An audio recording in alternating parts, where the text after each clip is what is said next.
It's been 5 years since Avengers. Endgame hit theaters, but as a devoted Iron Man fan, still can't let it go. Every time I think about the ending, I can't help but vent to my fellow Marvel-loving friends. On this particular day, just like always, I grab a bucket of popcorn and a freshly delivered milk tea, getting ready to rewatch Endgame, mainly just to experience the incomparable charm of Tony Stark once more. But today my computer was acting up in the strangest way. Every time I tried to focus on a movie, the screen would become even blurrier, almost as if it were playing hide-and-seek with me, refusing to let me see clearly. What rotten luck! What's going on today? I grumbled, a little irritated, and gave the screen a light smack, imitating how my grandpa used to fix the TV, hoping maybe it would magically work. To my surprise, the computer showed no signs of cooperation. The picture only got fuzzier, until finally, the whole screen went black. Nothing was visible anymore. Weird, this computer is usually pretty reliable. Could the monitor be broken? I wondered aloud, inching my fingers toward the screen. The moment my fingertip touched the glass, a dazzling golden light burst out from the monitor, instantly engulfing me. I was completely stunned. This kind of bizarre scene only ever happened in novels. Never did I think it would happen to me. Instinctively, I shouted, "Help! The computer's come alive! Help!" Before I could even finish, a powerful force sucked me right into the screen, leaving behind only scattered popcorn and that barely touched milk tea. I have no idea how much time passed before I groggily regained consciousness, only to realize I was no longer at home.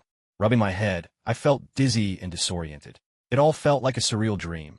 I'd been pulled into my computer, and now I was in a totally unfamiliar room. Just then, I heard voices from the next room. Staggering into the living room, I saw the TV broadcasting the news.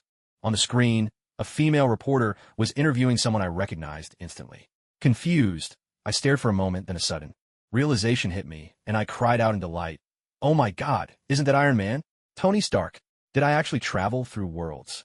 At that thought, excitement rushed through me. Even though I had nothing here, with my knowledge of the Marvel Universe, maybe I could make a real mark in this world. I quickly sat down and focused on the news. Thankfully, I've been studying English to understand the original movies, so following the reporter's interview was no trouble at all. After about 10 minutes of watching, I gained a basic understanding of the world I'd landed in.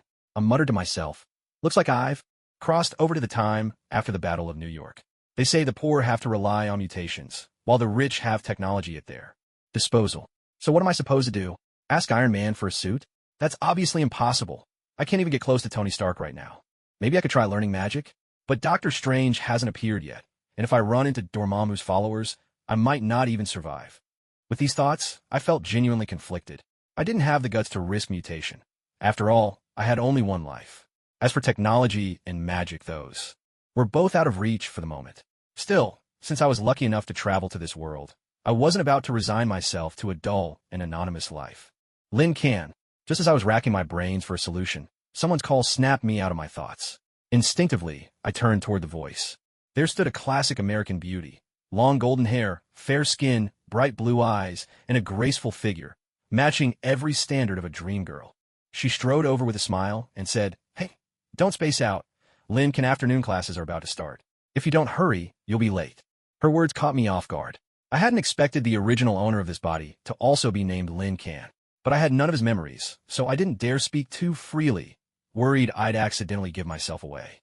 So I pretended to have a headache and replied, "Oh, got it. I just had a bit of a headache and lost track for a moment. Let's go." Seeing me like that, the girl looked concerned and asked, "Are you all right, Lin Can? Should we go to the hospital nearby? I can go with you." I quickly waved her off, saying, "No need, I'm fine. Let's just get going."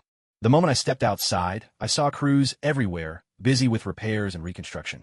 A surge of excitement welled up inside me. From everything I learned so far, it was clear the original owner lived in New York. That realization made me even more thrilled. In New York, maybe I'd get a chance to do something big. Who knows? Maybe I'd stumble upon a piece of alien tech left behind by Loki and use it as a stepping stone to power.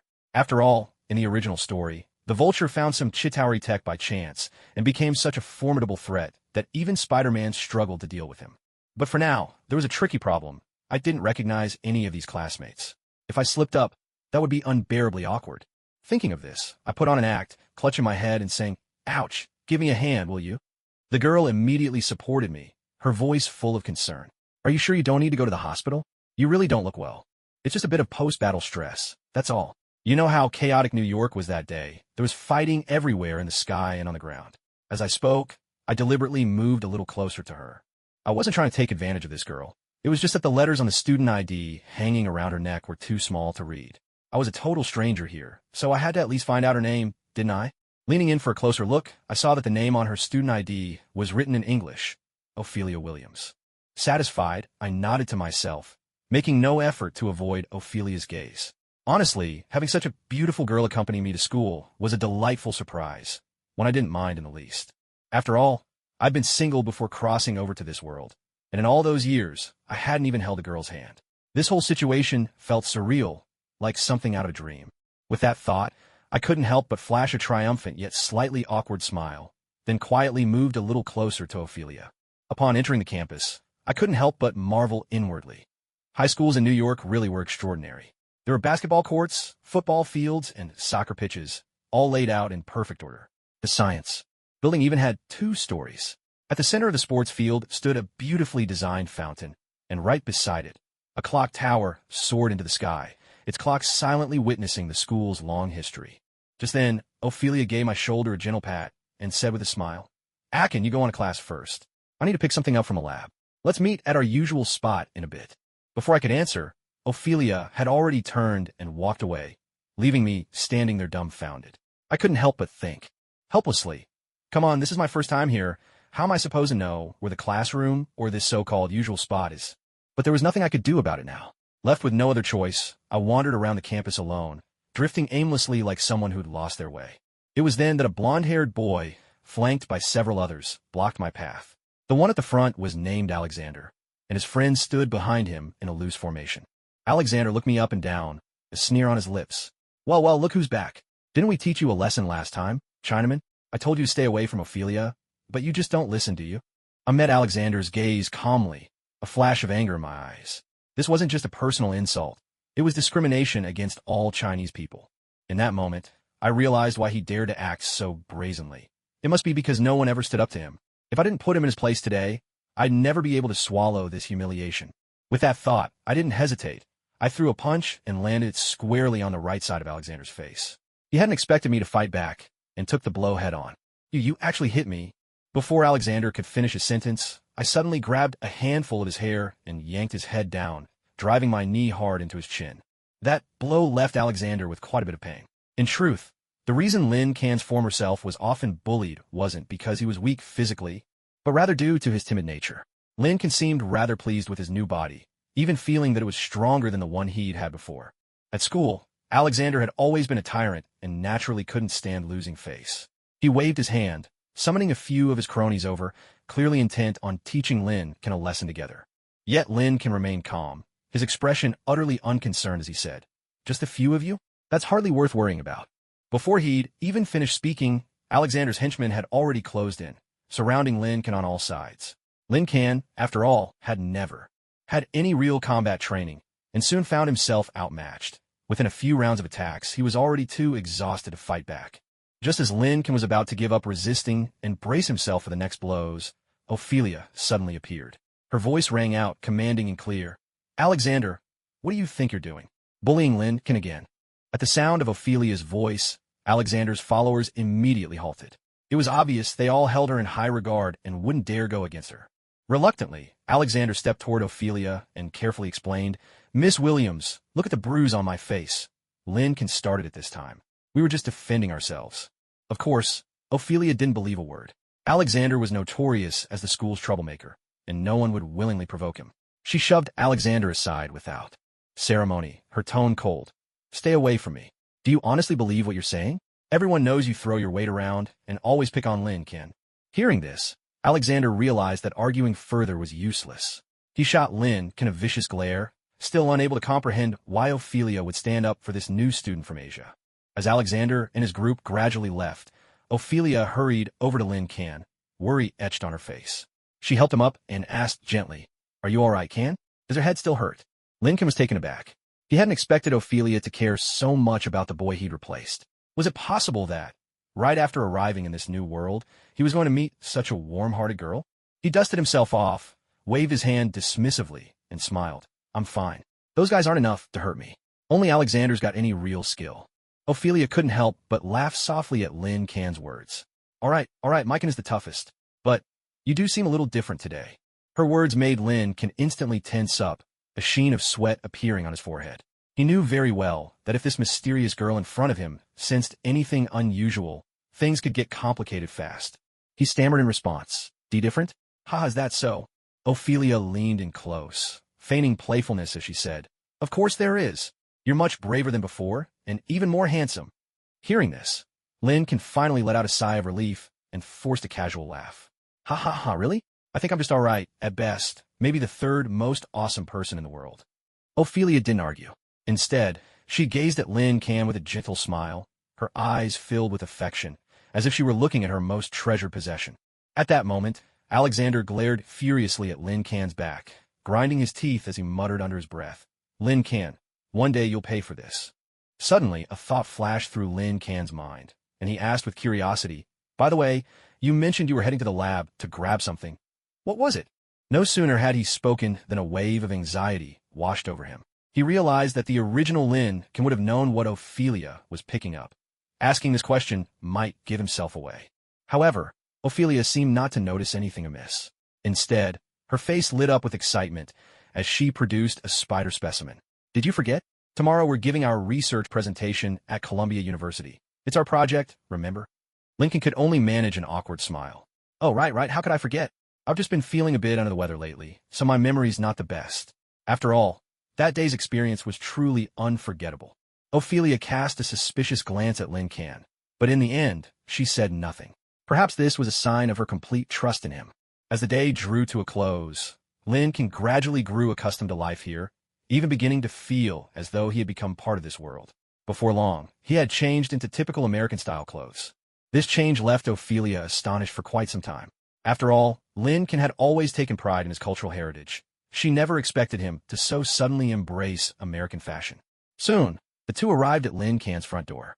Ophelia smiled and reminded him, Bye for now. Don't forget to get up early tomorrow. We've got that report to present together at Columbia. Lin Can nodded gently. After spending the day with her, he found himself growing fond of this girl. All right, see you tomorrow, he replied. Ophelia nodded in return, then turned and headed in the direction of her own home. Lin Can watched her go, feeling a subtle stirring in his heart. Back at his place, Lin Can collapsed onto the sofa. If his guess was right, such a large house must be his alone. This only piqued his curiosity about the original owner's background. Yet after searching the entire house, he found almost nothing useful, aside from a single bank card on the nightstand. On the nightstand sat a slightly worn model of the Iron Man helmet.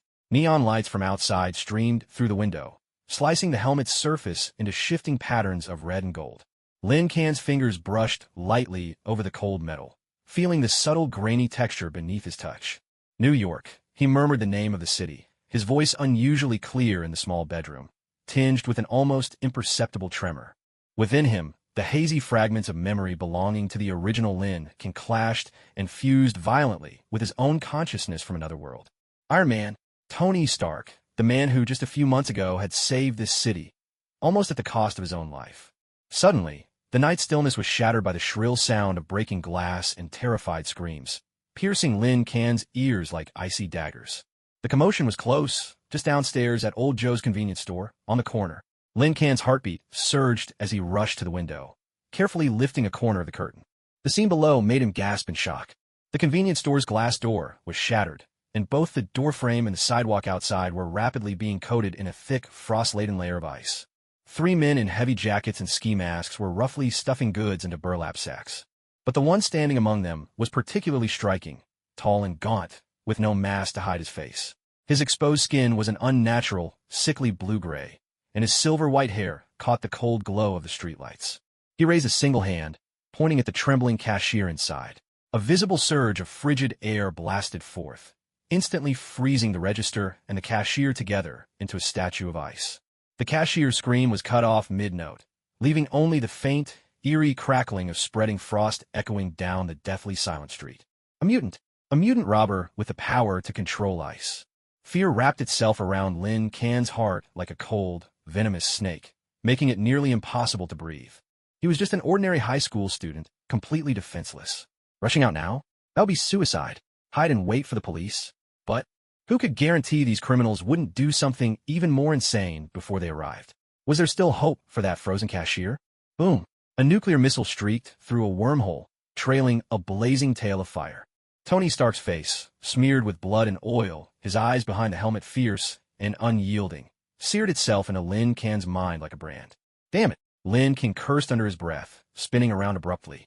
He couldn't just stand by and do nothing. Absolutely not. He darted to the nightstand and snatched up the Iron Man helmet model that had accompanied the original owner for so many years. This was no toy. It was at this moment the only weapon he could rely on. He quickly unscrewed the base of the model, revealing a simple circuit board and a tiny, reactor-mimicking light device inside. His eyes darted anxiously around the room until they fixed on a corner of the desk, a small glass vial containing white powder. It was leftover magnesium powder from last week's chemistry experiment, forgotten until now. Time was running out. The chaos downstairs and the mutants' cold, commanding voices rang out clearly. Lin Kan's hands trembled violently from nerves and adrenaline, but he forced himself to stay calm. He tore open the plastic shell of the model engine and roughly stripped out the tiny LED bulb and circuitry, leaving only the metal casing. He unscrewed the bottle of magnesium powder, emptied nearly all of it into the casing, then ripped out several pages from his homework notebook and stuffed them inside, using the paper as both kindling and a makeshift divider.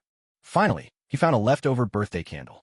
He pushed the wick into the magnesium powder, letting the candle hold steady at the open end of the engine casing. A crude, almost comical flashbang was finished. Lincoln had no idea if it would actually go off, or if it would explode in his hand and injure him. But he had no time left for doubt. He moved to the window once more. The mutant with ice powers seemed to sense something, lifting his head to scan the windows along both sides of the street with wary suspicion. With a sudden motion, Lin Kan flung the window open and hurled his makeshift flashbang, embodying every ounce of his courage, into the open space between the mutants and the robbers below. "Look up!" one of the robbers shouted instinctively, having spotted the falling object. The frost-wielding mutant snapped his gaze upward, his crimson eyes instantly locking onto Lin Kan's face and the hand still lingering outside the window. Fury flashed in his eyes, wild and dangerous. At that critical instant, Lin Kan's flashbang hit the icy ground. The candlewick ignited the paper and magnesium powder. There was a blast, not deafening, but shrill and piercing. A burst of dazzling white light erupted on the street, nearly blinding all who looked. It was as if a miniature sun had been born on the frozen pavement. The brilliance far exceeded Lin Kan's expectations, and the shockwave was so strong it rattled the upstairs window frames. "My eyes! God, what is that?" Cries of pain and frantic swearing erupted from the robbers below. Lin Kan forced his stinging, tear-blurred eyes open, straining to see what was happening. He saw two robbers writhing on the ground, clutching at their eyes in agony. Even the frost mutant was caught off guard by the sudden flash. With a furious, animalistic roar, he lost control and began flailing his arms wildly in all directions. A terrifying surge of cold, like a rampaging white serpent, erupted from him, lashing out across the street in every direction. The biting frost spread rapidly, covering an even larger area, and instantly froze the two accomplices still writhing and screaming on the ground, along with the burlap sack they had just stolen, transforming them into grotesque ice sculptures, their bodies twisted and encased in thick layers of ice. Their cries were abruptly cut off. The street fell into a deathly silence, broken only by the faint cracking of expanding ice and the mutant's ragged, heavy breathing. The mutant shook his head, as if shaking off the dizziness brought on by the blinding flash. His crimson eyes burned with a tangible savagery and murderous intent, locking unerringly onto the window where Lin Kan was hiding. He caught a glimpse of Lin Kan's terrified, pale face, young yet bearing a hint of desperate resolve. "Found you!" A cold, abyssal voice rang out clearly, slicing through the frigid air and drilling straight into Lin Kan's ears. "Little insect!" The mutant suddenly raised his foot and stomped hard on the thick ice beneath him. The solid ice split apart, and a fresh wave of icy wind burst from under his feet, instantly condensing into a stairway of frozen rungs, reaching straight toward Lin Kan's window, exuding a chilling, deathly cold. With a vicious grin, the mutant began to climb, rushing upward at a terrifying speed. The chill of death rushed toward him. Lin Kan's heart pounded so hard it threatened to burst from his chest, his mind going blank, leaving only raw terror and the primal urge to survive. He staggered backward, his eyes darting around the room until they landed on the desk, where an old-fashioned keypad phone sat. Stark. Tony Stark. That name, that image, surfaced in his mind like the last strand of hope to cling to. Almost diving for the phone, Lin Kan snatched it up, fingers so stiff and numb with fear that he could barely manage the buttons. "Hands!" Trembling, he dialed the only number he had committed to memory since arriving in this world. The public emergency hotline for Stark Industries. Outside, the sound of shattering ice was now dangerously close. The mutant's heavy steps crushed the frozen windowsill. The call connected, and a mechanical female voice answered. "Hello, Stark Industries. How may we assist you?" Lincoln poured every ounce of strength into the receiver, screaming, his voice hoarse and grating with terror. "Is this Stark Industries? Listen to me, please. I'm at 37 Oak Street, Queens, above. Old Joe's convenience store. There's a mutant out of control. He has ice powers. He's already frozen several people. He's coming upstairs right now. He's going to kill me.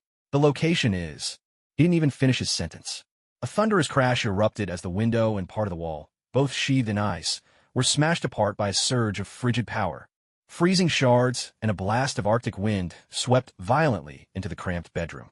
The mutant, silver-haired, blue-gray-skinned, and with blood-red eyes, exuding an aura of lethal cold like a wraith from the polar wastes, stepped over the shattered ice and appeared before Lin Can.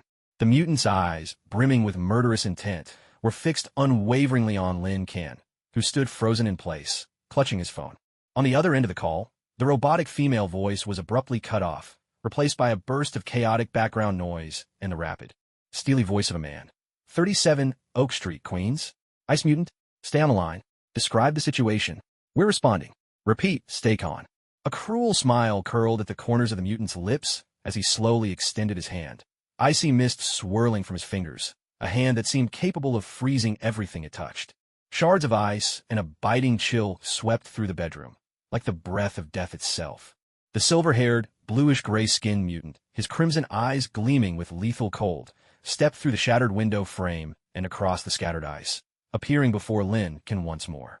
His eyes, violent and full of killing intent, locked unerringly onto Lin Can, who held his phone, paralyzed with fear. Amid the noise on the phone line, the mechanical voice was replaced again by the swift, calm, metallic tone. 37 Oak Street, Queens. Ice mutant, stay on the line. Describe the situation. We're responding immediately. Repeat, stay calm.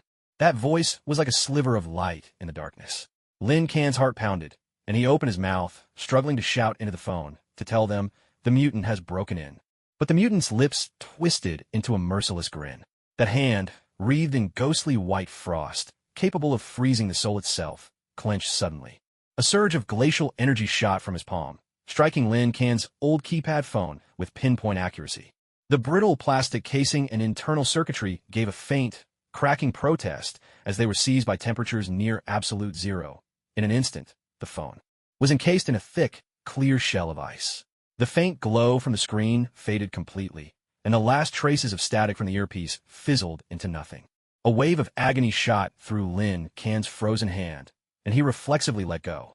The frozen phone, now an icy lump, hit the floor with a heavy thud, rolled twice, and came to rest, a useless hunk of metal and plastic. The hope that had just flickered to life was snuffed out without mercy. Stark Industries' emergency response became a distant, unattainable fantasy. Little bug, did you really think one phone call would bring your superhero saviors? The mutant's voice, low and malicious, echoed through the freezing room. He advanced step by step, frost spreading beneath his feet, the floor creaking and cracking with every move. This is the edge of Hell's Kitchen, not the safe haven of Star Tower. No one is coming to save you. Lin Can's heart plummeted to the depths, fear flooding over him like icy water and drowning every inch of his being. He knew that what the other man said was true. This was the most chaotic corner of New York. Superheroes were busy fending off alien invasions and global crises. Who would rush over for a frantic, rambling emergency call to Stark Industries' public hotline in the dead of night, especially when all the operator could hear was the panicked voice of a frightened child. A bitter thought flashed through Lin Can's mind. They'll think it's a prank call. He could almost picture the staff on the other end of the line as they listened to a boy's desperate cries of, "Mutant! Ice! He's going to kill me!" Their brows furrowing, impatience flickering across their faces. Maybe even a trace of annoyance. The call would be cut off in seconds, written off as invalid or suspected child mischief. That was the harsh reality. The shadow of Iron Man would not be coming to save him tonight. Now, then, the mutant raised his other hand, and in his palm, a razor-sharp icicle formed, gleaming coldly as it pointed straight at Lin Can's forehead. His pupils glowed red, eyes brimming with cruelty and mocking delight. "Let's settle some old scores. You wrecked my business, and you blinded 2 of my men. Useless as they were, they belonged to me. So tell me, how should I thank you? Maybe I'll freeze you into a lovely ice sculpture and put you on the windowsill for decoration." The murderous intent was like invisible needles, pricking Lin Can's skin with searing pain. Survival instinct drowned out everything else. He hurled the battered Iron Man helmet model, its plastic already numbed by the cold in his fingers, with all his strength at the mutant's face. The attack was nearly laughable, hardly a threat at all. The mutant just flicked his hand, and instantly an ice wall sprang up before him. The helmet model struck the barrier with a brutal crack, shattering into cheap plastic fragments. But distraction was all Lin Can needed. As he threw, he let himself tumble sideways like a slippery eel, rolling frantically behind the desk. Freezing air rushed into his lungs, tinged with a metallic taste. The desk was the only cover in the room. Lin Can's mind raced, recalling how flashbang worked. Magnesium powder, a burst of light, a surge of heat. Heat melts ice. That was basic science. His eyes darted across the desktop and into the drawers. Textbooks, stationery, a few crumpled dollar bills, an empty soda can, and something else. There, forgotten in a dusty corner, was an old-fashioned metal lighter. It was something the original Lin Can had left behind, perhaps once used to light birthday candles. On the side of the desk hung his backpack. Suddenly, Lin Can remembered that, in order to prepare for a surprise inspection at school, he had hidden that half-used can of powerful hairspray, used for cleaning glue marks off his model kits, in the deepest compartment of his bag. The main components of that spray were highly flammable propellants like propane and butane, along with alcohol. A daring plan began to take shape in his mind. Hide? Where else do you think you can hide? The mutant sneered, waving a hand to dissolve the ice wall, then conjuring up razor-sharp icicles. As he stalked slowly toward the desk, it was clear he wasn't in any hurry to kill. He was savoring the desperate struggle of his prey. Lin Can's heart pounded violently, his hands trembling uncontrollably from both fear and cold, but he forced himself to remain calm. He swiftly unzipped the innermost pocket of his backpack, his fingers, searching in the darkness until they finally closed around the familiar, cold metal can, the powerful hairspray. He yanked it out and grabbed the metal lighter from the desk with his other hand. Just as the mutant rounded the desk, his twisted face looming into view, Lin Can sprang up from the floor in a sudden burst of motion. "Go to hell!" he roared, aiming the nozzle of the hairspray directly at the mutant, now only an arm's length away, and slammed down on the trigger with all his might. A harsh, noxious white mist shot out like a high-pressure jet, instantly engulfing the mutant's head and face. The cold, acrid, sticky liquid smeared over his eyes and flooded into his nostrils. "Arg, what is this?" The mutant, caught completely off guard, staggered backward, instinctively trying to wipe his face. The icy powers he had always prided himself on were useless against this viscous chemical spray. There was no way he could freeze it quickly enough. Lin Can's fingers were nearly numb from terror and cold, but he bit down hard on the flesh between his thumb and forefinger, the sharp pain jolting him back to clarity. Without hesitation, he flicked the lighter's wheel with his thumb. A tiny flicker of flame stubbornly sprang to life in the frigid air. Wasting no time, Lin Can thrust the flame toward the still spraying jet of hairspray. In a flash, a torrent of scorching, ferocious fire, a roar tearing through the silence, erupted into being. The pressurized, flammable gases and alcohol in the can ignited instantly, unleashing a searing orange tongue of flame over a meter long, like an enraged serpent striking straight at the mutant's face, still slick with hairspray as he frantically tried to wipe it off. A blood-curdling scream shattered the quiet of the night. The fire consumed the mutant's head and upper body in seconds. His gray-blue skin blackened and shriveled in the intense heat, and his silvery hair was reduced to ash in a heartbeat.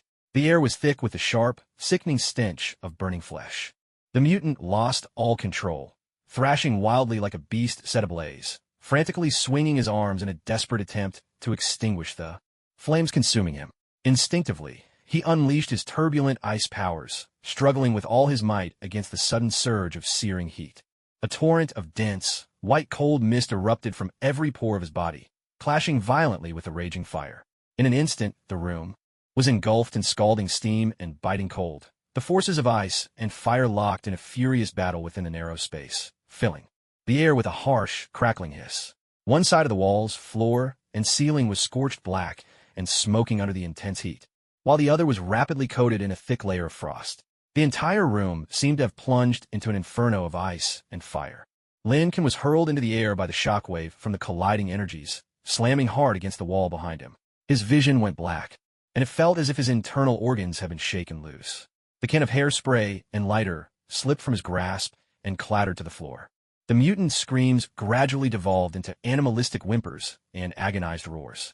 For a moment, it seemed the relentless cold surging from his body was suppressing the flames, but the price was horrific. His upper body was charred, flesh and bone barely distinguishable, one eye utterly destroyed and reduced to a gaping hole, while the remaining eye burned crimson, shot through with blood and blazing with unimaginable pain and hatred.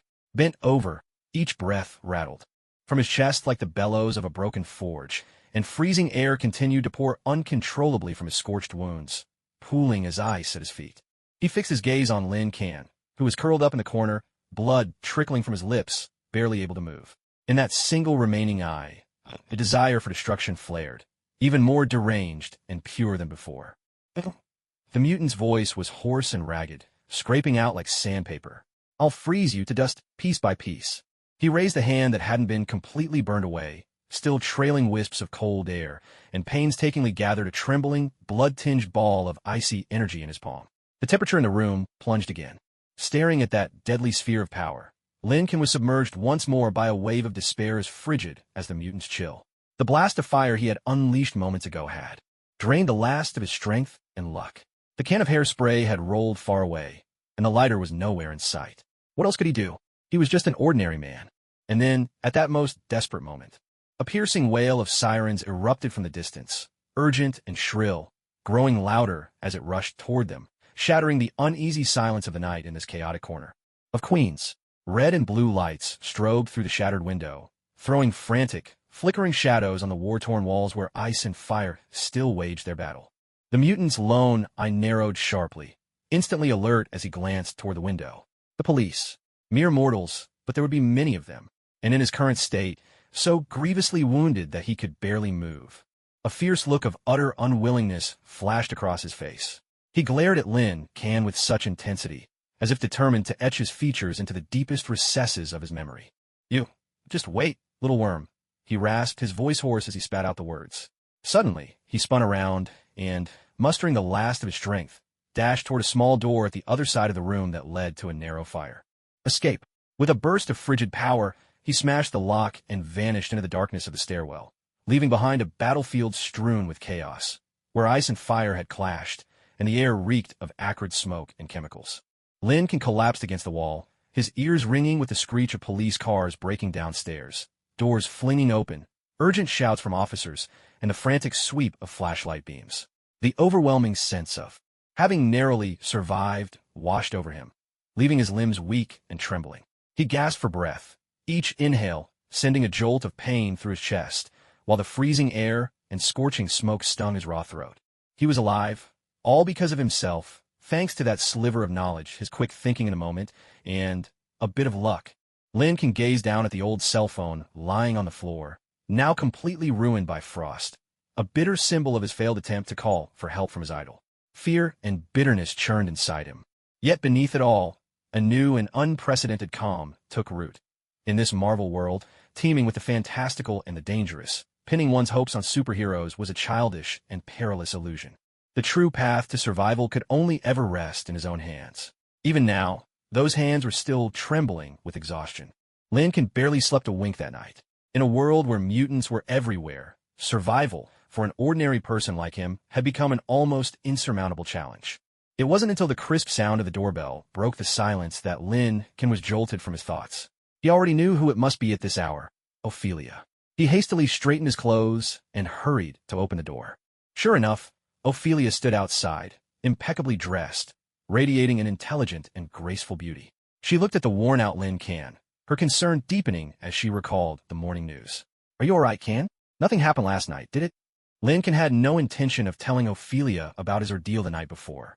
Instead, he gave an awkward little laugh and said, "You wouldn't believe it. Last night that mutant scared the life out of me. I could only hide by the window and sneak a peek, terrified he'd notice me. But you know how it is. The more scared you are, the more you can't help but look." As he was speaking, Ophelia suddenly pulled him into a hug, her voice thick with worry. "Kan, I'm just glad you're okay. I saw on the news that the mutant robbery happened right near your place. It scared me half to death. And you know what? You're a hero.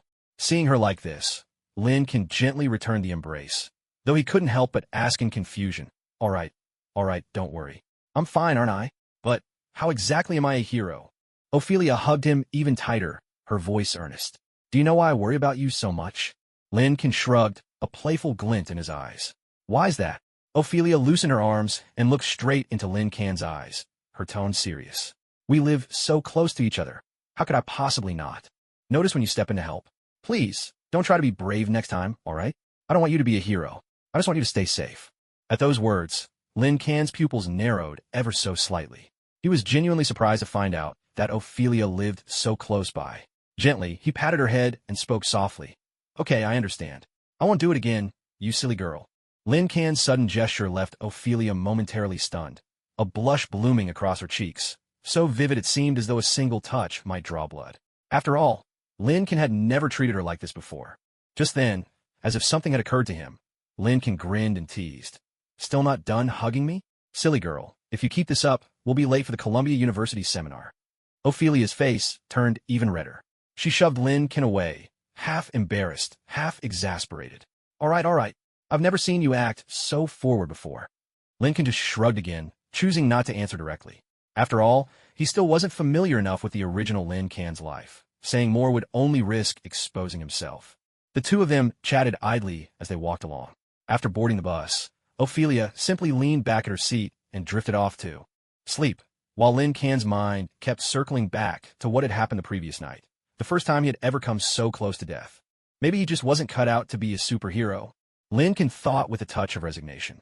In this world, he was nothing more than an ordinary person. The momentous events looming on the horizon would never involve someone like him, let alone given the chance to fight Thanos or save Tony Stark. Just then, a white-haired girl walked over and took the seat beside Lin Can. Before he could say a word, she introduced herself. Hi, I'm Gwen. You're headed to the research seminar too, right? Hearing that name, Lin Can was taken aback. According to the original story, Gwen shouldn't even exist in the universe he'd landed in. And even if she did, after the Battle of New York, she should still be in elementary school. Still, out of politeness, Lin Can replied with a smile. Hello, I'm Lin Can, and this is my friend Ophelia. Yes, we're on our way to the seminar too. Is there something you need? Gwen shook her head with a gentle smile. No, nothing in particular. I've always trusted my instincts, and you seem a little different, so I thought I'd say hi. Since we're headed the same way, maybe we could walk together. At some point, Ophelia woke up. She glanced at Gwen with a hint of dissatisfaction and teased. Miss, isn't your way of striking up a conversation a bit outdated? Gwen wasn't bothered by Ophelia's sarcasm. Instead, she simply smiled generously and said nothing more, turning her attention to the materials for her report. Seeing that Gwen had gone quiet, Ophelia didn't want to make things awkward either. Since they shared the same goal, she resolved to outshine Gwen at the conference and began organizing her own report as well. Just then, Lin Can noticed a flash of a white, checkered bodysuit peeking out from Gwen's sleeve. Thinking back to Gwen's earlier comment about a strange sensation, Lin Can's heart skipped a beat. Could that have been spider sense?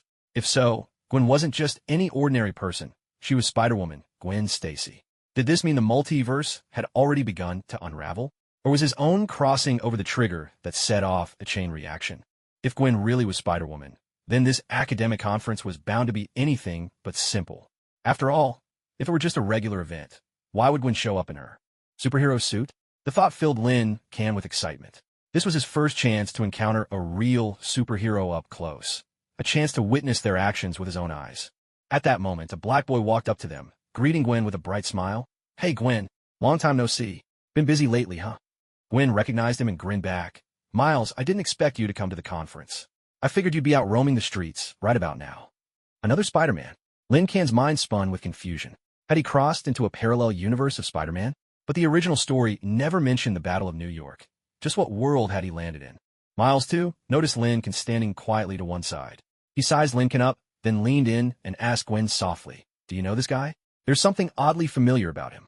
Gwen nodded slightly, glanced at her watch, and murmured a warning. Don't get careless. The opponent this time won't be easy. And don't forget, we need to protect the high school students presenting today. Miles nodded nonchalantly and flashed a reassuring smile. Relax, leave it to me. I got this covered. Gwen rolled her eyes, clearly unimpressed by Miles's confidence. The easy rapport between them showed just how used she was to his personality. Miles had barely finished speaking when something suddenly shifted in the heavy Brooklyn air. A deep, thunderous boom erupted, not from the traffic, but just a dozen meters ahead. A delivery van parked in the middle of the road seemed to be struck by an invisible force. The roof caved in instantly, and the screech of twisting metal sliced through the noise.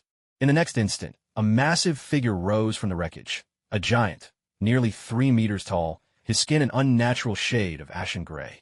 His muscles bulged with unnatural definition, his eyes glowed red, and a wild, menacing energy radiated from him. With a guttural roar, he snatched up a warped truck door and, as if flinging a frisbee, hurled it straight at a nearby taxi whose horn was blaring in panic.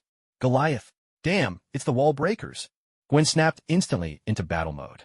Her spider sense blared with warnings, and the web shooters on her wrists locked onto their target.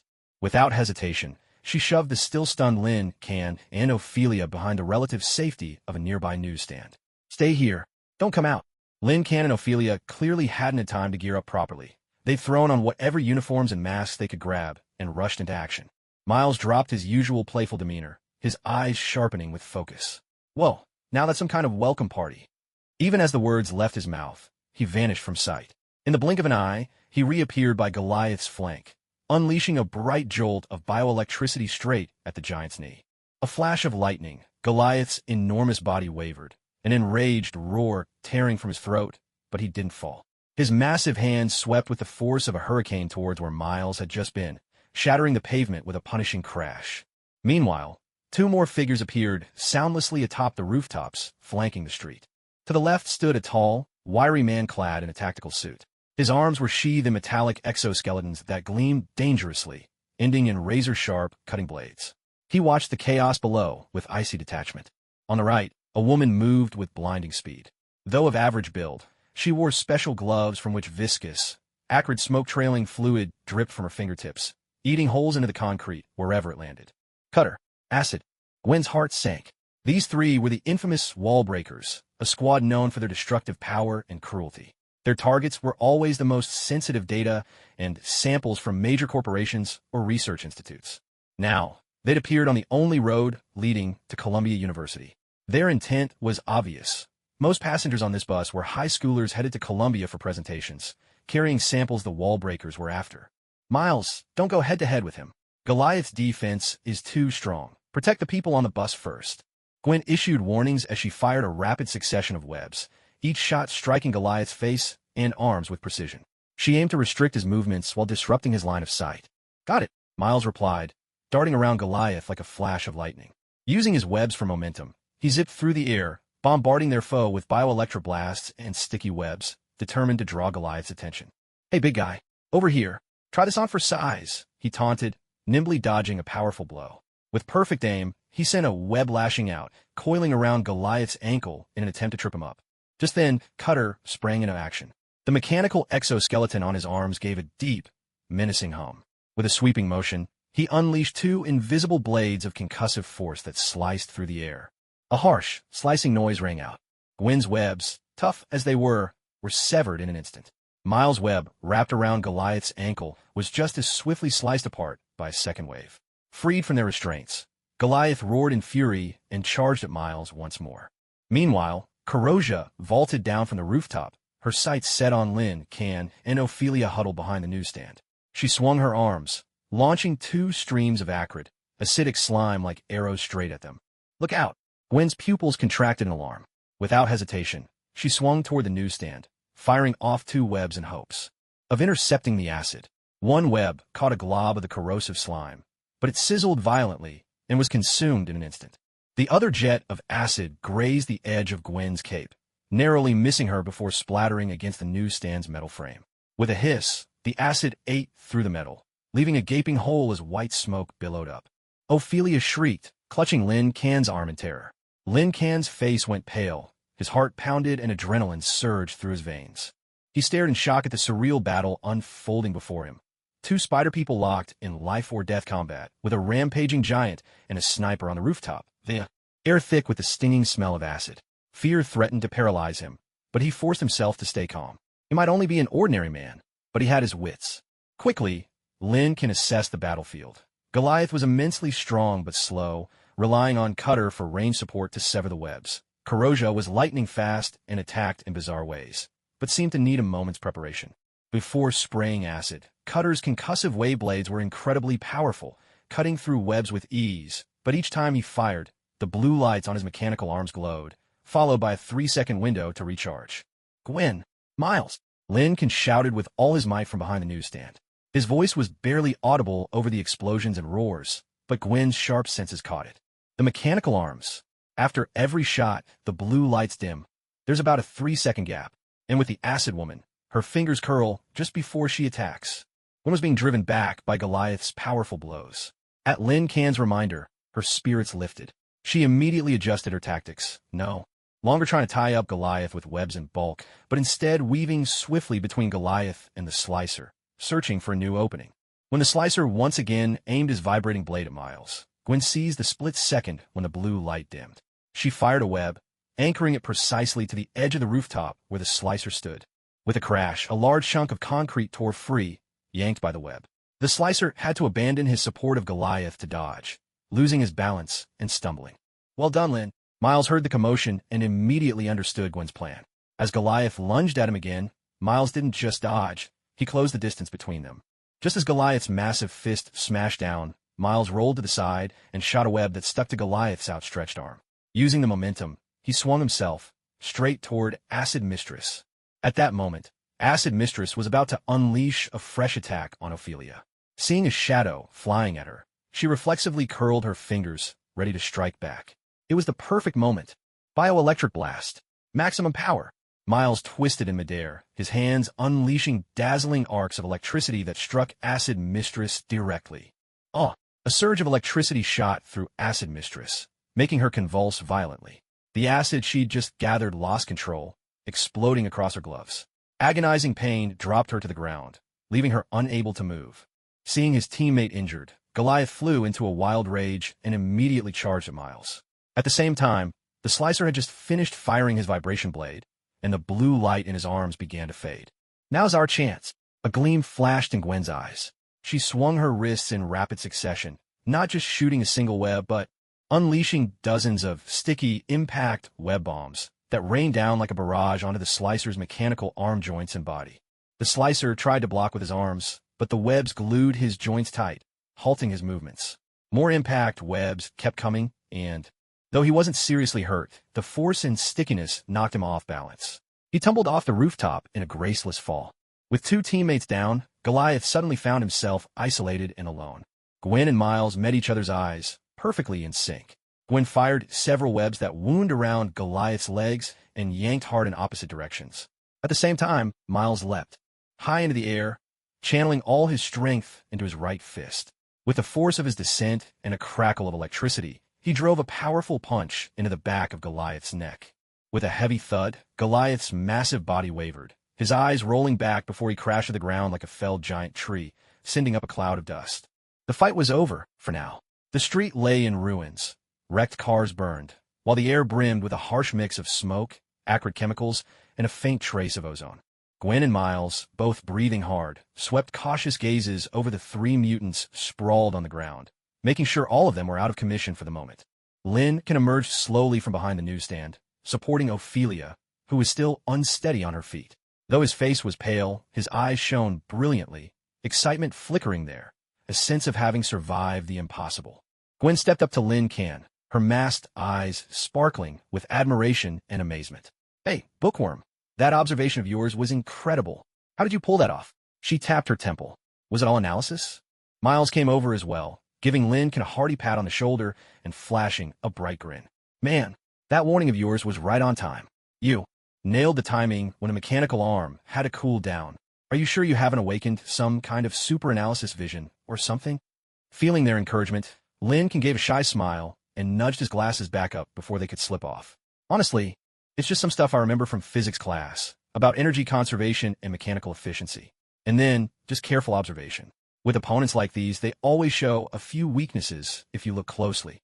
He glanced toward the unconscious acid woman on the ground and explained, "Before she attacks, her movements are a lot like someone prepping to pressurize and fire up a jet. There's always a tell." Ophelia looked at Lin Can, her previous fear slowly replaced by a new kind of light. She gripped his arm tightly, as if it were her only anchor in the world. "Wow," Miles said, raising his eyebrows theatrically. "Gwen, did you hear that? Just physics class. That sounds even more reliable than my spider sense. Gwen couldn't help laughing, though she quickly sobered up, her tone turning serious. All right, jokes aside, the police and SHIELD will be here any minute. We need to tie these three up securely, and then... She glanced at the crowd of students still gathering in the distance, and then up to Columbia University's towering spires. We still have to get to Columbia. The conference hasn't been canceled. She looked back at Lin Can, her eyes reflecting a swirl of emotions. This seemingly ordinary boy had shown such calm and brilliance in a crisis that she couldn't help but sense he possessed a hidden strength far greater than she'd imagined. Though the immediate danger had passed, the storm clouds gathering above Columbia seemed only to have just begun. Once everything had calmed down, Ophelia stared blankly at Gwen and Miles, asking in disbelief, "Are you superheroes? Are you part of the Avengers?" Gwen gave a gentle shrug and replied, "I wouldn't say we're superheroes. At best, we're just ordinary people who are a bit braver than most. And we're definitely not the Avengers." But Miles, grinning mischievously beside her, insisted, "Of course we're superheroes. Did you see those moves I pulled off just now? Pretty cool, right?" As he spoke, he broke into another impressive display of acrobatics, his face beaming with pride. At that moment, Ophelia suddenly seemed to remember something important. She grabbed Lin Can's hand and dashed straight toward the nearby Columbia University. Clearly, their earlier delay had nearly caused them to miss the academic conference about to begin. Miles and Gwen watched the two sprint away. For a moment, they were stunned, then glanced at each other as they realized they also needed to attend the conference. Miles fiddled with his web shooter, clearly tempted to swing his way there. But before he could make a move, Gwen quickly stopped him. "Don't even think about taking shortcuts," Gwen scolded. "What if someone sees you? Just run, okay?" With that, Gwen took off toward the university, pushing herself just like Lin Can and Ophelia. Seeing this, Miles had no choice but to follow on foot, grumbling as he ran after her. Fortunately, their ambush spot hadn't been far from Columbia, so all four managed to make it to the academic conference just in time. Meanwhile, the police had already loaded the Breakers team into the squad car. Ever since the number of mutants had surged in the 21st century, the police had become well-practiced in handling such cases. With mutants becoming more common, the government had established specialized research facilities to study how to control them. The collars the three Breakers wore around their necks were the latest government devices designed to suppress mutant abilities. Once secured, these collars couldn't be removed except by authorized personnel, and they completely stripped mutants of their powers, rendering them no different from regular people. Even worse, since mutants had relied on their abilities for so long, losing them often left their bodies even weaker than those of ordinary humans. A leading officer, watching the subdued mutants, boasted to his colleague, "This new invention really works. These mutants can't do a thing now." Another officer took a drag from his cigarette and added, "No kidding. They used to act so tough, but look at them now, docile as lambs waiting for the slaughter."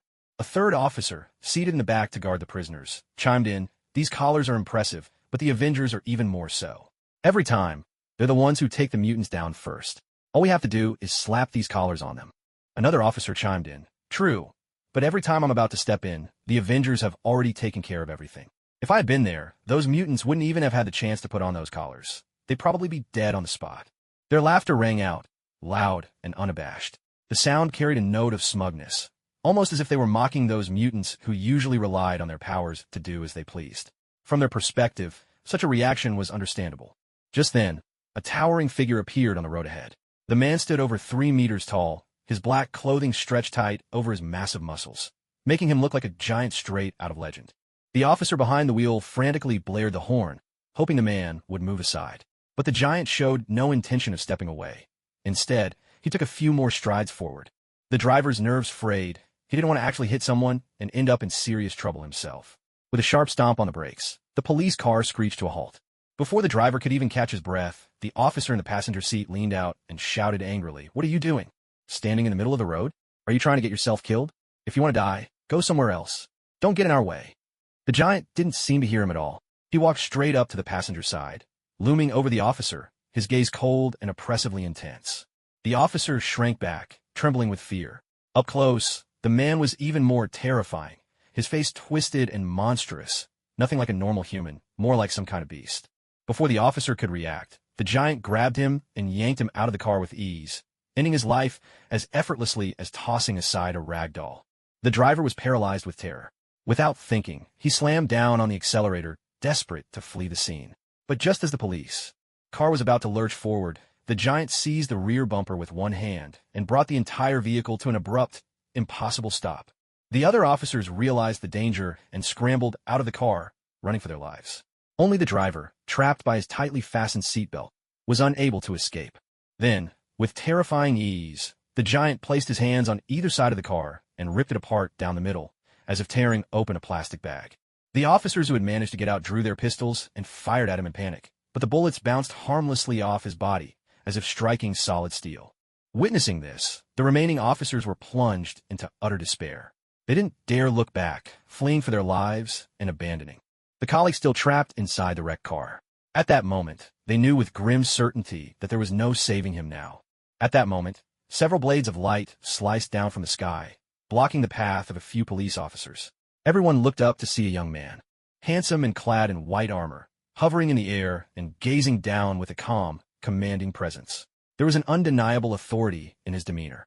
The young man seemed to pay no heed to the officers below, his stern gaze fixed on Goliath, and from his lofty perch he spoke coldly. "You're pathetic. To think you could be defeated by two ordinary people." Faced with his rebuke, Goliath hurried to defend himself. "We didn't expect those two to have a young man with them. He could predict our every move. It was impossible to counter him." The youth glanced down at the invitation in his hand and murmured softly, "Lin Can, isn't it? He's a mutant too. But this ends here. Your replicants have already entered the conference. None of them will make out alive." As his words faded, a chilling smile crept across his face. He raised his hand, and in a swift, merciless gesture, dispatched the police officers. Columbia University, the Grand Academic Conference Hall. Despite the recent attack, the auditorium remained packed to the last seat. Leading scholars, key figures in gene engineering, curious students, and members of the press crowded every row. The air was thick with a tense but solemn academic atmosphere. Lin Can and Ophelia were stationed at the side of the main stage, taking a moment to rest and make final preparations. Gwen and Miles, meanwhile, hid in the lofty shadows near the domed ceiling, nerves taut as they scanned the crowd below, alert for any threat. Soon, it was time for Lin Can and Ophelia to take the stage.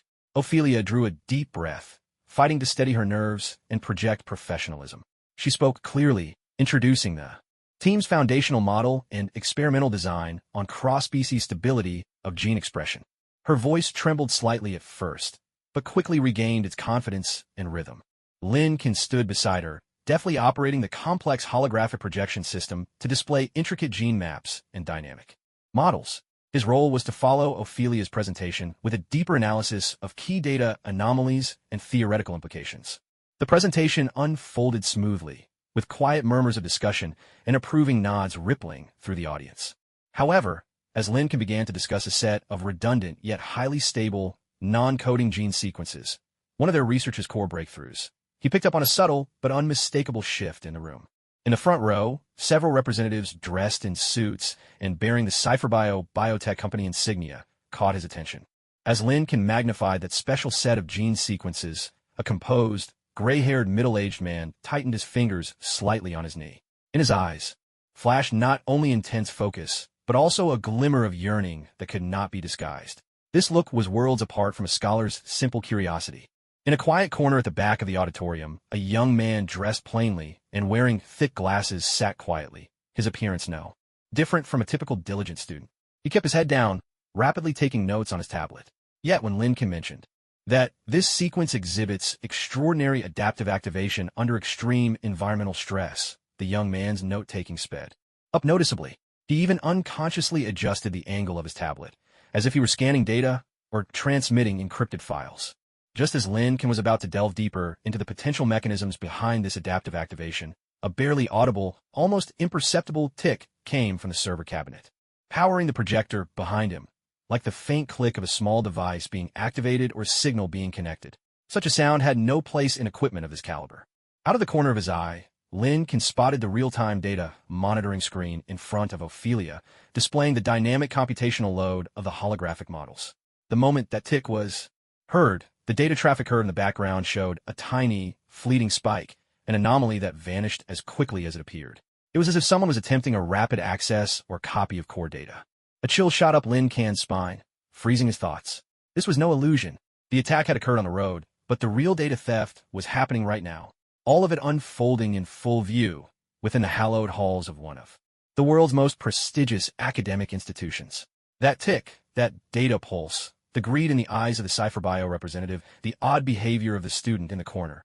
Every clue clicked into place in Lin Can's mind. Ophelia, there's unauthorized access to the back-end data. Lin Can whispered urgently in her ear, his voice barely more than a breath. Ophelia was in the middle of presenting a crucial point. At his words, she stiffened, a flicker of panic darting across her eyes. And then, in a very instant, Lin Can's warning fell. A deafening explosion erupted from the rear corner of the lecture hall, right by the server cabinet. Smoke and fire engulfed the area in a heartbeat, the ferocious shockwave toppling chairs and sending debris flying in all directions. Screams and cries broke out instantly, plunging the crowd into utter panic and chaos. The target of the explosion was clear. It was meant to sow confusion, to cover the theft of data, and perhaps the silencing of witnesses. A fraction of a second before the blast, Gwen's and Miles' spider senses shrieked out a piercing warning. Lin Can, Ophelia. Gwen's voice rang out with startling clarity amid the chaos. Like a streak of white lightning, she dove down from the dome above, launching several resilient strands of web that instantly shot forth, weaving a protective net before the massive, exploding debris hurtling toward the podium. Protect the civilians. Miles rushed straight toward the explosion, attempting to contain the fire and search for possible casualties, all while remaining alert for a potential second wave of attacks from the assailants. But the attackers were not confined to just one location. Amid the swirling smoke and dust of the explosion, several figures burst forth like specters. Their movements were preternaturally swift, their sights set directly on the podium. One of them wielded a high-frequency oscillation blade, clearly intending to physically destroy the server core. Another charged straight at the terminal in front of Ophelia, clutching a high-speed data interface device. The third raised an unusually designed firearm, its muzzle pulsing with menacing energy, aiming directly at Lin Can. In that instant, Lin Can's mind, battered by the thunderous blast and the overwhelming peril, felt as if it was plunged first into icy liquid nitrogen, only to be ignited in the very next heartbeat. His perception of time began to slow. No, it wasn't that time itself was slowing. Rather, at the edge of life and death, his mind and senses were being driven to their absolute limits. He could see the precise paths traced by Gwen's web in the air. He could see the shrapnel from the explosion flying in slow, almost cinematic motion. He caught the subtle tremors in the attackers' muscles as they sprinted forward. He could even hear the faint tension of muscle fibers in the gunman's finger as it tightened on the trigger, just before the shot. At the edges of his vision, countless data streams flashed by like waterfalls. The temperature distribution of the hall, the flow of the air, the panic index of the crowd, predictions of the attackers' next moves. These details did not appear from thin air. Instead, under extreme pressure, his brain was integrating all visual, auditory, and even tactile information from air vibrations at an astonishing speed, analyzing and extrapolating in ways previously unimaginable. It was a leap built on his natural powers of observation and logic. In mortal danger, his mind had shattered its physiological limits, achieving a bullet-time state, superhuman perception, and an almost prophetic grasp of the battlefield. 45 degrees to the left front. Oscillation blade, targeting the server. Gwen's web interception point deviates by 0.3 meters. Data thief. Step frequency 2.7 Hz, targeting Ophelia's terminal. Estimated contact in 3 seconds. Energy gun. Charge complete. Firing trajectory locked on me. Optimal evasion route. Metal support behind the podium to the right rear. Requires 0.8 seconds to reach, but that would expose Ophelia. The flood of information surged in. Lin Can did not panic. Instead, he slipped into a state of almost inhuman calm and focus. He had no time to question what was happening to him. Survival and counterattack instincts wholly took command of his actions. Ophelia, get down. Hold tight to the terminal cable. Lin Can's command was almost a roar. In a split second, his body launched into action. At maximum speed, nowhere near as fast as Spider-Man, but still the fastest a regular human could manage. He dove sharply to his back right. A searing energy beam blazed past his shoulder with a thunderous crack, striking the spot where he'd just been standing and burning a deep crater into the floor.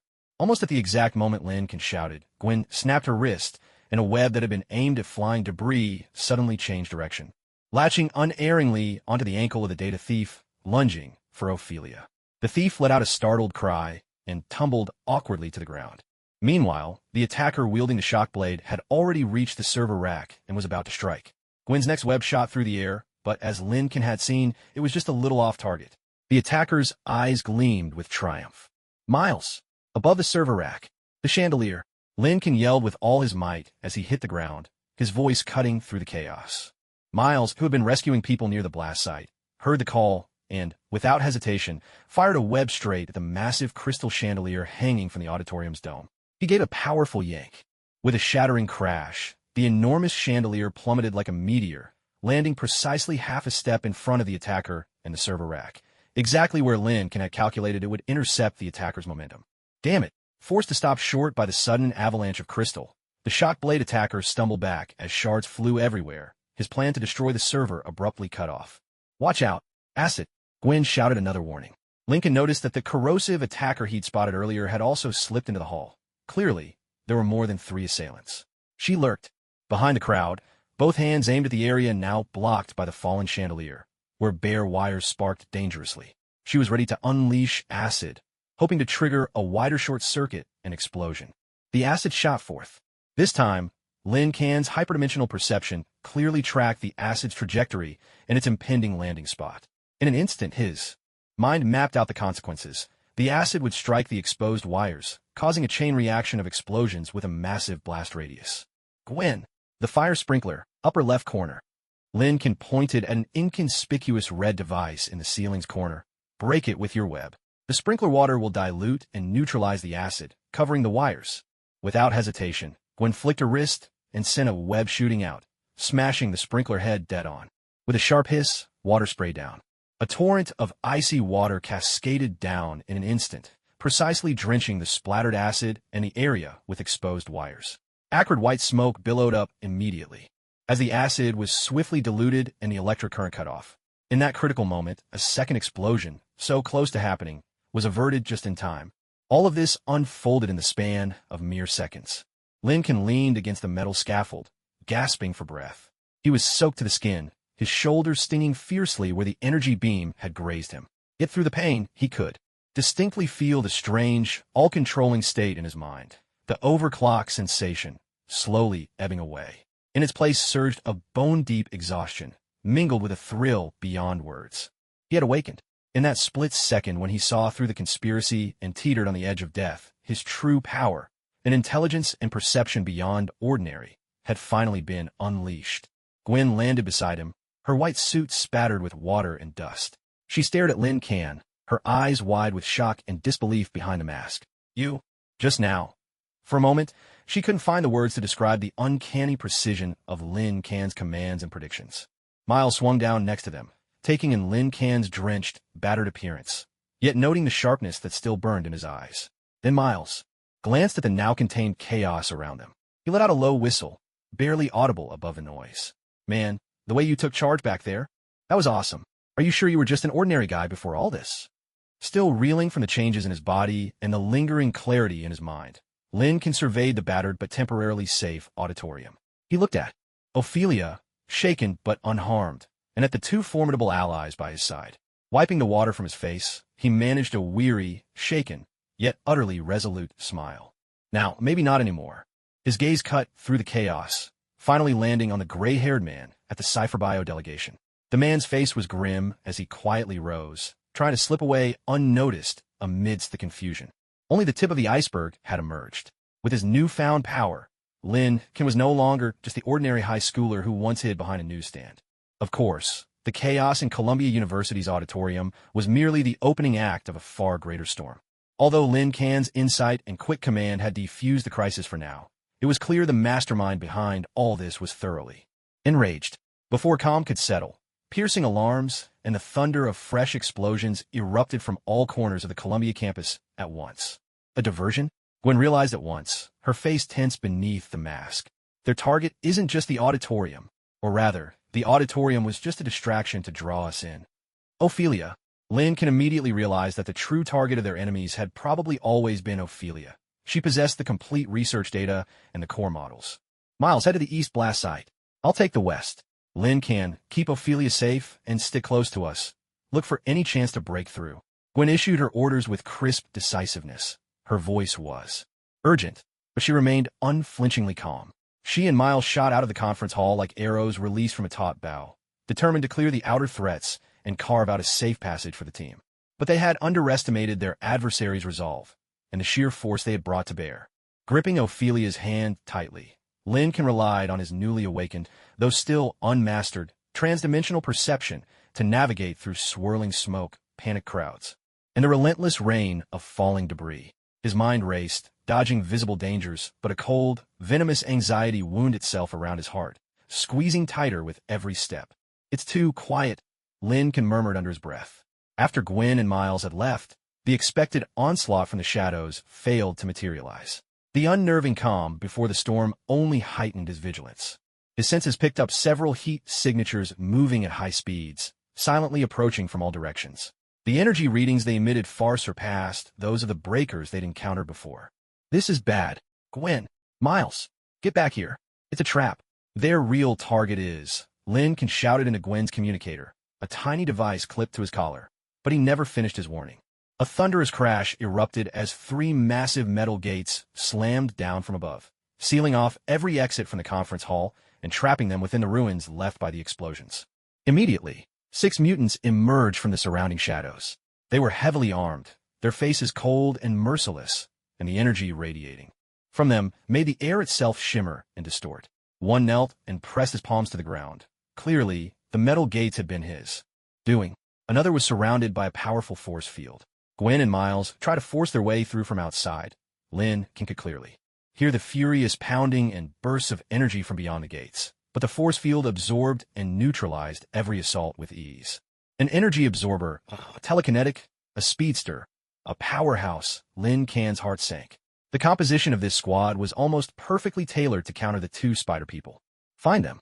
The leader of the mutants, a man with a gruesome scar slashing across his face, issued his command in a voice cold as steel. The battle erupted in an instant, but the odds were anything but even. Gwen and Miles were forcibly separated, each now confronting 3 formidable mutants whose powers and tactics complemented each other with deadly precision. Gwen's webs were rendered completely useless by the energy absorber, and her agile movements were severely disrupted by the constant gravity fields and obstacles conjured by the telekinetic mutant. The powerhouse of the group pursued her, relentlessly like a tank, each of his attacks devastating in force. Gwen could only rely on her spider sense, dodging at the very edge of her abilities, facing peril at every turn. Her white suit was soon stained with dust and blood. Miles found himself in even greater danger. His bioelectric attacks were entirely neutralized by the energy absorber, and his camouflage was largely ineffective against opponents with specialized thermal or motion detection. The speedster mutant never let him out of sight, harrying him with swift, relentless attacks. Another mutant, able to control shards of metal, left him nowhere to hide. Miles, furious, pushed his powers to their limits, arcs of electricity crackling across his body. Yet every blow he landed was effortlessly deflected, and the wounds on his body multiplied, blood seeping through his suit. Lincoln shielded Ophelia with his own body, relying on his hyperdimensional perception and the remnants of the conference hall to dodge stray bullets and flying debris. His mind raced, desperately searching for a way to turn the tide, but against such overwhelming strength and perfect coordination, his intelligence seemed powerless. Helplessly, he watched as the 2 heroes protecting them were gradually overwhelmed. Suddenly, with a heavy thud, Gwen threw herself in front of Lin Can and Ophelia, blocking a massive chunk of flying debris, only to be struck by the powerhouse mutant's punch. She let out a muffled cry of pain, her body flung like a severed kite into the distant rubble. She struggled to rise, but for the moment couldn't get back to her feet. "Gwen!" Miles shouted in fury. In that split second of distraction, the speedster's blade sliced across his back, blood spraying in its wake. Immediately after, several sharp steel rods, manipulated by the metal controller, pierced his abdomen and calf. Miles growled in agony, electricity flickering uncontrollably over his body. At last, he collapsed to his knees, his blood quickly soaking into the ground beneath him. "No!" Lin Can and Ophelia cried out together, their voices choked with despair. The scarred man leading the attack gave a cold wave of his hand. 2 mutants strode forward, roughly dragging the gravely wounded Miles away, while another headed toward where Gwen had fallen. Mission objective: take the girl. Eliminate all obstacles. The scarred man fixed his gaze on Lin Can and Ophelia, his eyes icy, as if they were already dead. Ophelia trembled all over, her vision blurred by tears. Lin can clench his teeth and stood firmly in front of her. His legs, too, were shaking, but he did not step back. He stared desperately at the enemy, searching for even the faintest glimmer of hope. Just then, the mutant approaching one called out, "Boss, the spider girl is still breathing." The scarred man frowned slightly. "Finish her." "Wait," Lin suddenly shouted hoarsely, trying to draw everyone's attention. "Is it data and research results you want? I have all the source code and key parameters for the models. She only knows the superficial stuff. Take me. Let her go." This was the only way he could think of to buy some time. The scar-faced man paused, a cold smirk creeping onto his lips. "How touching. Unfortunately, the order is, take the girl, eliminate everyone else." He said no more, raising his hand as energy began to gather in his palm. Despair pressed down on Lin like a thundercloud. Just as the mutant, ready to carry out the command, advanced toward Gwen to deliver a fatal blow, everything suddenly changed. Gwen, who had seemed unconscious, summoned the last of her strength and jerked her wrist upward. But her web shooter wasn't aimed at the mutant about to strike her. It targeted Miles, who lay badly wounded and being dragged not far away. A special strand of webbing, glowing faintly green, clearly tech-developed by S.H.I.E.L.D. or Gwen herself, latched onto the tattered suit on Miles's body. Then, using every ounce of her willpower, Gwen gave a fierce pull. She wasn't trying to pull Miles back to her. Instead, using the force, she hurled the blood from Miles's body, blood infused with the radioactive spider gene, through that specialized web tube, flinging it toward Lin like a syringe. A few drops of warm, strangely luminous blood splattered with precision into Lin Can's open mouth, agape in desperation, as well as onto the wounds on his shoulder and chest. All of this happened in an instant. Courting death, the mutant bellowed, enraged, stomping hard on Gwen's already battered chest. Her body convulsed violently, then fell completely still. In that moment, the special web link between her and Miles snapped and faded away. Miles witnessed the scene and let out a silent, agonized scream. The light vanished from his eyes and his head dropped. "Gwen! Miles!" Lin Can's mind went blank, nearly torn apart by grief and fury. He tasted the metallic, tingling blood in his mouth, felt the burning pain from his wounds, but none of that mattered now. The scar-faced man, clearly annoyed by this unexpected turn, unleashed his energy attack without hesitation. "Ophelia!" Lin instinctively turned, trying to shield the girl with his own body from the final blow. But the energy blast moved too fast. A violent explosion erupted behind Lin Can, the shockwave tossing him into the air before he crashed heavily against the wall. It felt as though every bone in his body had shattered, his organs displaced, and blood gushed from his mouth and nose. His vision blurred rapidly. The last thing he saw was Ophelia, struck unconscious by the scarred man with brutal force, hoisted over his shoulder like a sack of goods, vanishing behind a suddenly revealed hidden door. The remaining mutants began their swift retreat. Lin lay sprawled in the cold ruins, beside the gradually cooling bodies of the two Spider-Men.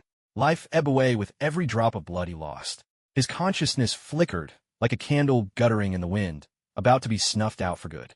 "I can't let it end like this. Gwen, Miles, Ophelia." The agony was overwhelming. Sorrow and fury raged within him, and mingled with his own blood at his wounds. Those few drops of another Spider-Man's blood. Just before his mind slipped fully into darkness, he felt it, an excruciating pain and searing heat from the wounds on his shoulder and chest where Miles' blood had touched him. It was as if a legion of ants gnawed at his flesh, or he'd been cast into a blazing furnace. Then, suddenly, a wild, unfamiliar force erupted from those wounds and from his stomach, where he'd swallowed some of the blood, surging violently through his dying body. His cells screamed, but under the stimulus of this foreign, vibrant, and mutagenic substance, they began to frantically reorganize, repair, and transform. His healing factor, awakened by Spider-Man's blood, and, perhaps due to his own newly awakened, hyperdimensional perception and the extremity of his emotions, this fusion triggered an intense and wholly unexpected reaction. His body convulsed uncontrollably. Wounds sealed, writhed, and healed at a speed visible to the naked eye. Muscle fibers reknit beneath his skin, and his bones clicked and shifted back into place. Deeper still, a spider-like sense strained to merge with his own innate hyperdimensional awareness. When SHLD's backup finally broke through and reached the scene, all they found were two Spider-Men's lifeless bodies and the ravaged remains of the battlefield. And there, lying in a pool of blood, was an Asian teenager, Lin Can, his body burning with fever, his wounds healing in strange and uncanny ways, lost in a deep coma. He had survived, in a way no one could have foreseen. He carried with him heavy sacrifice, an unfinished mission, friends lost to captivity, and a newly kindled legacy of Spider-Man burning in his veins. His rebirth was destined to be accompanied by pain, by newfound power, and by a storm far fiercer than any he had yet faced. Lin Can's consciousness drifted in and out, struggling in endless darkness and searing pain. The shattered image of Gwen, the lifeless look in Miles's eyes, the despair on Ophelia's face as she was taken away. These scenes replayed over and over like a relentless nightmare. His body teetered between excruciating agony and an uncanny sensation of being remade, as if every inch of flesh was being torn apart and then reconstructed. Just as his awareness was on the verge of being completely swallowed by this vortex of suffering, a sudden engine roar, filled with a futuristic edge and jarringly out of place against the ruined surroundings, rushed closer at breathtaking speed. A deafening blast echoed through the air. On one side of the conference hall, a wall that had been sealed by a metal gate suddenly burst inward. It wasn't the force of an explosion, but rather the result of some kind of precise, high-energy beam slicing and melting through the structure. Amid the swirling dust and smoke, a red and gold figure hovered in the breach, the glow in his palm fading away. That was Iron Man, Tony Stark. Within moments, more figures swiftly entered the scene. Secure the area. Prioritize rescue of survivors. Watch for unknown energy reactions. A calm, commanding woman's voice issued orders. Agent Phil Coulson led a squad of S.H.I.E.L.D. operatives, fully armed and sweeping the debris with tactical flashlights. Striding in behind them was another figure, a stern, one-eyed black man in a dark trench coat, Nick Fury. His gaze swept the scene, pausing briefly on the bodies of the two Spider-Men, his expression grave. Stark, check for any signs of life. Fury's voice was low and urgent. Scanning now, Director. Iron Man's faceplate slid open, revealing Tony Stark's face, stripped of his usual humor, replaced with grim determination and anger. The armor, Mark XLII, or a newer model, swept the area with a comprehensive scan. 2, confirmed with no vital signs. His voice caught slightly, clearly referring to Gwen and Miles, the pain unmistakable. Suddenly, the suit's sensors picked up an anomalous reading from a corner of the wreckage. Wait, there's someone else over there. Faint vital signs, but damn, his cellular activity is off the charts, rapidly regenerating. These readings are highly unusual. Stark immediately turned toward the signal, his thrusters flaring as he shot across the room. Coulson's agents followed, moving in with practiced vigilance to secure the area. Stark landed beside a heap of broken tables and chunks of concrete. With mechanical precision, the suit's arms cleared away the debris, revealing Lin Can, curled up, drenched in blood, his body convulsing unconsciously. He's just a kid, Coulson said in disbelief. Stark crouched down, the armored fingers deftly flicking out a miniature scanner as he began a meticulous examination of Lin Can, high school student, temporary ID confirms his identity.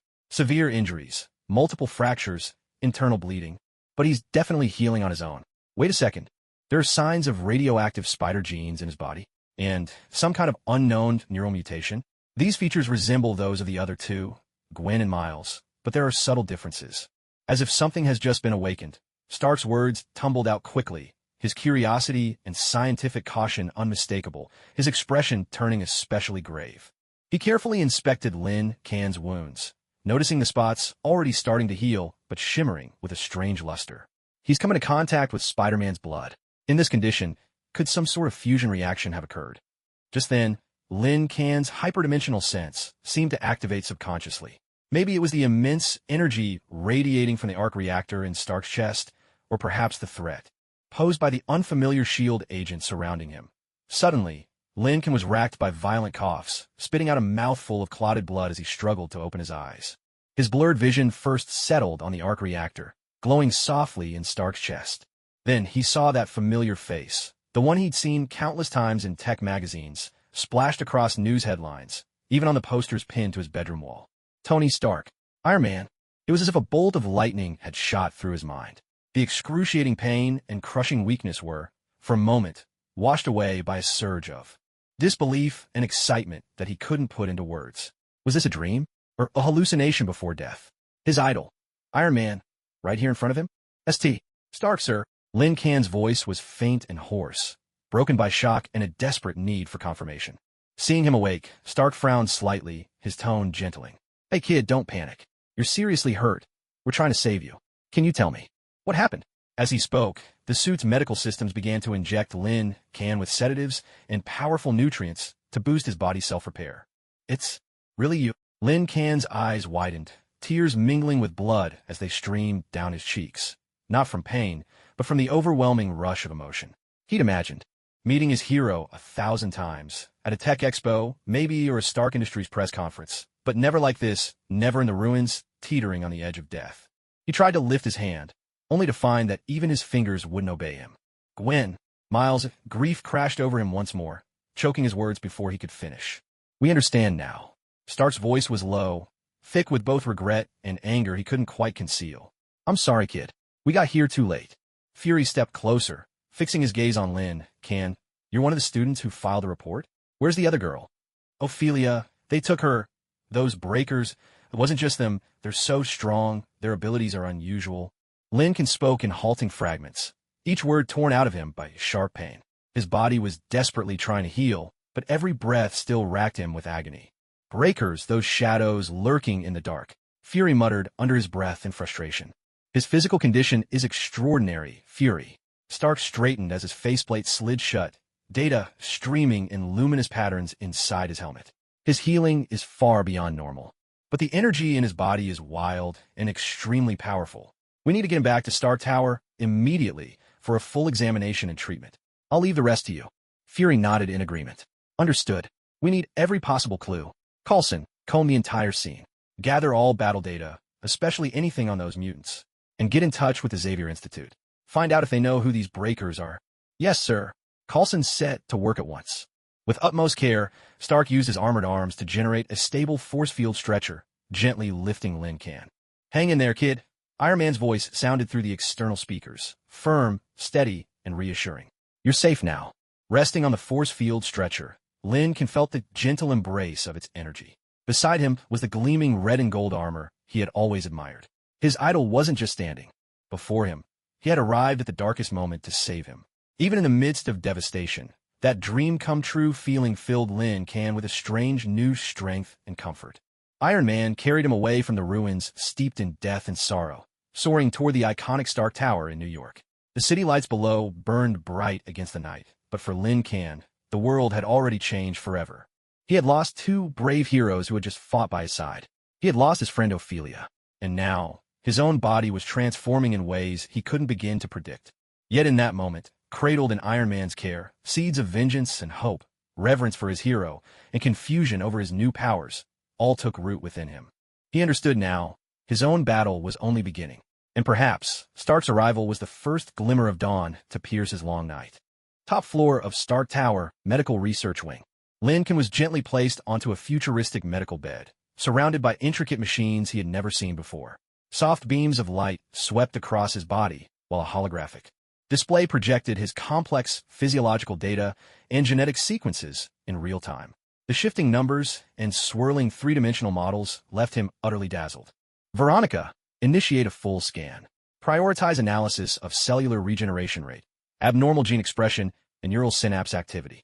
Tony Stark, now out of his armor and dressed in nothing but a simple black tank top, slid his fingers rapidly over a floating holographic control panel as he issued the command. His expression was focused, that unique curiosity of a scientist shining in his eyes. Understood, Mr. Stark. A calm, logical female voice, perhaps AI Friday or an earlier version, replied with measured precision. Lin Can lay there, his body still throbbing with pain, yet his formidable self-healing ability continued to work, steadily knitting his injuries back together. But it was his eyes that were truly overwhelmed, darting around as he took in this legendary place. Mechanical arms glided along tracks with smooth efficiency. Particle projectors cast intricate structural diagrams into the air. On a nearby table, gold and red nanomodules assembled and disassembled themselves with uncanny life. All of this was far beyond the technological level of his world, or at least far beyond anything he believed possible at this point in time. He felt like a country boy newly arrived in the big city, his gaze brimming with wonder and a touch of helpless ignorance. Is that a quantum entanglement stabilization experiment? Lin Can pointed tentatively at a distant, faintly glowing blue ring-shaped device, trying to appear less like an outsider. Yet the technical jargon he used made Tony raise an eyebrow. Oh, you know about quantum entanglement? Tony turned, looking at him in surprise. A high schooler? Seems your academic conferences are more impressive than I thought. But no, that's just a fancy coffee warmer prototype. Didn't really work out, but the lighting effect was cool, so I kept it as decoration. Lin canned. He felt his cheeks flush with embarrassment. Tony walked over to his bedside, eyes scanning the rolling data on the holographic screen. He gave a low whistle. Well, kid, your body's throwing a party. And I didn't get an invite. Your healing factor is off the charts. Your metabolism is running at 20 times the normal rate, and your neural electric signals. You didn't sneak a bite out of my arc reactor last night, did you? Tony's humor was unmistakable, but Lincoln could sense the seriousness behind his eyes. It was Miles' blood, Lincoln murmured, sorrow welling up inside him once more. And Gwen? Tony's expression dimmed for a moment as well. He patted Lincoln gently on his uninjured shoulder. I know. Fury told me everything. They were good. Kids, heroes, every one of them. He paused, then added, and so are you, kid. To keep your cool in a situation like that, to give effective orders, and even to absorb some of their powers just to survive, that's extraordinary. Hearing praise straight from his idol, Lin Can's heart pounded wildly, excitement momentarily eclipsing his grief. Mr. Stark, I never imagined I'd meet you in person. Your arc reactor, the Mark Series armors, the Clean Energy Initiative, and the Battle of New York. You flew a nuclear missile straight into the wormhole. That was just absolutely incredible. You're a true hero. He stumbled over his words, eyes shining with pure adoration like a fan whose wildest dream had come true.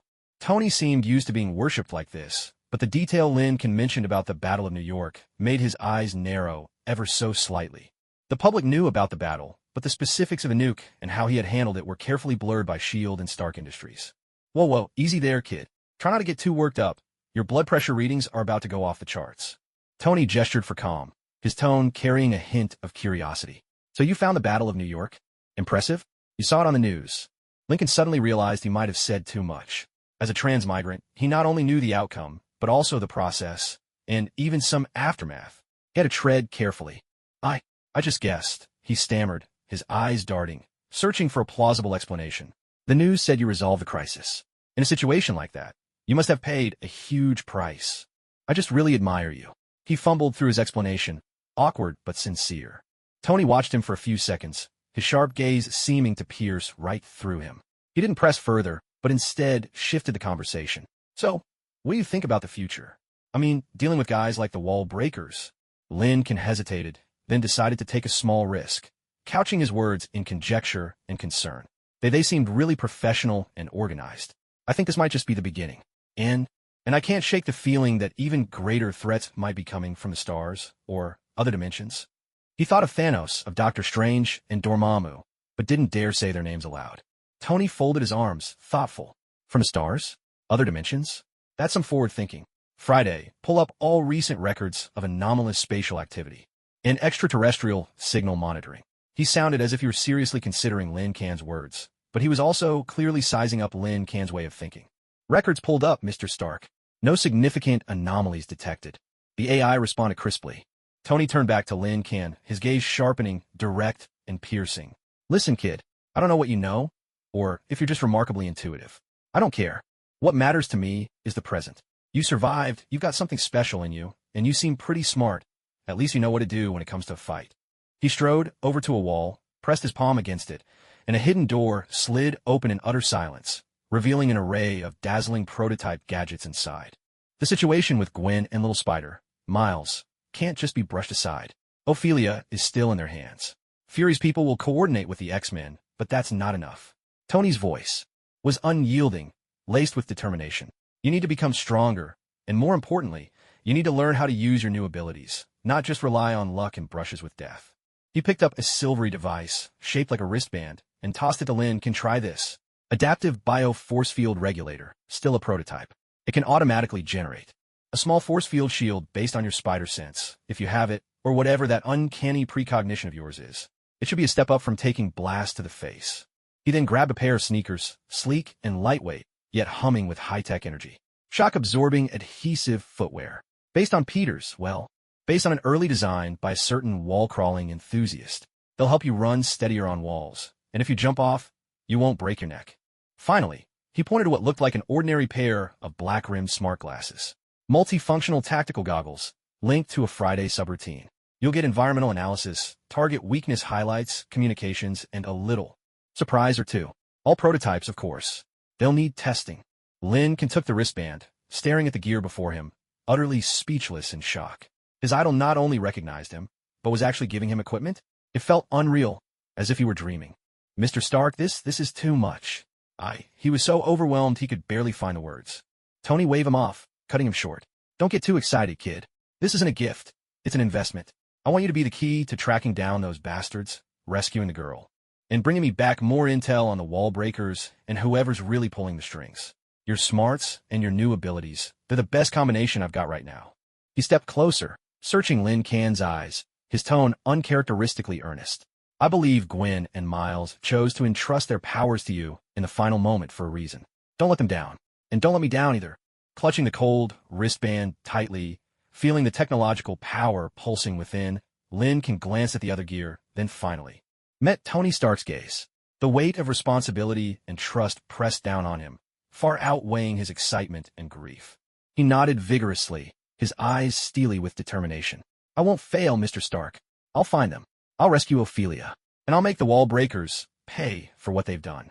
In this moment, he was no longer just a fortunate, or perhaps unfortunate, traveler between worlds, nor merely a high school student idolizing his hero.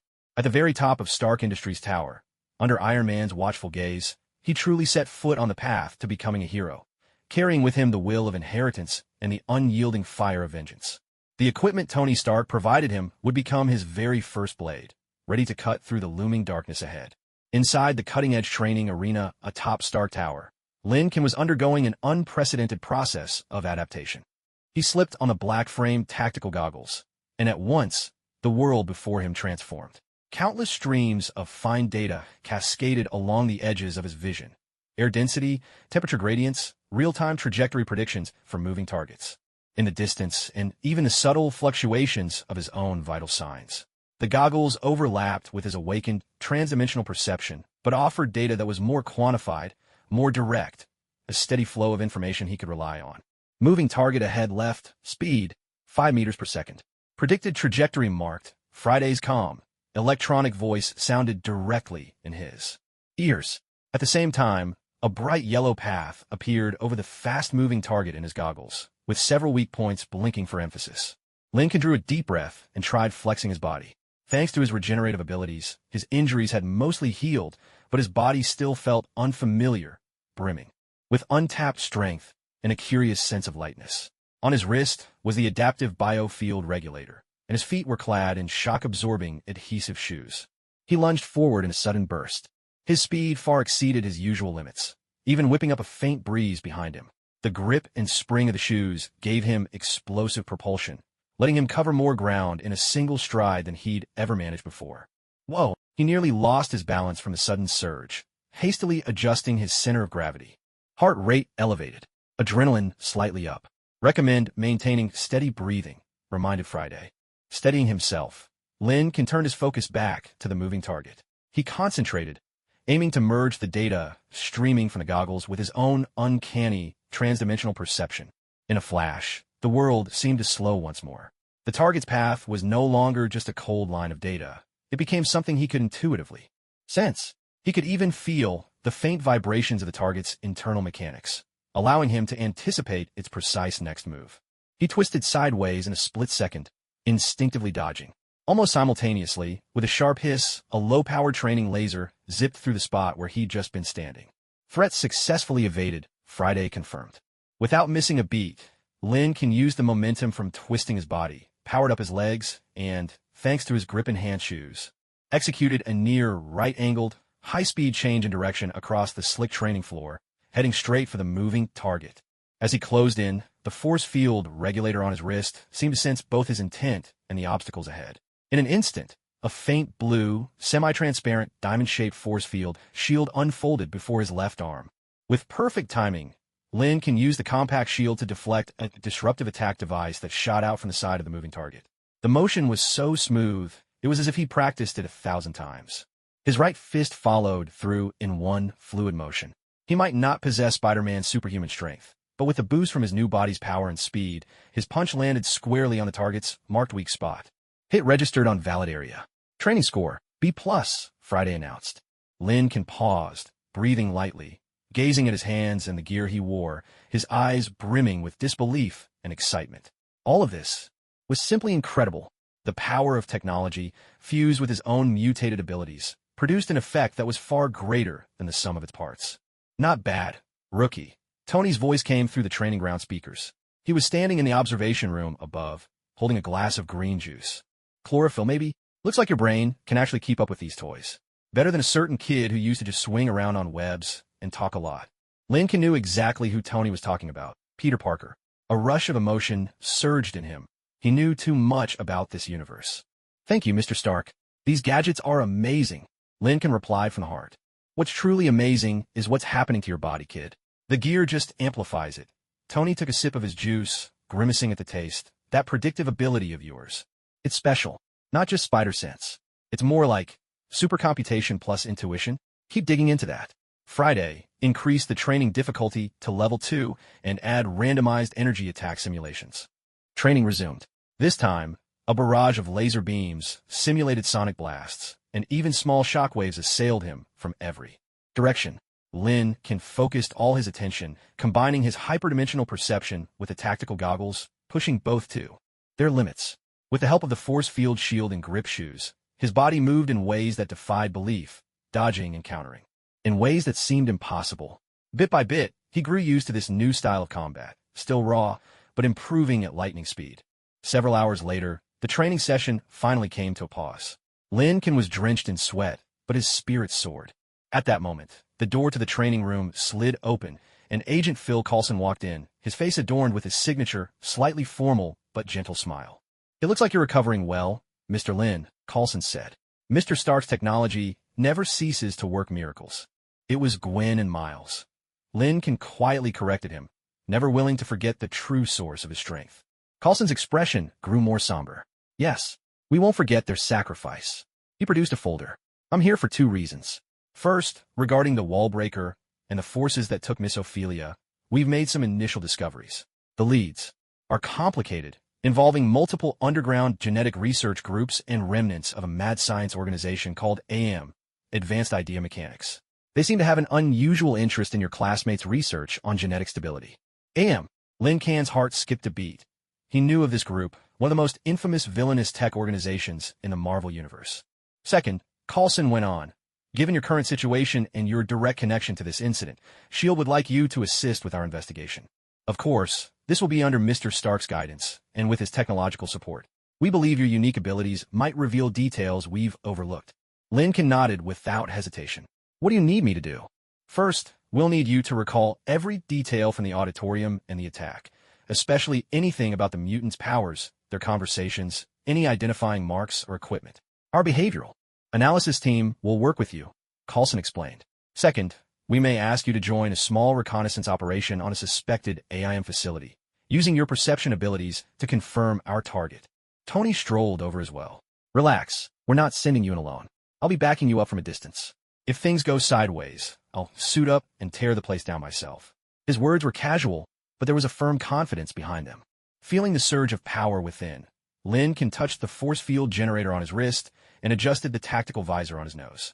Grief and anger had been forged into a resolute determination. I'm ready, he said. His voice no longer carried the callousness of a student, but instead held a warrior's steadiness. Just tell me when and where. I'll find them. For Gwen, for Miles, and for Ophelia. His gaze swept over the flickering AIM emblem on the holographic screen. The knowledge he carried as a traveler made it clear the road ahead would be fraught with danger and uncertainty.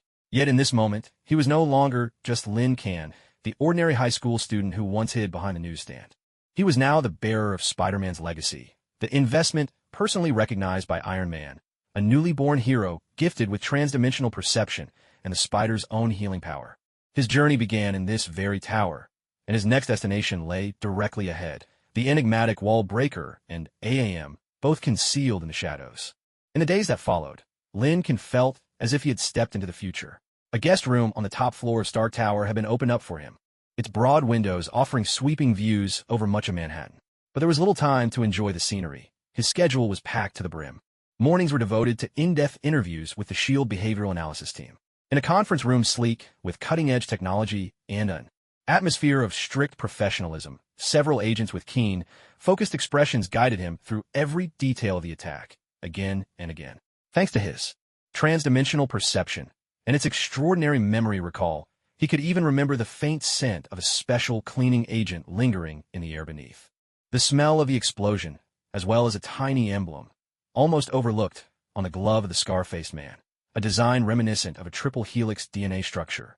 This insignia, there's nothing in our database that matches it exactly, but its structure has a 70% similarity to the logo of IM's now-defunct gene shaping division. One analyst remarked, studying the magnified image intently.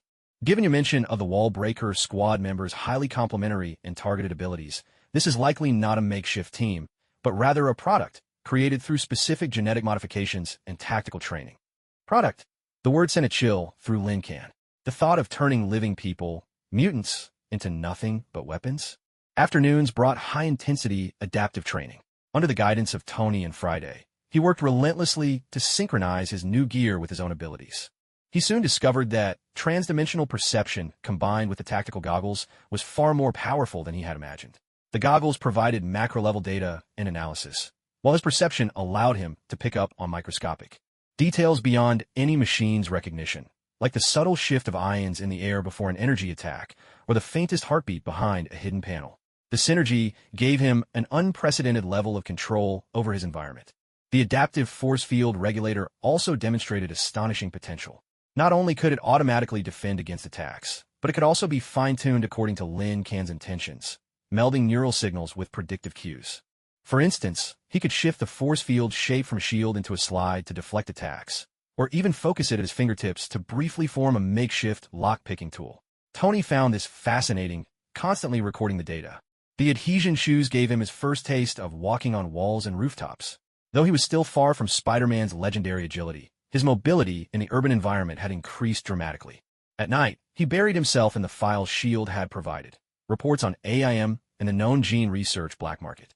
His studious nature truly shone here, as he quickly absorbed the obscure genetic terminology and the tangled diagrams of organizational relationships. 3 days later, the mission orders arrived. The target was located in an abandoned warehouse in the Brooklyn docks. SHELD's perimeter surveillance had picked up unusual energy readings and unidentified activity at night, suspected to be connected with remnants of AM. The signals were weak and the opposition's anti-surveillance measures were formidable, making it impossible to assess the situation inside. A direct assault would be risky and might alert the enemy. Lin Can's assignment was to use his enhanced senses to infiltrate and scout the site without revealing himself and determine whether the target was linked to the Wall Breaker or Ophelia's disappearance. Remember, rookie, just take a look. Tony warned him before departure, his expression uncharacteristically serious. Your life is worth more than any intel. If you spot trouble, tag it and get out. Friday will monitor your status the entire time, and I'll be up above. He pointed at the ceiling, indicating that the Mark armor would be on standby. Lin Can drew a deep breath and checked his gear. Tactical goggles, the force field bracelet, adhesion shoes, and a night suit from SHIELD equipped with basic optical camouflage. He nodded. Understood. The Brooklyn docks at night were silent and desolate, with only the sound of waves lapping against the shore and the distant glow of city neon lights. The abandoned warehouse loomed like a slumbering beast, shrouded in deep shadow. Moving like a ghost, Lin Can approached without a sound. The adhesion shoes muffled his footsteps entirely, while the tactical goggles switched between thermal imaging and night vision, scanning the surroundings. No heat signatures detected on the perimeter. The third window on the left is broken. You can use it as your entry point. Friday's voice murmured quietly in his ear. Nimbly, Lin Can climbed onto the wall and slipped through the gap in the window, sliding into the depths of the warehouse. A heavy mix of rust, dust, and some kind of chemical stung his senses as he entered. The interior was vast, cluttered with rusted shipping containers and abandoned machinery. Lin Can unleashed his hyperdimensional perception to its fullest, an invisible sonar that swept the space, capturing every unusual detail. I'm picking up faint energy readings. Source is underground. There's a lingering scent in the air. Cloning gel and high-energy nutrient solution. Lin Can lowered his voice, reporting through the comms built into his tactical visor. These subtle traces were things that ordinary instruments could hardly register. He moved with utmost caution, carefully avoiding the debris on the ground as he advanced in the direction of the energy source. Deep within the warehouse, a heavy metal door lay hidden behind one of the shipping containers, a sliver of pale light barely seeping through the gap. I found a suspicious entryway. The lock appears to be a combination of biometric and passcode security. Can you handle it? Tony's voice crackled through. Lin can focused, his tactical visor rapidly scanning and analyzing the lock structure. At the same time, he extended his senses, listening for the subtle clicks of the mechanical tumblers and the faint hum of electronic currents inside the lock. The passcode part operates in the megahertz range. It'll take some time to decrypt. The biometric lock seems to have a flaw. Its energy fluctuations are unstable. Lin Can's mind raced as he cross-referenced the visor's data with his own perception. Maybe I could try using a miniature force field to mimic a targeted energy pulse and disrupt the biometric scanner's instant recognition. In theory, that could work, but the precision required is extreme. You'll only have one shot. If it fails, it might trigger an alarm. Friday's analysis came through. Let me give it a try. Lin Can held his breath, bringing his wrist up to the biometric scanner. Under his meticulous control, the force field regulator generated the subtlest, frequency-specific energy pulse, sending it directly into the scanner sensor. A brief flicker. The red light on the scanner blinked erratically, as if thrown off balance for a split second. Now, guided by the mechanical noises he'd heard earlier in the visor schematic, Lin Can simultaneously slipped a thin wire, one of SHLD's specialized tools, into the physical lock. Relying on sensory feedback, he gently nudged a few pins into place. With a soft click, the heavy metal door began to slide open, just a crack at first. Nicely done. Tony's voice came through, tinged with admiration. Beyond the door, a concrete staircase descended into the gloom, faint lights glowing from below, and the chemical scent growing even stronger. Lin Can took a deep breath, slipped sideways through the narrow opening, and headed down. At the bottom of the stairs was a cramped landing, and below that, the layout of what looked like a small underground laboratory came into view. Through the gaps in the platform's railing, Lin Can spotted several people in white protective suits, their faces hidden behind masks marked with the AIM insignia, busily moving about. On the lab benches rested a collection of instruments he knew well. These were the very models they had referenced in their academic reports, specialized equipment designed for gene sequence stability analysis. His heart leapt with excitement. He had found the right place. His eyes swept the room, searching quickly.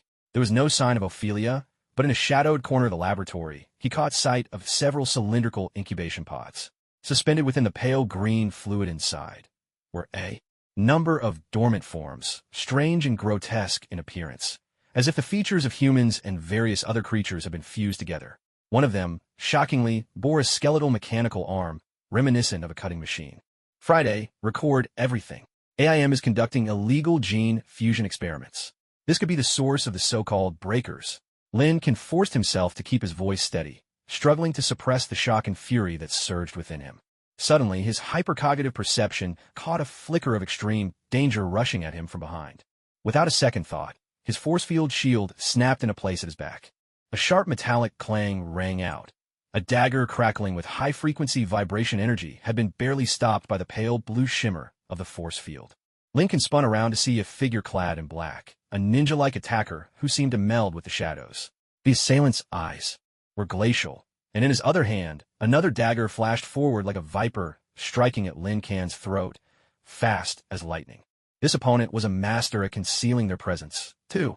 Lin Can's magnetic boots kicked into action, propelling him backward at speed, even as his tactical visor locked onto the enemy in an instant. Target detected. High mobility, advanced stealth techniques, armed with high-frequency vibration blades. Identity unknown.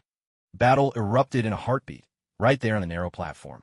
The high-frequency dagger clashed with Lin Can's force field shield, unleashing a shrill screech and a spray of sparks. Using the momentum from the block, Lin Can push himself further back, his boots scraping softly against the concrete of the platform. The ninja-like attacker, having missed with the strike, vanished once more into the shadows like a phantom, their presence nearly undetectable. Only the faint heat signature left on Lin Can's visor and the subtle intent picked up by his hypercognitive perception warned him that the threat persisted. Friday, identify the intruder. Cross-referencing database. Combat style highly resembles the Hand's ninjas, but with more modern equipment. Suspected to be working for another organization. The Hand? Lin Can's heart tightened.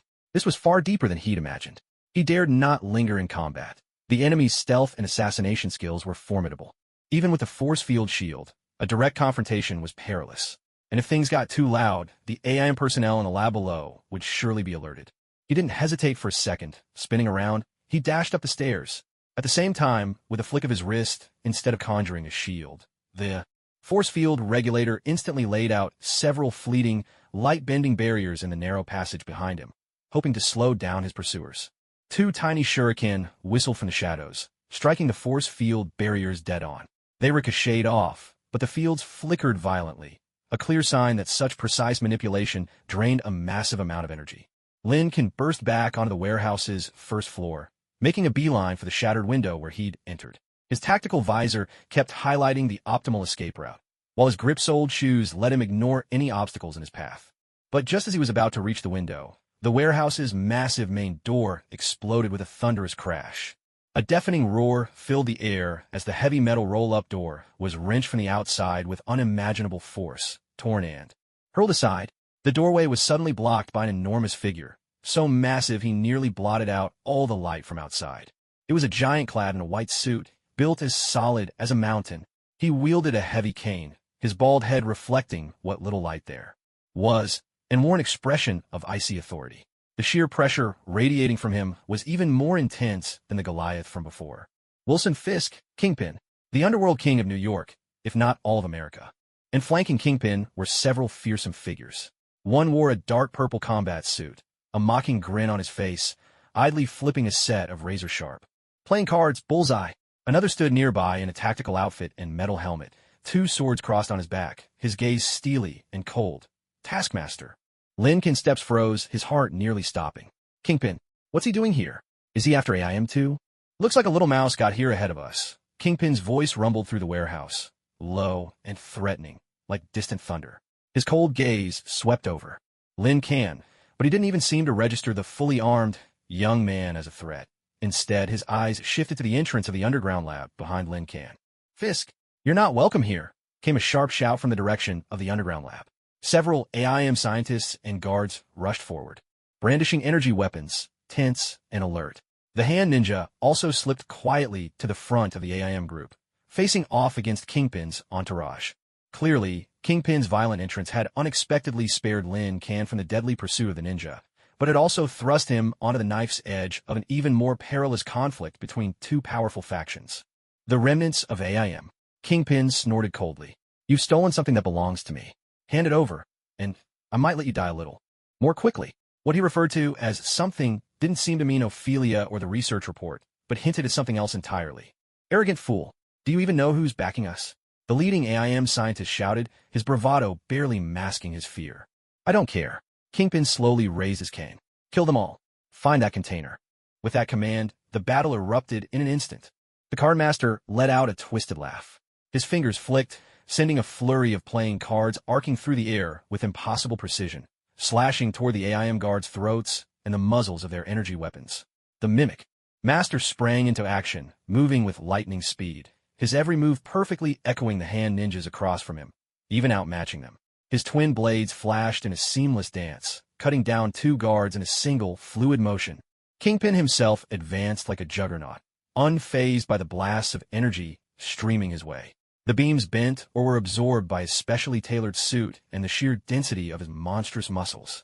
He swung his cane with a terrifying roar, smashing an unfortunate AIM operative, gear and all, clear across the warehouse, slamming the man into a shipping container with bone-crushing force, his fate unknown. In an instant, the warehouse was transformed into a grisly battlefield. AIM guards and hand ninjas clashed in a chaotic melee with Kingpin's elite henchmen. Caught in the middle, Lin Can stared in wide-eyed shock. The plan was in shambles. His covert reconnaissance had turned into a front-row seat to a brutal underworld showdown. Mr. Stark, situation's changed. Kingpin just busted in, and he's fighting AIM. Lin Can ducked behind a massive, rusted machine, his voice urgent as he relayed the update. Kingpin, Tony's voice crackled back, full of alarm. Damn it, how did he get mixed up in this? Listen, rookie, use the chaos to bail out now. That's not a fight you can handle. Lincoln knew he had to get out.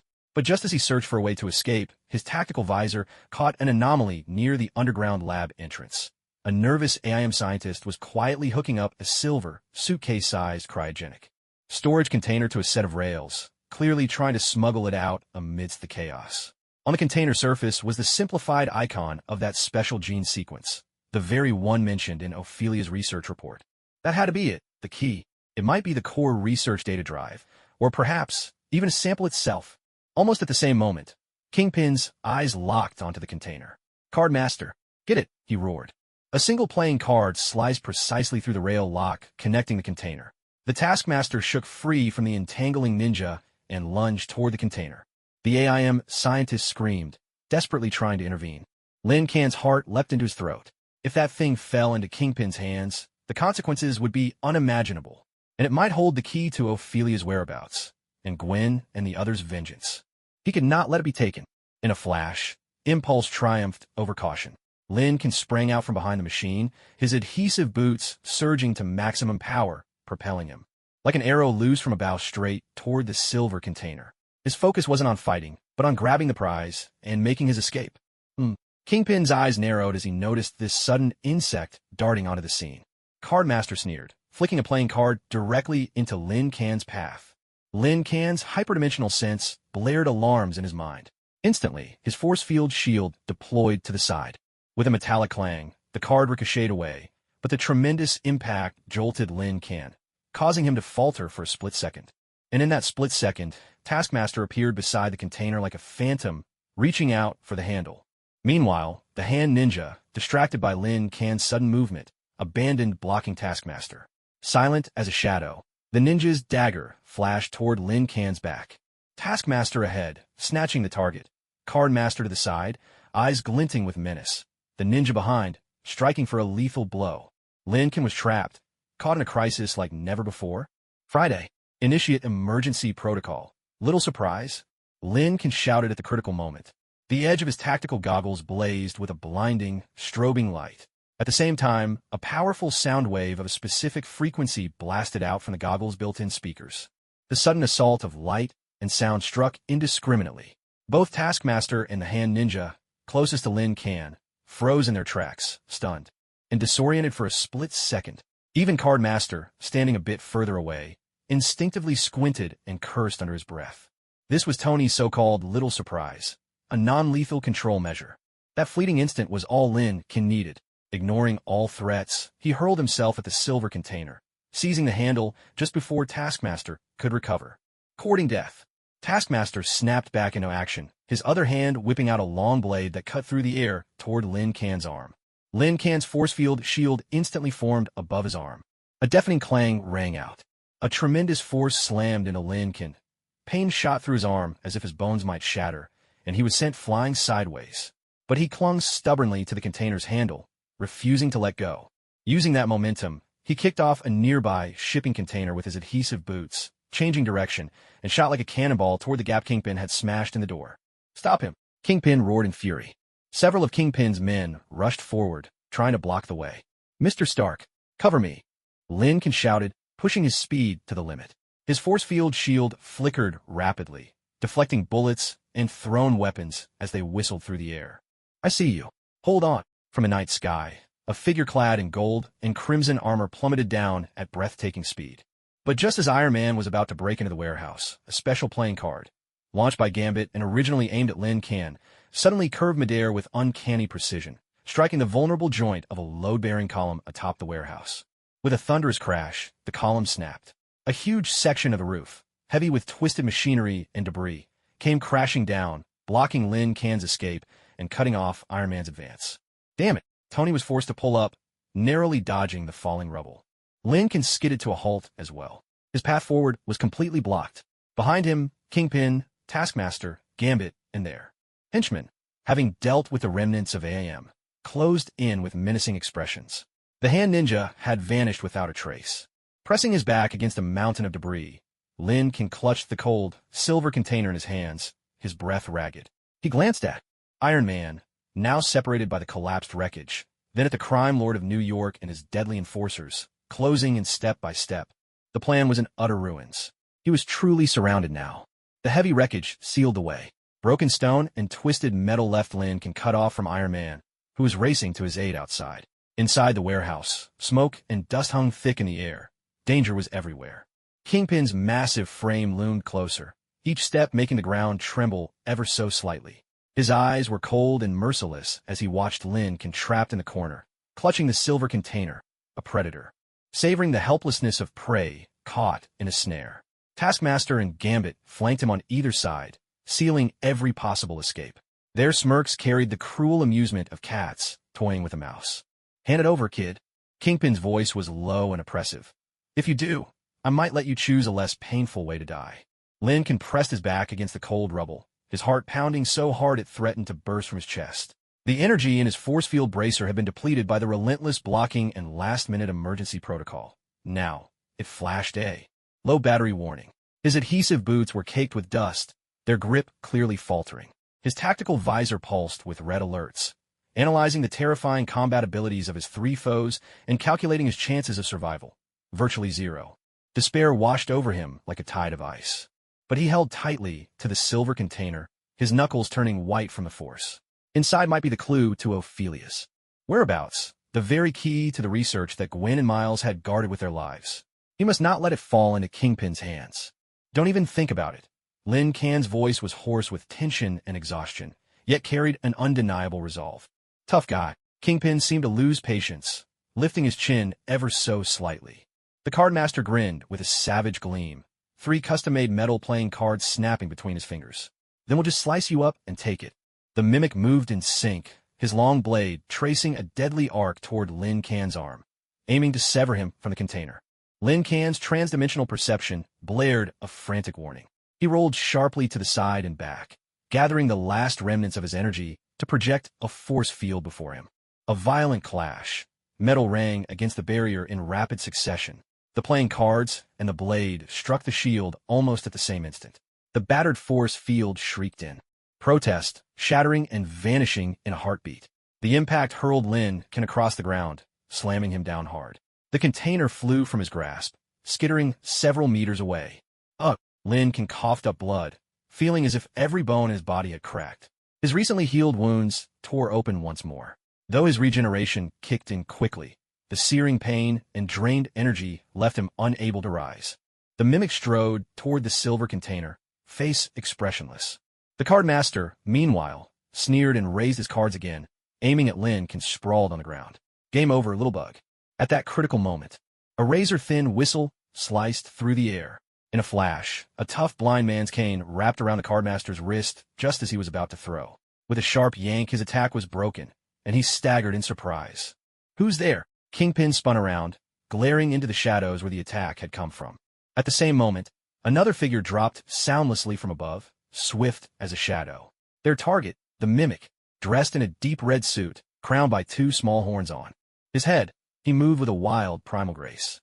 In his hands, twin batons whirled, cutting the air with a low whoosh as he expertly knocked aside the mimic's grasping hand. "Daredevil, Matt Murdock, the guardian of Hell's Kitchen." "Kingpin." Daredevil's voice came cool and steady from behind his mask. "You've reached too far. This isn't your turf." "Murdock." For the first time, genuine anger twisted Kingpin's features as he recognized the nemesis who had thwarted him so many times. "You're always crawling out of the gutters, showing up where you don't belong." "It seems I arrived just in time." Daredevil landed steadily in front of Lin Can and the container, adopting a defensive stance. His radar sense had already mapped out every nuance of the scene. Without turning his head, he called out to Lin Can, "Kid, can you move?" Lin struggled to his feet, wiping the blood from the corner of his mouth. Stunned and elated, he looked at this legendary street hero standing before him. I think so." He had never imagined that help would come at such a desperate moment, and that it would be Daredevil himself, a mortal who could stand shoulder to shoulder with the superhuman. "Grab the package and look for a chance to get out. That Iron Man outside should be finishing up with the obstacles by now."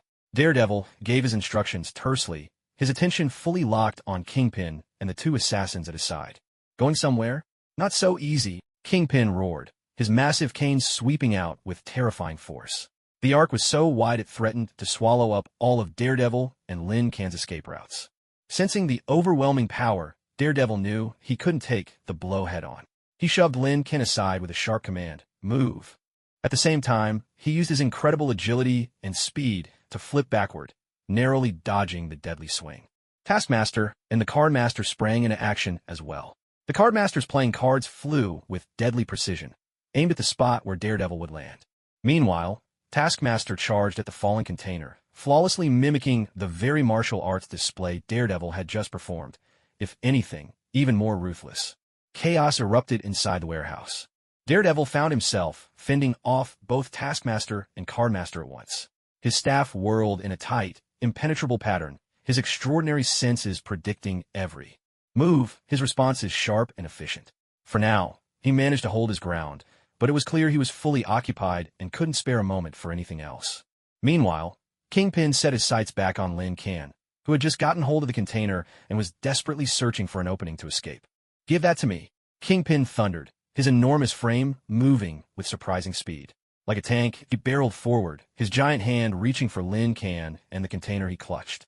Lin Kan's hypersense screamed with warnings, but he was too drained from his wounds and the energy he'd spent. He was just a second too slow. Kingpin was nearly upon him. 3 sharp gunshots rang out, one after another. Instead of aiming at Kingpin, since ordinary bullets would hardly faze him, the shots struck the ground between Kingpin and Lin Kan, sending up a shower of sparks and concrete shards, just enough to break Kingpin's momentum. Everyone froze in surprise. On the steel platform on the warehouse's second floor, a tall, lean man in a purple suit and matching sunglasses stood, a toothpick dangling from his lips.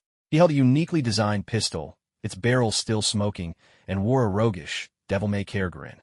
Bullseye? That can't be right. Kingpin is already here. Lincoln froze for a split second.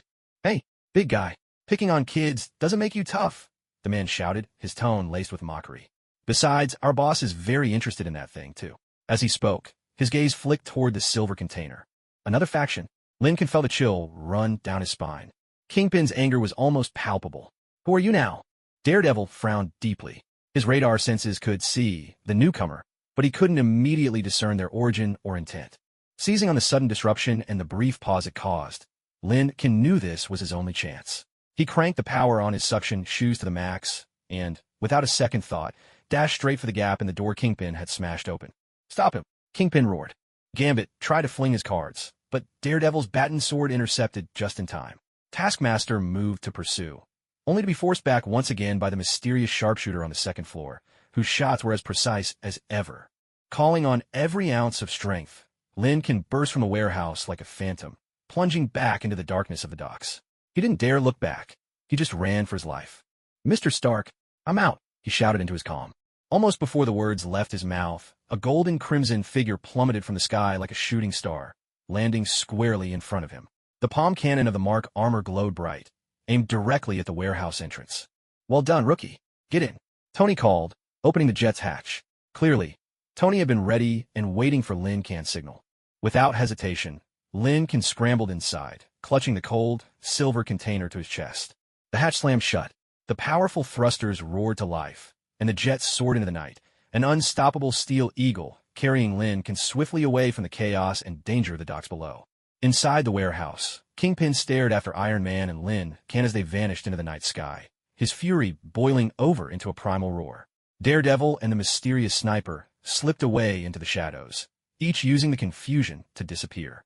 A chaotic clash of many sides had ended, for now, thanks to Daredevil's unexpected intervention and the meddling of a mysterious third party. Lincoln had escaped against all odds, managing to bring back an item that might prove crucial. But everyone knew this was only the beginning of the battle for the genetic secret and the wall breaker. Kingpin's ambition, Aim's madness, the Hand's enigma, and now this newly emerged force, greater storms were gathering. Wounded and spent, Lincoln clung to the container in Iron Man's jet, drifting in and out of consciousness.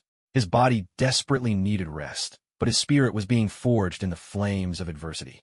The medical laboratory on the top floor of Stark Tower was once again a hive of activity.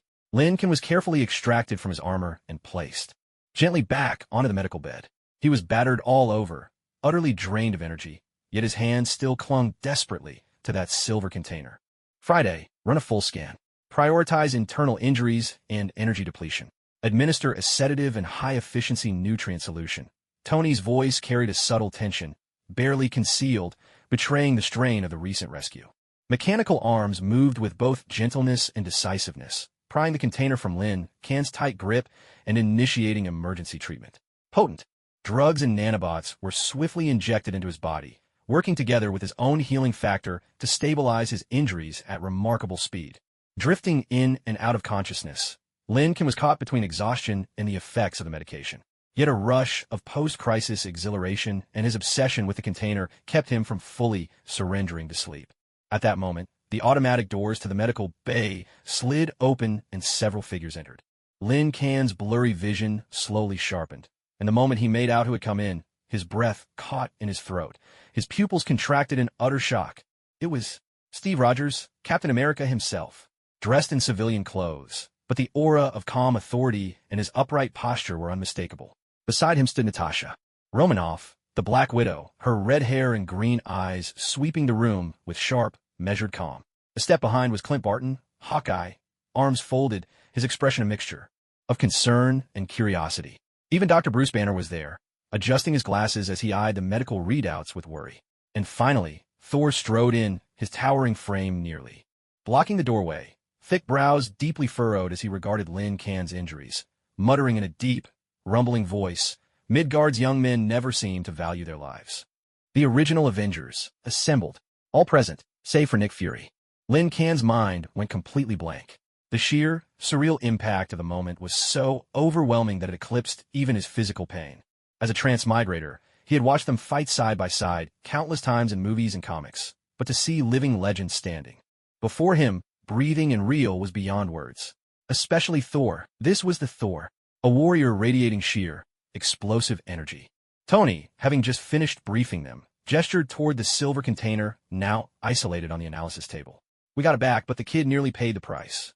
Kingpin, I am, the Hand, and probably a few more troublemakers. Everyone wants their hands on this thing. Every eye in the room fixed intently on the container, their expressions grave. Steve Rogers stepped forward, his gaze gentle, yet full of admiration as he looked at Lin Can lying on the bed. Kid, what you did was incredibly brave. Stark has already told us everything. Thank you for everything you've done to protect what matters. His voice was rich and sincere, imbued with a natural authority and a power that soothed those around him. If this had been the usual Lin Can, hearing a personal compliment from Captain America would probably have made him so excited he'd nearly faint. But the moment Steve's words fell, Lin Can's mind was suddenly flooded with vivid scenes from Captain America, Civil War. The airport battle, the look of disbelief and pain in Iron Man's eyes when the shield smashed his reactor. Howard Stark's cold, lifeless body, Bucky Barnes, and that mechanical arm. Steve Rogers, he's my friend. And Tony, so was I. A tidal wave of anger, born from the future, and a deep sense of injustice on Tony's behalf, surged up inside him like a volcano. This storm of emotion, tangled with the adrenaline still coursing through him after his brush with death, crashed through his reason and awe in an instant. He jerked his head up, and the excitement and admiration from before vanished. In their place was a chilling, almost hostile scrutiny as he stared hard at Captain America. Brave. Lin Can's voice was weak and raspy, yet every word dripped with sharp sarcasm. You mean the kind of bravery that lets you go for the kill against your own teammates, all in the name of so-called friendship, Captain Rogers? The words exploded in the quiet medical bay like a thunderclap. Everyone froze, the air suddenly heavy and still. Tony's fingers halted abruptly over the holographic screen. He stared at Lin Can in disbelief. Natasha's eyes narrowed slightly, her body tensing almost imperceptibly, slipping into alert. Clint's jaw dropped in astonishment, glancing from Lin Can to Steve and back again. Dr. Banner's hand, halfway to adjusting his glasses, lingered awkwardly in the air. Thor scratched his head, looking thoroughly perplexed. Are Midgardian relationships always this complicated? And at the very center of the storm, Steve Rogers was completely at a loss. His blue eyes were clouded with pure confusion, his brow furrowed tightly. Kid, what are you talking about? I don't understand. He genuinely couldn't fathom why. This boy he was meeting for the first time would unleash such deep, almost long-held hostility toward him. Steve was sure he'd never seen this young man before. Tony was the first to react. He frowned, his tone tinged with annoyance and bewilderment.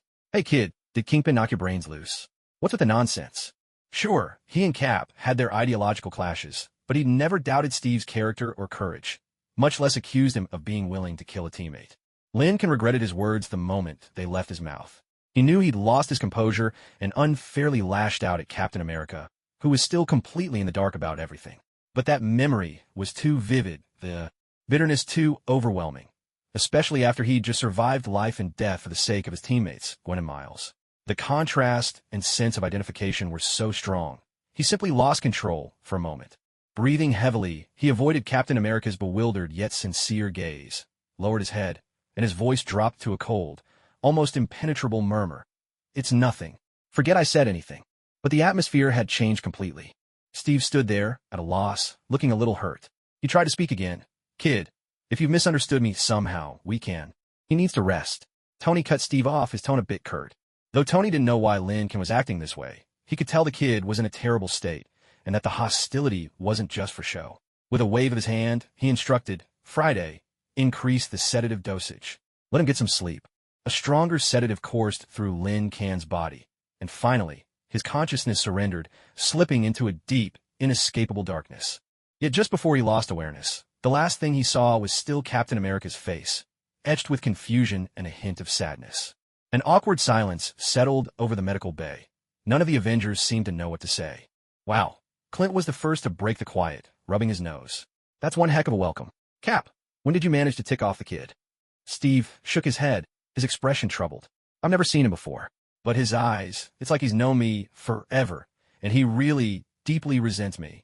The thought left him visibly unsettled. Natasha stepped up to the isolation platform, scrutinizing the silver container. "Maybe it's connected to what he's been through." Stark said his powers come from two other dead guardians, Gwen and Miles. "It wouldn't be strange if he's projecting his grief."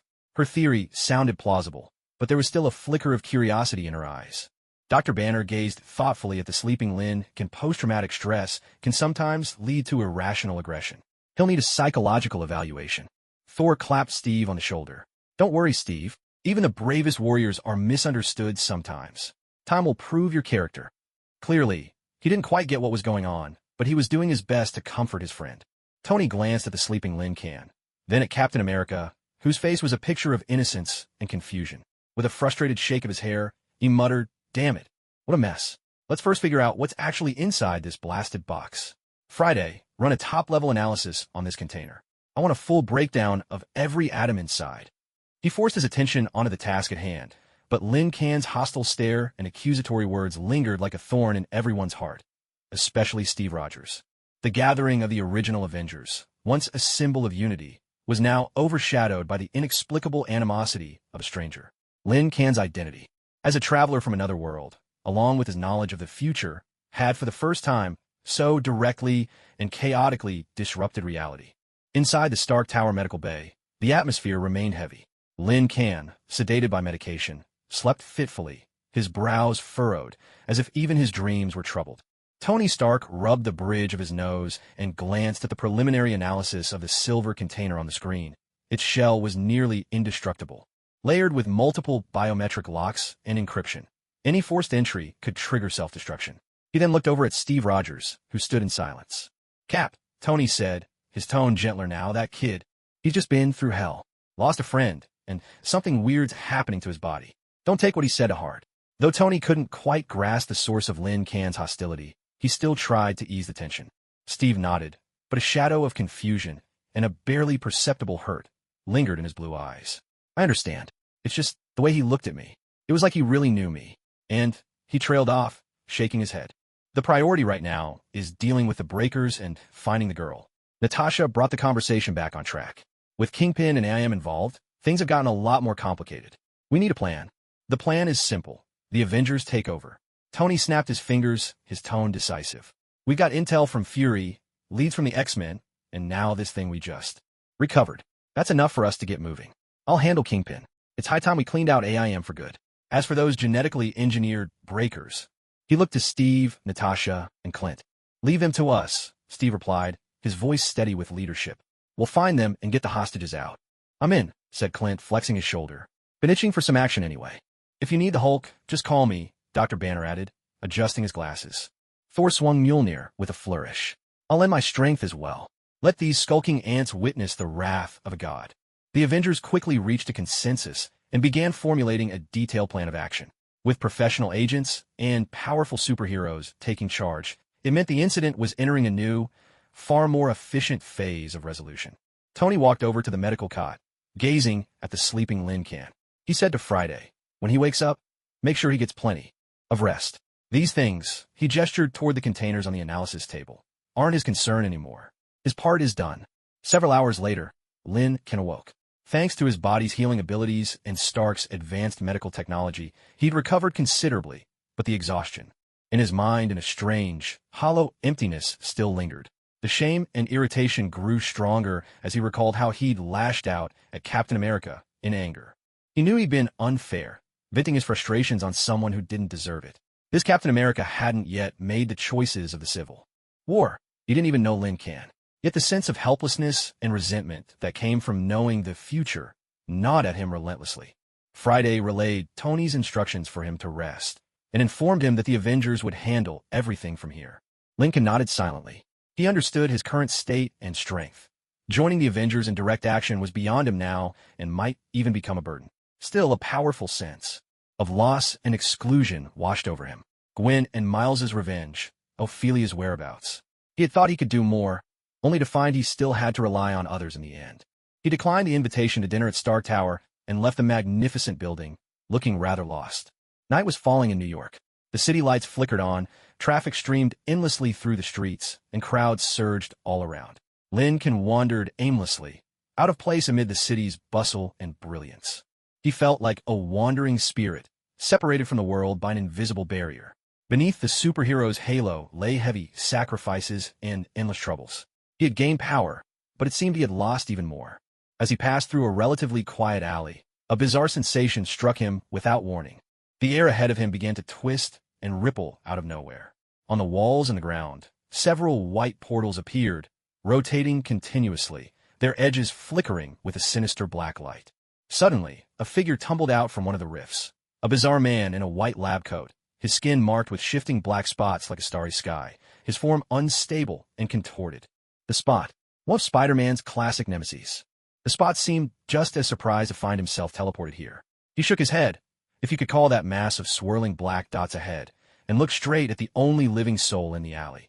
Lin Can. Oh, a little lost lamb. The Spot's voice echoed strangely, as if it resonated from multiple dimensions at once. Perfect timing. I need a few test subjects to check the stability of my new portal. Lin Can's hyperdimensional sense screamed warnings in his mind. The spatial ripples radiating from this bizarre figure were dangerously volatile and unstable. In an instant, he snapped out of his self-pity, cold sweat beating down his back. This was an enemy, and one with a truly uncanny power. Fight, flee, but his force field bracelet hadn't fully recharged. The magnet shoes were of little use on flat ground. He hadn't even brought his tactical goggles. Most crucial of all, he couldn't risk blowing his cover. Stark and S.H.I.E.L.D. definitely wouldn't want him exposed to the public, especially not to Kingpin and enemies like him. Just then, as the Spot grinned menacingly and stretched out a hand, his arm nothing but a churning stream of black dots, trying to toss a spatial portal right at Lin Can. His eyes darted to a bargain basement clothing store just off the alley, the windows plastered with clearance sale signs. Inside hung an assortment of outlandish costumes, including a garish purple jumpsuit emblazoned with oversized silver shooting stars, and beside it, a matching purple eye mask that covered the upper half of the face. No time to think. Lin Can exploded into motion, smashing through the shop window in a burst of glass. The store alarm instantly shrieked to life. He snatched up the bright purple jumpsuit and mask, not caring about size, and threw them on over his clothes in one frantic motion, yanking the ridiculous mask onto his face as well. The whole thing happened in a flash. By the time the Spot's portal hit the spot where Lin Can had just been standing, he had already completed his costume change. Now, he looked like an actor from a low-budget sci-fi movie, one with questionable taste at that. The garish purple suit, bulking awkwardly over his regular clothes, clung to him, the silver starburst gleaming under the streetlights, and the eye mask squeezed his temples until he felt faint. The Spot blinked, clearly thrown off by this sudden, absurd transformation. What the hell? Hey, polka dot face. Lin Can deliberately dropped his voice, tried to disguise his tone, and draw attention. Your holes look pathetic. Want me to show you how to make them nice and round? He peppered the taunt with bravado, even as his mind raced for a plan. He remembered the Spot's powers, control over these spatial portals, but physically weak and highly unstable. You're looking for death. Spot was enraged. He swung both hands, and several spatial rifts appeared around Lin Can. From those rifts, tentacles made of swirling black spots shot out, reaching for him. Lin Can unleashed his transdimensional perception to its fullest. Even without the tactical visor, his own sensory abilities were still formidable. He dodged the grasping tentacles by a hair's breadth, the suction of his shoes giving him explosive bursts of speed, allowing him to twist and turn in the cramped space with uncanny agility. But he dared not touch those spatial rifts. Who knew where they might send him? He needed to strike back. He had to interrupt Spot's spellcasting. His eyes caught the shards of glass scattered on the floor, fragments from the display case he'd smashed earlier. Suddenly, Lincoln rolled across the ground, grabbing several sharp pieces of glass. At the same time, his transdimensional perception locked onto the flow and frequency of the black spots shifting across Spot's body. "You can't see me. You can't see me," Spot shrieked, opening new rifts one after another, desperately trying to swallow Lincoln or fling him away. Lincoln gathered the faint traces of his mental power, perhaps a fusion of spider sense and transdimensional perception, and poured it into the glass shards. Then, with all his strength, he hurled them in a precise rhythm, a frequency he sensed would destabilize space itself, aiming for several key energy nodes, the most active centers of those black spots on Spot's body. It was a gamble based entirely on intuition. The glass shards whistled through the air, slicing along strange, unpredictable arcs, and, by skill or sheer luck, struck several of the roiling black spots on Spot's body. Spot let out a howl of pain, the spots on his skin flaring into utter chaos. The spatial rifts he'd just opened twisted violently and collapsed, vanishing in an instant. So his powers really were unstable, easily disrupted. It worked. Lincoln's spirits soared. He scooped up more shards of glass and repeated the attack. Spot grew frantic, his powers spiraling out of control. Rifts kept opening and closing at random around him, and one nearly sucked him in. "Damn you! This isn't over," Spot shouted, his fierce tone betraying a flicker of fear. He stomped the ground, opening the largest rift yet beneath his feet, and dropped right into it, the portal snapping shut behind him. The alley fell silent once more, leaving only chaos in its wake, and Lincoln, panting in his ridiculous, bright purple stage costume. The wail of sirens grew closer. Clearly, the commotion in the clothing store had drawn the police. Lincoln couldn't risk staying. He stripped off the garish purple outfit and the mask, revealing his own regular clothes underneath, tossed them into a nearby trash bin, and hurried away. He hid in the shadows several blocks away, his heart still pounding wildly. It had been an unexpected skirmish, facing a bizarre spatial manipulator. With nothing but improvised gear and his own powers, he had managed, just barely, to drive his opponent off. The immersive sense of crisis and the surge of adrenaline after the battle had swept away his earlier feelings of loss and confusion. The Avengers had their battlegrounds, and he, Lincoln, seemed to have his own path and enemies that he had to confront. He glanced at his hand, which was slightly scratched from hurling the glass. The wound was slowly healing. He needed a real suit, one that belonged to him alone, and more training. In the darkness, his eyes regained their determination. Having escaped the alley where he had encountered the Spot, Lincoln did not return to Stark Tower. Instead, a powerful urge to take action himself drove him onward. He made his way back to his modest, temporary residence in Queens, a student apartment provided by a local high school for exchange students. The room was small and cluttered with books and notebooks, but at this moment, it became his makeshift laboratory and workshop. The images of Gwen and Miles' sacrifice, Ophelia's terrified eyes before her disappearance, and the menacing threat of the Spot's bizarre dimensional powers all burned in his mind, searing his nerves like fire. He couldn't just wait for the Avengers to act. He had to do something. At the very least, he had to stop that dangerous Spot from running amok in the neighborhood. His gaze swept over the items scattered around the room. Though the gear Stark had given him was powerful, it was out of energy and far too conspicuous. He needed something more basic, more discreet, something solely his own. Web shooters, the signature of Spider-Man. He couldn't produce webs biologically, but technology could bridge that gap. He began to dismantle several high-pressure spray cans he'd found at a flea market, a couple of heavy-duty fishing reel mechanisms, a tube of industrial adhesive originally meant for model making, a ridiculously strong, fast-drying glue, a handful of tiny metal parts, and even the miniature motor and control system from a discarded smart wristband. His hyperdimensional perception and natural talent for hands-on work melded perfectly in this moment. His fingers were exceptionally nimble, his mind racing through designs and calculations at lightning speed. He didn't have Stark's nanotechnology or an arc reactor to power his inventions. He could only aim for practicality and immediacy. After hours of near-manic tinkering, he finally produced a pair of web shooters, slightly rough around the edges, yet ingeniously constructed, reinforced with high-strength plastic and metal. Plates, powered by compressed gas, the internal reservoir filled with a custom-mixed, high-strength adhesive.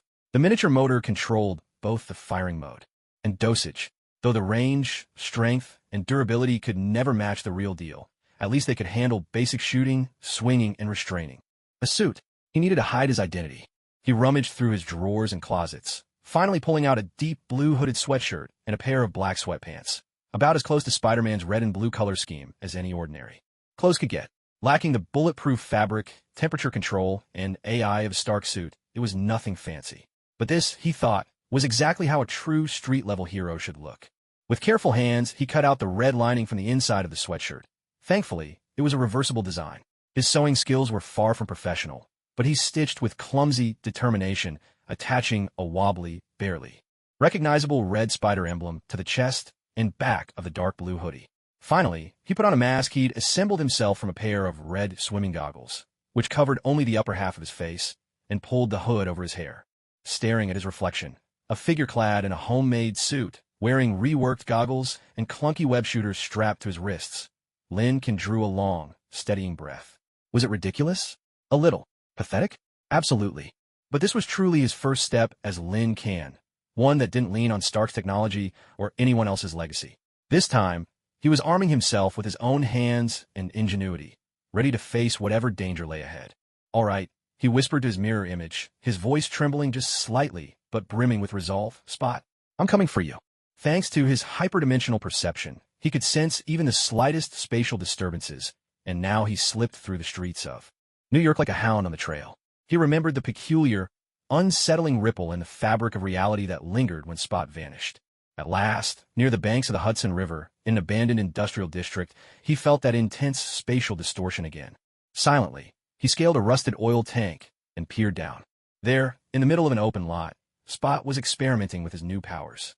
He was opening and shutting all kinds of portals, slicing up abandoned shipping containers, teleporting them into midair, and letting them crash to the ground.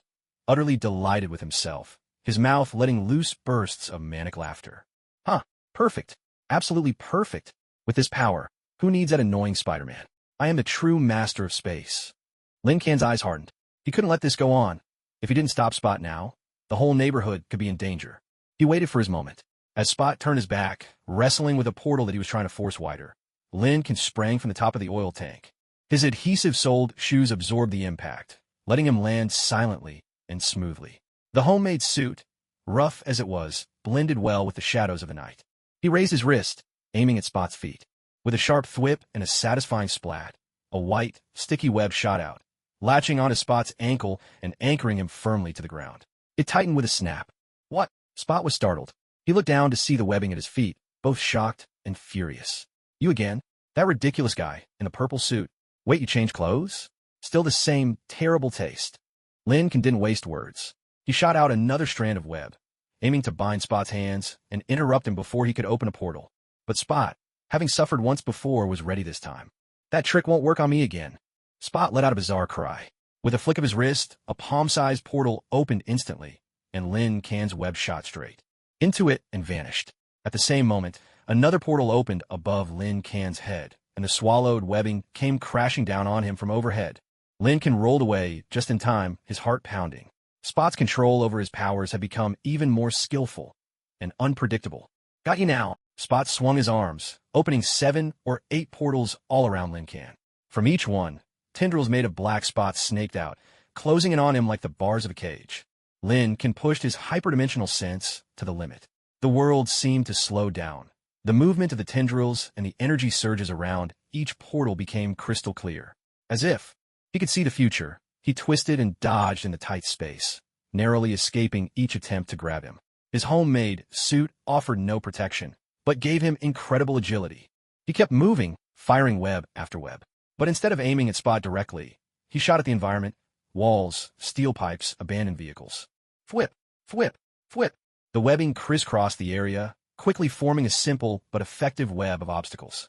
This forced Spot to be much more careful with where he opened his portals. If they touched the webs, they could get blocked or even stuck. Ugh, you're as annoying as a bug. Spot was getting frustrated. His powers were strong, but required intense focus to aim. Lin Can's swift movements and on-the-fly traps made it nearly impossible to get a precise lock on him. Seizing an opening, Lin Can swung himself sideways on a web, closing in on Spot at high speed. In his hand, he clutched a few small stones he'd picked up off the street. With his hyperdimensional sense guiding him, he flicked the stones at specific energy nodes on Spot's body, each at precisely calculated angles and rhythms. Spot hurriedly opened a portal in front of him, trying to swallow the stones, but Lincoln had predicted this. The stones arced through the air, curving around the front portal and striking Spot squarely on the side of his ribs and his back. Arc! Spot's body trembled, his energy surging out of control, and the portals around him flickered wildly. Lincoln charged in, landing a solid punch right on Spot's cheek. Wham! The blow landed squarely. Spot staggered back, stunned and furious. "You hit me in the face." He had gone completely mad. No longer trying to capture anything, he slammed both hands down onto the ground. A colossal, wildly unstable black portal exploded open, centered on him. A terrifying suction roared forth, pulling in shards of rock and twisted scrap metal from the ground, swallowing them whole until they vanished without a trace. "All of you get in there!" Spot cackled maniacally. Lincoln's expression changed. His adhesive boots dug desperately into the ground, but the overwhelming pull still dragged his body relentlessly toward the gaping void. In a flash, he fired out webs, anchoring himself to a heavy iron anchor some distance away, desperately trying to hold his ground.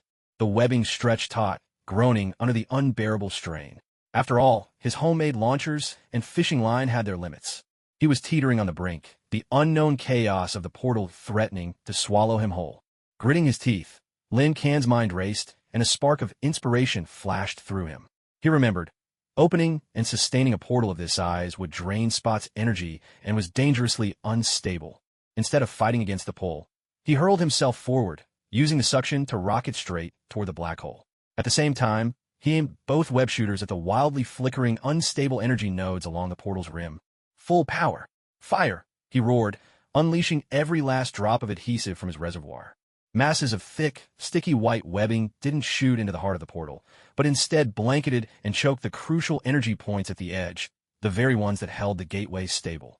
It was as if someone had stuffed chewing gum into the gears of a precision instrument.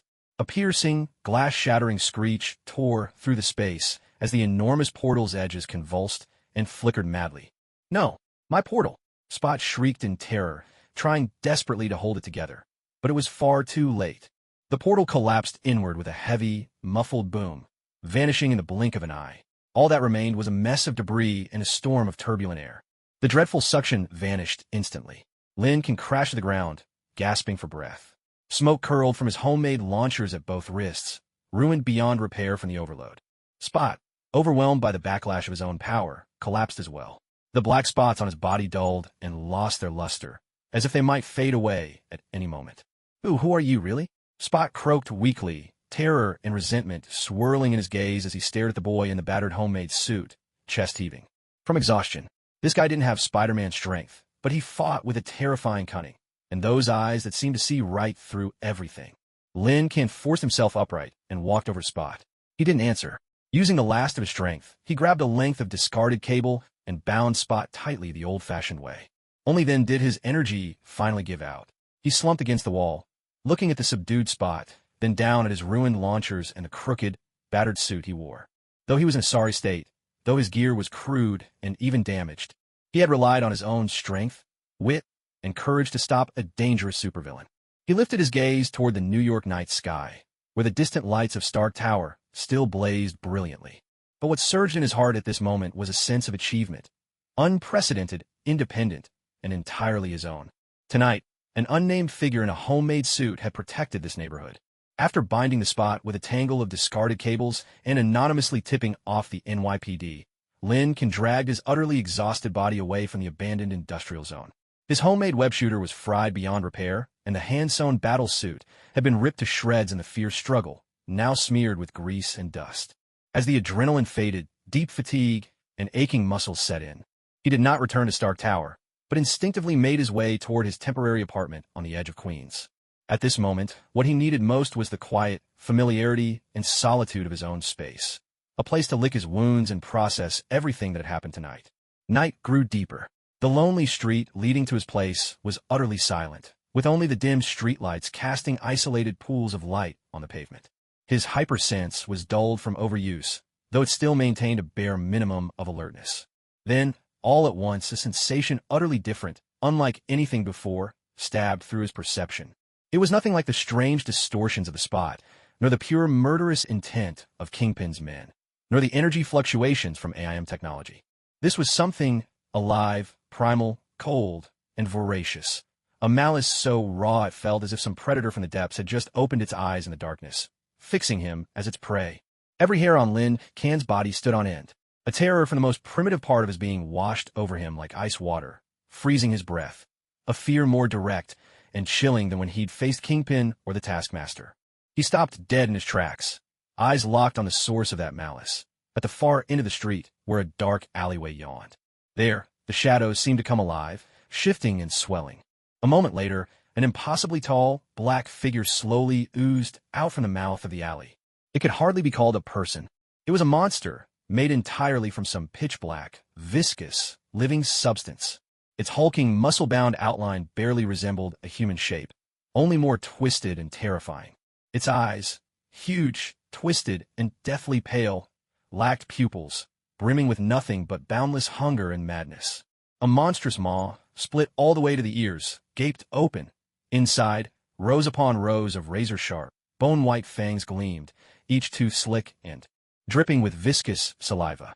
From within, an impossibly long tongue, also lined with teeth, lashed through the air like a serpent's forked tongue. Venom. Lin Can's mind went utterly blank. The shock and terror were so overwhelming that, for a moment, he lost the ability to think. He recognized that form. In countless comics and films, this was Spider-Man's living nightmare. That creature, that thing, what exactly was it? Venom seemed to notice the tiny human standing on the street. Its massive white eyes locked onto Lin Can, and from within them burst forth a raw, undisguised hunger, a pure, predatory instinct. Fresh meat. The words slithered out from its bloody maw, the voice a guttural, rasping horror, as if countless creatures hissed in unison. The sound was slick and nauseating, carrying an unmistakable sense of something wet and monstrous. Venom took a step forward. Its enormous foot, formed from the living symbiote, landed on the ground with barely a sound, yet the oppressive weight of its presence was suffocating. Each stride brought it closer to Lin Can. Black, viscous matter flowed over its body, sometimes bunching up into grotesque, muscular forms, other times bubbling like boiling tar. Lin Can stumbled backwards, heart pounding so fiercely it felt ready to explode. Fear, an unspeakable, primal terror, seized him. This was not the anxious tension of facing a powerful foe. This was the instinctive dread of prey confronted by the apex predator. He could sense, with chilling clarity, the monstrous strength coiled within that colossal body, and a naked, ravenous desire to tear him apart and devour him whole. His transdimensional perception screamed in alarm, but all the feedback it returned was a cold, hungry, chaotic darkness, unreadable, indecipherable. Run. He had to run. That single thought eclipsed everything else in Lin Can's mind. Without a second's hesitation, he spun around and sprinted away. With all his might, even with the energy in his traction shoes nearly depleted, he forced out one last desperate burst of speed. Tried to escape? Venom's voice rumbled with a cruel, mocking undertone, the purr of a cat toying with a doomed mouse. Its huge frame surged forward, far faster than anything that size should be able to move. Like a bolt of living darkness, it closed most of the distance in an instant. Lincoln could smell it now, the bizarre, revolting scent like rotten chocolate mixed with rusted metal, wafting from behind him. Desperation took over. He dove sideways, aiming for a narrower alley in hopes of escape. A tremendous crash erupted where he just stood. Venom's massive black claws smashed down, shattering the concrete as if it were nothing but brittle tofu. They weren't even in the same league. Lincoln scrambled and tumbled into the side alley, but Venom was right behind him. Its hulking form nearly blocked the entire entrance.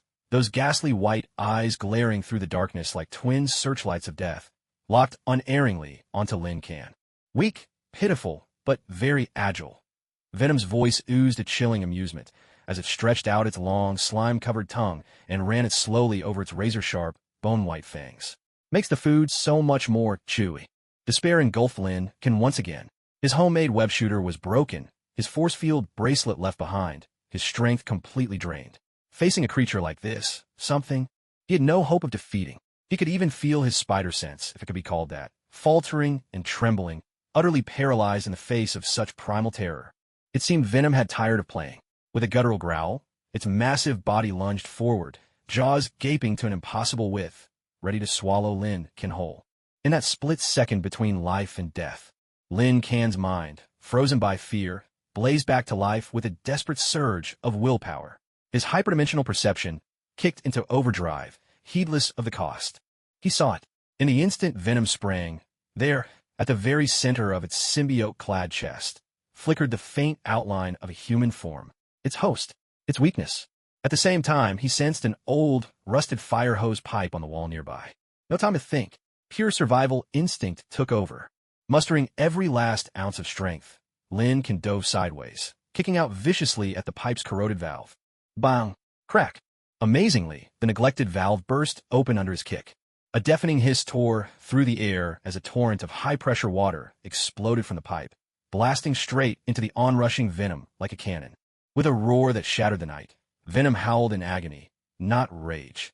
The water jet seemed to inflict excruciating pain, its inky black symbiote skin rippling, twisting, even sending up wisps of white steam where the water struck. The beast staggered backward under the relentless onslaught, its ghastly eyes squinting shut against the pain. High-frequency noise and powerful physical force, water pressure, one of the symbiote's greatest weaknesses. Lin Can was amazed his desperate gamble had paid off. He didn't dare hesitate for an instant. While Venom writhed and bellowed, overwhelmed by the water, Lin Can scrambled and tumbled out the far end of the alley, fleeing with every ounce of strength toward the lights and the distant sound of people, never once daring to look back. He ran for blocks, plunging into the bustling midnight crowds, before the suffocating terror of being hunted by a top predator finally began to ebb. Collapsing at the entrance of a fast food restaurant, soaked to the bone, whether from sweat or the fire hose, Lin Can sat shivering uncontrollably, his face as white as a sheet. That shadow, black as pitch, those ghastly, pale eyes, the gaping maw lined with razor-sharp teeth, that low, menacing voice, and above all, that pure, all-consuming malice that seemed eager to devour everything in its path. All of it was seared deep into his mind, bringing a shock and terror unlike anything he had ever experienced. In the nights of New York, it wasn't just high-tech crimes and gene-altered warriors that lurked in the shadows. There were also monsters so terrifying, so inhuman, that they defied belief. His journey as a hero was proving to be far darker and more dangerous than he had ever imagined. A high-pressure jet of water roared as it slammed into Venom's massive form, the inky black symbiote writhing and contorting in agony, letting out a tortured roar that momentarily halted its relentless advance. But that was clearly not enough to truly defeat it. It only bought a few precious seconds. Mustering every last ounce of strength, Lin Can burst out of the alley, the shadow of death still clinging to his back. He could almost feel that malevolent gaze, and the dripping, venomous fangs were so close he thought they might graze his neck at any moment. Just as he was certain he was done for, a streak of white, swift as lightning, tore through the night sky, swooping down from above. With a crisp, fierce cry, she landed a precise, powerful kick right on Venom's massive head, still reeling from the assault of the water.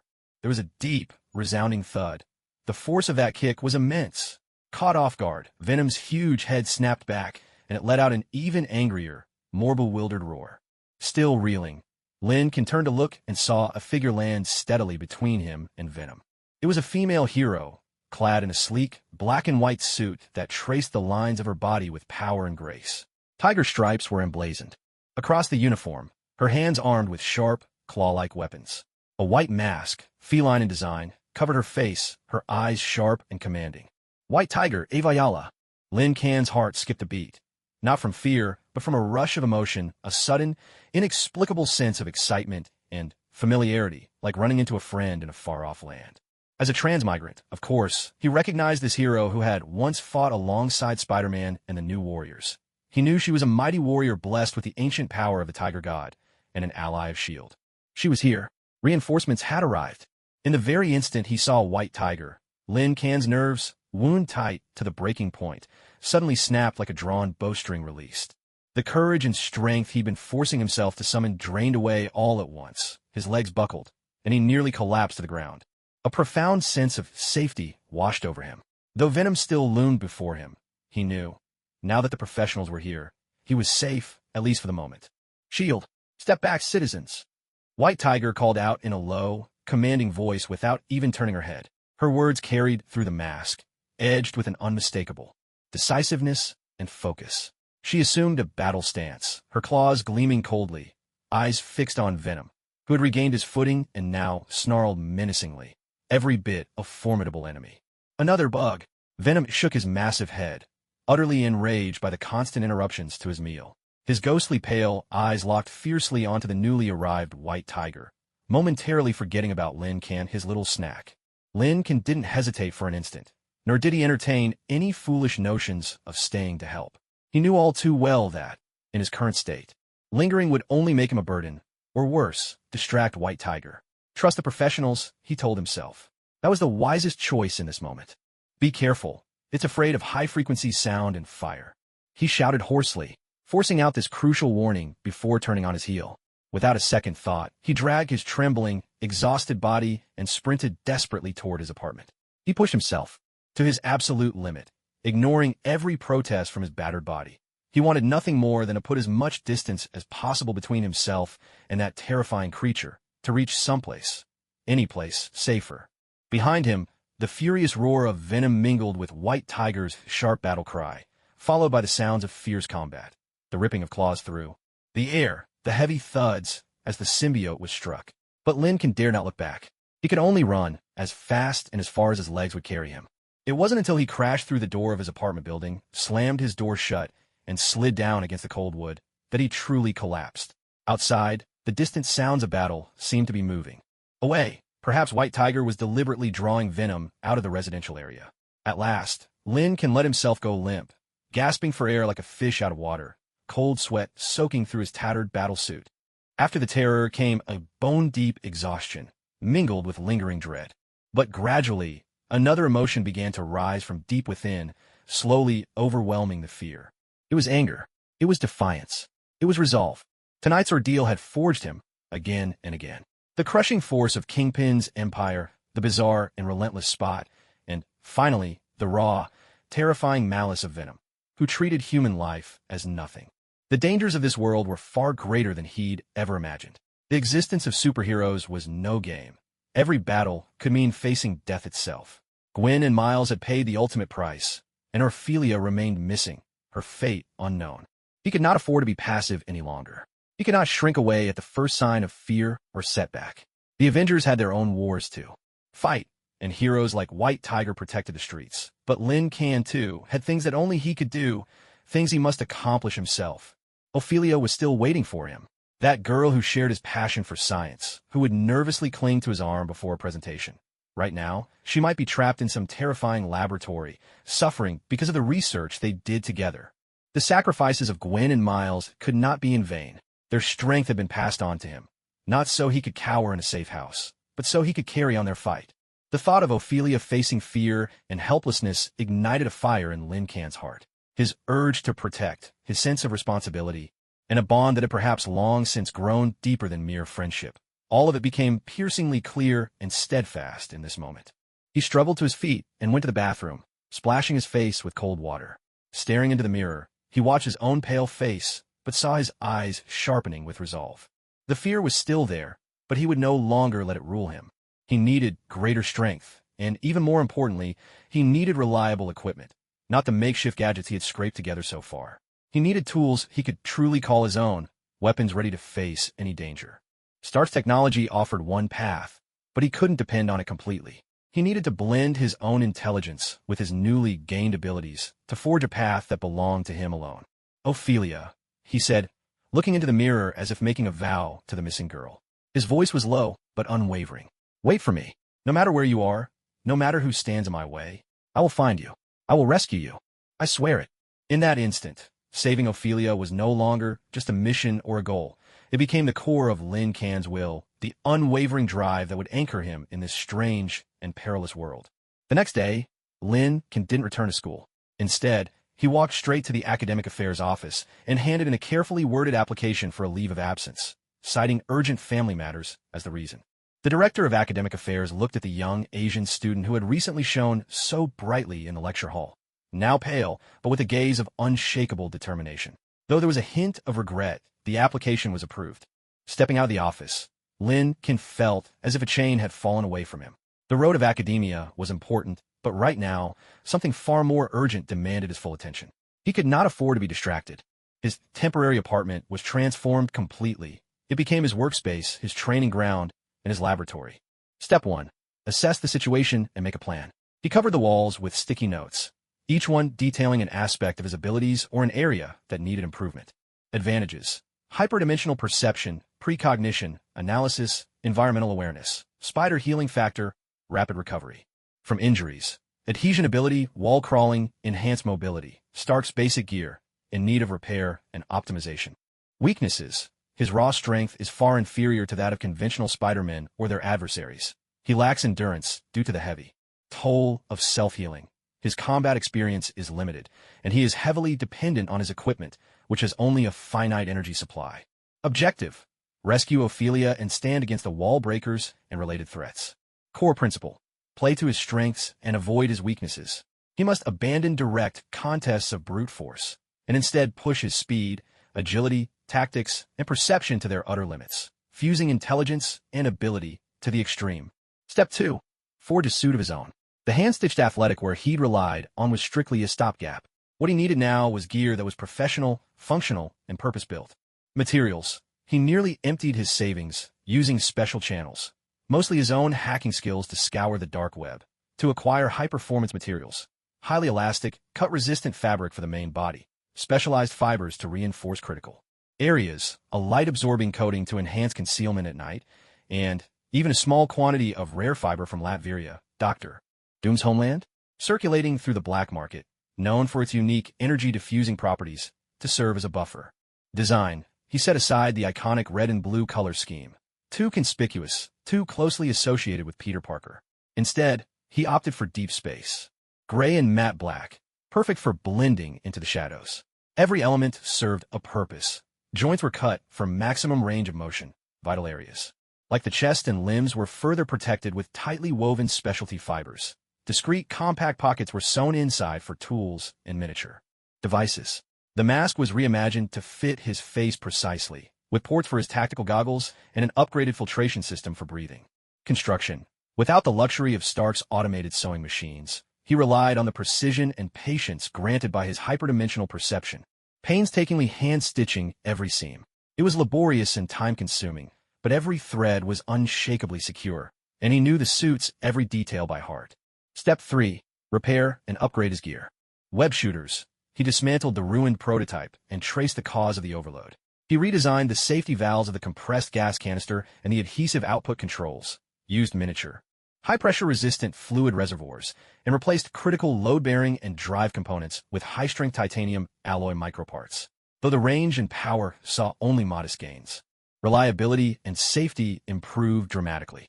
He also refined the web formula itself, experimenting with additives that might grant each cartridge special properties: greater tensile strength, electrical conductivity to disrupt electronics, or vibrations at specific frequencies to interfere with energy fields. With these upgrades, he could swiftly swap out cartridges as mission demands shifted. Force field wristband: unable to replicate the energy supply of the arc reactor, he could only do his best to optimize its energy efficiency, and crafted several backup, high-efficiency battery modules. He focused on practicing the instant creation of small, specifically shaped force fields at the lowest energy cost. For example, shielding only critical body parts, or conjuring a brief, angled surface to deflect a projectile's trajectory. Step 4. Hellish special training: pushing the limits of strength, perception, and recovery. Without the powers of a spider, he relied on the most primal methods to forge himself. Strength and physical conditioning: he purchased secondhand strength training equipment, barbells, dumbbells, resistance bands. Every day, he subjected himself to extreme weight training, forcing his muscles to the point of tearing, then relying on his regenerative ability to recover rapidly and grow stronger. He performed weighted climbs up fire escapes and exterior walls, honing both the precision and endurance of his grip. Long-distance runs, sprints, obstacle courses: he drove his stamina to the edge, then used his healing to bounce back and dive into training once more. The process was excruciating. Every time he pushed himself to exhaustion, it felt as if he were on the brink of death. Yet his healing allowed him to train at a speed and frequency unimaginable for ordinary people. Development of extra-dimensional perception: blindfolded, he maneuvered through cluttered, obstacle-filled rooms, relying solely on his senses to avoid collisions. He watched multiple, high-speed screens at once, capturing and memorizing flashes of complex information. He trained himself to refine his perception, listening for faint conversations at a distance, seeing the subtle movement of heat sources behind walls, feeling the flow of energy particles in the air. He even attempted to anticipate several moves ahead in combat, simulating every possible response from an opponent and devising countermeasures.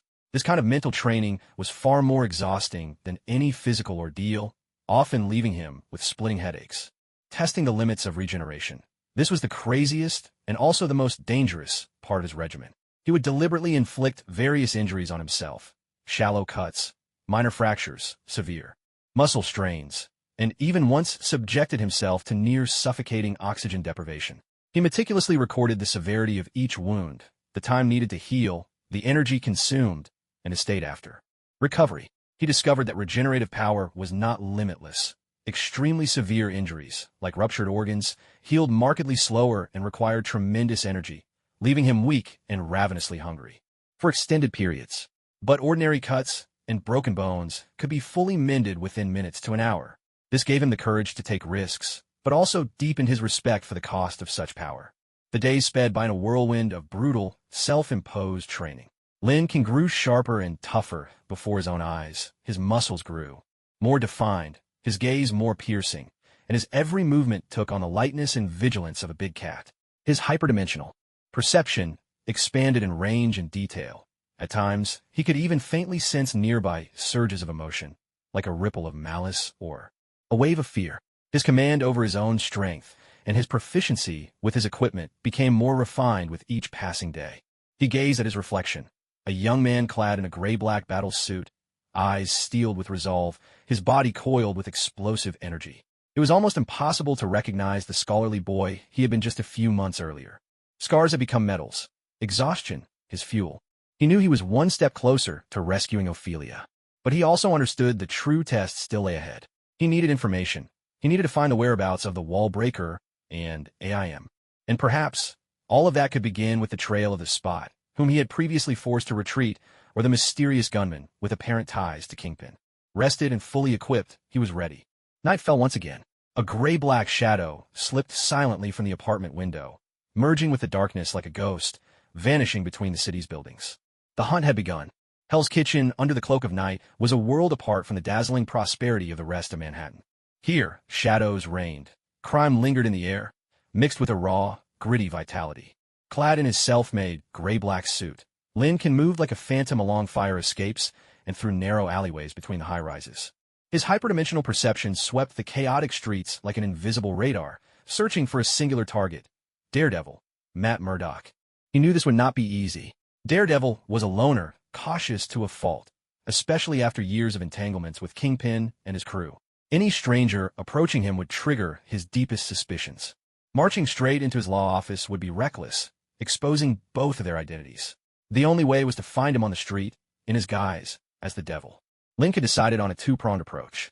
On one hand, he put his fledgling hacking skills to use, skills gleaned from pilfering the basics out of Stark's tech archives, honed further by his superhuman sensitivity to data flows. Carefully, he slipped into several of the less secure communication channels used by local gangs in Hell's Kitchen, dropping vague yet attention-grabbing hints. Rumors of unusual shipments recently moved by Kingpin, a new breed of gene-enhanced enforcers, and a kidnapped girl. He was certain these keywords would draw Daredevil's attention. On the other hand, he took the initiative. He used the cover of night to seek out street punks in the middle of committing crimes, treating them as practice targets. But he didn't simply stop the crimes. Instead, after subduing them, he would, intentionally or not, interrogate them about Kingpin's recent activities, or ask if they'd seen any new faces displaying unusual strength or strange behavior. His strikes were precise, and he mimicked interrogation techniques he'd learned from a SHIELD database, deliberately leaving behind traces that suggested someone is investigating Kingpin and extraordinary incidents. His actions soon stirred up a response. Rumors began circulating through Hell's Kitchen streets about a new meddler, someone dressed in gray and black, frighteningly fast, and full of questions.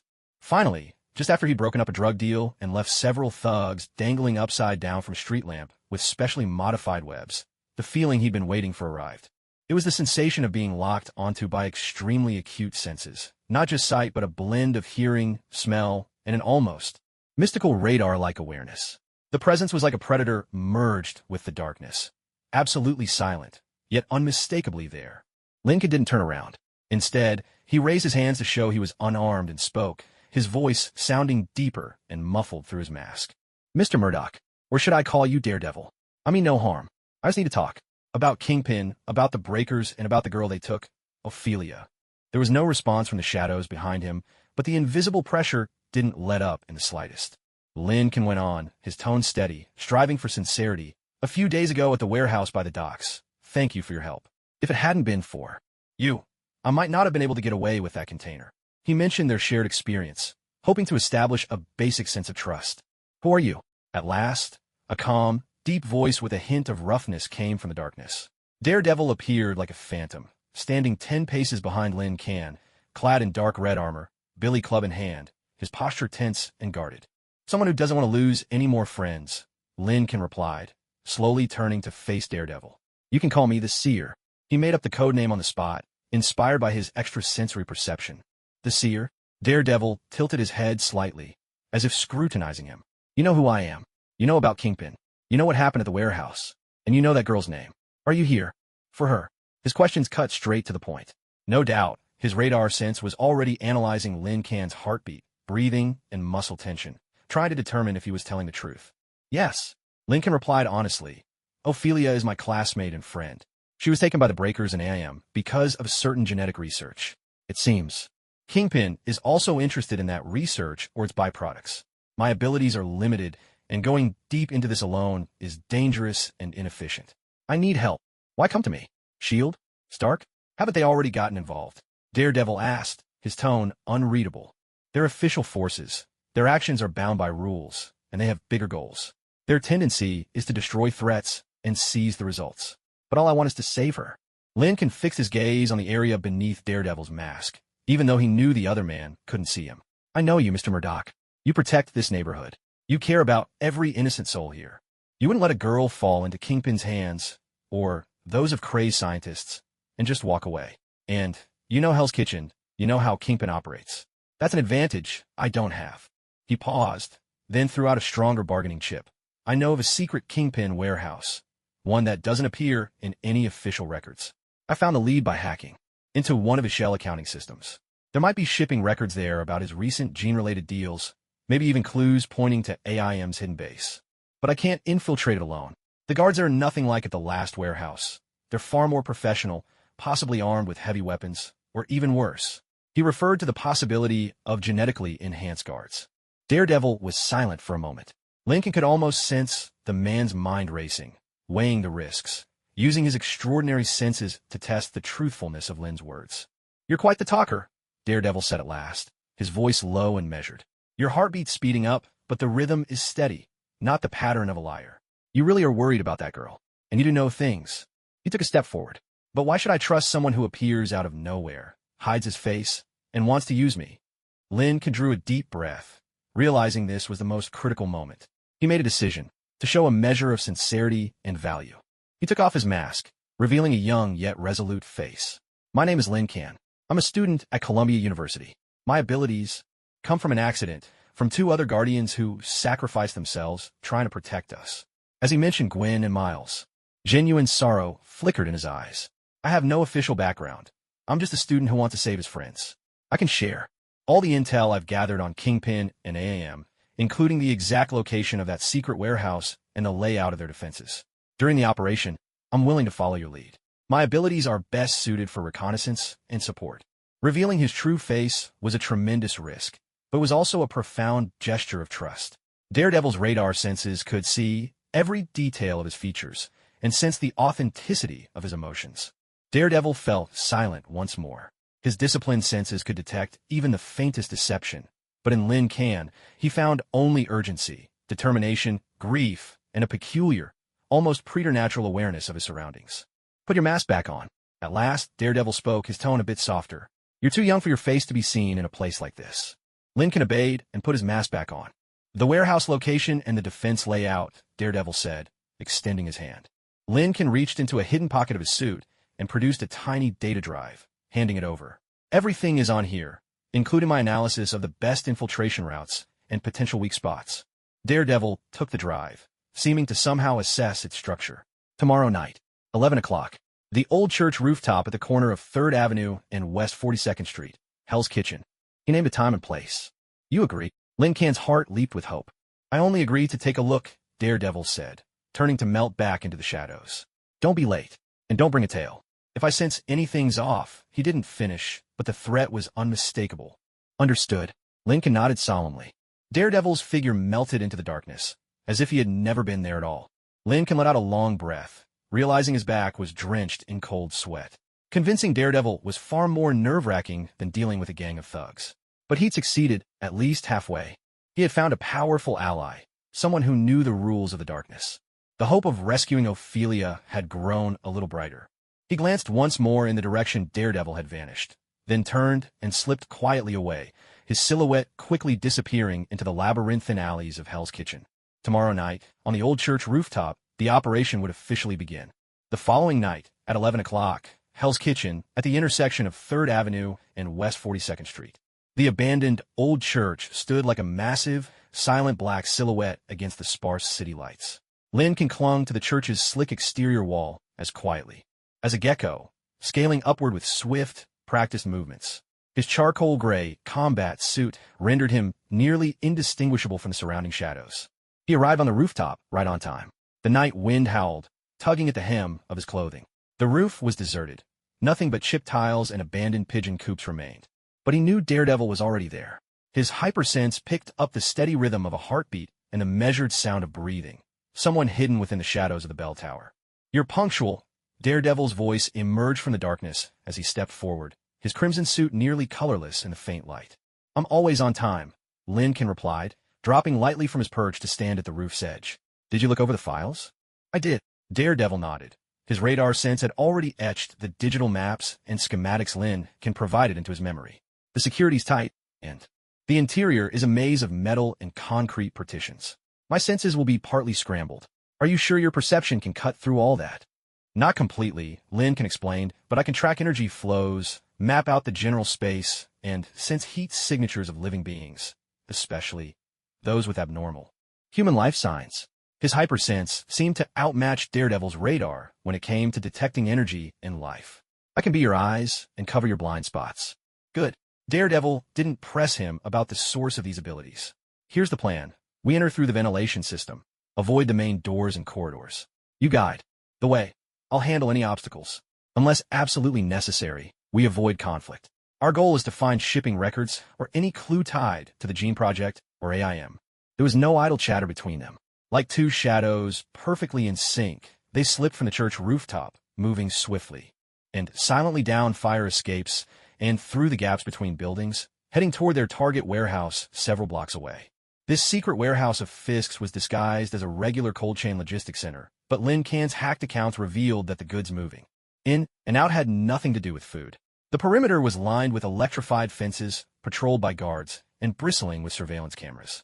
But such obstacles were nothing to these two elite infiltrators. Daredevil's radar sense enabled him to perfectly avoid patrol routes and every visible surveillance blind spot. Meanwhile, Lincoln's hypersense pierced the walls, giving real-time updates on the static positions and movement patterns of the guards inside. There's a vent entrance on the east side. 3 meters above, there's a hidden pressure sensor, Lincoln whispered. Daredevil immediately detected the faintest trace of electrical current, almost imperceptible to ordinary senses. With precise movements, he used his billy club sword to disable the sensor's wiring without ever triggering the alarm. Inside the duct, 15 meters ahead, then turn left. There's a heat source below, and 2 guards chatting. Lincoln reported, his voice calm and exact, as if he were a human radar. Daredevil was the first to slip inside, his movements so gentle they didn't make the slightest sound. Lincoln followed close behind, his ability to cling to surfaces allowing him to glide silently through the narrow duct. Like phantoms, they navigated the maze of ventilation shafts, slipping past layer after layer of defenses, edging ever deeper into the heart of the warehouse. Wait! Lincoln suddenly raised a hand, signaling them to stop. His senses had picked up something unusual. Up ahead is the main storage area, but the energy readings are strange. There are a lot of low-power, continuously running cryo units, but the life signs are extremely faint and scattered. They don't seem human. Daredevil frowned, his radar sense sending back a blur of cold, metallic echoes and the soft hum of machinery. It was almost impossible to distinguish any clear signs of life in the midst of that chilling expanse. Let's get down there. Stay alert. Daredevil pried open a ventilation grate, and the two of them dropped as softly as feathers to the floor below. Before them stretched a vast, icy warehouse. Row upon row of metal racks, like the shelves of some grim library, held not goods, but cylindrical cryogenic pods. The pods were coated in a film of frost, and inside the pale green fluid, all manner of bizarre, slumbering life forms floated. Some still retained a vaguely human shape, though their limbs were twisted and mutated. Others had become utterly unrecognizable monstrosities. The air was thick with the sharp stench of formaldehyde and some kind of gene-altering drug. Lincoln's stomach churned. His extra-dimensional perception revealed the scene with even greater clarity than his eyes could bear. Inside those pods were countless weak, suffering life signatures, forcibly altered and racked with pain. These are the products Kingpin wants. Lin Can's voice shook with contained fury. Daredevil's expression was grim. He couldn't see the horror before him, but his heightened senses could feel the terror and lifeless chill suffusing the place. Find the records room. We need evidence. Forcing down their revulsion, the two moved swiftly through the spine-chilling shelves. Lincoln focused his senses to the utmost, searching for any sign of a terminal or files. Over there's an isolated chamber with stronger energy readings and electronic signals. Lincoln pointed toward a reinforced metal door deeper inside the warehouse. Suddenly, an ear-splitting alarm blared through the warehouse without warning. What's happening? Lincoln gasped, certain they hadn't tripped any sensors. It's not us. Daredevil listened intently. It's an external breach. The main entrance has been forced open. Almost at the exact moment the alarm sounded, the lights in their section suddenly switched to a dangerous red. Heavy isolation doors began to drop rapidly, threatening to trap them inside. Move now. Daredevil reacted instantly, grabbing Lin Can and charging toward the records room alcove. They had to get inside before the doors shut completely, or find another way out. At the same time, the sounds of fierce gunfire, explosions, and something like a beast's roar echoed from other parts of the warehouse. It's AIM. They're here for the samples. Lincoln grasped the situation in a flash. His senses picked up the distinct energy signatures of advanced weapons and several powerful, inhuman life signs. The breakers. And more besides. Chaos erupted. Utter, total chaos. Kingpin's guards, IM's assault squads, and the breaker cyborgs collided in a brutal free-for-all amid the warehouse's nightmarish cargo. Taking advantage of the confusion, Lin Can and Daredevil barely managed to slip into the records room alcove at the very last second. The heavy isolation door crashed down behind them, muting the violence outside for the moment. The records room was small, crowded with server racks and surveillance screens, which displayed scenes of bloody, intense fighting throughout the warehouse. No time to watch. Find the target. Daredevil urged. Lincoln pressed his hand to a main server.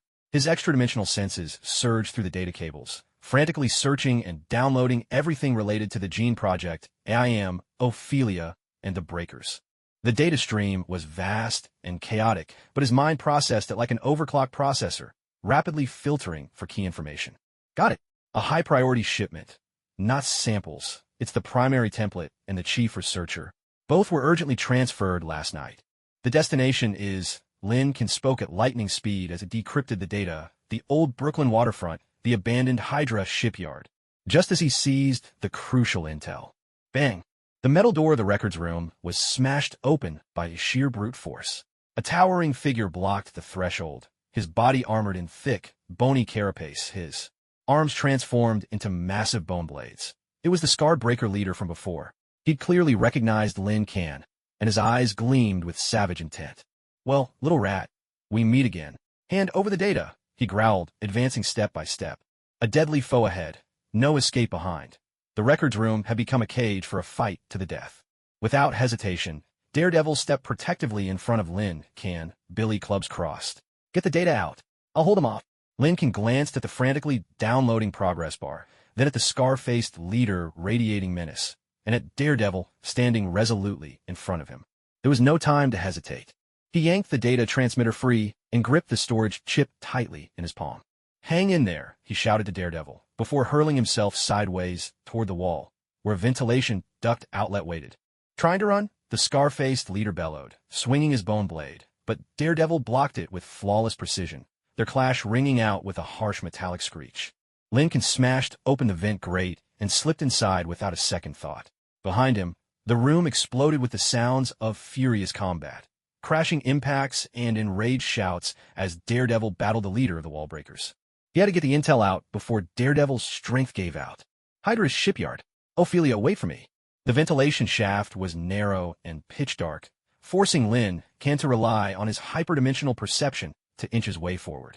From behind came the relentless clamor of battle, the sounds of fighting, metal tearing, and the scar-faced leader's roars, all pounding in his ears and spurring him onward, his nerves stretched taut. Daredevil was single-handedly holding off that terrifying enhanced soldier. But Lin Can couldn't look back. He had to deliver the intel, had to seize this one slender lead. He scrambled forward desperately, his adhesion abilities letting him dart quickly even along the slick metal duct. At last, he found another exit, pried it open, and emerged into a relatively quiet loading corridor along the side of the warehouse. Gunshots and explosions rattled the main area nearby. Kingpin's guards, AIM soldiers, and wallbreakers locked in chaos. No one noticed the shadowy figure sliding out of the vent. Lincoln didn't pause for an instant. The moment he hit the ground, he sprinted toward the perimeter wall, dodging the crossfire, finding a blind spot in the cameras. With a burst from his adhesive saws, he vaulted the high wall and landed on the cold street outside. He immediately pulled out an encrypted communicator, one of Stark's backup devices, and hastily called Tony Stark. Mr. Stark, I've got Ophelia's location. Hydra's abandoned shipyard. She's tagged as prime template and chief researcher. They moved her there last night. Daredevil's still inside, tied up with the Wallbreakers leader. We need backup. His words tumbled out, breathless with panic and running. The line was silent for a heartbeat. Then Tony's voice came through, sharp and commanding. Copy that. Location confirmed. We're moving in now.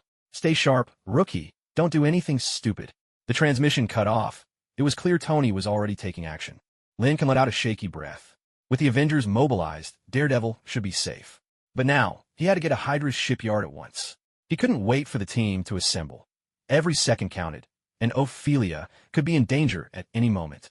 He glanced at the storage chip clutched tightly in his hand, then carefully put it away. Next, he oriented himself, drew a deep breath, and pushed his speed to the limit, racing toward the old Brooklyn shoreline. Hydra's abandoned shipyard. This area was even more desolate and decayed than the warehouses of Hell's Kitchen.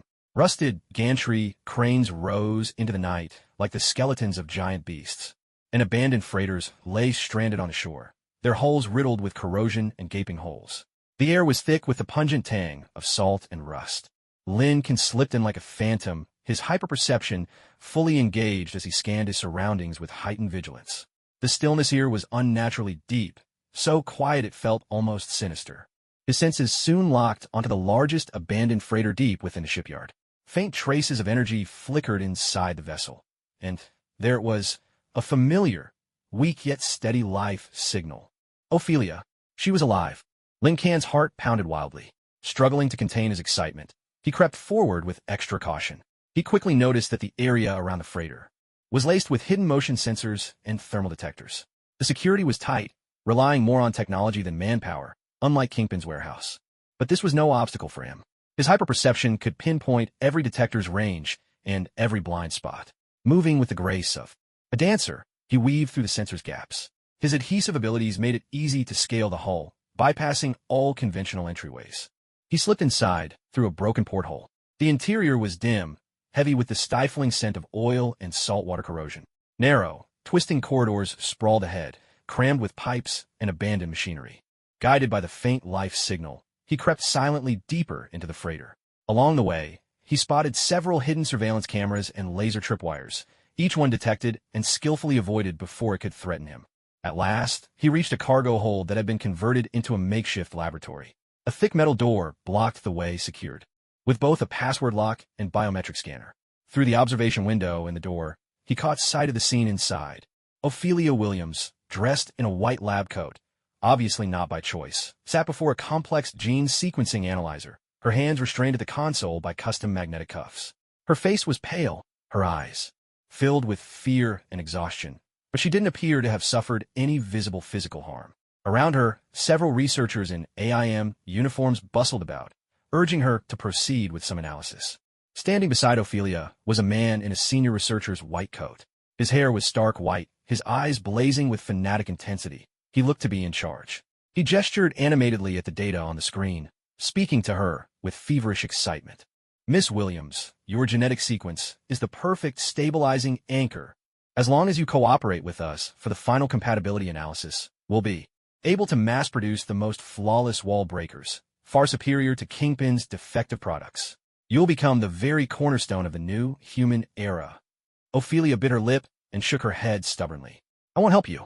Your experiments are twisted and inhumane. That's not up to you, the researcher sneered. Your friend, that Lincoln kid, seems to be quite the troublemaker. But he'll be taken care of soon, right along with Kingpin's mess. You'd better behave and cooperate, or else. He didn't get to finish his threat. Suddenly, the metal cargo door caved inward with a deafening roar. The entire frame shuddered violently. The researchers inside jumped in fright, staring at the entrance in terror. Or else what? A chilling voice echoed through the warped crack in the door.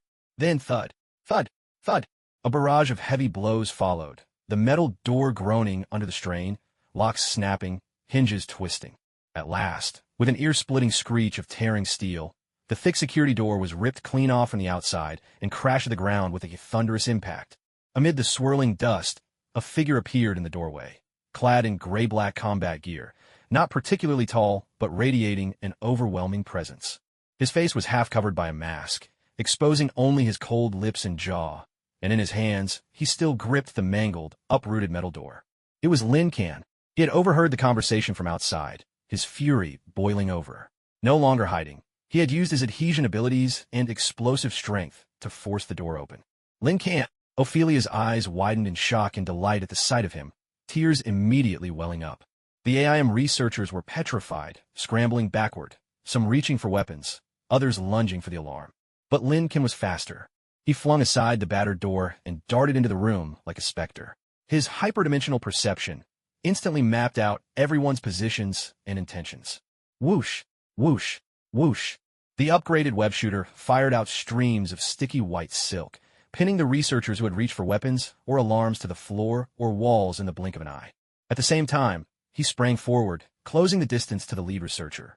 In a flash, he drove his fist straight into the man's abdomen, right before the terrified researcher's eyes. Ugh! The researcher retched, his eyes bulging as he crumpled to the ground in agony. In the space of a heartbeat, every AIM operative in the cargo hold had been subdued. Lin Kan didn't spare the others a glance. He strode quickly to Ophelia, his heart aching as he took in her pale, haggard face and the magnetic cuffs locked around her wrists. I'm sorry I'm late, he said, his voice muffled by the mask, with a trace of barely noticeable tremor. Lin Kan, it's really you, Ophelia choked out, her voice trembling with sobs. I knew you'd come. Without wasting a word, Lin Kan examined the magnetic cuffs closely. Their structure was intricate. Any attempt to force them open might hurt her. He pressed his hand to the lock, letting his hyperdimensional perception seep in, analyzing the internal mechanism and the flow of energy within. Hold on, just a moment more. Within seconds, he found the crucial node. From his suit, he produced a slender metal probe and slid it precisely into the keyhole. At the same time, his other hand released a faint bioelectric pulse, an imitation of Miles' power, but far weaker, only enough for delicate interference. With a soft click, the magnetic lock sprang open. Ophelia's wrists were finally free. She flung herself into Lin Kan's arms, clinging to him tightly, her whole body shaking from terror and relief. Lin Kan froze for a moment, then gently patted her back. It's all right now, Ophelia. It's over. But we need to get out of here now.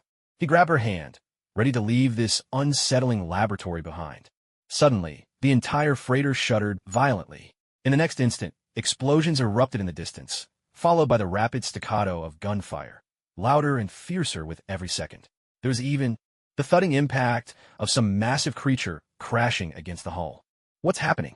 Ophelia asked, fear in her eyes.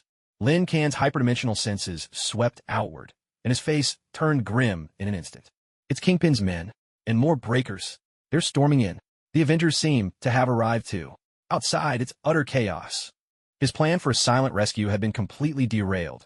His forced entry and earlier tracks had lit the fuse on this powder keg. Now, the derelict freighter had become a new battlefield, with multiple factions colliding, and he and Ophelia were trapped right at its heart. Stay close to me. Lin Kan shielded Ophelia behind him, his gaze steely and resolute. The road to freedom was now ablaze with war. In an instant, the ship's interior descended into chaos. Explosions rocked the hull. The metal shrieked and twisted. Energy weapons sizzled, and the air reverberated with furious roars and shrieks of pain, all drawing nearer by the second. Get down. Stay close to the wall. Lincoln pulled Ophelia behind a relatively sturdy metal console in the hold, using his own body to shield her. Almost at the same moment, a deafening crash shook the air as the bulkhead beside them was ripped open by tremendous force. One of Kingpin's mercenaries was hurled inside with a scream, his chest burned through with a blackened hole. There was no saving him. Through the breach, they could see AIM soldiers in their yellow uniforms locked in fierce combat with Kingpin's gangsters and several, even wilder-looking breaker cyborgs. Energy blasts and live rounds flew in every direction. We have to get out of here. Ophelia's face had gone ghostly pale, and she clung tightly to Lin Can's combat suit. I know. Follow me. Lin Can's mind raced at blistering speed, his hyperdimensional perception working in overdrive. In a flash, he mapped out a route. Not toward the deck, which was the main battleground, but deeper into the freighter, toward the engine room, which should, in theory, be more secluded. Maybe there would be a maintenance passage or a drainage outlet there that led outside the hull. He grabbed Ophelia and, crouching low, moved swiftly along the wall. His web shooter fired in quick bursts, pinning any stray enemies to the walls or floor, clearing a path forward. His senses were dialed to the maximum, predicting every potential threat around each corner and steering clear of the main crossfire. But chaos was everywhere. One of the breaker cyborgs spotted them. Like a beast, it dropped to all fours and charged, corrosive drool dripping from its jaws, claws tearing gouges in the metal floor. With a sudden shove, Lincoln pushed Ophelia behind a nearby pipe, then hurled himself forward to confront the monster. As the claws slashed down, he dropped into a slide, his wrist-mounted force field generator snapping open into a small, angled shield. The claws screeched across the force field, sending sparks flying. Seizing the moment, Lincoln drove a powerful kick into the side of the cyborg's knee. A sickening crack echoed through the corridor, a sound that made teeth ache. The cyborg howled in pain and collapsed in a staggering heap. Without missing a beat, Lincoln hauled Ophelia to her feet and dashed onward. He didn't have the power to kill his opponent. He could only create obstacles. Another explosion erupted nearby, sending a wave of searing heat and shrapnel their way. In an instant, Lincoln shielded Ophelia with his own body, dialing his force field to maximum. Shrapnel hammered into the force field, making it flicker violently as the energy levels plummeted. Lincoln grunted, feeling the shock rattle his insides. Lincoln, are you all right? Ophelia called out anxiously, feeling his body tremble. I'm fine. Hurry. Lincoln gritted his teeth, pulling her into a narrower, pipe-choked passage leading farther below. The sounds of battle here were more subdued, but the tension in the air was even heavier. Suddenly, from the shadows of the corridor ahead, a figure emerged. He wore the uniform of the Jinbing faction, but his movements were sharper and far more professional. It was the Taskmaster. He clearly recognized Lin Can as well. Those cold, indifferent eyes swept over him and Ophelia, and he raised his compound bow. Get down, Lin Can shouted, shoving Ophelia aside as he dove to the side himself. An explosive arrow whistled past Lin Can's back, striking a pipe behind them. The impact set off a localized blast and a burst of flames. Taskmaster, true to his reputation as a master combatant, didn't hesitate after his first attack missed. He instantly drew a tactical knife and lunged like a hunting leopard, the blade flashing straight for Lin Can's throat with lightning speed. Lin Can's grip shoes slammed against the floor, barely allowing him to dodge the lethal blade. But Taskmaster's other hand shot out like a viper, reaching for Lin Can's web shooter. At this critical moment, a muffled sniper shot echoed from the far end of the corridor. Taskmaster reacted with inhuman speed, jerking his head aside, just as the bullet grazed his helmet and struck the metal wall behind him, sending a shower of sparks flying. It was Hawkeye, Clint Barton. He stood at a vantage point above, bowstring still humming from the shot. Hey, picking on kids isn't exactly heroic, Hawkeye called out, loosing a rapid volley of specialty arrows that forced Taskmaster to fall back and defend. Hawkeye, Lincoln cried out in shock and relief. Get the girl out of here.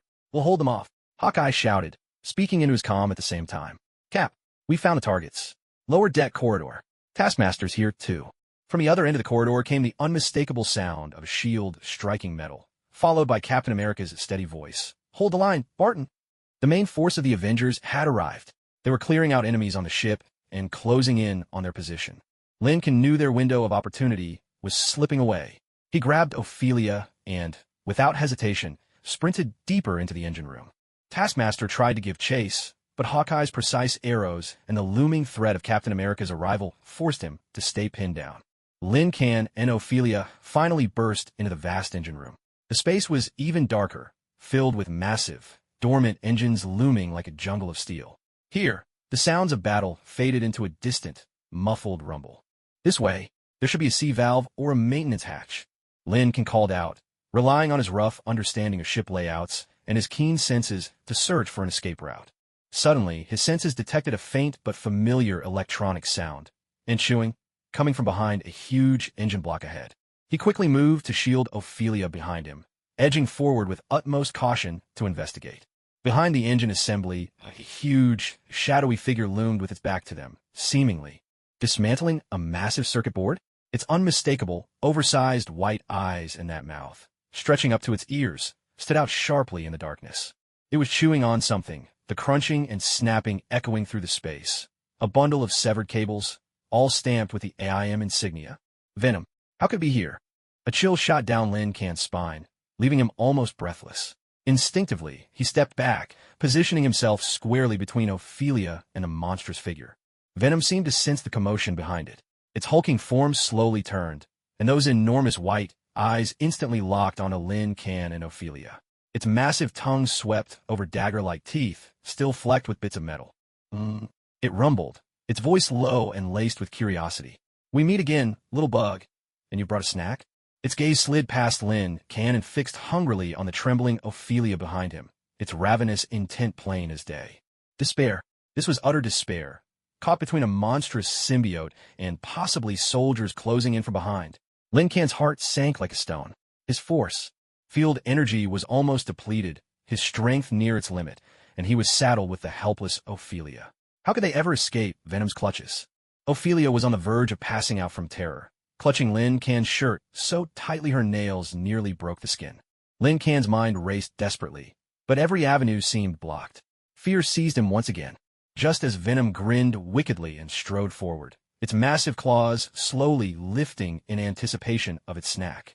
A faint but fierce voice, brimming with anger and resistance, suddenly echoed from deep within Venom's hulking body. Venom froze mid-step, its enormous white eyes narrowed, and its face contorted with agony and inner conflict. "Shut up, Eddie." Venom snarled at itself, as if wrestling with another mind inside. "I'm starving." "They are not food." The voice, Eddie by the sound of it, fought back, feeble but unyielding.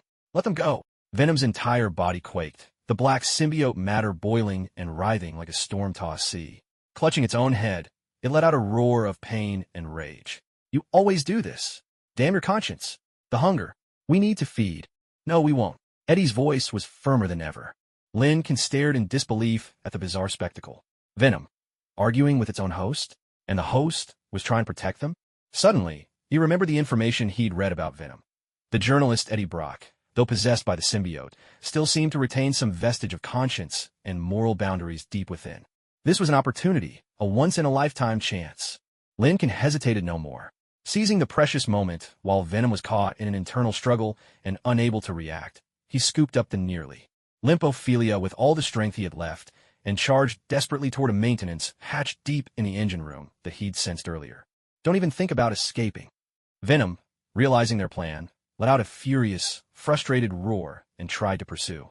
But its movements turned wildly uncoordinated, as if one half of its body wanted to lunge forward while the other half resisted and fought back.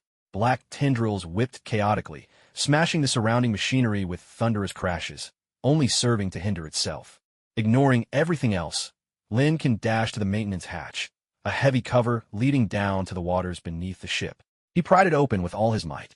From below, the chill of the sea and the rush of water wafted up. "Hold on tight," he shouted to Ophelia.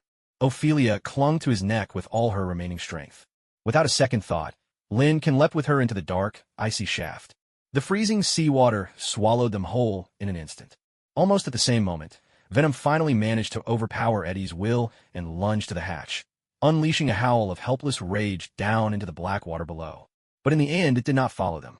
Perhaps Eddie's will was still exerting its influence. Perhaps Venom simply detested the cold water. Or perhaps it simply decided the risk outweighed the reward.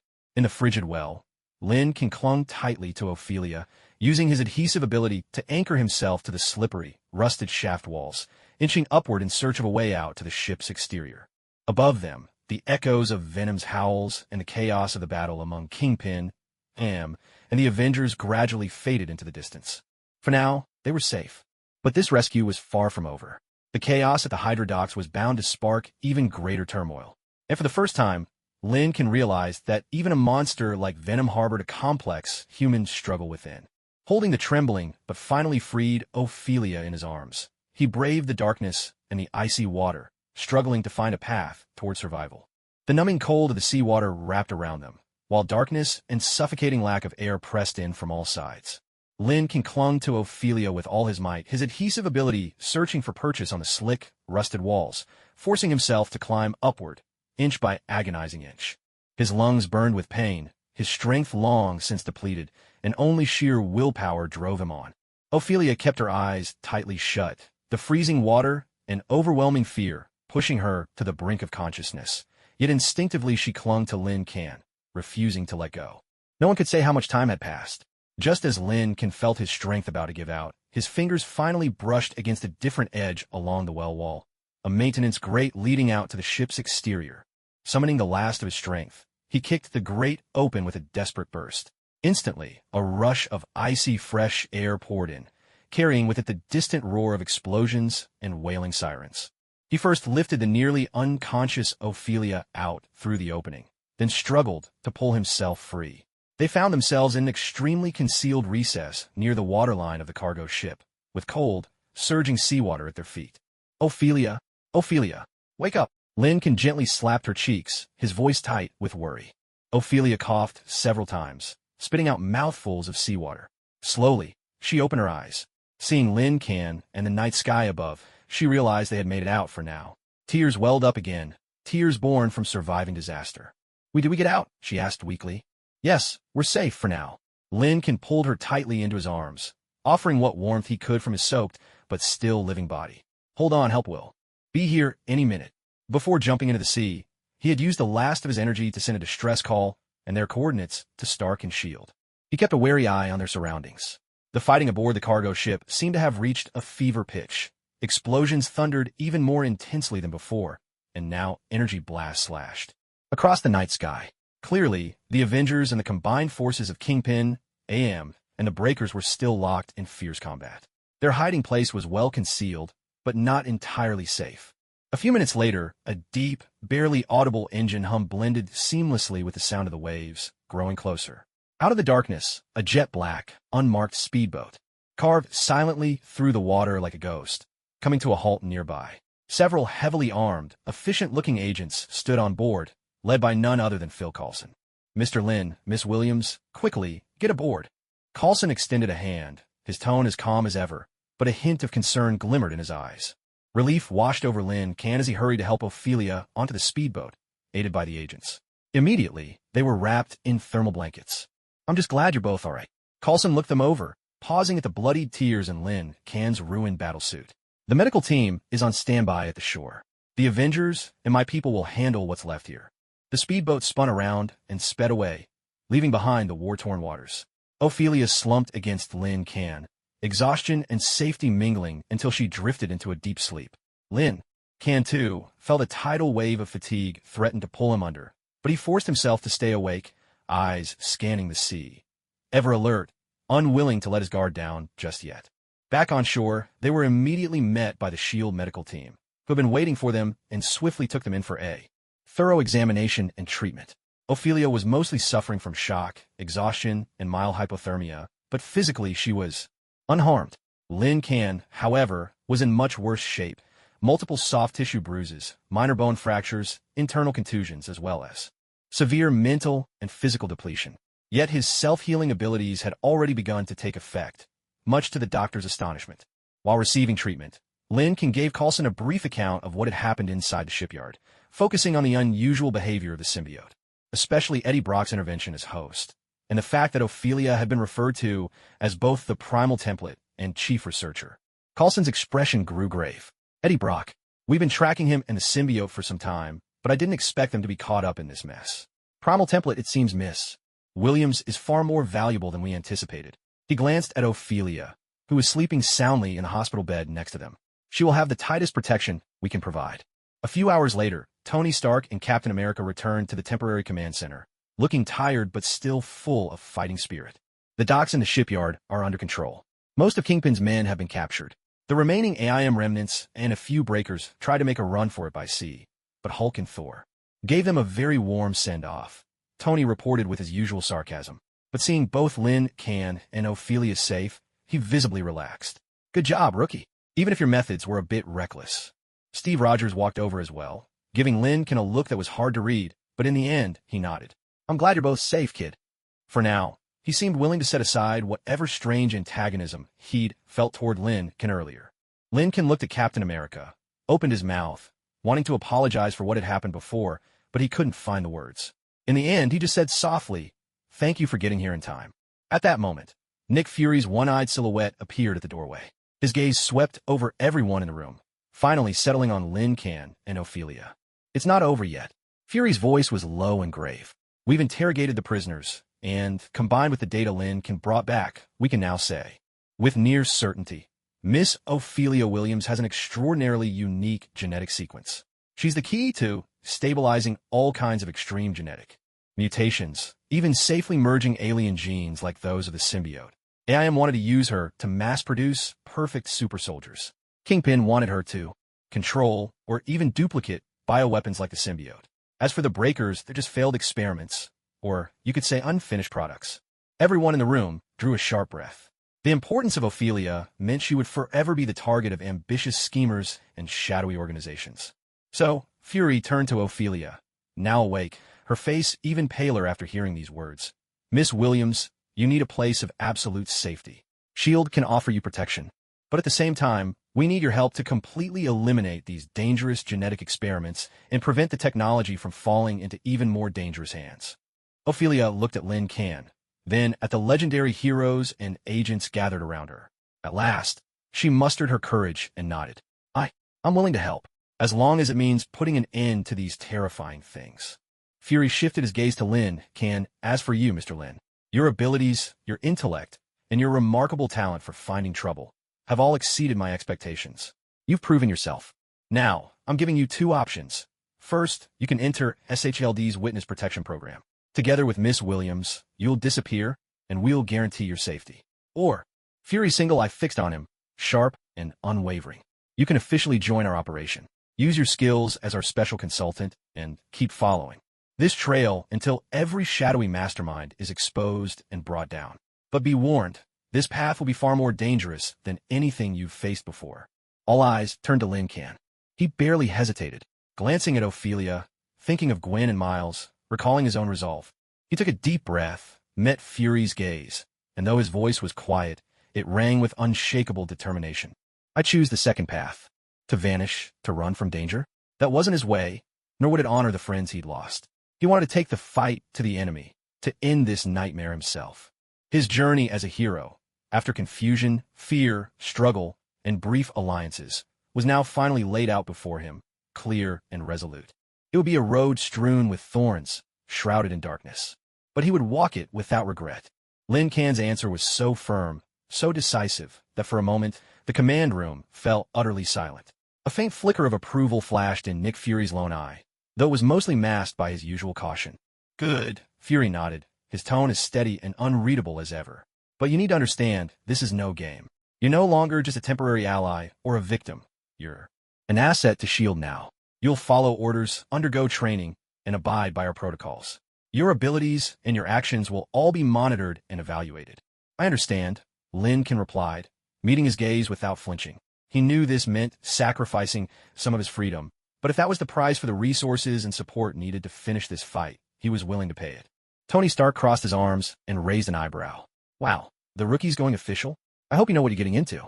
SHELD's health insurance isn't nearly as good as mine. Despite his words, he offered no objection. Steve Rogers looked at Lin Can, as if wanting to say more, but in the end he just spoke gravely. Remember the responsibility that comes with your choice, kid. I will, Lin Can replied earnestly. In the days that followed, Lin Can and Ophelia were moved to a secret S.H.I.E.L.D. safe house. In truth, This place was less a safe house and more a high-tech facility, blending medical research and advanced training. Accompanied by agents and specialists, Ophelia began methodically recalling and organizing every detail of AIM's genetic technology she encountered during her captivity, trying to identify core vulnerabilities and the locations of all possible laboratories. Her work was classified top secret and guarded with the utmost security. Though she had endured trauma, her intellect and resilience allowed her to quickly throw herself into the task, determined that her research would never again be misused. Meanwhile, Lincoln embarked on a grueling official agent training regimen. His learning was no longer self-taught or improvised. Instead, it was meticulously tailored by the top professionals in the field. Tactics and combat. He received hands-on guidance from Natasha Romanoff and Clint Barton, though it felt more like relentless pummeling and sarcastic instruction. Natasha's intricate joint locks and hypnotic techniques, combined with Hawkeye's expertise in ranged weaponry and environmental tactics, put Lin Can through the ringer.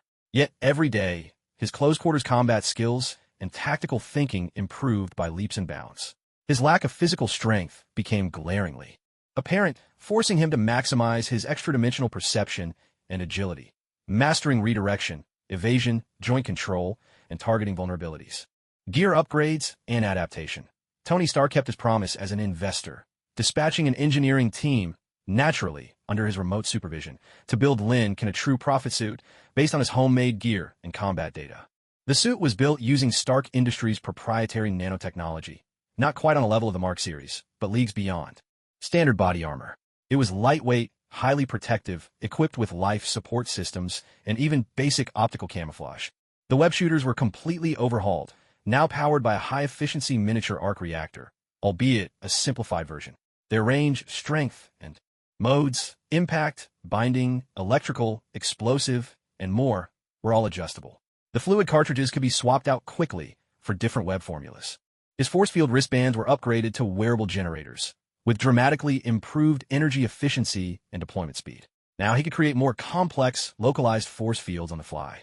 The tactical visor is now fully integrated with the combat suit system, offering even greater capabilities.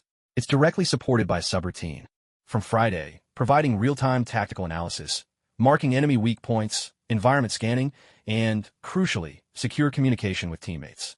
Superpower development. Dr. Bruce Banner and a select group of SHIELD biologists and psychologists formed a team to help Lin Can systematically test and develop his extra-dimensional perception and healing abilities. They discovered that his perception went far beyond mere anticipation and insight. When deeply focused, he could even briefly read powerful emotional imprints or fragmented recent images lingering on objects, a nascent form of psychometry. However, this ability was extremely mentally taxing. The limits of his healing ability were also pushed further. It was confirmed that his recovery from energy-based damage, such as lasers or electric shocks, was much slower than from physical wounds, and his regenerative power dropped sharply when severely hungry. Dr. Banner warned him that such rapid cellular regeneration likely carried unknown long-term side effects, such as accelerated aging or the risk of organ failure from energy depletion. Intelligence and analysis. Phil Coulson personally mentored him in SHIELD's intelligence analysis framework, interrogation techniques, covert infiltration, and even how to write a proper mission report.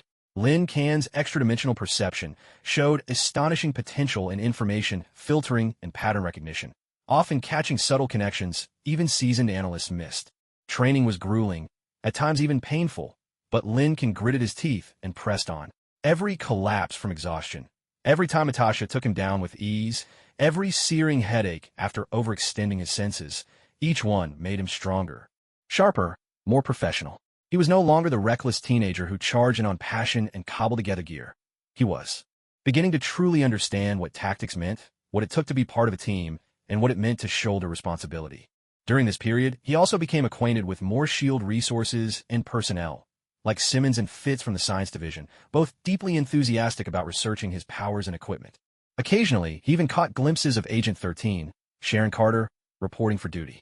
Gradually, he got used to the glances from Captain America, still tinged with a hint of puzzlement, but no longer distant. Several weeks later, his first official mission was assigned.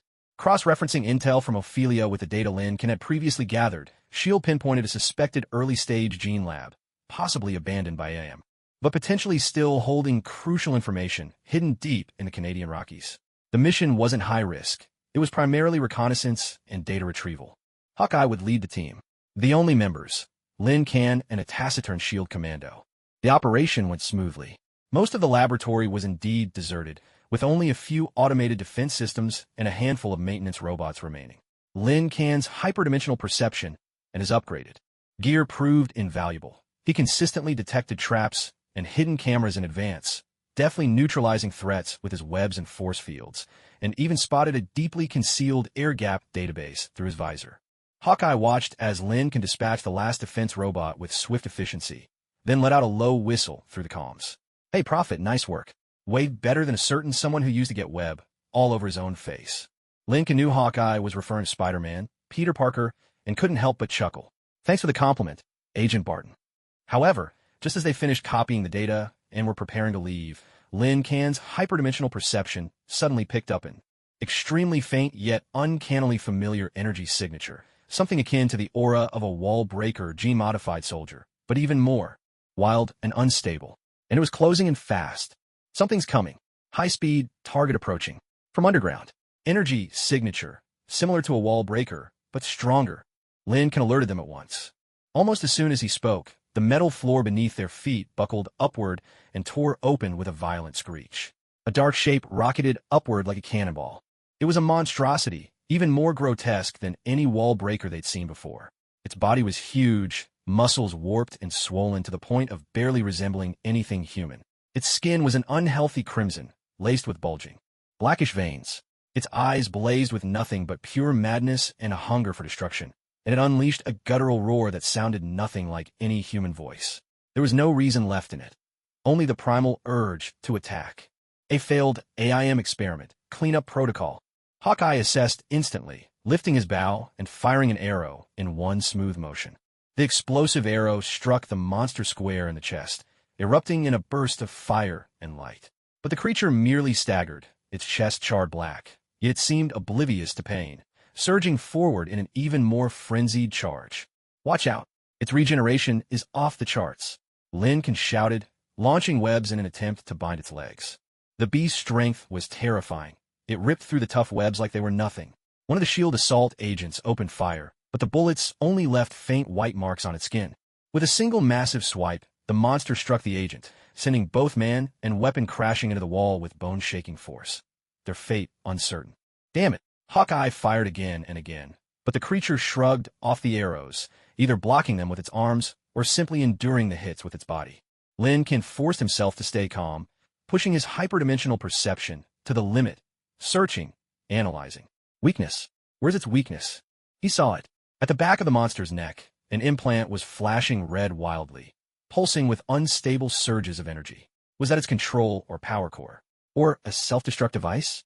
"Barton, its neck!" Lin Kan shouted, dashing toward the creature to draw its attention. As expected, the monster was enraged. Abandoning its focus on Hawkeye, it roared furiously and lunged at Lin Kan. Lin Kan dodged at the last possible instant, his force field shield deflecting the beast's claws, but the sheer impact still left his arm numb.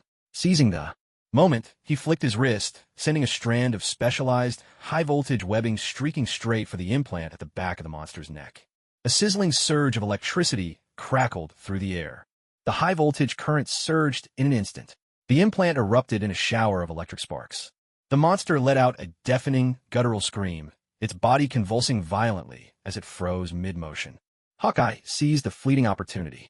A custom armor-piercing, explosive arrow shot forth like a meteor, threading with perfect accuracy through the gap Lin Kan had created, slamming deep into the implant at the back of the monster's neck. A tantôt explosion érupted. A violent blast tore through the monster's neck. Nearly half its head was obliterated.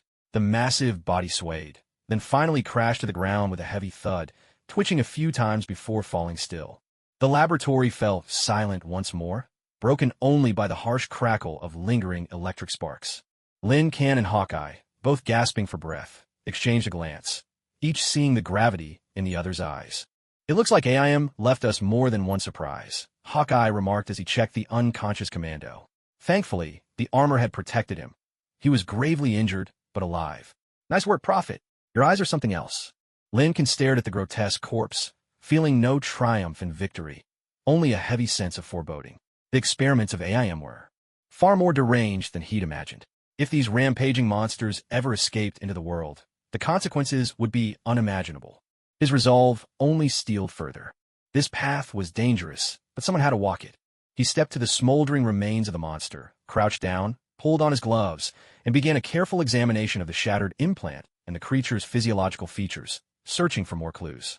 His battle was just beginning, and his gaze was already turning toward even deeper, darker mysteries.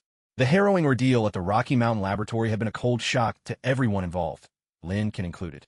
The legacy of AIM was more than just cold data. In abandoned facilities, those berserk, genetically altered beings were like time bombs buried across the land, waiting for the slightest spark to set them off. Back at the headquarters of Triple Wing Industries, the SHIELD helicarrier, Lincoln wasted no time resting.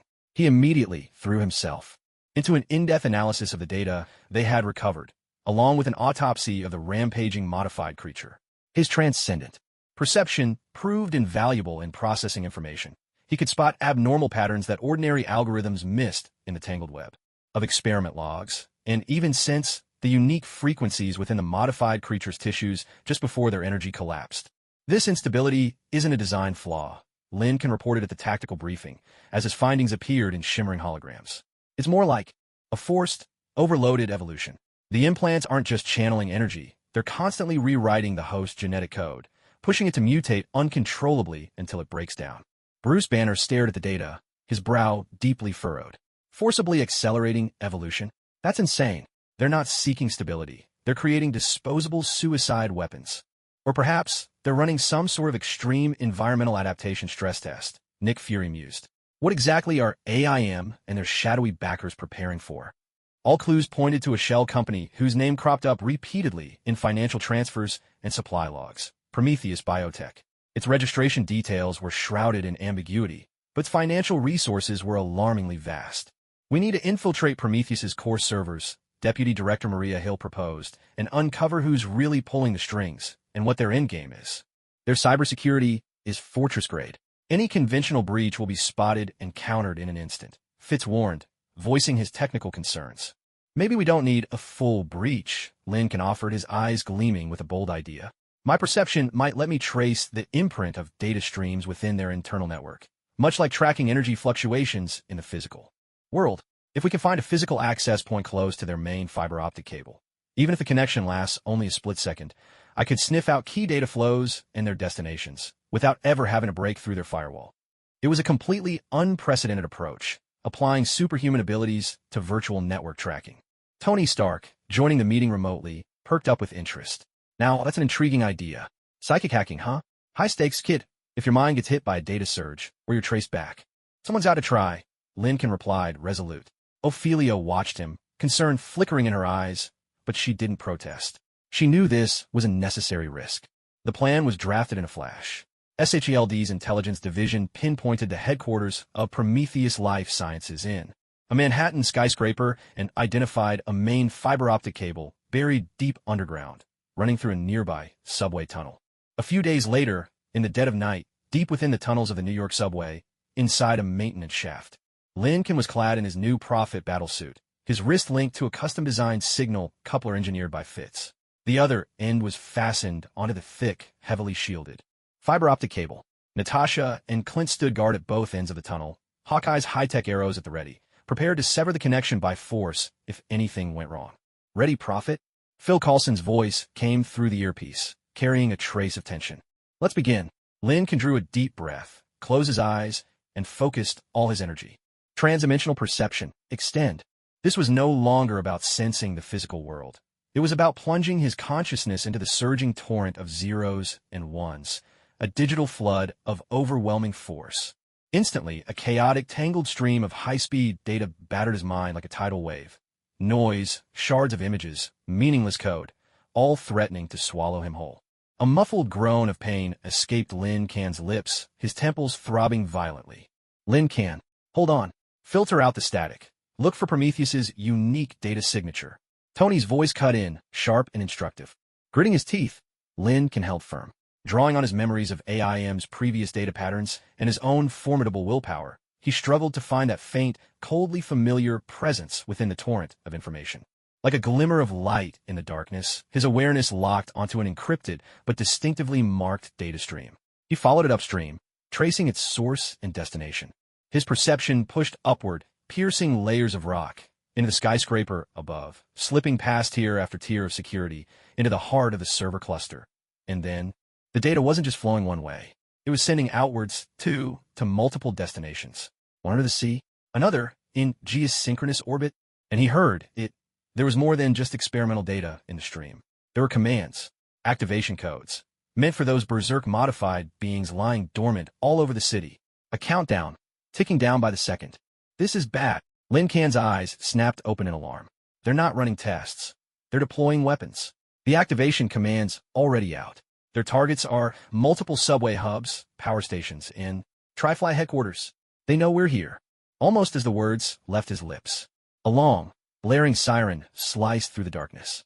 Inside the headquarters of Three Feathers, an ear-piercing, top-level intrusion alarm blared through the air. We've detected multiple high-energy readings approaching from the lower hangar and outside. It's a spatial jump signal. They're coming in hot. Deputy Director Hill's voice shouted over the comms. Several locations on the ground are reporting berserk creature activity. Those monsters are waking up. Coulson's voice was filled with shock. The tunnel where Lin Can was standing began to tremble violently. Explosions and the sound of shattering concrete echoed from above. They found us. Lin Can, disconnect now. Natasha urged desperately, but was already too late. The shaft above the service well was suddenly torn open by a tremendous force. A figure, clad in high-tech armor and wielding a strange energy weapon, dropped down from above, landing squarely in front of Lin Can. The armor's design. It was a fusion of AIM technology in another, sleeker, far more menacing style. Beneath the armored mask was a face Lin Can never expected to see here. Derek Bishop? Got you, little rat. Derek's mask slid away, revealing a handsome face twisted by jealousy and madness. Oh, and that precious perception of yours, it'll make the perfect tracker for my master. A chill shot through Lin Can's heart. Derek? The same senior student Ophelia once mentioned, brilliant, but dangerously unstable. He was working for Prometheus, and he seemed to know about Lin Can's powers. Derek, it's really you. Lin could try to stall, his wrist subtly shifting, ready to fire his webbing. Surprised, Derek sneered, raising his energy weapon.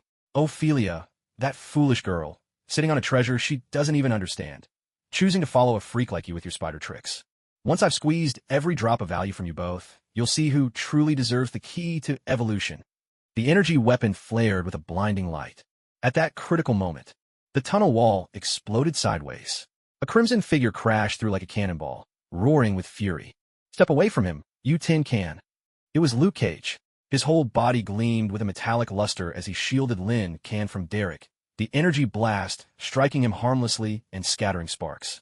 Luke Cage, Lin Can cried out, a rush of relief and surprise. Kid, Fury said there'd be fireworks down here. Glad I didn't miss the show. Luke Cage grinned, tightening his fists. Meanwhile, at the other end of the tunnel, Natasha and Hawkeye had just taken down several surprise AIM soldiers and charged in to join the fight. Derek Bishop's expression changed the moment he realized what was happening. Clearly, he hadn't expected SHLD's reinforcements to arrive so quickly, nor that such formidable agents would be among them. Without hesitation, he sprang backward as a miniature spatial jump device snapped open on the back of his armor. We'll meet again, Prophet. Tell Ophelia I'll be coming for her soon, he snarled, his figure swallowed by a flash of blue light, vanishing in an instant. Damn it, another spatial jump. Clint cursed under his breath. Lin Can gasped for air, disconnecting from the data link, his heart still pounding with lingering fear, not just from the danger they'd narrowly escaped, but from Derek Bishop's sudden appearance and the unsettling hints in his words. Master? Probes? It seemed that behind Prometheus, there lurked an even more mysterious and powerful presence. Both he and Ophelia had already become targets for this shadowy entity. The threat was far from over. All across New York, rampaging augmented beings were awakening, and S.H.I.E.L.D. headquarters itself was now under direct assault. Lin Can rose to his feet, his gaze turning icy. There's no time to rest. He looked over at Natasha and Clint. We have to get back right now. The traitor had revealed himself, deadly foes were knocking at their door, and the city was descending into chaos. This war had escalated on every front, and Lin Can now found himself at the very heart of the storm. The lingering aftershocks of the tunnel spatial jump had yet to fully dissipate, the sharp tang of ozone mingling with the dust in the air. Lin Can, Natasha, Clint, and Luke Cage didn't pause for an instant. They rushed straight for the nearest emergency exit, where SFLDSU speedboat was already waiting at the closest underground river access. The boat's engines roared as it tore through the darkness of the subterranean channel. The comms channel was a cacophony of chaos, a tangle of alarms and frantic battle reports. East Hangar lost. Enemies packing heavy firepower. Aerial units, heads up. Unknown, fast-moving object inbound. Medical sector needs support. Intruders have broken through the outer line. Those monsters, their strength and regeneration are still increasing. A heavy sense of dread settled in Lin Can's chest. The Tri-Carrier was the heart of S.H.I.E.L.D. An attack here meant the enemy was either recklessly arrogant or absolutely confident in their secret trump card. The speedboat burst from the waterway into the inner docks beneath the Tri-Carrier's main structure. The sight that greeted them made everyone suck in a breath. The once orderly, sprawling hangar was now a scene of utter devastation. Fire from explosions raged everywhere, thick smoke billowing to the ceiling. S.H.I.E.L.D. agents hunkered behind whatever cover they could find, locked in fierce combat with soldiers. Clad in silver and black Prometheus armor and even more of those blood-red, berserk-augmented creatures. Energy beams and live rounds crisscrossed the air, explosions thundered, and the sounds of rage and agony echoed ceaselessly through the chaos. Even more terrifying, at the very center of the hangar, a massive, unstable spatial rift was slowly spinning, like a gaping, bleeding wound. From within, wave after wave of enemies poured forth, relentless and unstoppable. Clearly, this was an amplified version of the spatial jump technology Derek Bishop had used before. Form a defensive line. Don't let them widen the rift. Natasha's voice was icy cold, as steady as glacial water. In an instant, she sized up the battles. Turning point. Her twin pistols fired in unison, dropping two Prometheus soldiers who were attempting to set up heavy weapons with flawless precision. Clint had already leapt to higher ground, loosing arrows with unfailing accuracy, explosive arrows, EMP arrows, CaptureNet arrows fired in quick succession, effectively suppressing the enemy's formation and their advanced gear. Someone needs to shut down that damned rift generator. It has to be close by. I'll go. Lincoln responded at once. His extra-dimensional perception had already locked on several nodes where the rift's energy was most concentrated, as well as a hidden device behind a nearby console that was maintaining the breach. Cage, clear me a path. My pleasure, kid. Luke Cage roared, charging forward like a living tank. Bullets clanged harmlessly off his skin as he barreled ahead, sending two cybernetic guards flying and opening a brief corridor through the chaos for Lin Can. Lin Can followed right behind, his adhesive boots letting him move over the jagged wreckage as if the ground were smooth. Webs shot out in rapid succession, tangling up enemies who tried to get close. His senses expanded fully, dodging stray bullets and bursts of fire, eyes locked on the rift generator ahead. Friday, analyze the generator structure, find the fastest way to shut it down or destroy it. Lincoln called out through his tactical visor. Scanning now. Target is shielded by a high-intensity energy field. Recommend using high-frequency vibrating web to disrupt the internal energy circuits. Friday's subroutine replied swiftly. Lin can instantly switch to the new web formula, firing a strand of high-frequency, vibrating white silk straight at the generator. A sharp crackle filled the air as the energy field wavered, but failed to break. Worse, it attracted even fiercer attacks. Several Prometheus soldiers and a raging cyber beast lunged at him all at once. Watch out! Hawkeye's warning rang out from above. 3 arrows whistled down in quick succession, striking the oncoming threats dead on and buying Lin Can precious seconds. But the rift was still growing. Through its widening maw, he could already glimpse the eerie, menacing outlines of what looked like an alien base on the far side. Gritting his teeth, Lin Can gave up on long-range sabotage. Instead, he charged the generator head-on, cranking his force field bracer to maximum and conjuring a small shield in front of him. He braced himself against the hail of fire, each impact hammering the shield, its energy plummeting with every hit. Yet he pressed on, determined to reach the rift generator. At the very instant before the shield overloaded and shattered, he finally reached the generator. Ignoring the frenzied attacks around him, he pressed both hands directly onto the energy field. Hyperdimensional perception, forced infiltration, a violent backlash of energy surged into his body in an instant, like being struck by high-voltage electricity. Agonizing pain tore through every nerve, but he gritted his teeth and held on. His consciousness forced its way through the energy field, sensing the generator's intricate and perilous flows of power within. He found it, a critical, dangerously unstable energy node. No tools. No time. A flash of grim resolve crossed Lin Can's eyes. He raised his hand sharply, compressing all the remaining energy in his force field bracelet into a razor-thin, high-frequency pulse. Like a surgeon's scalpel, it followed the path he had just sensed, piercing straight into that energy node with pinpoint accuracy. A piercing whine erupted from the rift generator, the surface energy field collapsing in an instant. Explosions rattled from within. The massive spatial rift twisted violently, flickering and becoming wildly unstable. "Everyone, clear the rift," Natasha shouted a warning. The rift abruptly imploded, unleashing a deafening roar before vanishing completely. The resulting spatial shockwave slammed into the nearby enemies and Lin Can, hurling them violently away. Lin Can crashed to the ground, feeling as if every bone in his body had shattered, his force field bracelet ruined and billowing black smoke. But he had succeeded. Yet before he could catch his breath, fresh danger came crashing down. A chilling alarm blared, even more shrill than before. This time from outside the carrier. Detected ultra-high energy reaction descending from geosynchronous orbit. Velocity extreme. Predicted impact, primary structure of Sanfei. It's a kinetic weapon strike. Hill's voice carried a rare note of panic. Geosynchronous orbit. Lin Can suddenly recall that this was one of the destinations he had sniffed out in the earlier data streams. Everyone looked up through the shattered hangar dome, witnessing a blazing spear of light tearing through the clouds, descending upon Sanfei with the unstoppable force of a god's judgment. Its power was enough to annihilate the entire airborne carrier. Friday. Calculate interception chances. Tony's voice echoed across the public channel, as he, too, had detected the incoming strike. Calculating, Mr. Stark, even with all suits and defense systems intercepting simultaneously, probability of success is under 7%. Blast and debris will still devastate the carrier. A wave of despair swept over everyone. Was this where it would all end? At that critical moment, a pillar of seven-colored light, brimming with supreme divine power, shot forth from another direction like a judgment from the heavens. It struck with pinpoint precision, intercepting the falling kinetic weapon without the slightest deviation.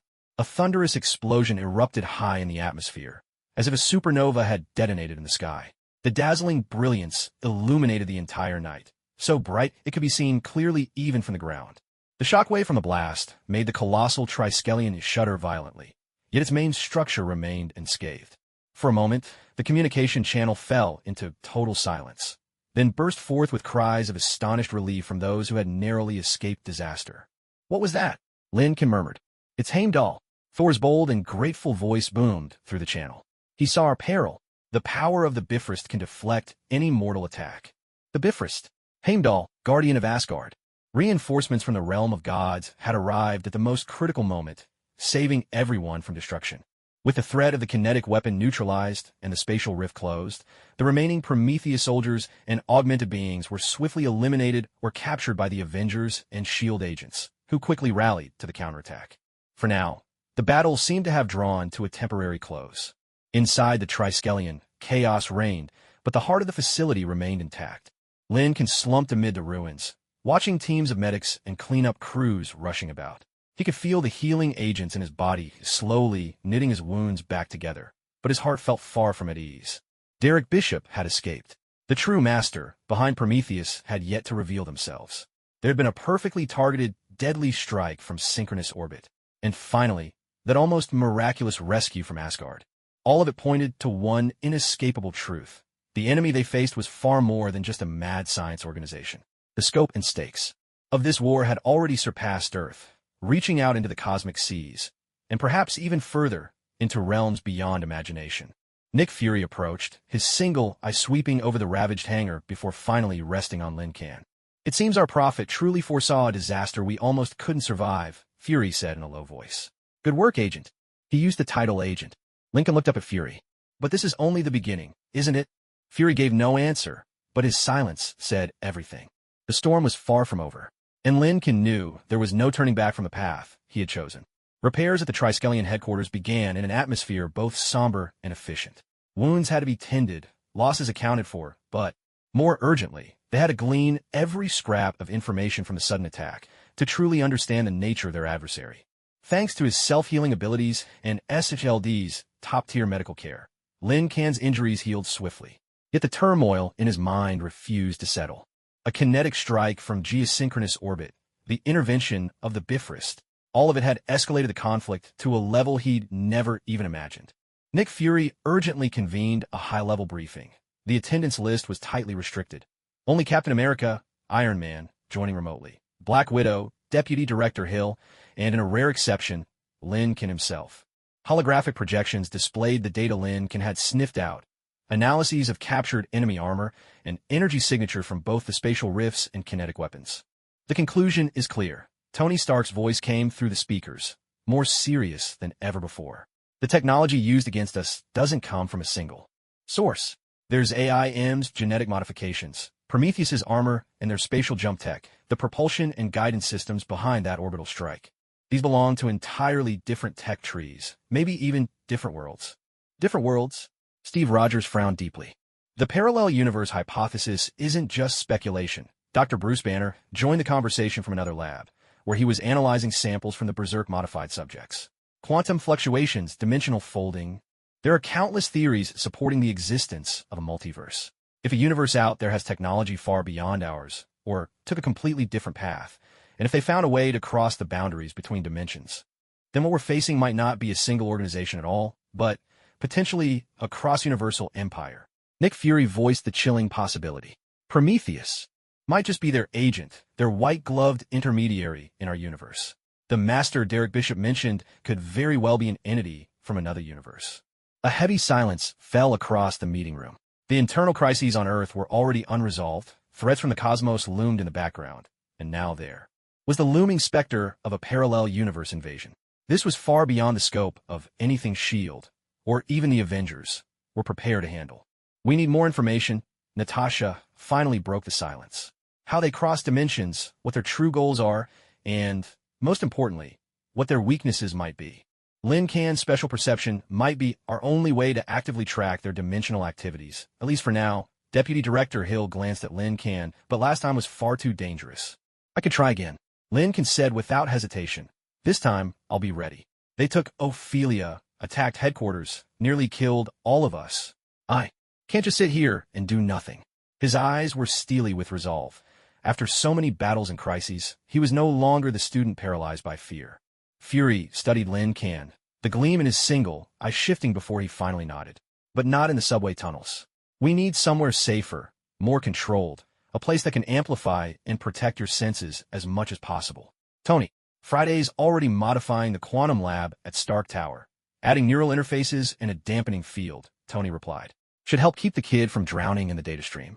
Or frying his brain in reverse. But the risk is still there. The other side probably knows about you now. Next time, it may be more than just a Derek Bishop waiting for you. I understand. Lincoln drew a deep breath. The plan came together quickly. Lincoln will be transferred to Stark Tower for a second, deeper, and more dangerous attempt at dimensional perception. Meanwhile, S.H.I.E.L.D. and the Avengers would devote all resources to tracking down Derek Bishop and step up global monitoring for abnormal spatial fluctuations. Just as the meeting was about to end, an unexpected emergency transmission came through. It was Agent 13, Sharon Carter, who was on guard duty over the captured prisoners. Sir, we have a situation. Sharon's voice was tense with confusion and caution. One of the captured Prometheus soldiers, he suddenly started speaking another language. The grammar is completely unfamiliar. But our universal translator picked up a few recurring words. It seems like inheritor, totem, hunt. Inheritor? Totem. Steve echoed, puzzled. But Lincoln's head snapped up, a chill racing down his spine. Those words, he remembered seeing them somewhere, in some overlooked reference about Spider-Man in the comics. It was a dark, terrifying storyline. And, Sharon continued, something strange is happening to his body. It looks like something is moving under his skin. Ah. Suddenly, the comm was filled with gasps and chaos. Agent Carter?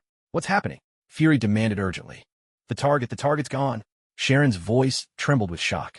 Right before our eyes. It was like some spatial force just yanked him away. And all that's left is a puddle of green, highly corrosive slime. Green slime? Spatial teleportation? Lincoln's heart pounded wildly. This didn't resemble Prometheus's usual technological style at all. Suddenly, a shrill alarm blared once again. But this time, it wasn't coming from within Triskelion headquarters. An abnormal hyperdimensional energy surge detected. Location: New York, Queens. The Forest Hills area. Hill stared at the console, her face turning grim. Energy signature. Doesn't match anything on record. We can't identify it. Queens? Forest Hills? That's where Peter Parker, Spider-Man, lives. Lin Can's hyperdimensional perception seemed to be triggered by this sudden, bizarre, and overwhelming surge of energy, stirring inside him uncontrollably. Fleeting, distorted, and fragmented visions flashed before his eyes, an enormous mouth gnawing on something, a pale, vampiric face, and countless shattered figures all clad in different styles of spider suits.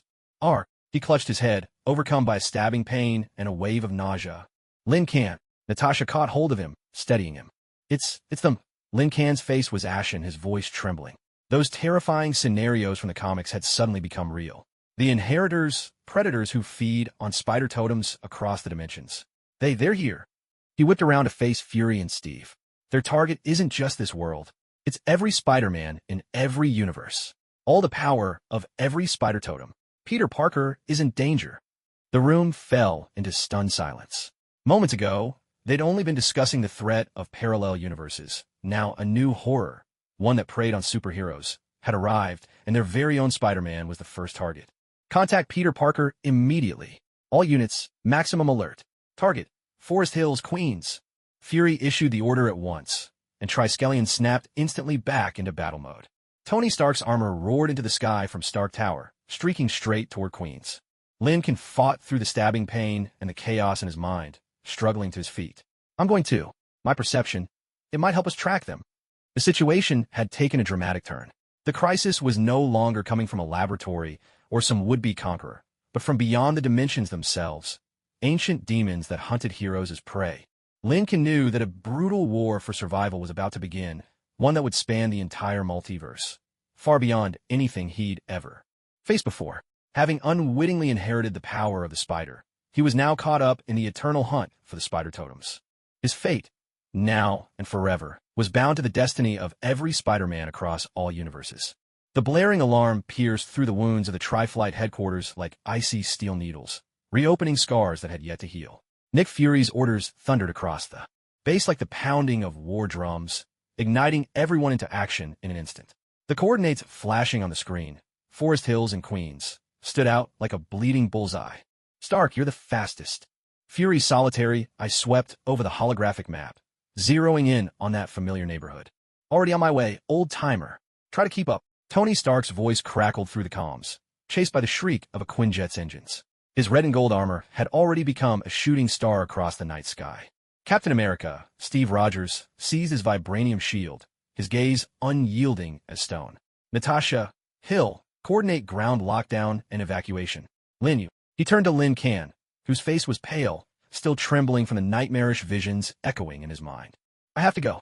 Lin Can shook his head fiercely, forcing down the vertigo and nausea that came from his heightened dimensional senses. Gwen's shattered goggles as she fell, Miles fading into a flash of lightning, the fear in Ophelia's eyes as she was taken. All these memories collided with the pale, vampiric faces, gaping maws, and countless torn spider suits that had flickered through his mind moments ago. Together, they stoked a fire in his chest, a fire named responsibility and vengeance. My hyperdimensional perception is the only radar that can track their dimensional disturbances. And he glanced down at his hands, feeling the faint heat of Gwen Stacy's bloodborne adhesion power tingling in his palms. They're hunting totems, and I carry a part of Gwen within me. I'm their target, or their bait. Fury's single, I scrutinized Lin Can, weighing the determination in his gaze, an unwavering resolve that had already conquered fear. Time was short. Hesitation was not an option. Hill, give him maximum clearance tactical goggles and emergency life support gear. Lin Can, you'll team up with Cap and Black Widow. Take Quinjet too. Remember, your primary job is to sense and locate, not to charge in. Stark will feed you real-time data support. Understood. Lin Can quickly accepted the equipment Hill handed him. The cold touch of metal jolted his senses awake. He was no longer the panicked student from that Columbia University lecture hall. The sacrifices of Gwen and Miles, Ophelia's tears, the Breaker Squad's conspiracy, Derek Bishop's manic grin, and the ruins of Tri-Flight. These had all forged him anew. The custom adhesive boots and wrist launchers, crafted by Iron Man himself. While they couldn't shoot webs, they boosted his grip and could fire pulse disruptors, had now become his arsenal, his source of strength. Queens, Forest Hills. The night was torn asunder, not by an explosion, but by a nerve-jangling sound, like space being forcefully wrinkled and ripped apart. Above Peter Parker's Spider-Man's apartment building, the air split open in a jagged rift, resembling shattered glass, from which an eerie, ominous green glow seeped out. A stench, indescribable yet unmistakable, a sickly blend of decay and cloying sweetness, spread through the air. "Aunt May, stay inside. Lock the door. No matter what you hear, don't come out." Peter's voice trembled with an intensity he'd never felt before. He'd barely managed to pull on his red and blue suit when his spider sense erupted, like 1,000 burning needles stabbing into his brain, shrieking out in alarm. Danger! Mortal danger! From every direction? No, it was coming from beyond this dimension. 3 figures drifted down from the rift like specters, their movements graceful but radiating an aura of utter annihilation. Solus, the embodiment of a monstrous Ma Lin had sensed, a colossal, grotesque figure with skin the color and texture of dead rock.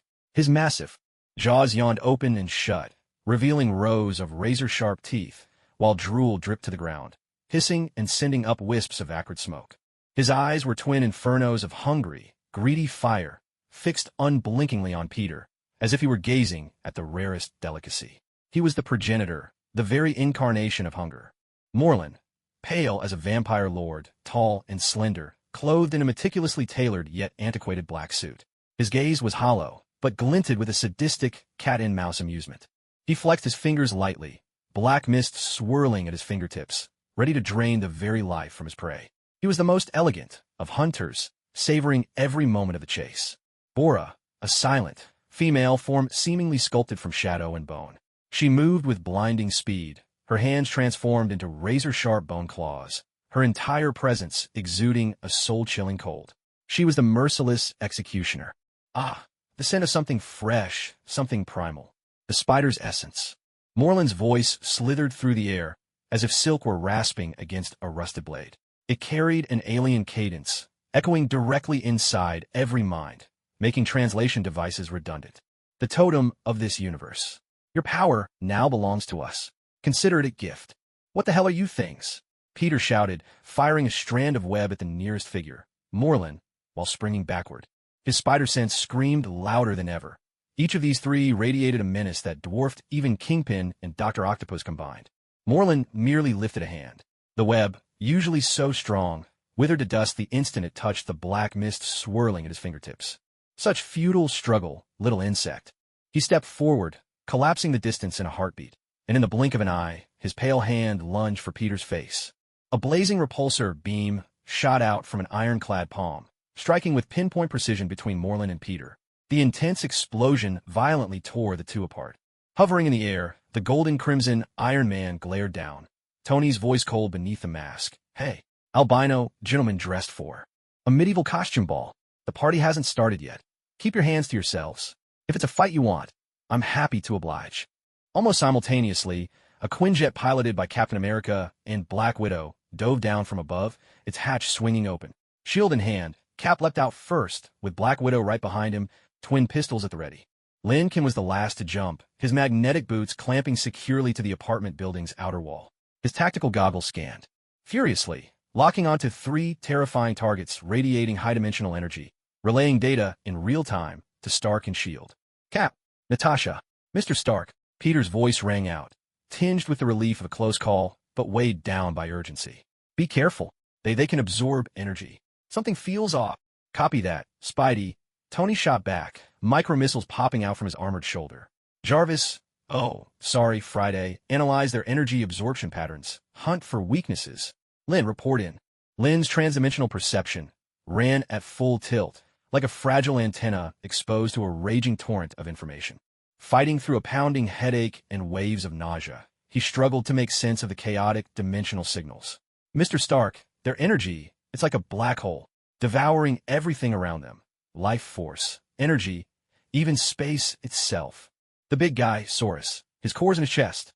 The woman, Bora, she's insanely fast. Her trail leaves behind traces of frozen space. The one in the suit, Morlun, his absorption, it's got frequency fluctuations, like a heartbeat. He forced himself to convert these abstract perceptions into clear tactical intel. Frequency fluctuations? Perfect. A sharp gleam flashed in Tony's eyes. Friday. Activate the anti-vampire sonic protocol. Tune the sonic output to the frequencies Lynn just marked. Cap. The big one's yours and Spidey's. Natasha, tie up the Ice Queen. Lynn, stay back. Keep being our human radar. And keep an eye on that spatial rift. It's unstable. Could be the key. The battle erupted in an instant. Cap's vibranium shield collided with Saurus's massive fist in a thunderous crash. The shield absorbed most of the impact, but Cap's arms went numb from the shock, forcing him to stumble back. Saurus's brute strength was simply inhuman. Peter darted around Solus with extraordinary agility, weaving webs in an attempt to bind his joints. Yet an invisible force field seemed to shimmer over Solus's body, making it nearly impossible for the webs to stick. Even when a strand managed to cling on, Solus's terrifying brute strength would tear it apart with ease. Solus opened his massive jaws, unleashing a powerful suction. Peter felt an overwhelming force draining not just his stamina, but even his very life force. Bora moved like a specter, her bone claws raking through the air, radiating a chill that cut to the bone.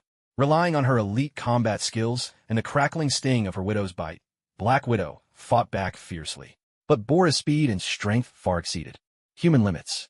Her bone claws slashed across Natasha's suit, leaving deep, jagged gashes, the cold nearly freezing Natasha's movements in their tracks. Each of Bora's attacks seemed to slow time itself, freezing the space around them and pushing Natasha to the brink of peril. Meanwhile, Morlun effortlessly evaded Tony's barrage of repulsor blasts and mini-missiles. The moment these energy attacks neared him, their power faded, as if erased by an unseen hand. Tony switched on the anti-vampire sonic pulse, a special vibration wave modulated to the frequency Lynn had detected. Instantly, the pulse enveloped Morlun. For the first time, Morlun's graceful stride faltered. Surprise, and was that disgust? Flickered across his face, as if he'd been assaulted by an unbearable screech. Annoying flies. In a blur, Morlun slipped through Tony's force field shield, some sort of dimensional phase shift, and his pale hand landed squarely on the chest plate of the Mark armor. The armor sheen dulled and its structure weakened at a speed visible to the naked eye, as if the very energy inside was being drained away. Internal readings plummeted. Much like Lin Lai's Fushi sword being drained of chi, Morlun's power was a form of energy and life extraction. Tony, Captain, and Peter shouted in unison. At that critical moment, the fierce dimensional ripple triggered by Morlun's contact with Tony sent a shockwave crashing into Lin Can's hyperdimensional perception. This time, along with the pain, came a strange sense of resonance. The drop of Gwen Stacy's blood within him, the fragment of the spider totem that granted him his wall-crawling powers, was sparked to life by Morlun's predatory aura, like a tiny ember suddenly fanned into flame. Lin Can clutched his head, not from pain, but from an onslaught of wild, chaotic information flooding his mind. No longer just broken images, but something deeper, instinct, an instinctive sense for the weak points in the fabric of space itself. His gaze snapped to the top of the apartment building, where a ghostly green spatial rift still yawned open. It writhed like a wound in the skin of reality, its edges pulsing with energy that Lin could now perceive with stunning clarity. He could almost reach out and touch it. The rift. Attack the rift. Lin roared, acting almost purely on instinct, as he aimed his wrist-mounted launcher at the most unstable, chaotic node of the spatial rift and unleashed his only means of attack. A high-explosive pulse disruption grenade. This was not part of any plan, but rather an instinctive response from the totem fragment to the hunter dimension. To Solus, Morlun, and Bora, this tiny pulse grenade should have seemed as insignificant as a speck of dust. Yet, it struck true, hitting precisely the key string Lin had sensed, the one holding the rift's stability together. It was like a needle pricking a balloon stretched to its limit. Then, with a tremendous crash, it wasn't an explosion, but rather a violent collapse and backlash of space itself. The eerie green rift suddenly contracted inward, emitting a soul-chilling shriek as it twisted into a brief spatial vortex. A terrifying suction erupted in an instant, yanking at the surrounding rubble, debris, and even Solus's massive form, making him stagger. Bora, swift as ever, was thrown off by the sudden chaos in the air, her movements contorted. Morlun, who had been draining Tony's energy with all his focus, suddenly blanched, forced to steady himself and interrupt his deadly siphoning. What? Morlun looked up at the rooftop, stunned to see that puny human, Lin actually interfering with the passage opened by the Weaver. This fleeting chaos bought the Avengers a precious moment to catch their breath. Well done, kid. Seizing the opportunity, Tony broke free. His chest plate was scorched black, but his core systems were still running. Without hesitation, he channeled the remaining energy into his chest reactor. Try this on for size. A massive, concentrated beam blasted toward the unsteady Solus. Captain America seized the moment, hurling his vibranium shield like a discus, aiming squarely at the marked core on Solus's chest, the very spot Lin had identified as the thinnest in the energy field. At the same time, Peter fired several reinforced webs, snaring Solus's ankles. Though the webs snapped almost immediately, they managed to slow the monster's movement. Solus bellowed in rage, taking Tony's blast head-on. His chest was left charred, exposing inner tissues that glowed like molten lava. The captain's shield followed, striking hard at the smoldering wound. With a heavy thud, Solus's hulking form was knocked back several steps for the first time, unleashing a roar of pain. It wasn't a fatal blow, but at last, they'd proven these monsters could be hurt. For the first time, Morland's voice lost its usual elegance, tinged now with frustration. He glanced at Bora, whose form was beginning to blur and flicker, clearly affected by the backlash of the surrounding space. Then his eyes shifted to Lin Kan, standing atop the building, a presence that struck him as oddly anomalous. There was a faint but pure totemic aura about Lin Kan, yet it felt so distinctly different from anything he'd known. Finally, his gaze settled on the wounded, snarling Saurus. The spider of this universe, and this strange node. A calculating glint flashed in Morland's eyes. Hunting requires patience. We will return, and the Weaver's blessing will be with us. Your totems will one day become everlasting sustenance for our kind. His voice echoed through the night sky, carrying the weight of a curse. The spatial rift, after a violent collapse, suddenly burst outward, unleashing a blinding flash of green light. Saurus, Morland, and Bora were engulfed by the emerald brilliance, vanishing in an instant, leaving no trace behind. The street was left in chaos. The survivors, shaken and breathless, stood amid the wreckage. The air still reeked of a nauseatingly sweet, metallic scent, laced with the chill of dimensional radiation. The crisis had passed, for now, but a heavy cloud of dread pressed upon everyone's heart. Tony landed, his helmet snapping open to reveal a grave expression. Friday, log every trace of residual energy and record all spatial fluctuations. Not a single detail is to be missed. Cap retrieved his shield, running his fingers over the barely perceptible hairline cracks left by Saurus's assault. Vibranium, nonetheless. He said nothing. Peter slumped to the ground in silence. Peter sat, drained, while his spider sense still buzzed restlessly, warning him the hunters hadn't truly gone. He looked to Lin Kan, his gaze conflicted. Lin, just now Lin Kan leaned against the wall, gasping for breath, sweat soaking through his suit. His wrist launcher was billowing with smoke from overload. That last strike had sapped all his strength and focus, but what truly unsettled him was the force awakened within. A resonance tied to the spider totem and dimensional awareness, something volatile and barely within his grasp. He stared at his trembling hand, feeling the burning sting of Gwen's blood upon his skin. I don't know. I just felt that was where I had to strike. Nick Fury's voice cut in over the comms, cold and commanding. They've retreated, but only for now. Lin Kan's intuition and that unexpected attack threw off their rhythm. But words like inheritors, totems, and hunt have become our reality. We're facing a survival war that spans dimensions. Parker, you've been marked. Lin Kan. Fury paused for a moment. The fragment inside you and your abilities mean you can't stand aside, either. Everyone, return to the Triskelion at once. We need to reassess everything. Stark, initiate the Watcher Protocol. Begin a global scan for any abnormal dimensional signals. Hill, contact Dr. Strange. We need the wisdom of Kamartaj. Lin Kan called out, eyes fixed on the spot where Morland and the others had vanished, then lowered his gaze to his own hands. The memory of Gwen and Miles's sacrifice resurfaced once more. He had inherited not only a portion of Gwen's power, but also the responsibility they had both guarded. The schemes of the Wallbreaker Squad and Kingpin were far from unraveled. Derek Bishop and the shadowy master behind him still lurked unseen, and now, to make matters worse, there were interdimensional demons that preyed upon Spider-Man. His identity as a dimensional traveler, those hazy recollections of the inheritors from the dark comic book lore, these were no longer trivial, irrelevant details. Now they were vital intelligence, a matter of life and death. He had to piece them together and share everything with Fury and Stark. The bloody hunting ground of the multiverse had already been unleashed, and he, This accidental bearer of a spider totem fragment awakened to higher perceptions, now found himself at the heart of the storm. His fight would begin with protecting this universe's Spider-Man, but it would not end there. It would reach out across the boundless, perilous expanse of the multiverse.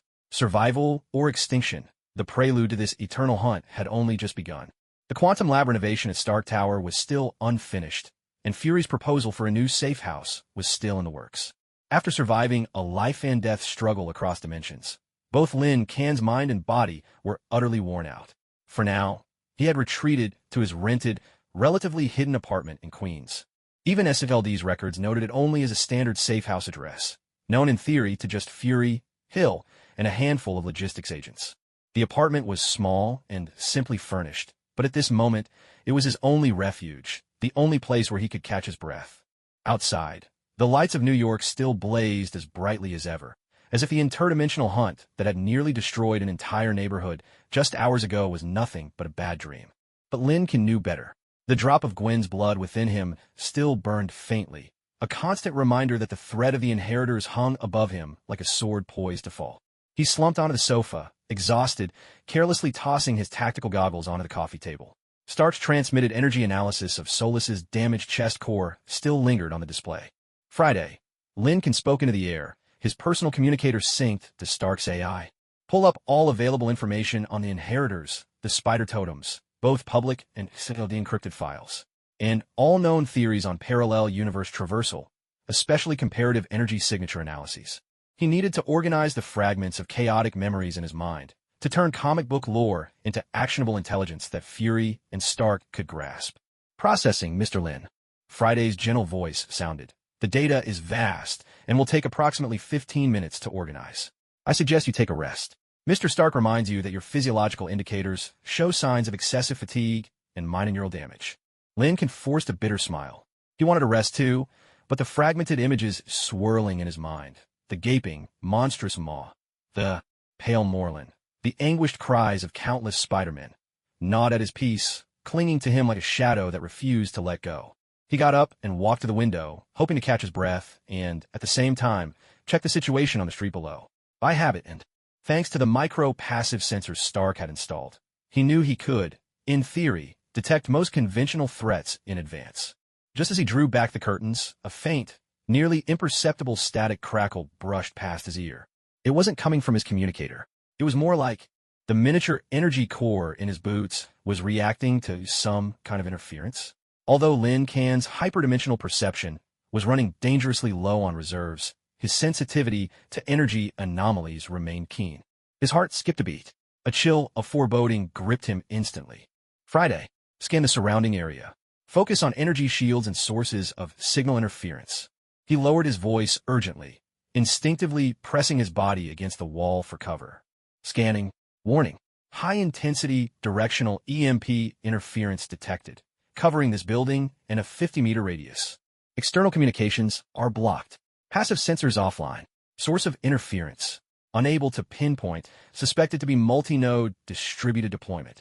A touch of urgency crept into Friday's voice. Mr. Lin, we're sealed in. The interference pattern is highly specialized. Not the work of an ordinary street gang. Lin Kan's heart sank. Had SHLD's safe house been compromised? Or was the enemy's target always him? The one bearing fragments of the spider totem? A returning inheritor, perhaps? No. There were no signs of spatial fluctuation. Then, an earthbound enemy? Kingpin? Remnants of the Wallbreakers squad? Derek Bishop? A heavy, muffled crash thundered. Not from the door, but from above, the ceiling. The reinforced concrete overhead split as if struck by a sledgehammer, deep cracks spidering outward as dust rained down. A figure in a gray, high-tech combat suit, a skull mask obscuring his face, and a uniquely designed energy shotgun in hand, burst through the shattered ceiling like a demolition expert and landed squarely in the center of the living room. He moved with swift, practiced precision, landing without a sound, his weapon immediately trained on Lin Kan by the window. Taskmaster. Lin Kan's pupils contracted sharply. This mercenary, capable of perfectly replicating any combat technique or weapon skill, is one of Kingpin's top enforcers. Why is he here? So the real target is me. Taskmaster didn't waste a single word. He pulled the trigger without hesitation. A barrage of blue energy projectiles burst out in a fan shape, sweeping across most of the living room. Lincoln had no time to think. He triggered his adhesion ability in an instant. He threw himself sideways, feet sticking to the wall for leverage, and slid several meters along it like a gecko, narrowly dodging the majority of the projectiles. The energy blast struck the sofa and the wall. They didn't explode, but released a harsh, sizzling sound, instantly melting and vaporizing whatever they touched. High-energy plasma. Adhesion ability? Interesting. A muffled voice came from behind Taskmaster's mask, his movements never faltering. He switched his fighting stance in a flash, closing in like a phantom. With a fierce whoosh, a vicious side kick shot toward Lin Kan's waist and abdomen. The move was unmistakably Black Widow's signature fighting technique. Gritting his teeth, Lin Kan pushed off the wall hard with his adhesion boots, retreating rapidly. At the same time, he aimed his wrist launcher at Taskmaster's feet and fired a pulse disruptor round. The floor erupted in a burst of electromagnetic energy, scrambling his opponent's balance and electronic devices. Taskmaster's form faltered for a split second, but his combat experience was extraordinary. He forced himself steady, whipped a high-frequency, vibrating dagger from his belt, and lunged forward once again. Friday, try to cut through the interference. Call for backup. As he shouted, Lin Kan darted about the cramped living room, clinging to walls and ceiling with his adhesion powers to narrowly evade Taskmaster's relentless assault. Taskmaster had copied Black Widow's fighting style. Every strike was ruthless and lethal. Even with Tony's specially designed gear and his own enhanced physique, though still far from Spider-Man's level, Lin Kan could barely keep up. He relied solely on the unpredictable mobility his adhesion powers provided, desperately dodging and weaving. The interference is too strong. Emergency distress signal. Failed to send. Attempting backup frequencies. Friday's voice was drowned out by static and electronic noise. Suddenly, the living room window shattered from the outside. A burly man in a yellow-striped prison suit burst in, both hands encased in massive metal gauntlets. The gloves hummed with unstable energy, pipes and power cores glowing ominously. Shocker. Lin Kan's heart dropped to the floor. Another one of Kingpin's formidable lieutenants. Why is he working with Taskmaster? Kingpin actually sent both of his trump cards after me. Hey, Taskmaster. Boss says he wants this kid alive. Don't break him. Shocker's voice boomed through the room as he raised his fists. But roughing him up a bit? That's fair game. Two powerful shockwaves, visible to the naked eye, burst from his gauntlets and crashed toward Lin Kan, who was clinging to the ceiling for cover. Like sledgehammers raining down, the waves fanned out wide, almost enveloping the entire ceiling space. The magnetic field of Lin Kan's adhesion boots instantly failed under the violent tremors. With a muffled grunt, he was violently shaken loose and fell hard from the ceiling. Master Mimic seized the moment, lunging like a predator. The high-frequency dagger in his hand gleamed with a deadly chill as he stabbed toward Lin Kan's knee joint, clearly aiming to cripple his movement. At this perilous juncture, Lin Kan's survival instincts and that faint totem sense, born from Gwen's blood within him, surged up once again. His hyperperception caught the faintest ripple in space amidst the pain and chaos, right behind and to the side of where he was about to land. Within what appeared to be an ordinary load-bearing wall, the steel framework, already weakened by previous tremors and energy blasts, revealed an exceptionally brief, fragile point of structural weakness. No time to think. Twisting midair, Lin Kan aimed the last high-explosive grenade, non-pulse, in his wrist launcher directly at that weak spot he sensed, firing without hesitation. At the same time, he kicked hard off the wall, vaulting himself in the opposite direction. A tremendous blast erupted.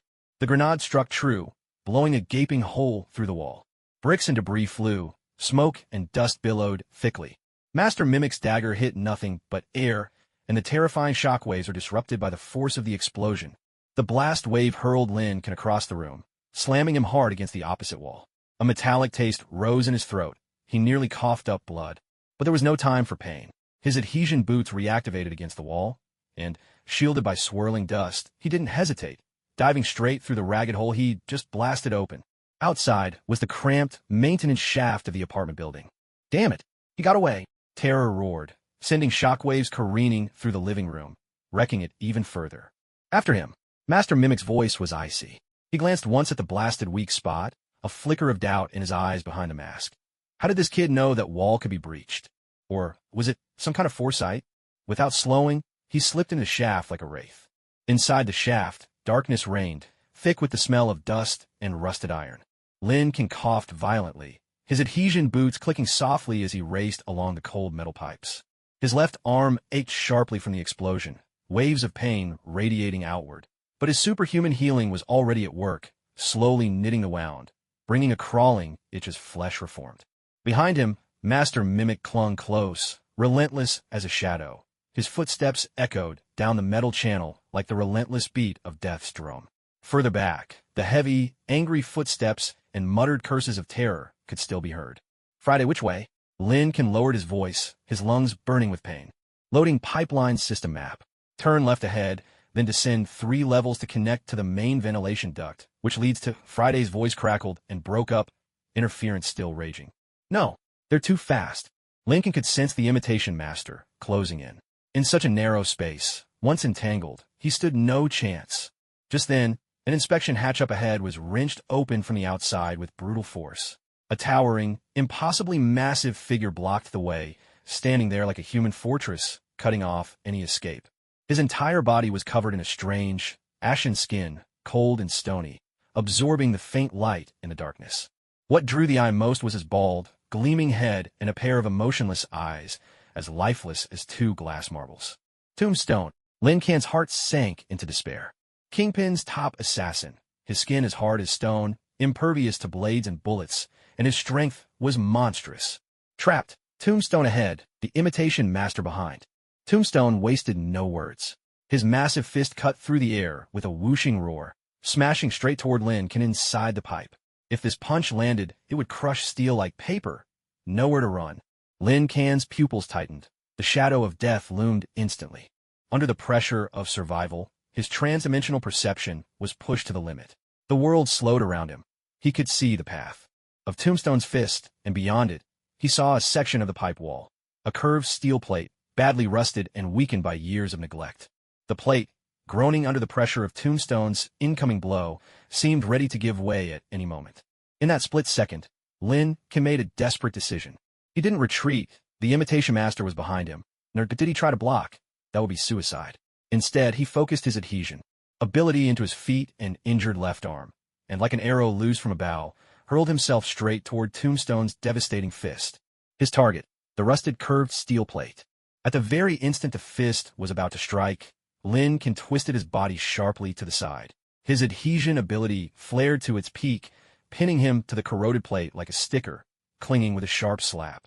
At the same time, he pushed off with all his strength. Legs and left arm braced against the steel.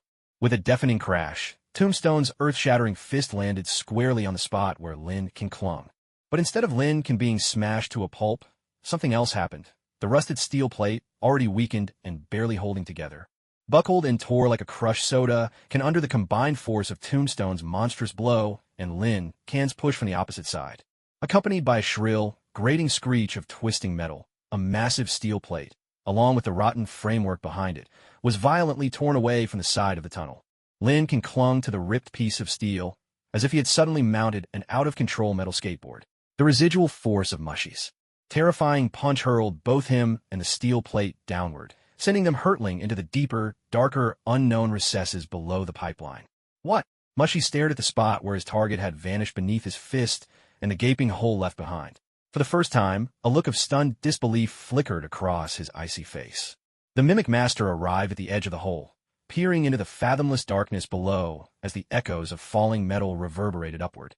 His brows knit tightly beneath his mask. Fright followed close behind, glancing at the ragged opening and cursing, "Damn it, is that kid made of eels or what?" Beneath the tunnel lay nothing but endless darkness and the dizzying sensation of free fall.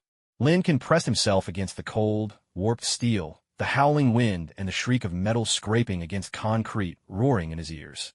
His heart pounded so wildly he feared it might burst from his chest. He had no idea what awaited him below. Was it an even deeper labyrinth of underground pipes, icy, subterranean water? Or perhaps another deadly trap set by Kingpin? The relentless battering and grinding continued as the steel plate twisted and buckled during the fall. All Lin Kan could do was cling on for dear life, desperately hoping his superhuman healing would be enough to keep him alive, just as he thought he might plummet straight into the depths of hell. With a thunderous splash, icy cold engulfed him in an instant. The tremendous impact turned everything black for a moment, nearly knocking him out. Water. Murky, foul-smelling water, filling his mouth and nose, he had plunged into the subterranean sewage system beneath Queens. Frigid, filthy water rushed into his nose and mouth. Lin choked and coughed, struggling free from beneath the twisted steel and fighting his way up toward the surface. Above him, the gaping rupture in the pipeline loomed large. Faintly, he could still make out the muffled voices and footsteps of the Mimic Master and the others. But clearly, they had no intention of jumping after him, not with the unknown dangers below and the sewage making it impossible for them to fight effectively. Lincoln broke the surface, gasping greedily for the sour, polluted air at least. He was soaked to the skin, caked in grime, his wounded left arm stinging fiercely in the filthy water, but his healing ability was already hard at work. He glanced around. Only the faint glow from his palm-mounted climbing gear lit up a small patch of the vast concrete drainage tunnel, where foul water sluggishly flowed through endless darkness. Safe for now. Just then, the Stark-made communicator on his wrist, battered by sewage and the previous impacts, something that by all rights should have been completely dead. Suddenly, the signal flickered with extreme instability, and through the static and broken interference, a voice came through, a voice that froze Lin Can's blood in an instant. Lin Can, help me, they. Bishop on SPI Der Island. It was Ophelia Williams's voice, filled with terror and agony. The transmission cut off completely, leaving only the harsh hiss of electricity in his ears. Lincoln stood frozen in the icy sewage, his whole body numb. Not from the cold water, but from the despair in that plea for help and the name of that place, Spider Island. A place infamous for its deep ties to Kingpin and the Breaker Squad schemes, notorious for its spider gene and cross-species genetic experiments. Derek Bishop had captured Ophelia. They had taken her to Spider Island. Kingpin's henchmen had just attacked him. The shadow of the inheritors still lingered. And now, Ophelia was trapped in an even more terrifying predicament.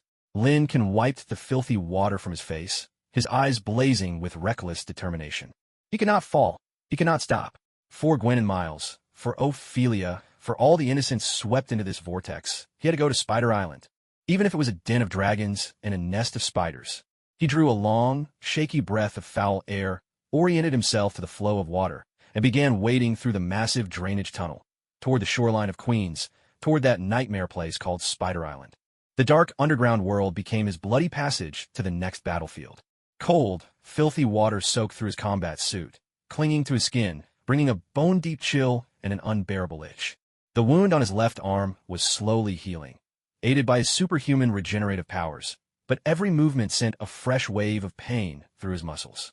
Lincoln trudged through the vast, echoing sewer pipe, step by uncertain step, heading for the direction of the Queen's shoreline that he held in his memory. Ophelia's desperate cry for help seared his nerves like a hot iron, burning over and over. Spider Island, that island secretly controlled by Kingpin, where deranged cross-species genetic experiments were conducted, was truly a lair of monsters. Derek Bishop had taken her there, his intentions all too clear, either to use her as a hostage and bait, or because he valued her as a core member of the Breaker Squad, hoping to extract more secrets about the Master or interdimensional technology. Friday, is communications back up? Can you pinpoint the location of Ophelia's last signal? Lincoln lowered his voice, the sound carrying with chilling clarity in the empty waterway. The communication module is severely damaged, and the main power supply has been cut off. I'm only able to maintain basic computation and storage functions using the emergency backup power. Friday's voice came through, faint and distorted. I can't actively send out signals or connect to external networks.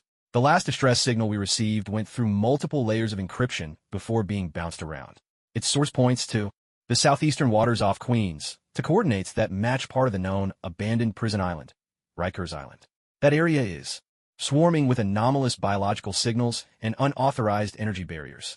All signs point to what we suspect as Spider Island. So it really is there. Lincoln felt his heart sink even deeper. Rikers Island, an abandoned prison, had been transformed by Kingpin into his own nest of biological experiments. How much longer can the emergency power last? Estimated time remaining, 1 hour and 32 minutes. After that, all functions will shut down, including life sign monitoring and basic environmental scanning. That's enough. Lincoln gritted his teeth.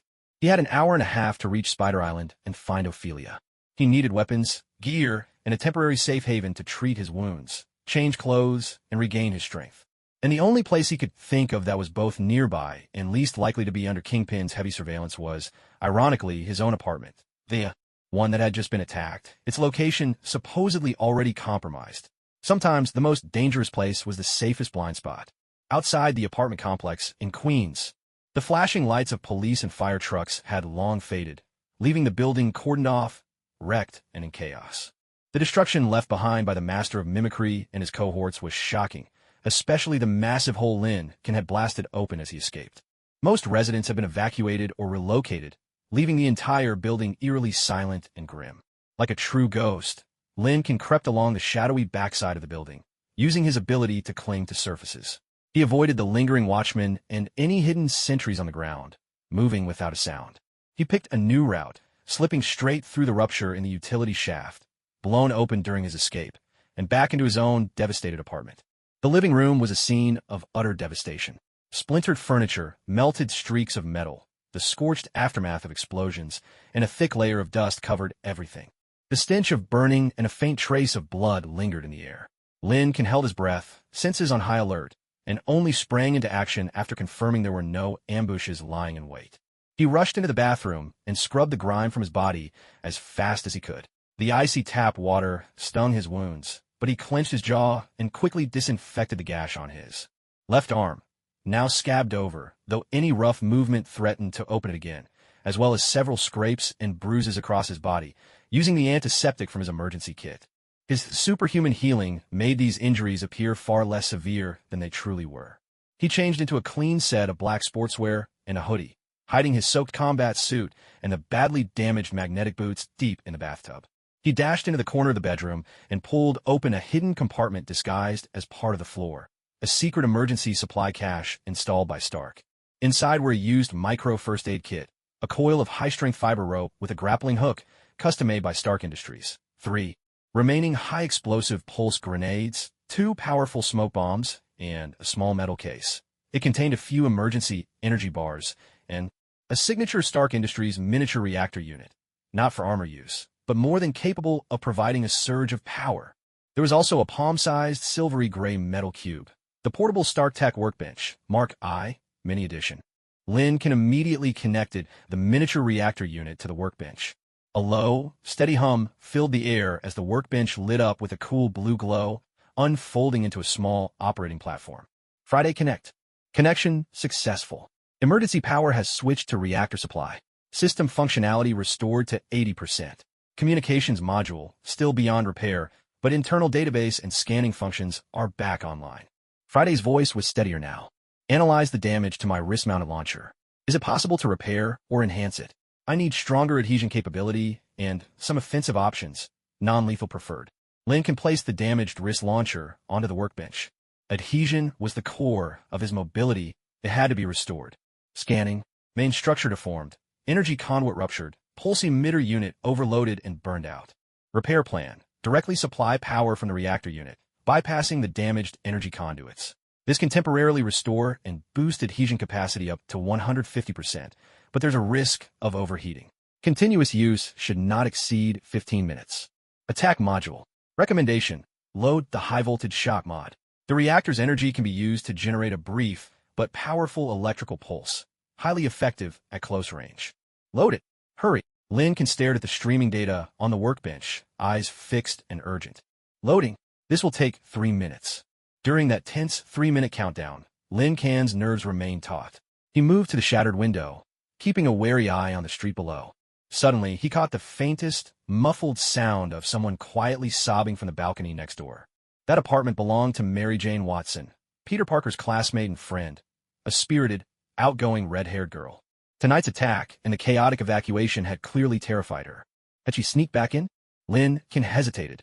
He didn't want to complicate things, but MJ was Peter's friend, and besides, she was just an ordinary girl. He rapped gently on the thin wall connecting to the balcony, where there were cracks as well. MJ, is it you? Are you all right? The sound of sobbing paused, and then a voice thick with tears answered. Lin Can, is it you? Oh my God, you're okay. I thought you. MJ's voice was full of lingering fear and overwhelming relief. She carefully poked her head through a crack in the balcony to look over. Her beautiful face was streaked with tears, her eyes swollen and red, her golden red hair a tousled mess. I'm fine, just a little banged up. Lin tried to keep his voice steady. You shouldn't have come back. It's dangerous here. My cat, Little Pumpkin, she got so scared and ran off during the evacuation. I was worried she'd try to come home. MJ's words trembled with worry and guilt, her voice still choked with tears. I can't reach Peter, and everything's just chaos tonight. Lin can, who were those people just now? Why were they attacking you? And Peter, looking at MJ's helpless, worried expression, and thinking of Peter, who might still be dealing with the aftermath of the heir's family incident, a wave of indescribable exhaustion and loneliness crashed over Lin Can. Gwen was dead. Miles was gone.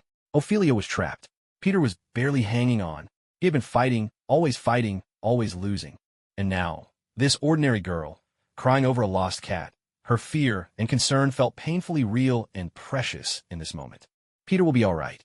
Lin Can's voice softened unconsciously, carrying a raw, hoarse edge even he didn't notice. They were after me, some very troublesome people. MJ, listen to me. It's really not safe here. You need to leave right now. Go to the police or the evacuation center. Don't come back. He couldn't tell her the truth. That would only put her in even greater danger. But Little Pumpkin, fresh tears welled up in MJ's eyes. I'll keep an eye out for her. Lin Can blurted out, even though he knew he'd be leaving soon. Probably for good, never to return to this apartment. I promise. That promise seemed to give MJ a small measure of comfort. She looked at Lin Can, the moonlight streaming through the shattered window, illuminating the scrape on his forehead and the deep exhaustion, and something heavy and resolute in his eyes. He was no longer the quiet, straight-A Chinese student from school, nor the pretty cool, kind of mysterious new friend Peter had described.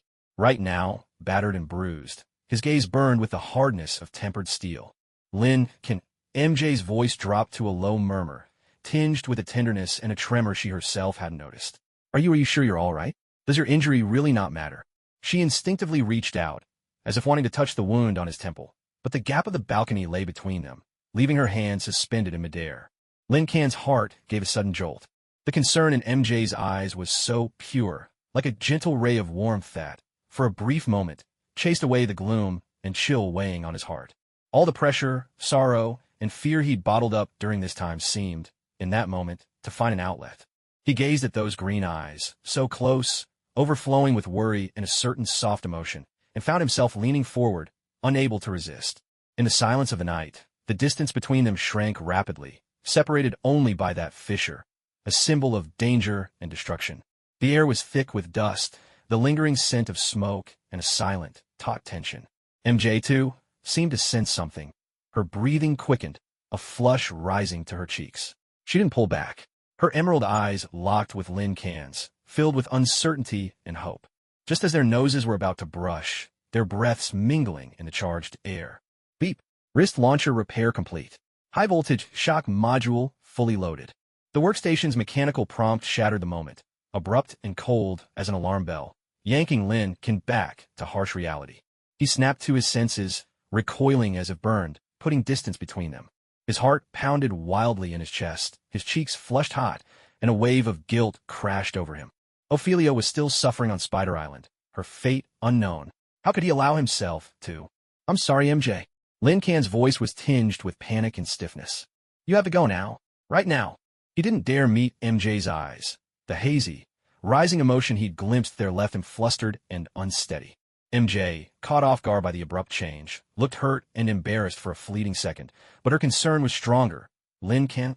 Go! Lin Can nearly growled, his tone brooking no argument. He swiftly strapped the newly repaired and reinforced wrist launcher back onto his arm. The magnetic mechanism hummed softly as it powered up. He grabbed a rope, grappling hook, and the remaining projectiles and smoke bombs, stuffing them into his backpack. With one last glance at the miniature workstation and reactor unit, he packed them away with care. Friday, plot the fastest route to Queen's Wharf. We need a boat, or anything that can get us to Rikers Island. Route mapping in progress. Target wharf is 3.2 kilometers away. Suggested route, rooftop movement to avoid main street surveillance. Lin Can took one last look through the balcony's crack at MJ's silhouette, the confusion, worry, and faint disappointment etched on her face, then forced himself to turn away. He ruthlessly suppressed every stray thought and the stirrings of emotion that had just begun to sprout. Now, only cold resolve and the blazing fire of rescuing Ophelia remained in his eyes. He vaulted onto the windowsill, activating his adhesion power, and melted into the shadows atop the rooftops of Queens, racing toward the docks, heavy with the scent of the sea and the unknown terrors that lurked there. Behind him, All that remained was the ruined apartment, and, on the balcony, the lonely and anxious outline of that red-haired girl. Spider Island. Ophelia, I'm coming for you. No matter how many monsters or traps await, this time, I won't let anyone slip through my grasp again. Under the moonlight, Lin Can's figure was like an arrow of vengeance loosed from a drawn bow, hurtling toward the darkness, shrouding the open sea. Night pressed thick as ink, blurring the contours of Queen's Docks into indistinct silhouettes. The salty wind, tinged with rust, fish, and an indefinable whiff of rot, crashed unbidden into Lin Can's nostrils. He crouched, motionless as a statue, concealed in the deepest shadow cast by a massive, abandoned shipping container. In the distance, the lighthouse's beams swept rhythmically across the pitch-black water, tearing open the darkness for a brief instant. Each time it passed, its light revealed the outlines of cargo ships moored by the docks, looming silent like steel leviathans. And farther still, veiled in even deeper shadow, lay that island, Riker's Island, now the stronghold of the Kingpin, now Spider Island. It squatted like a malignant tumor at New York's throat, radiating an ominous silence. No lights, only deathly stillness. But Lin Can's hyperdimensional sense rippled like a stone tossed into a lake, sending out waves of warning. Countless chaotic, faint, yet densely packed life signals seeped from that darkness like whispers, weaving into an invisible web that made his skin crawl. Even more intense were several cold, precise scanning beams, sweeping the docks and nearby waters like enormous probes, searching relentlessly. Energy barrier strength confirmed. Level 3 phase distortion field, covering the entire island and 500 meters of surrounding sea. Physical or energy intrusion will trigger a high-intensity alarm and countermeasures. Friday's voice sounded in Lin Can's ear, calm and sharp as a scalpel. 7 active scanning sources detected, covering all channel entrances and shallows. Passive life detection arrays are active. Their range covers our current location. Lin Can's fingers unconsciously dug into the cold, rough surface of the container wall. Every pore in his body resisted the lifeless darkness ahead. This wasn't simple darkness. It was a mire that devoured life. He bowed his head. In the shadows, the device clinging to his wrist glowed with a faint blue light. With the forced reactor power module Stark had installed, it pulsed like a living heart, brimming with an adhesion strength far beyond anything he'd known before, yet radiating a dangerous heat. The cold rounds and coils of rope in his backpack were his only lifeline at this moment. He remembered Gwen's shattered goggles as she fell. He remembered Miles' desperate cry dissolving in the surge of energy. He remembered Ophelia's hopeless plea right before the comms went dead. Each memory seared his weary soul like a brand pressed to the flesh. I have to get across. The thought was cold and unyielding, banishing his last trace of hesitation. He moved like a wisp of smoke, merging with the night breeze. The adhesion device engaged, letting him cling to the jagged containers, scaling upward in complete silence. The chill of the steel seeped through the thin fabric, biting into his skin. As he reached the top, his field of vision widened dramatically, though it also left him exposed in the open. He instantly flattened himself, melding with the rusted metal rooftop. His eyes, sharp as a hawk's, swept across the labyrinthine docks below. Patrol searchlights, like enormous single eyes, swept methodically over the empty yard. There were no guards in sight, but Lin Can's senses warned him of the hidden automated sentry guns lurking in the shadows and blind spots of the surveillance system. Their icy barrels were like venomous fangs, ready at any moment to spit deadly fire.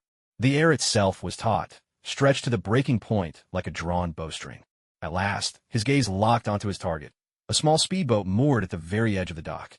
It was old, its paint peeling, looking pitiful beside the hulking steel ships, a forgotten toy, abandoned and alone. Yet its very inconspicuousness was its greatest camouflage. By chance, it sat at the very edge of 2 powerful searchlights alternating beams, in a fleeting blind spot, so brief it could almost be missed. The window of opportunity would vanish in an instant. Without a running start, he activated the adhesion device. It hurled him from the top of the container like an arrow from a bow, slicing through the thick night air, landing precisely in the icy, biting seawater a few meters behind the speedboat. The splash of his entry blended seamlessly with the crash of the waves. A bone-chilling cold enveloped him, needles of ice driving straight to his marrow. Lin Can clenched his jaw, fighting off muscle spasms and stabbing pain in his wounded left arm. Underwater, the adhesion device whirred to life, providing just enough thrust to propel him silently like a slick eel toward the rust-stained underside of the speedboat.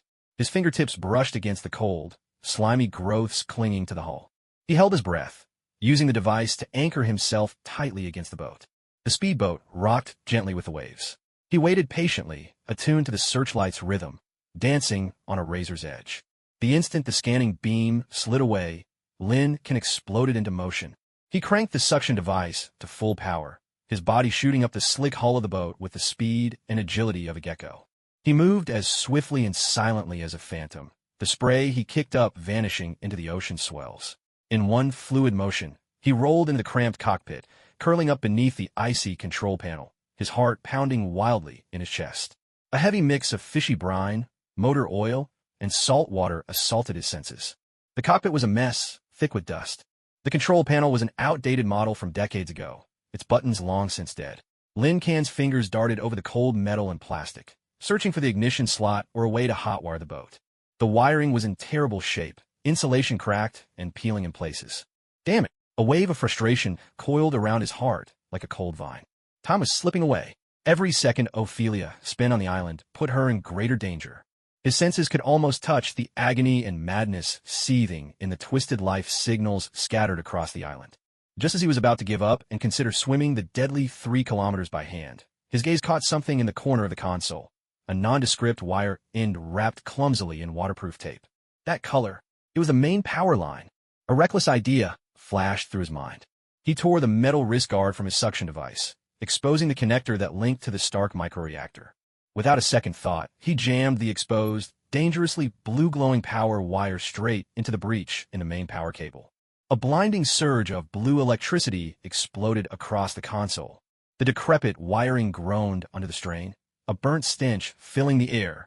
The whole console convulsed like a dying animal, instrument needles spinning madly. And then, a deep, guttural roar rumbled from the engine compartment, like an ancient beast awakening. Murky seawater churned violently at the stern, frothing into dirty bubbles. The speedboat had come alive, but in a state so unstable it might die again at any moment. A surge of wild joy flashed in Lin-Kan's eyes, immediately replaced by sharper anxiety. The brute force jumpstart had unleashed an energy spike and a clamor that, on this silent dock and before hypersensitive scanning arrays, was as conspicuous as a torch blazing in the night. Alert! Abnormal energy fluctuation detected. Source: Berth G7. Target: small speedboat. Friday's warning hit him like a bucket of ice water. Almost before the words had faded, the shriek of alarms split the stillness of the dock. Blinding red warning lights began to strobe, wildly atop the distant monitoring tower.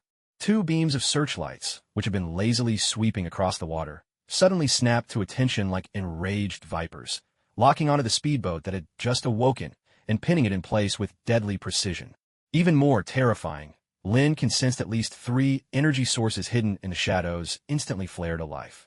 The cold, tangible pressure of laser sights locked onto his back, as if solid weights were bearing down on him. No time to think. Lin-Kan hurled himself at the wheel, gripping the icy metal with both hands, and wrenched it violently to the right with every ounce of strength he had. The outboard engine gave a strangled, dying roar as the bow jerked hard to starboard under the force, the whole vessel nearly tipping over from the maneuver.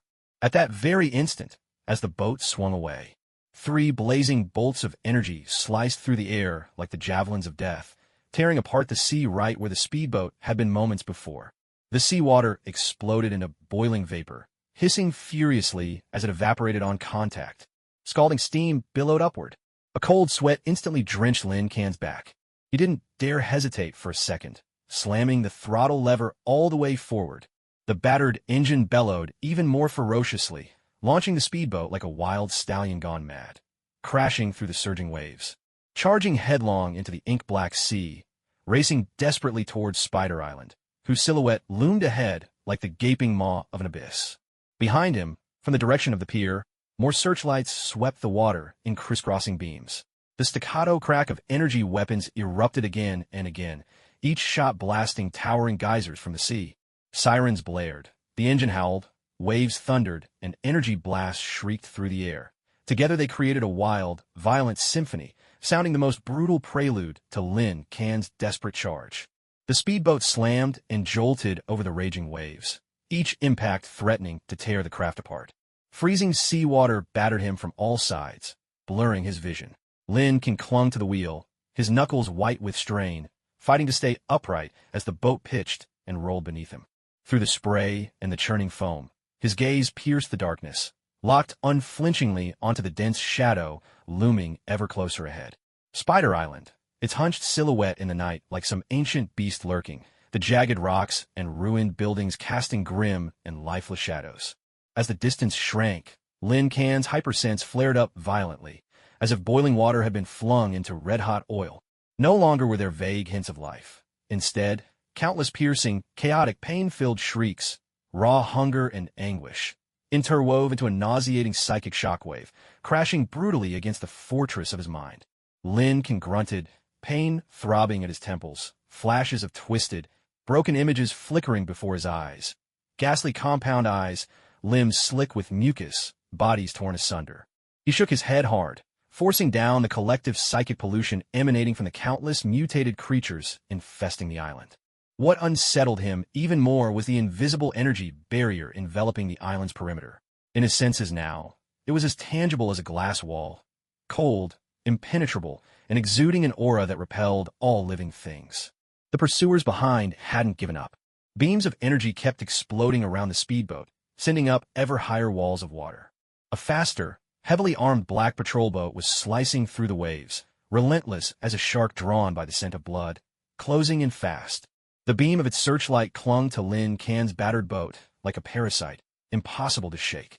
Warning: starboard engine overheating. Output has dropped to 60%. Estimated time left, less than 3 minutes. Friday's voice rang out, cold and metallic, pronouncing yet another disaster. Lin's heart sank to the pit. 3 minutes? Forget breaching the barrier and landing. He couldn't even hope to lose his pursuers. He glanced at the device clamped to his wrist. The ghostly blue glow flickered unsteadily with each jolt. The reactor's power module was radiating intense heat, leaving his skin scorched and red. This was the limit. To force their way through the barrier would be suicide. Stopping meant waiting for death. At this desperate moment, Lin's gaze was drawn to an unremarkable corner at the island's edge. It was a narrow, sunken strip hemmed in by jagged rocks and toppled slabs of concrete. There, the sea had formed a small, furious whirlpool. Through his hyperdimensional perception, he saw the space in that area was twisted in a bizarre fold. The island's energy barrier, tangled with a naturally occurring, chaotic geomagnetic field, was interwoven and partially neutralized, creating a zone that was unstable but undeniably real. Like a hairline crack in the perfect wall of a fortress, caused by the shifting earth beneath it. His only chance. But the risks were enormous. The whirlpool's pull could shred the boat to pieces. The chaotic energy currents might instantly fry his fragile equipment, not to mention the barrier's own counterattack. There was no time to weigh the odds. Friday. Calculate the optimal angle and timing. Target. Coordinates XXXYYY. Lin shouted, yanking the wheel with both hands. The speedboat carved a perilous arc through the raging waves. The bow aimed straight at the deadly whirlpool. Calculating. Angle confirmed. Timing. 3 seconds until engine overload threshold. Barrier's weak point energy spike. Now's the moment. Friday's answer was sharp and decisive. Lin's eyes blazed with resolve. He slammed the throttle past its maximum. A deafening roar erupted. The starboard engine let out a tortured, dying wail, as if a great beast was breathing its last. Thick black smoke and flames burst from the cracks of the engine cover. At the same time, however, the speedboat surged forward with one final, savage burst of power, like a javelin hurled by a giant. Hurtled toward the churning vortex and the weakest point of the energy barrier at a speed that bordered on suicidal recklessness. Adhesion device. Maximum output. Protect the core. In the split second before impact, Lin crossed his arms in front of his chest, activating the adhesion device at full power. A ghostly blue light flared up in an instant, forming a faint force field that barely managed to envelop his upper body. A thunderous crash exploded around him, a sound not of metal colliding with stone, but of space itself being violently torn apart, of an energy barrier being shattered by brute force. The front half of the speedboat, upon contact with the vortex and barrier, was shredded and disintegrated in an instant, as if it were a piece of paper thrown into a shredder, devoured by the raging spatial turbulence and annihilating energy field, reduced to its most basic particles. Lin felt as though countless giant hands had seized him, pulling and crushing him from all sides. The faint force field created by the adhesion device screamed in protest, flickering wildly, on the verge of collapsing at any moment. Overwhelming overload sent darkness swimming before his eyes, and blood welled from his mouth and nose. He felt himself dragged by an irresistible force, swept through a passage swirling with chaos and destructive energy. Time warped, his senses torn to shreds. Just when he thought he was about to be utterly annihilated, a tremendous splash, a bone-chilling cold, and a violent impact engulfed him once more. He was flung out like a battered sack, landing hard in a thick, sticky, and slippery mire, reeking of rot and some acrid chemical stench. The speedboat and the roar of its engine were gone. The clamor of his pursuers had vanished as well. Only a deathly silence remained, and the sudden glint of countless eyes in the darkness, gleaming eerily green or blood-red. Lincoln struggled to lift his head from the frigid, viscous mud, spitting out filth from his mouth. He was soaked to the skin, caked in foul-smelling sludge, and the wound on his left arm had split open again, blood mingling with the swamp water as it trickled down. Smoke curled from the adhesion device on his wrist. It was completely wrecked, but he was still alive. He forced himself to look around. Moonlight struggled to pierce the dense, grotesquely twisted vegetation, casting mottled shadows upon the ground. It looked like a forgotten swamp. Towering, tumor-ridden trees loomed like twisted specters, their drooping vines resembling monstrous tentacles. The air was so humid it seemed you could wring water from it, suffused with a sickly sweet stench of decay and an undercurrent of something else. A faint, hair-raising rustling. Spider Island. At last, he had set foot on this nightmare place. The cost had been steep, the speedboat destroyed, his gear ruined, and his body battered with fresh wounds. Yet Lin Can's eyes shone with a startling intensity, like embers burning in the dark. He struggled to his feet, pressing his back against the cold, slick trunk of a tree, gasping for breath. He wiped the mud from his face, revealing beneath it a pale visage, etched with pain and exhaustion, but also an unyielding resolve. He tilted his head, listening closely, straining to catch any whisper the wind might carry in this deathly silent, fearsome swamp.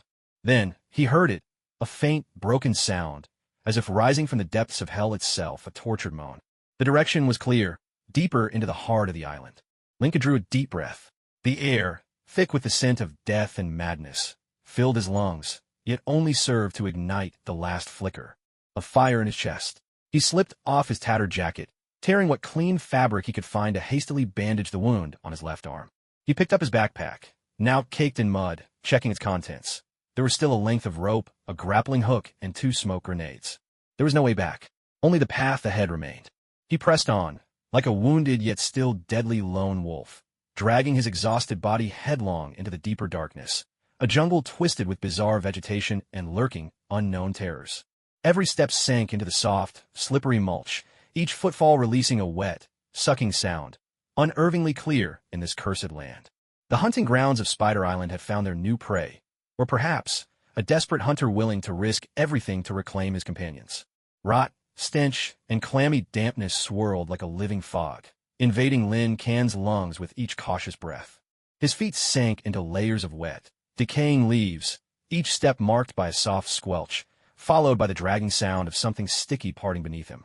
This was a graveyard for life, yet it pulsed with a blasphemous, restless vitality. Lincoln pressed himself into the gap formed by a giant, exposed root, its shape grotesque, resembling the blood vessels of some misshapen creature. The rootlets hung down like serpent scales, slowly oozing viscous fluid. His wound burned, a fiery ache laced with a deep, chilling sting. The torn fabric he'd used as a bandage was already soaked through, blooming with stains of red and black. He took out his last strip of cloth, winding it tightly, as if tying on a charm of inevitable doom. Without water, even halfway down the path of the River of the Dead, no one could survive on this crimson potion alone. In the damp, chilling fog, hyperdimensional perception was the only unwavering, guttering lamp in this infernal realm. His flesh and nerves no longer transmitted pain in the usual way. It was as if his skin had been flayed, his fat stripped away, and yet his pale muscles continued to shudder. Pain came as a piercing agony, like 1,000 insects burrowing and biting at the very roots of his nerves, threading their way through every junction. Countless forms of life lay dormant in the swamp, refusing to leave or rest. Not just primitive, lowly clusters of flesh-mass creatures. Their faint, shallow psychic ripples converged in hidden torrents, chaotic and wild beneath the surface. They churned beneath his skull, scraping against the walls of his mind. A faint, crackling static, like the last dry hiss of electricity, echoed from the ruined smart core of Friday, nestled in the broken, dark pocket of his backpack. It had long since burned itself out. The lone, vengeful spirit who braved the prison now wandered here with only a single bloodied arm of flesh. His mind, like a lamp guttering in dim light, clung desperately to the candle's fragile flame in the wind. Find. Sharp rocks, slick with mud, tore into his palm as he fell. Agony roared through his mind, 1,000 demons howling all at once, abruptly cut short. Oh, pia. Each syllable, forced through clenched, bloodied teeth, was a spell wrought in pain. When wind and rain faded, only deathly silence remained. The sticky sensation in the air was not from the stillness of wind, but from breath itself being stilled. The oppressive heat, the currents, were not mere wind. They were the turbulent traces left by something moving, wings slicing unseen through air, and the steam rising from a monstrous body's feverish sweat. What rushed at him was no ordinary lizard beast. It was something far more violent and deadly. A gigantic insect body, encased in a muddy armor, lumbered forward.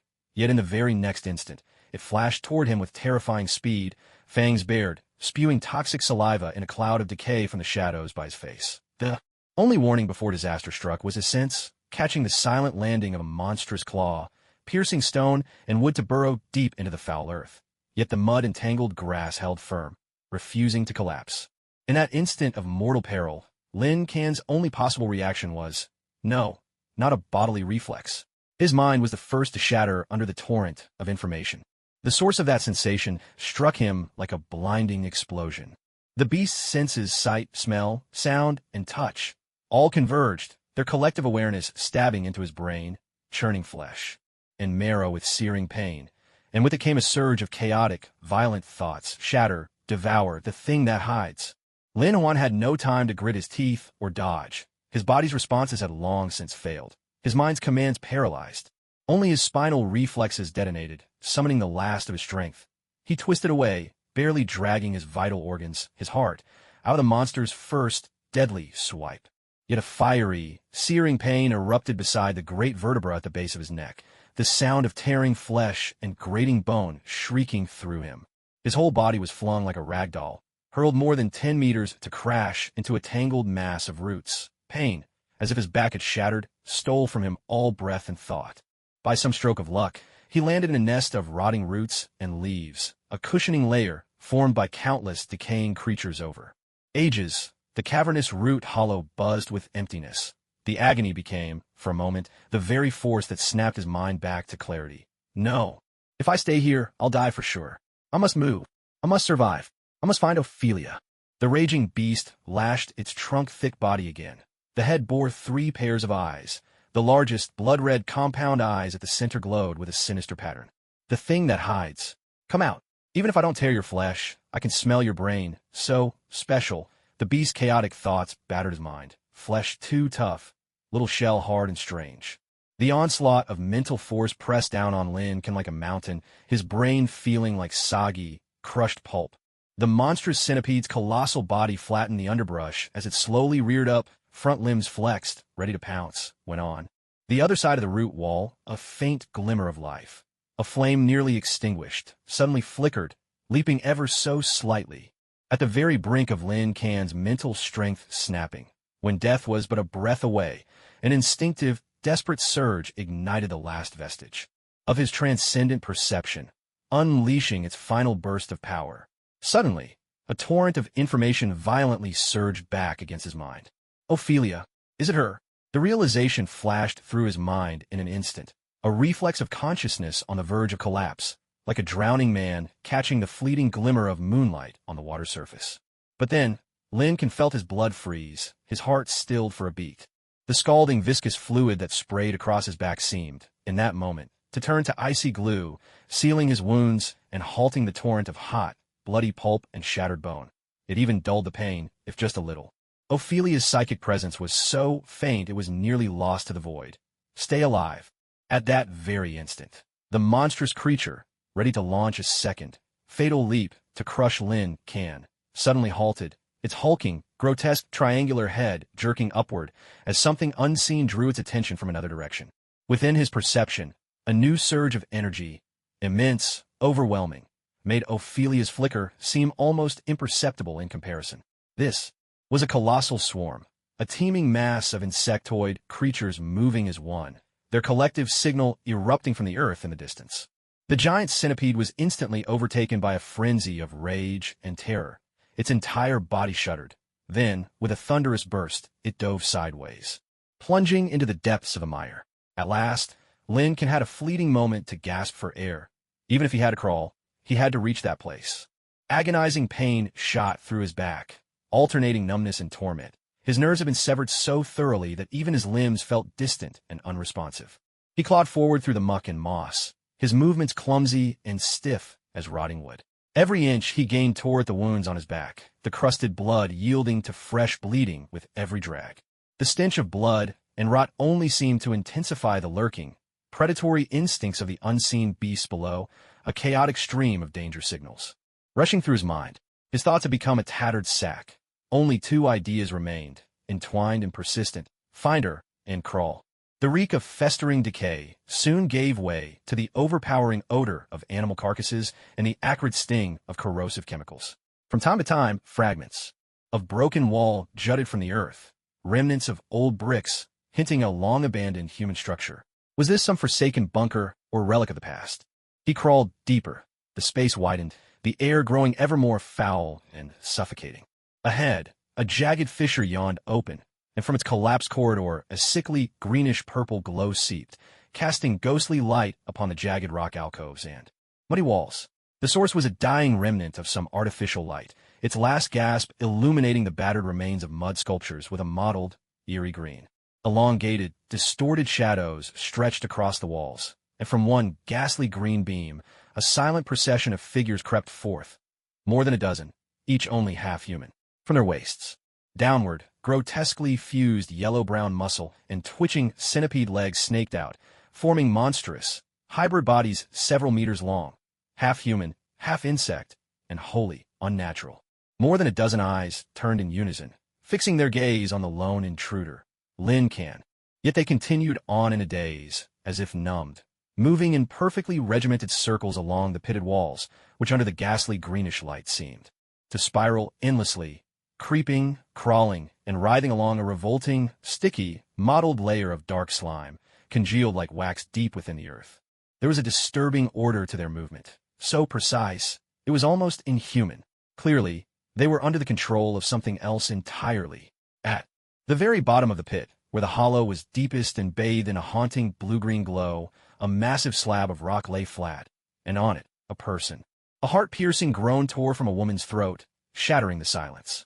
The sight of her was enough to rend one's spirit in agony. Her skin was covered with shadowy, vein-like marks, bulging and dark. These were the very contaminant shadows, the result of infection from the giant venomous centipede that had hunted Lynn before. Its corrosive fluids had broken through her flesh, the black, pus-like substance now crawling and wriggling along her body. But even more horrifying, she was half submerged in a sticky, oily, bright green acidic solution that filled the large depression in the ground. A corpse, another being, its body as long and monstrous as the previous giant centipede, floated and sank among the sickly green waters, sending up thick, foul, black bubbles. Her abdomen, a tiny puncture wound, a minute stab. Half hidden by her trembling, fearful fingers, there was a faint flicker, subtle currents of electricity dancing in the gloom. A micro-explosive beacon or a biological monitoring device embedded right at the core. Lincoln's throat clenched, a hoarse cry nearly tearing it apart. Tears welled in his eyes, though he was unaware of them. Ophelia's only remaining strength was in the slight, conscious movement of her arm, pressed desperately over that ominous mark, trying to crush the explosive core to prevent it from revealing their location. But her feeble fingers could only tremble, as drop by drop, the thick, corrosive acid ate through her skin and dripped down. In his mind, fragments of Ophelia's failing consciousness exploded into his awareness. Not a true psychic overflow, but more like the last, chaotic burst of a spirit on the verge of annihilation. Detonate? Impossible. If it blows, it will. Despair clung like toxic glue to the deepest reaches of his soul. No way to communicate. No way to get close. Those bizarre crawling things weren't even the most deadly threat. Busy crack. Suddenly, pain stabbed through Lincoln's back. From another entrance in the distance, a seam split open and a powerful beam of light swept across the pit. Several crisp footsteps echoed as boots crunched over broken stone. Hif, hif. Looks like there really are unexpected visitors on the island. Don't be too surprised, my dear friends. The experimental waste has a way of cleaning itself up. Very environmentally friendly. We arrange for them, referring to those crawling corpse beetles, transformed by the secretions of the new giant centipede into mindless scavengers, to serve as the final cleanup crew. A mocking voice buzzed from loudspeakers, echoing through the chamber. A figure appeared, massive and imposing, blocking the entrance at the top of the underground pit, broad and hulking, as solid as a mountain, with a second, more twisted figure half a step behind, clad in high-tech armor, exuding an odd, dual-natured aura. Lincoln did not recognize them by sight alone. A tremendous, inhuman sense of rending emptiness radiated from that figure's presence. It was the very same aura once exuded by that cyborg, one of Kingpin's men, who had been captured alive and died a bizarre, grisly death. Only now, the emptiness and terror were far deeper. The speaker was Derek. That figure's shadow loomed just behind, barely visible in the darkness, while Kingpin looked on impassively at the scene. His massive, thick lips moved as he issued a command, "Take care of it, and bring some fresh, live meat for our new pets." He clapped his hands lightly. In an instant, chaos erupted from every direction. The numb, mechanical insect death squad, embedded in the glowing, pulsating walls, all turned in unison, like corpses jerked to life, their heads and faces twisting toward the sole focal point. Countless compound eyes, all focused intently on the one living, meaty target at the bottom of the pit. A helpless Ophelia collapsed at the edge of the acidic green pool, struggling to breathe, her wounds marked by seeping, corrosive droplets that she fought in vain to suppress. Several grotesque figures, limbs fused and distorted, raised appendages sharp as scythes, and without a sound, launched themselves from the walls in a deadly, silent pounce. Lin Can's eyes suddenly widened, blood trickling at the corners as if his gaze could tear the sky apart in a blaze. But his shattered spine left him motionless, unable to dodge or turn away. In the split second before death, his mind flashed back, freezing on the image beside him. Within the rotted shell of a giant centipede, something undigested, maybe internal organs or egg sacs, oozed into the cracked pool, mixing with the green solvent to create a glistening, uncanny liquid. Though his brain had lost the power of thought, his body's primal instinct screamed at the presence of deadly toxins. Before the mountain's weight could crush him utterly, a flood of nerve signals exploded like lightning through his body, making him ignore all logic and hurl himself the scant few feet toward that puddle of centipede ichor and viscous slime, summoning every last ounce of survival instinct at the edge of death. Flesh and blood spattered, his own hot blood pouring from torn wounds. Lin hurled himself backward, plunging into the pool now thick with unknown monster oils and the acidic sludge of dissolved corpses. A violent eruption, a flash and a hiss as toxic green fluid splashed in all directions. As the first insectoid, side-legged corpse crashed into the acid pool, a wave of filth exploded, sending up a torrent that sprayed across the pit walls, leaving scattered points of ghostly blue light in its wake. In that moment, Lin's mind detonated with a deafening explosion. The pain split in my mind and marrow. His consciousness was torn into several threads. In one, fragments of memory burned through his mind, monsters twisting and tearing through space in desperate escape. But at the same time, a new, strange clarity surged within him. Hot, sticky fluids fused inside him with a sudden shock of icy, crystalline energy, raw psychic power snapping across the broken connections of his mind, opening a new path. His senses spread out like a spider's web, suddenly clear and vast. Soaked in the blood-poisoned brew of the pit, his brain's core heard something far away. From the depths of a shadowy tunnel, faint beeps of an alarm echoed, tiny surges of electric current. While somewhere far below, a biological isolation gate stood silently, its signal light blinking in the darkness. At the same time, a flash of insight revealed a subtle glimmer of electric light flickering between the tiny ruptures within Ori's abdomen. It was unmistakably the biological positioning recognition signal. On the brink of life and death, an accidental gift brings hope in utter despair. Dark matter bestows life with a power that defies mortality, a spiritual opportunity. This would grant an ordinary high school student a vision and purpose beyond even the divine, guiding their every action, allowing them to seize the chance for shared perception and control over the mental flows of both dark beasts and adversaries alike. Yet none of this could unfold just yet. Not unless one fought with every fiber of their being. The body writhed and spasmed in the massive pool of toxic green liquid, teetering on the edge between life and death. Jean Bing's eyes were cold and shadowed. Pathetic. Activate the underground bioreactor and release the insect nest. Clear out the remaining trash. Within the poisonous pool, the living body hovered on the verge of extinction, yet a newborn consciousness, like a faint current of light, slowly awakened. Flowing, connecting, bridging. This was the fleeting moment of respite before dawn. And perhaps the prelude to a dazzling, heroic saga? Cold, viscous, and reeking with a stinging, corrosive poison, the mixture swallowed Lincoln whole in an instant. It didn't feel like drowning. It felt as though billions of red-hot steel needles were stabbing through every inch of his flesh, scorching lava flooding in after them. His superhuman regenerative power raged in a desperate frenzy against the horrific assault, skin and tissue destroyed and reborn in endless cycles, each wave of agony tearing at his very soul.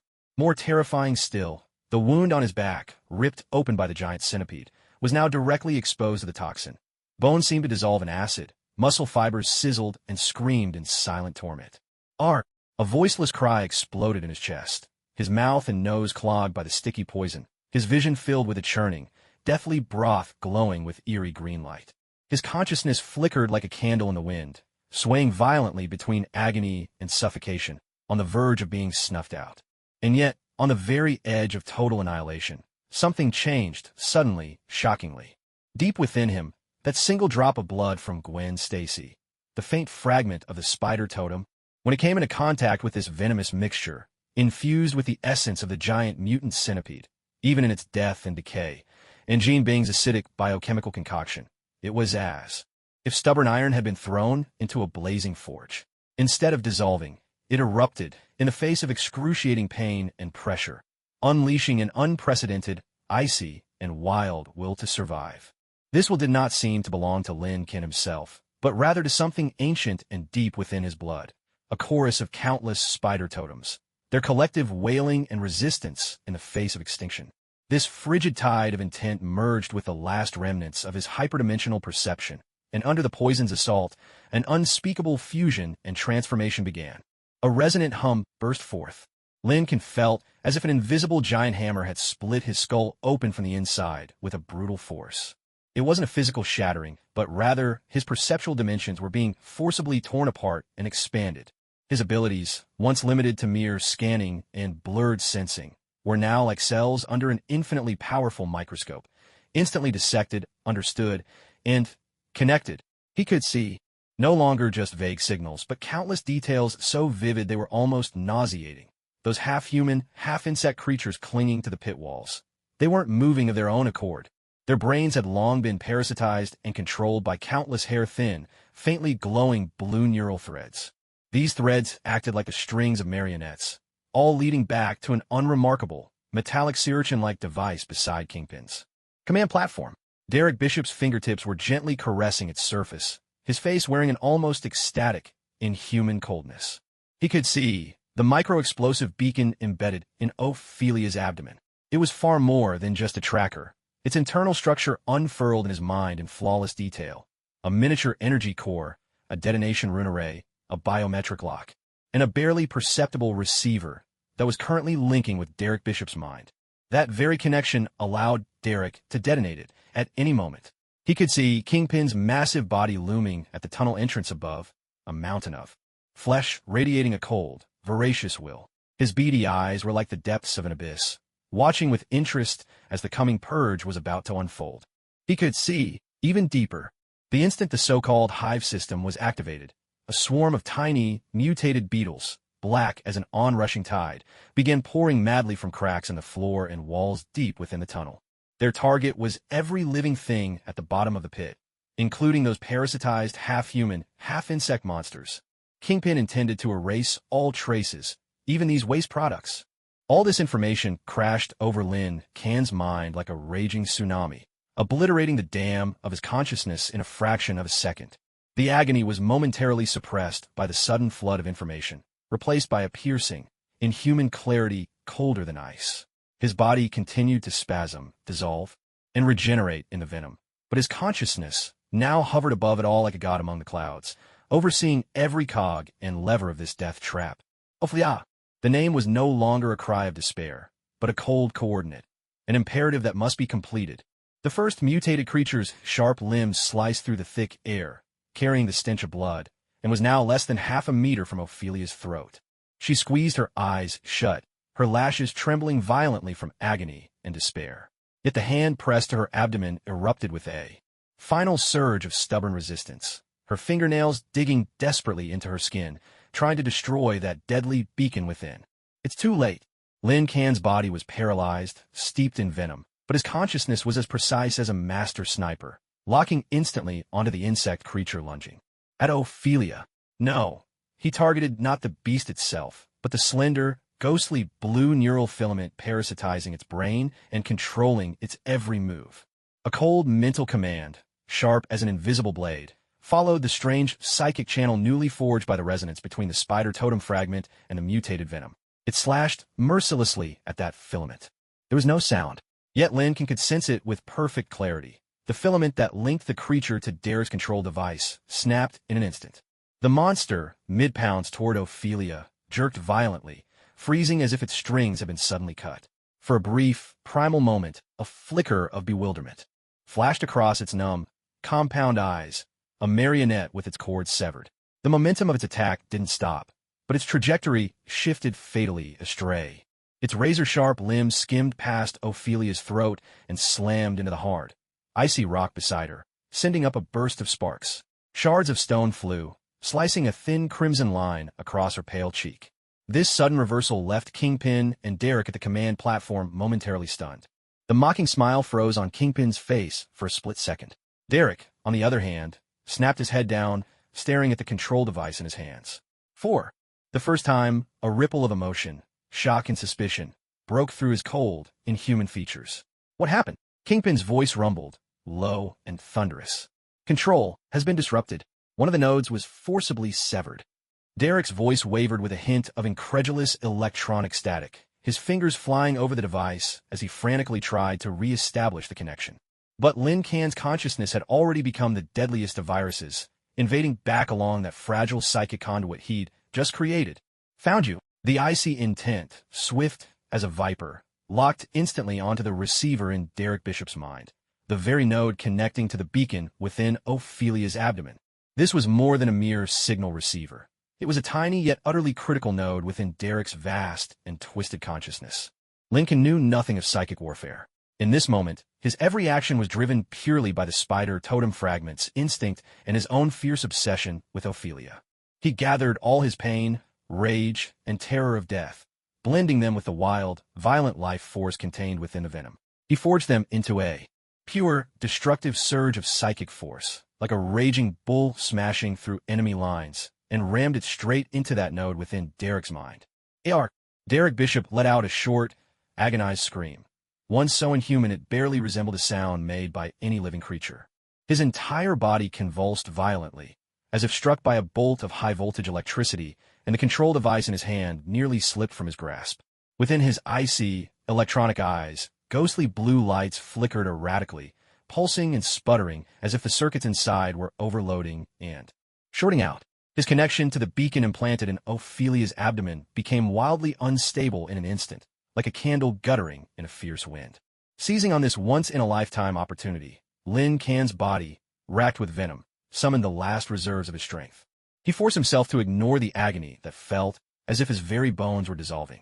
With sheer will, he activated what remained of his suction ability through the shattered wrist device, generating a faint pull, not toward the wall, but toward a chunk of rock beside Ophelia, one that had been pierced by the creature's limb. With a desperate smack, his palm latched onto the edge of the rock, just as a drowning man might clutch the last piece of driftwood. An immense force surged through his arm, dragging half his body out of the lethal pool of venom by sheer strength. The viscous, foul-smelling, phosphorescent liquid sluiced off him in streams, revealing the ghastly, half-dissolved flesh beneath. Yet even as his body was being eaten away, his superhuman healing factor worked madly, knitting tissue back together in a ceaseless, nightmarish dance. Ophelia! Lin Can's voice was hoarse, rasping like sandpaper on stone, raw with the burning pain of venom. Without a thought for his own horrifying condition, he threw himself to Ophelia's side. his hands, slick with venom and his own blood, pressed down on her abdomen, not to claw or tear, but to target the beacon embedded there, which was now flaring erratically under the assault of Derek's psychic shock. His hyperdimensional sense locked onto the fragile detonation rune array within the beacon, holding tight. Stop now. Lincoln growled through clenched teeth, pouring every ounce of his will and the instinctive energy manipulation he'd just grasped from the spider totem fragment, straight into the core of the miniature beacon. There was a faint hiss and a pop, like a circuit burning out. The deadly beacon on Ophelia's abdomen went dark, its ghostly glow extinguished in an instant. A thin curl of black smoke rose from its edge. It had been forced into overload and destroyed. No! On the command platform, Derek Bishop erupted in a furious roar. The device in his hand sparked and sputtered, bursting with a spray of electric fire. The connection to the beacon was completely severed. But Lin Can and Ophelia's ordeal was far from over.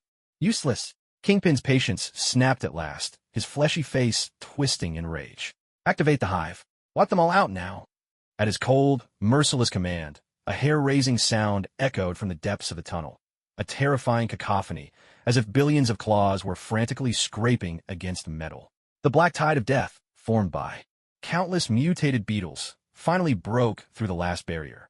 Like a dam unleashed, a flood of darkness surged toward the bottom of the pit, an unstoppable torrent with one goal: to devour everything in its path. At the same time, the half-human, half-insect monstrosities, temporarily thrown into chaos by Derek's wavering control, became even more frenzied and disordered under the threat of the advancing swarm and the lingering grip of the mycelium. With guttural roars and flailing limbs, they launched a wild, indiscriminate assault on the pit's only two living beings, Lin Can and Ophelia. The shadow of death closed in, colder than venom, denser than the swarm, smothering the bottom of the pit completely. Lin Can, drenched in a mixture of his own blood and venom, was battered and broken. A deep gash on his back exposed bone, while his newly awakened sense, his perception, wavered on the brink of collapse beneath the agony and overload. He looked down at Ophelia, cradled in his arms. Though pain and poison had blurred her consciousness, the destruction of the beacon brought her a faint, fragile sense of relief.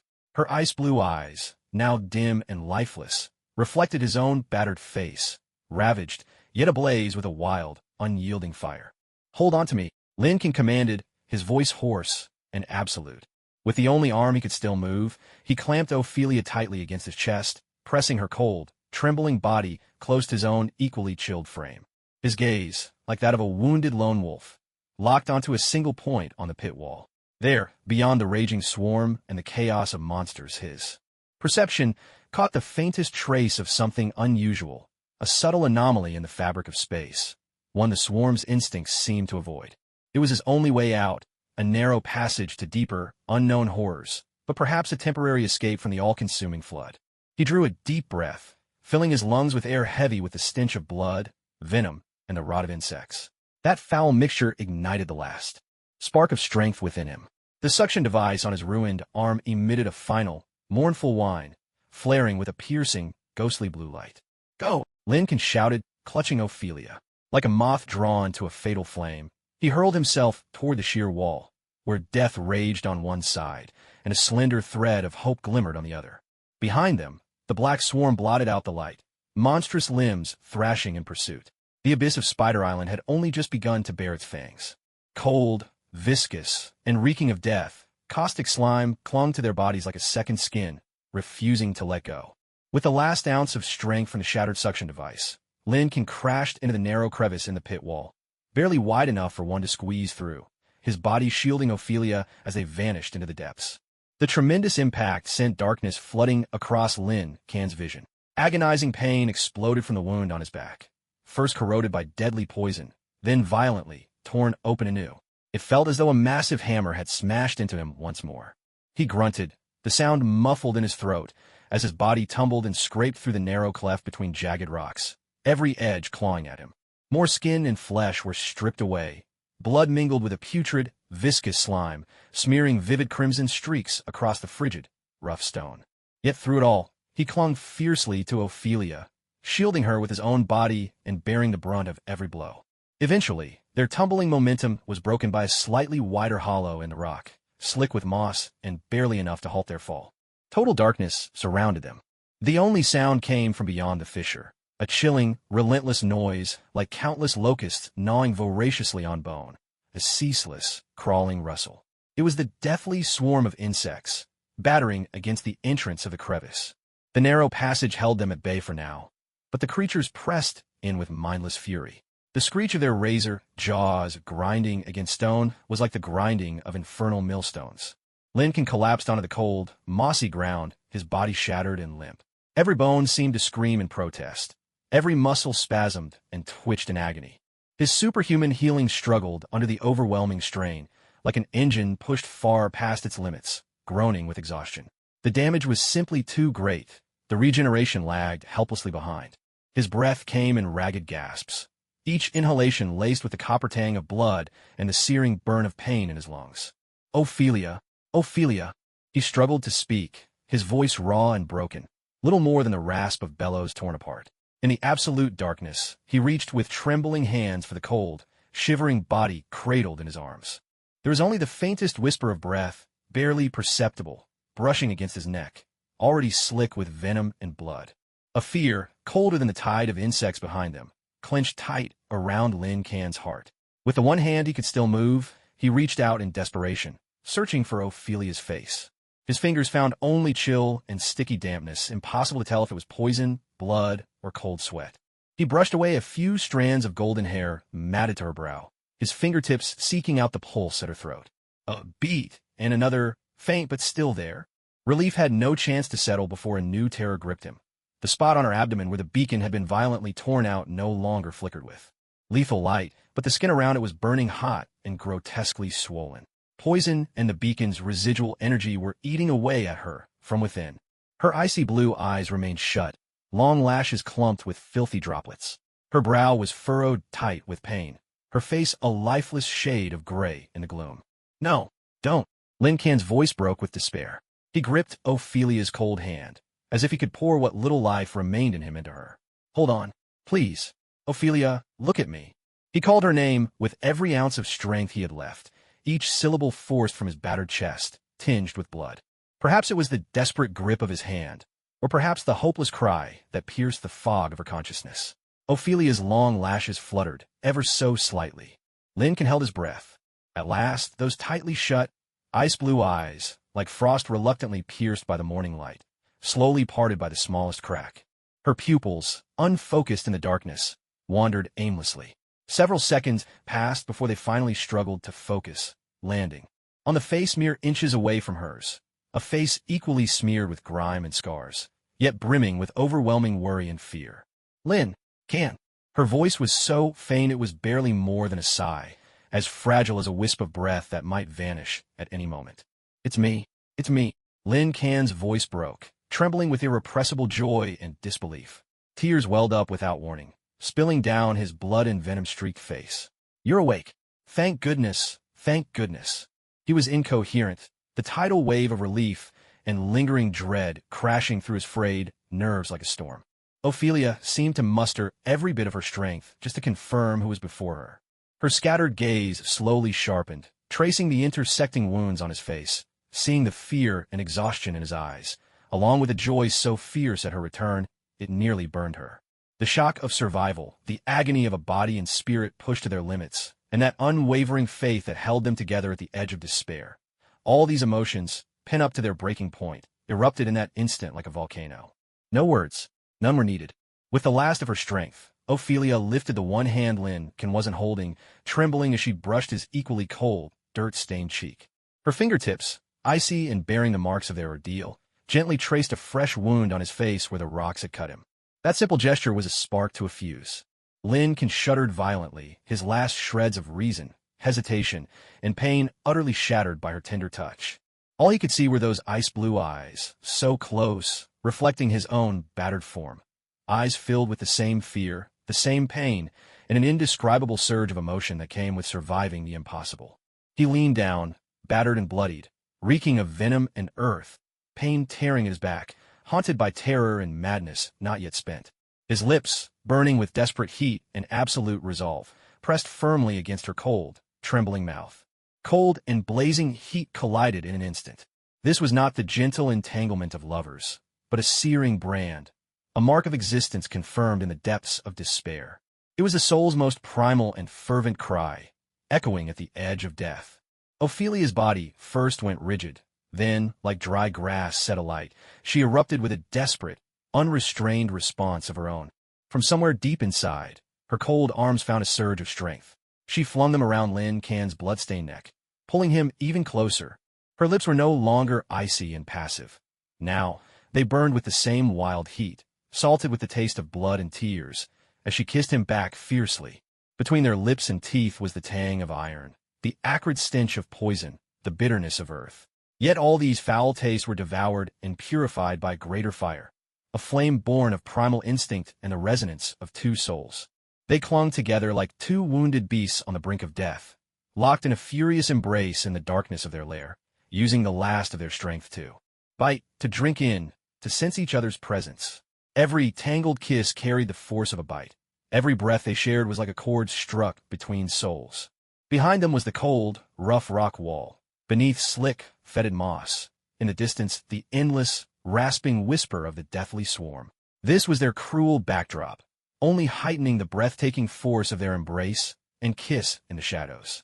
Tears slid uncontrollably from the corners of their tightly shut eyes, mingling with the dirt on their faces before falling onto each other's wounded skin.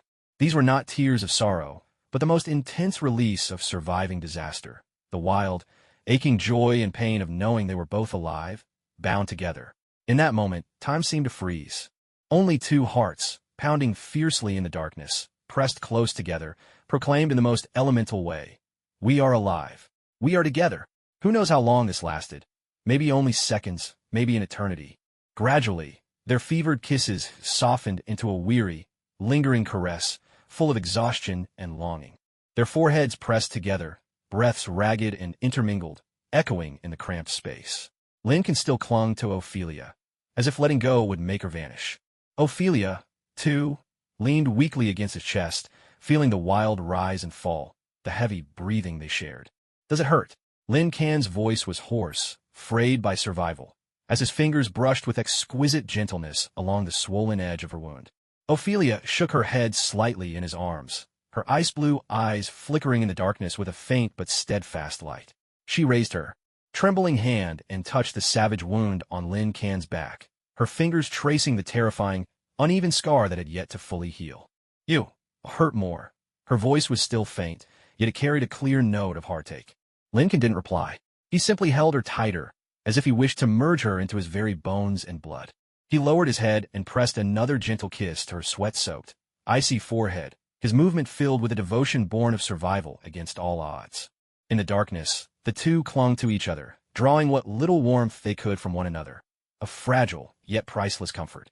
The susurrus of the insect tide still whispered in the background. The threat of death lingered close.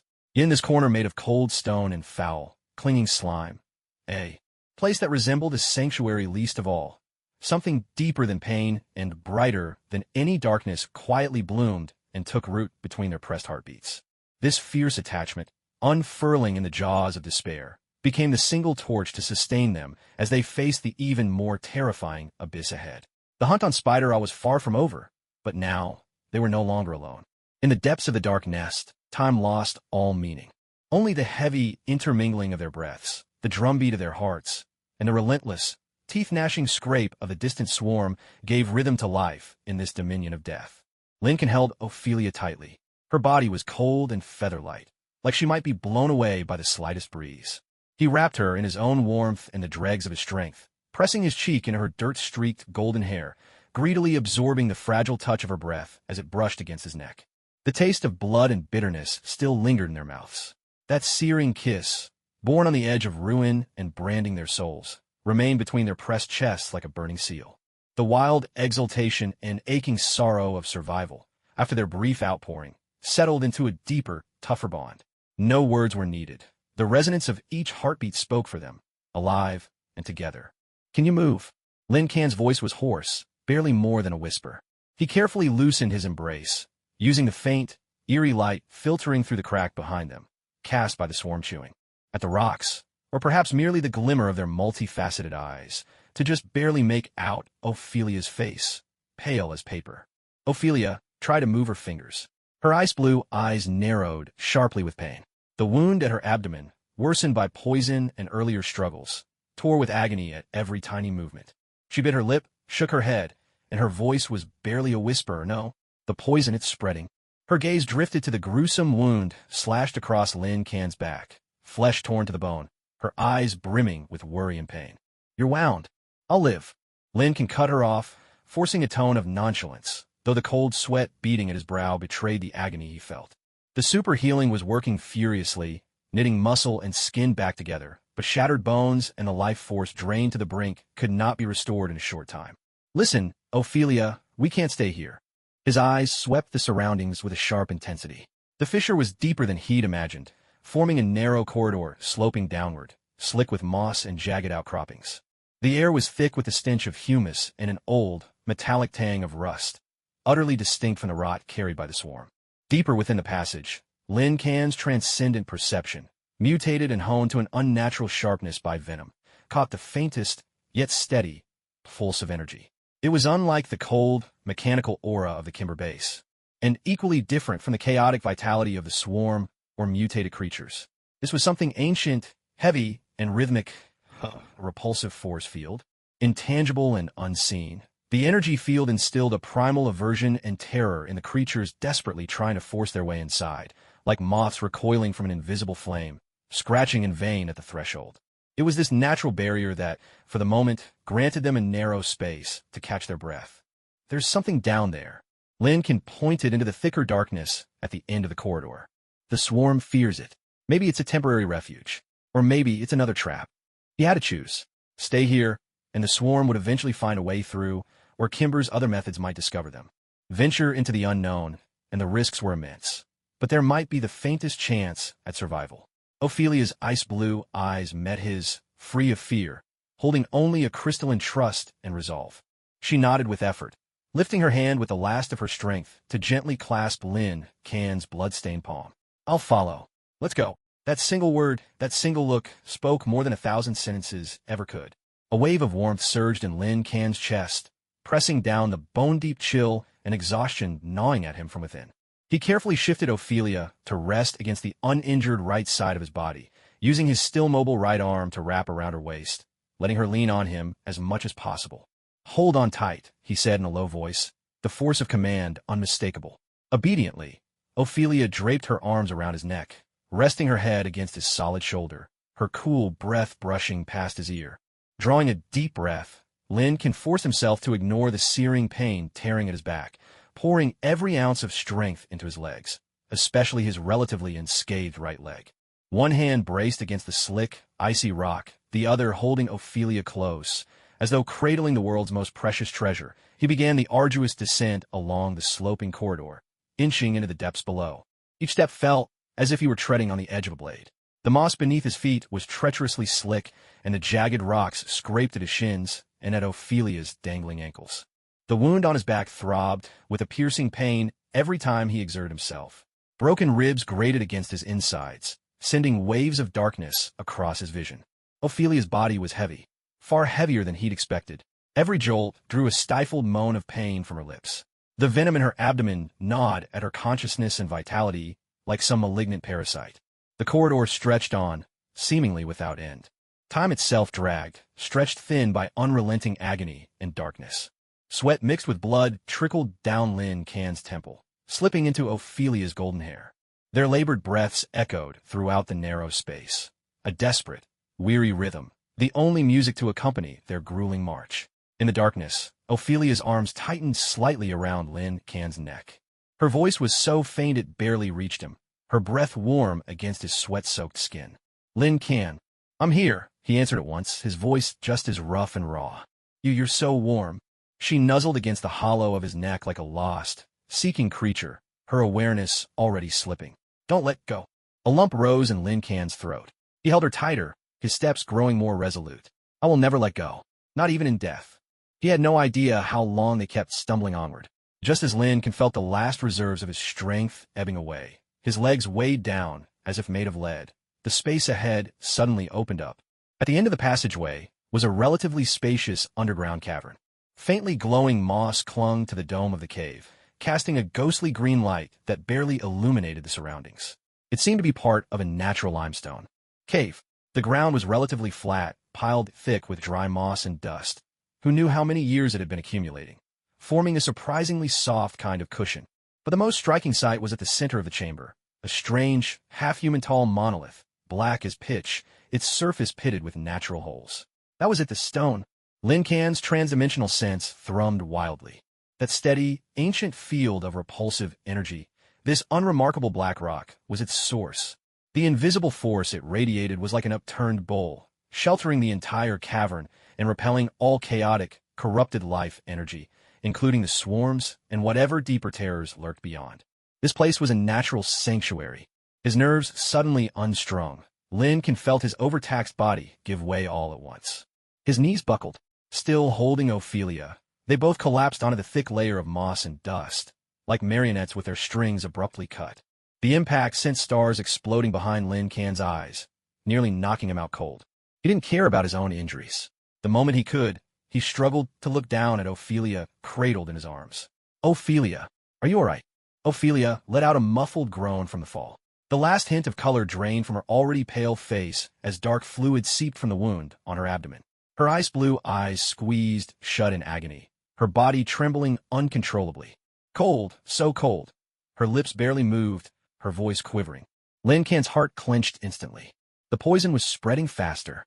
Summoning all his strength, he managed to sit up and carefully laid Ophelia flat on a patch of relatively dry, soft moss. He tore off a still-clean piece of his shirt lining and, clumsy but painstakingly gentle, began to wipe away the blood and viscous fluid from her face and abdomen. When he saw the swollen, blackened edges of her wound, it felt as though a knife had stabbed straight into his heart.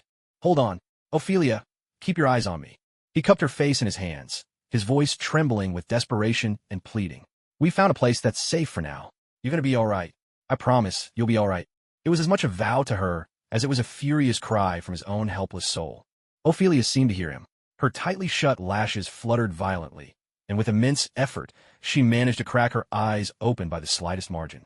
Her ice-blue gaze had lost all focus, drifting blankly toward the blurred glow on the cave ceiling, filled with pain and a weakness that bordered on dissolution. She tried to speak, but could only force out a faint, breathless sound. Despair, cold as the tide, flooded over Lin Can once more.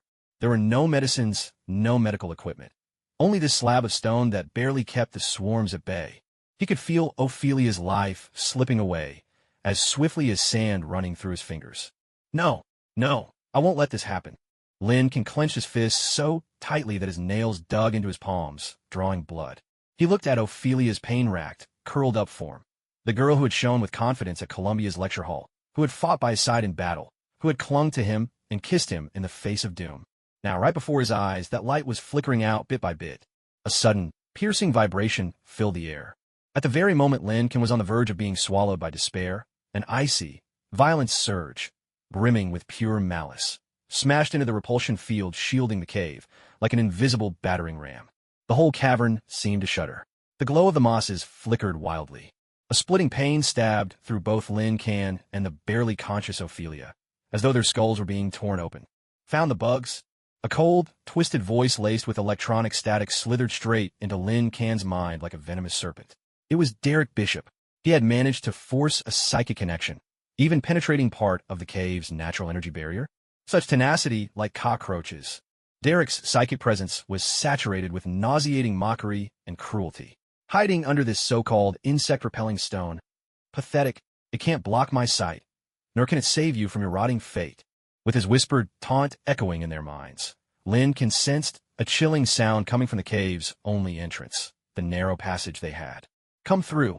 It was no longer the soft rustling of insects, but the heavy, sticky noise of something being dragged relentlessly across the ground. Something, compelled by Derek's will, was crawling along their original path, closing in on this last refuge. At the same time, a stronger, filthier psychic force seeped in like black sludge, its aim fixed on the nearly unconscious Ophelia. Derek was trying to re-establish a psychic link, or perhaps simply shatter her fragile mind once and for all. "Get away!" Lin Can let out a roar, wild and animalistic. He lunged in front of Ophelia, shielding her with his body and every ounce of his psychic resolve, defying Derek's mental assault. Within him, that single drop of Gwen's blood, the mutated extra-dimensional sense awakened by venom, boiled under the force of his fury and desperate will to protect. The psychic clash erupted in utter silence. To Lin Kan, it felt as if countless red-hot pincers were twisting his brain. Still, he clenched his teeth until blood seeped from his gums. His eyes burned crimson, unwavering, a lone wolf guarding its cub, refusing to yield even a single step. He could not lose her. Oh, what an interesting little bug. A cold note of surprise and deeper fascination seeped into Derek's psychic tone. Your mind, so unusual, filled with such exquisite pain. In that case, I'll crush you first. An even greater psychic pressure crashed over like a tidal wave. At the same moment, that dragging, sticky sound in the corridor drew ever closer. Never before had the shadow of death crept so near. Lin Kan knelt before Ophelia, his back to the passage where unknown horrors approached, as immovable as the hardest stone. Blood spattered from his lips. His body shook with the strain of resisting the psychic onslaught, and the wounds on his back burst open, soaking the moss beneath him in crimson. Yet in his gaze towards Ophelia, a fire blazed, hot enough to burn all obstacles to ash. This shelter had become their final battleground.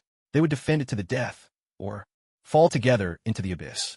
The hunting ground of Spider Owl was already extending its claws, reaching for the last faint ray of hope buried in this desperate lair. Within the depths of the rocky sanctuary, the silence was torn apart by two utterly different sounds. One was Lin Kan's harsh, ragged breathing, loud as a bellows on the verge of collapse, mingled with the sickening, squelching noises of venom-warped tissue writhing, multiplying, and hardening across his skin. Another sound, weak and tinged with relief, slipped from Ophelia's lips, a soft moan of release. In that brief instant when her gruesome wound was covered by living tissue and the toxins were swallowed up, the agony seemed to ebb just a little. Her ice-blue eyes, for a fleeting moment, regained a touch of clarity, reflecting Lin Kan's now inhuman silhouette in their depths. Yet this fragile peace, this respite from disaster, did not last even a second. There was no identifiable source to the sound, yet it felt as if the very fundamental frequency of the universe had been forcibly plucked. A formless, almost tangible wave of terror and oppression surged down with no warning, crashing from above the cavern. No, from all directions at once. It was nothing like Derek Bishop's insidious, venomous psychic intrusion, nor the brutal, ravenous will of Kingpin. This was something of a higher order entirely, pure, overwhelming presence that crushed everything beneath it. It was as if a star had suddenly descended upon this cramped underground space, its very existence placing an unbearable strain on the fragile structure of space and time itself. Ugh! Lin Kan clutched his head in agony, as if an invisible giant hand was squeezing his skull mercilessly. The symbiotic venom on his skin, which had only just begun to stabilize, reacted like a small animal confronted by its natural predator. It let out a shrill, piercing wail, contracting and writhing violently, forming a hastily raised, uneven layer of black biotic armor across his skin, instinctively shifting into maximum defense.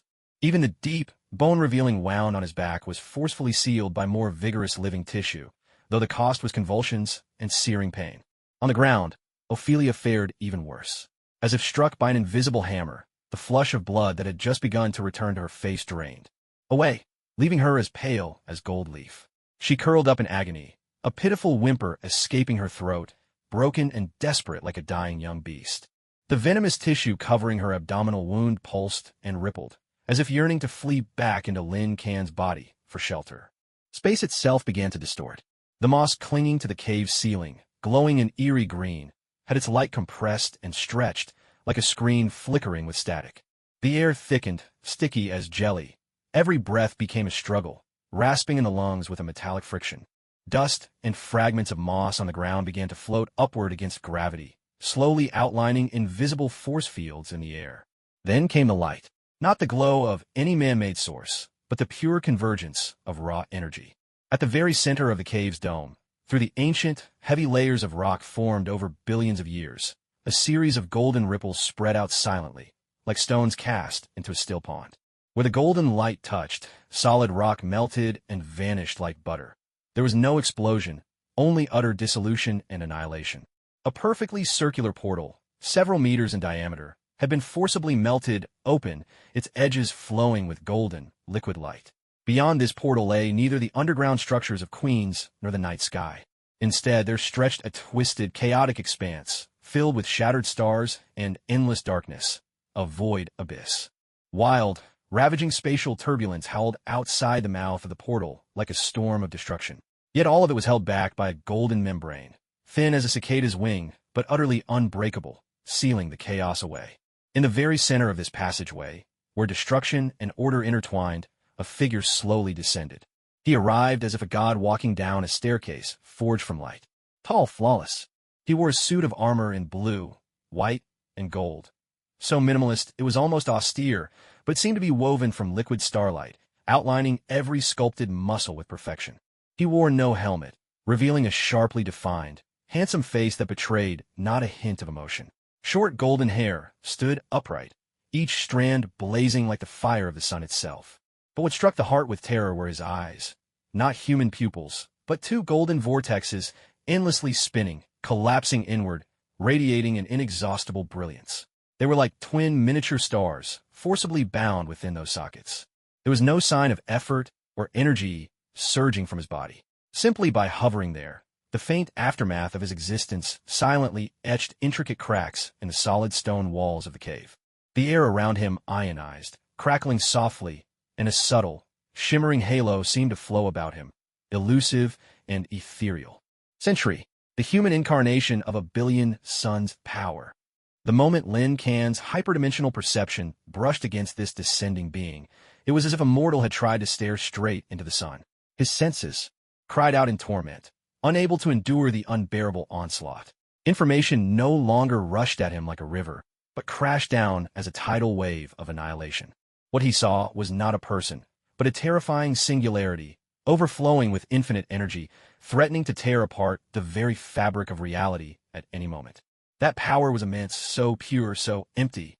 It was as if beneath that divine shell lay a void abyss so vast it could swallow everything.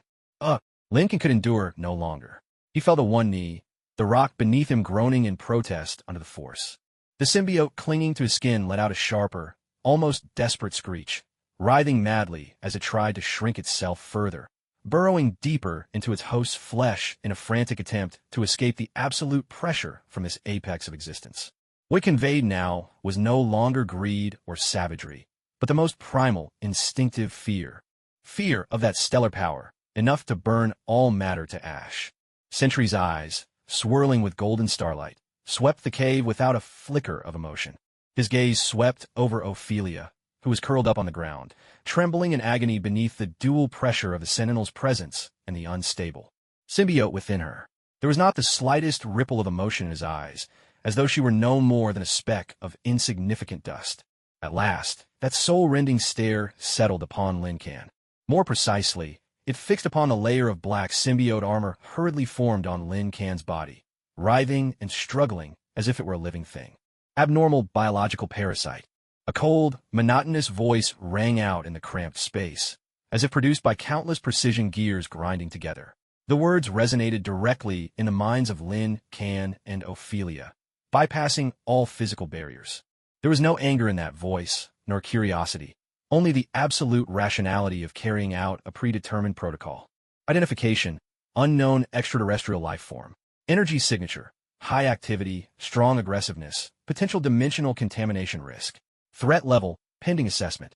As the Sentinel's words fell, an indescribable pressure, like the gravity of an entire star system suddenly bearing down on a single being, descended precisely upon Lin Can. The venom symbiote covering his body let out a deathly wail, the armor's surface churning and bubbling violently like boiling black tar. Lin Can felt as if every bone in his body was groaning on the verge of shattering, his organs compressed almost to the point of displacement. He clenched his teeth so hard his gums split and bled, a guttural growl escaping his throat. With his last remaining arm braced against the ground, he barely managed to keep from being completely crushed. This force was not an act of malice or attack. It felt more like a cold, mechanical probe and suppression. Host life signs, human mutated. Mental fluctuations, high intensity, abnormally chaotic. Detected, the Sentinel's golden, emotionless eyes seemed to shift focus ever so slightly, locking onto Lin Can's pain-contorted face. Deep-level psychic contamination imprint. Source, Unknown high-dimensional consciousness, tagged, Derek Bishop/Master. A violent shock surged through Lin Can's heart. The Sentinel had seen through, at a glance, the traces of Derek's forced mental link, and even his attempt at reverse contamination buried deep in Lin Can's psyche. Contamination spread risk, high. Parasite loss of control risk, extremely high. The Sentinel's icy verdict continued, as merciless as an experimental report being read aloud. He slowly raised his right hand, the motion both elegant and deadly. That hand, encased in liquid starlight armor, did not point at anyone, but merely extended outward. In the next instant, every ray of light within the cavern twisted and compressed without warning. All illumination, whether from the faint glow of phosphorescent moss or the Sentinel's own golden radiance, rushed madly toward his outstretched palm. It was as if the very fabric of space itself was collapsing and contracting into that single point. A sphere of pure white light, no larger than a ping-pong ball, yet radiating a heat so terrifying it could instantly vaporize steel, silently formed in his palm. The light was so pure, so absolute, that it paradoxically exuded a sense of darkness. A darkness so unnerving, it felt as if even sight itself would be consumed and incinerated by its presence. Waves of energy surged from the glowing orb, causing the temperature within the cave to skyrocket. The air sizzled, filling with the acrid scent of scorching. The venom symbiote covering Lin Can's body shrieked in terror, writhing in a frantic bid to detach itself and flee from its host. Ophelia, overwhelmed by this raw, annihilating pressure, coughed up another mouthful of blood. Her consciousness teetered at the edge of oblivion, threatening to plunge fully into darkness. Judgment, target unit, parasite, and pollution source carrier, host, possess uncontrollable high-dimensional pollution diffusion and catastrophic risk of reality-level destabilization. The Sentinel's voice rang out like the final decree of cosmic law, utterly cold, devoid of the faintest trace of human emotion. The white orb, forged from the power of billions of stars, shifted ever so slightly in his palm. Execution, termination protocol. The light of destruction gathered, ready to be unleashed. The targets, Lin Can, and the terrified venom symbiote within him. In the deepest recesses of Spider Island, a godlike arbiter had arrived, far surpassing anything that could have been foreseen. In this moment, all resistance seemed feeble, utterly powerless. The Sentinel hovered at the center of the magma tunnel. The entrance, aglow with molten gold, resembled the all-seeing eye of a deity, gazing down upon the cave's frail, ant-like inhabitants. His descent was not a display of authority, but rather the inevitable consequence of existence itself. The mere act of his arrival had torn the very fabric of reality asunder. The cave walls, subjected to the invisible radiation of his energy, crumbled in silence like stones weathered by eons, fine crystalline. Dust drifting down. Each mote refracted the invincible golden radiance that enveloped him before disintegrating into nothingness. At last his gaze, those twin miniature golden galaxies, slowly revolving and collapsing, shifted away from Lin Can, settling instead upon Ophelia, who lay curled upon the moss, her consciousness fading in and out. There was no warmth of empathy in that gaze, no recognition of life, only the cold, clinical scan of a higher dimensional detector locking onto its target. As his eyes passed over her abdomen, where the venom symbiote's living tissue throbbed and squirmed, desperately striving to fend off the invasive energy, the black, viscous substance seemed to trigger a higher priority protocol within the system parameters. Secondary anomaly confirmed. The Sentinel's voice vibrated through every atom in the cavern, so cold it seemed to freeze the very air. Symbiotic parasite host. Depth of energy corrosion, moderate. Mental pollution imprint, residual, Derek Bishop mark. Potential risk of pollution spread, present. With this emotionless pronouncement, the outstretched hand, still cradling the orb of pure, destructive white light, subtly shifted its angle once more. The white sphere of light, about the size of a ping-pong ball, suddenly intensified at its core, blazing like a miniature white dwarf star on the verge of collapse. A wave of destructive radiation and heat, as overwhelming as an invisible tsunami, swept through the entire cavern in an instant. A piercing, desperate shriek tore from the venomous symbiote covering Lin Can's body, a sound that mingled raw terror with the agony of impending death. The symbiote contracted wildly, hardening and trying to form an even thicker carapace over Lin Can's skin. In its frenzy to protect itself, it didn't hesitate to tear at its host's flesh, desperate to fortify its armor. Lin Can felt as if he'd been thrust into the heart of the sun, his skin seared by an acid so intense that every nerve screamed. The burning pain was so fierce he could hear the subtle crackle of his muscle fibers turning to carbon. From the old wound on his back, the newly grown symbiote tissue churned and bubbled like boiling oil.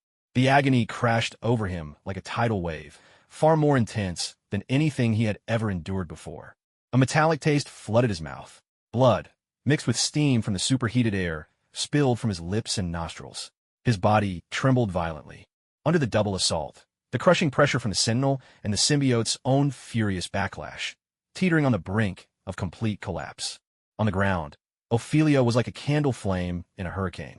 The Sentinel's annihilating gaze and scorching heat wave delivered a fatal, second blow to her already broken body and spirit. Her body arched in sudden agony, a broken whimper escaping her as her ice-blue eyes flew wide open, the pupils dilating and losing focus, as if her soul had been ripped away by that golden stare. The symbiote covering her abdomen instantly dulled and stiffened, like asphalt dried by a blast furnace, its vitality extinguished in a heartbeat.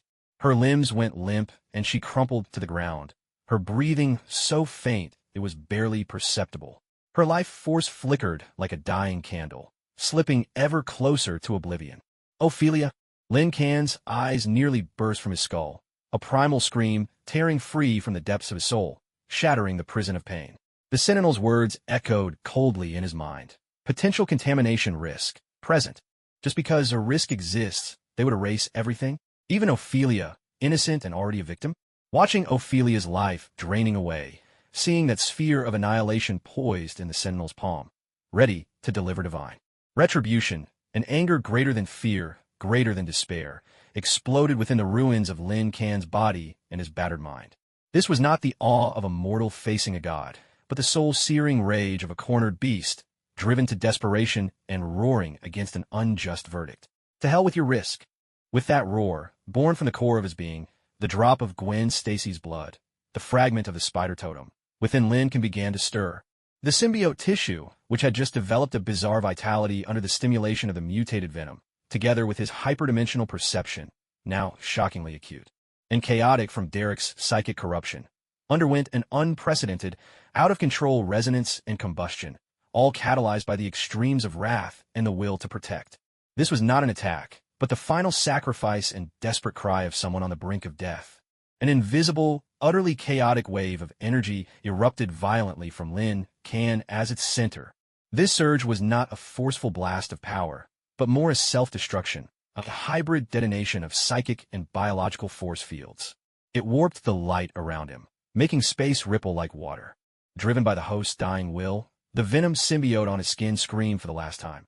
Not defending, not retracting, but instead exploding outward like black thorns, wildly expanding, stretching, and twisting. A brief, grotesque, writhing domain of darkness took shape. Yet the aim of this chaotic outburst was not to shake the Sentinel, but disruption. Disrupting the cold, merciless purge protocol that had locked onto him and Ophelia. In the instant this chaos erupted, just as the annihilating sphere in the Sentinel's palm was about to be unleashed. A thunderous crash, a roar, wilder, more chaotic, and more apocalyptic than even the Sentinel's arrival, exploded all at once from above the cavern. From beyond the tunnel the Sentinel had burned through, out of the twisted, shattered abyss of nothingness.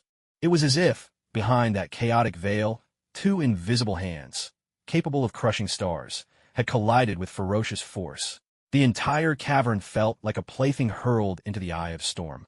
The solid rock walls groaned with the agony of impending collapse, as enormous cracks raced outward in an instant. Suspended dust and fragments of moss were swept up by the raging air currents, spinning and spiraling through the air. At the edge of the perfect tunnel, where molten golden light still flowed from the Sentinel's passage, the membrane of golden light that shielded. The space from turbulence shuddered and twisted violently, like a calm lake shattered by a boulder, so much so that fine cracks began to appear. Beyond the tunnel, the backdrop of distorted starlight was now overwhelmed by even more chaotic, more violent streams of purple and dark red energy. A colossal spatial shockwave swept in like a tangible tsunami.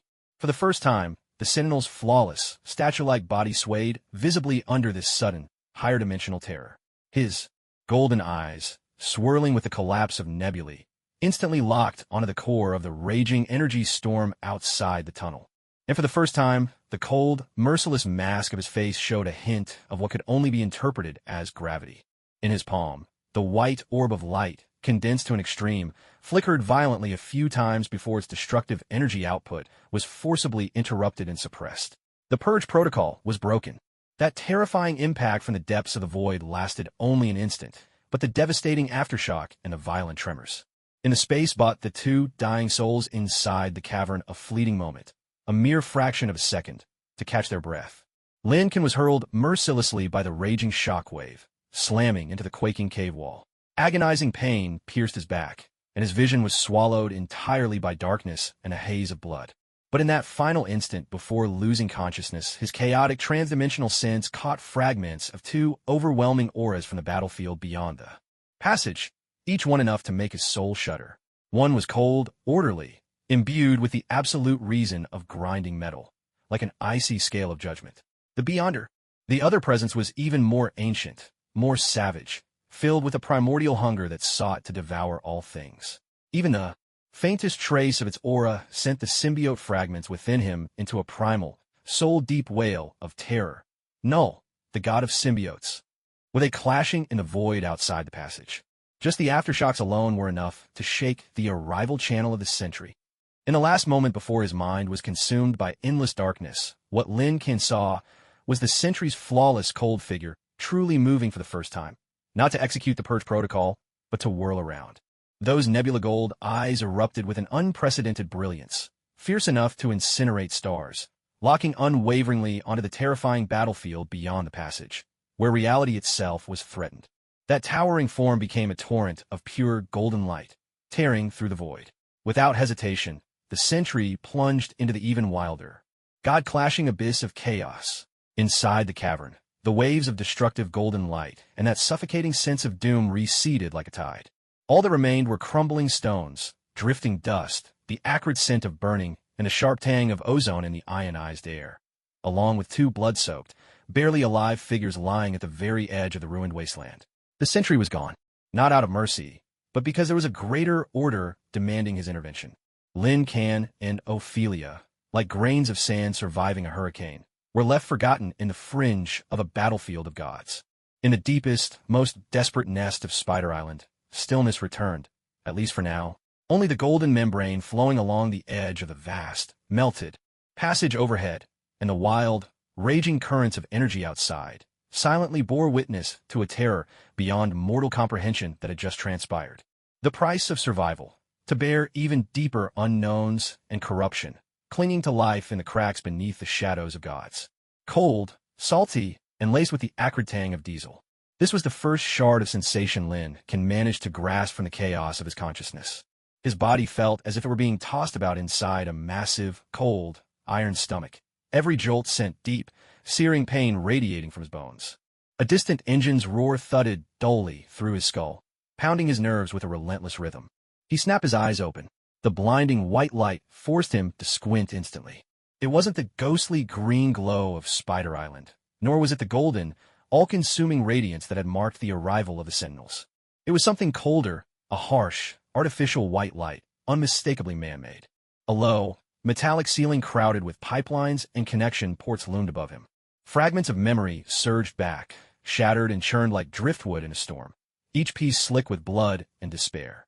The wound in Ophelia's abdomen, her desperate struggle in frigid, viscous fluid, the crushing spiritual dominance of the Sentinel. The star-shredding collision just beyond the golden corridor. And finally that mad, instinctive flight born from the symbiont's raw survival drive. Ophelia. His voice burst out, hoarse and cracking his parched lips. Even he was startled by the sound. He tried to sit up, but his body felt as if it were filled with molten lead, every muscle spasming in aching protest. Stranger still, something alien was stirring beneath his skin, a presence that didn't belong to him. It pulsed with the lazy satisfaction of a creature that had just fed, yet the instant it sensed his will, it tensed, coiling like a snake disturbed in its lair. He turned his head. A narrow medical cot was pressed right beside him. Ophelia lay there, her complexion shockingly pale, an almost translucent white that made the bruised shadows under her eyes stand out starkly. A thin blanket covered her, but her exposed arm was threaded with several clear infusion lines. Her abdomen was slightly swollen, wrapped in bandages and some kind of translucent biogel dressing. Beneath it, he could make out the faint outline of deep bruising, a wound that had been forcibly healed by symbiont fragments at the cost of a deeper entanglement and unknown consequences. Her breaths were so faint, her chest barely moved, a subtle rise and fall, almost imperceptible. Those ice-blue eyes were shut tight, long lashes casting fragile shadows on her cheeks, so delicate it broke his heart. Lin Can's nerves, stretched to their limit, loosened just a little. A wave of exhaustion and post-crisis weakness crashed over him. He collapsed heavily back onto the cold metal cot, gasping for breath as cold sweat slid down his forehead. Glancing around, he saw a small, tidy medical bay. The walls were cold alloy, and the air was thick with the scent of disinfectant and a faint ozone tang, evidence of some energy field at work. This wasn't a hospital. Was it inside some kind of aircraft? Shield? Almost as if to answer his question, the compartment's heavy metal door slid open without a sound. Nick Fury's silhouette, tall and imposing as an iron tower, filled the doorway. His signature black leather trench coat still seemed to carry the chill of the outside world. A single sharp eye, hawk-like and piercing, landed on Lin Can, then swept over to Ophelia beside him, and finally fixed on the fleeting, shadowy trace writhing beneath the exposed skin of Lin Can's arm, as if something alive had just slithered past. Fury said nothing.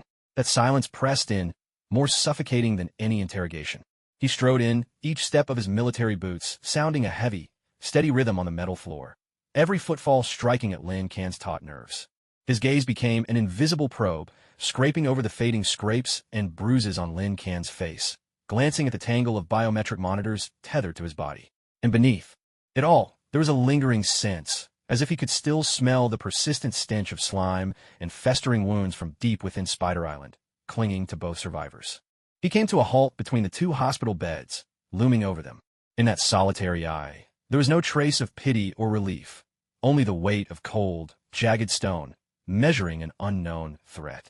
He saw two survivors who had clawed their way back from hell, but he saw something deeper as well, the taint of something unclean, entwined in their flesh and blood, something not of this world. 3 kilometers out from the Queen's sewer outfall, Fury's voice was low and rough, like sandpaper scraping rusted iron. The tide washed you straight under the nose of my recon drone. He paused, eyes flicking once more to the restless shadow beneath Lin Can's skin. You could call it luck that I happened to be on patrol myself. A few minutes later, or if you drifted into the wrong hands, he gave a short, mirthless huff. His gaze moved to the strange bandages on Ophelia's abdomen, his brow furrowing ever so slightly. Tough kid. Stark's latest neural repair gel and high-dose antitoxin serum kept her alive. But his tone shifted, single eye locking on a Lin Can, unyielding. Whatever's inside her, and whatever's on you, explain. Lin Can met his gaze, refusing to look away. Pain racked his body, and the alien sensation from the symbiote fragments gnawed at his nerves. But all he felt clearly in this moment was the resolve to protect the person lying in the next bed. Explain. He forced a thin, humorless smile, his voice still hoarse. Explain how we were almost vaporized in a subatomic dust by some guy in a blue and white suit with eyes like miniature suns. Explain how we ended up as ants underfoot while 2 cosmic monsters arm wrestled over our heads. He drew a deep breath, tamping down the turmoil inside. We survived, Fury. The cost is right in front of you. That's your explanation. Fury's single eye narrowed, cold as a blade slicing through ice. He didn't refute Lin Can's words. Clearly, the terrifying energy residue detected by the sensors of the Cohen-style fighter as they approached. That stretch of sea, energy far beyond human understanding, was enough to prove that what Lin Can described was just the tip of the iceberg. Silence spread through the cold medical bay, broken only by the monotonous beeping of the life monitor and the steady drone of the engines. After a few seconds, the hard lines on Fury's face seemed to loosen, if only just a little. But it wasn't a softening, more the result of some calculated decision. He reached into the inner pocket of his trench coat and pulled out a black tablet, thin as a whisper. With a single swipe of his finger across the smooth surface, the screen came to life. All right, he said, ending the discussion about explanations with a tone that was almost brusque, as if the anomalies in Lin Can and Ophelia were nothing more than tactical issues awaiting resolution. You survived. Now get to work. He pushed the tablet directly in front of Lin Can. The screen lit up instantly. The image was an aerial view, violently shaking and riddled with static, clearly coming from a drone on the verge of crashing. The backdrop was a war-torn street in some small Eastern European country. Sokovia, smoke billowing, flames shooting into the sky. And, at the center of it all, a colossal robot, its surface sheathed in dull silver metal with joints pulsing with icy blue light, was sweeping its monstrous, claw-like arms in a frenzy. A heavy military armor vehicle was snatched up like a fragile toy, emitting a series of nerve-jangling metallic shrieks as it was crushed, twisted, and mangled in the robot's massive grip. Shards of steel exploded outward like shrapnel. The thick barrel of a tank was snapped in half with a single, careless stomp.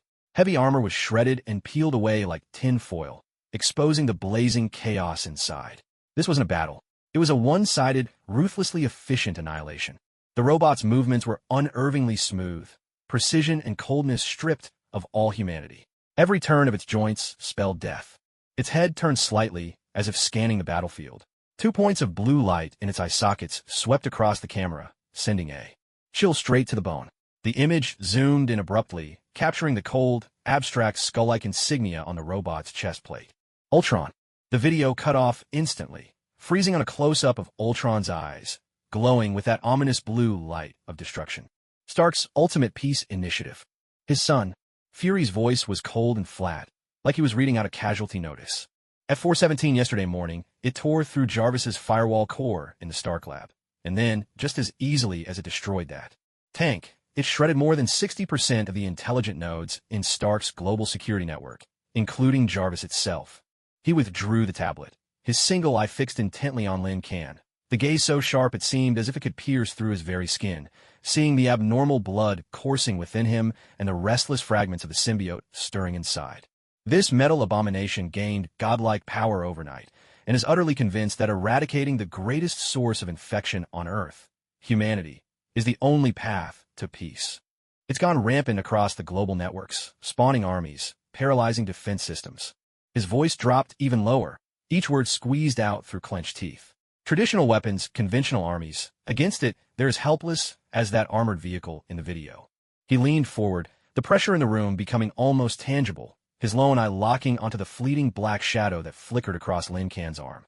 We need a living weapon to fight the metal, Lin Kan.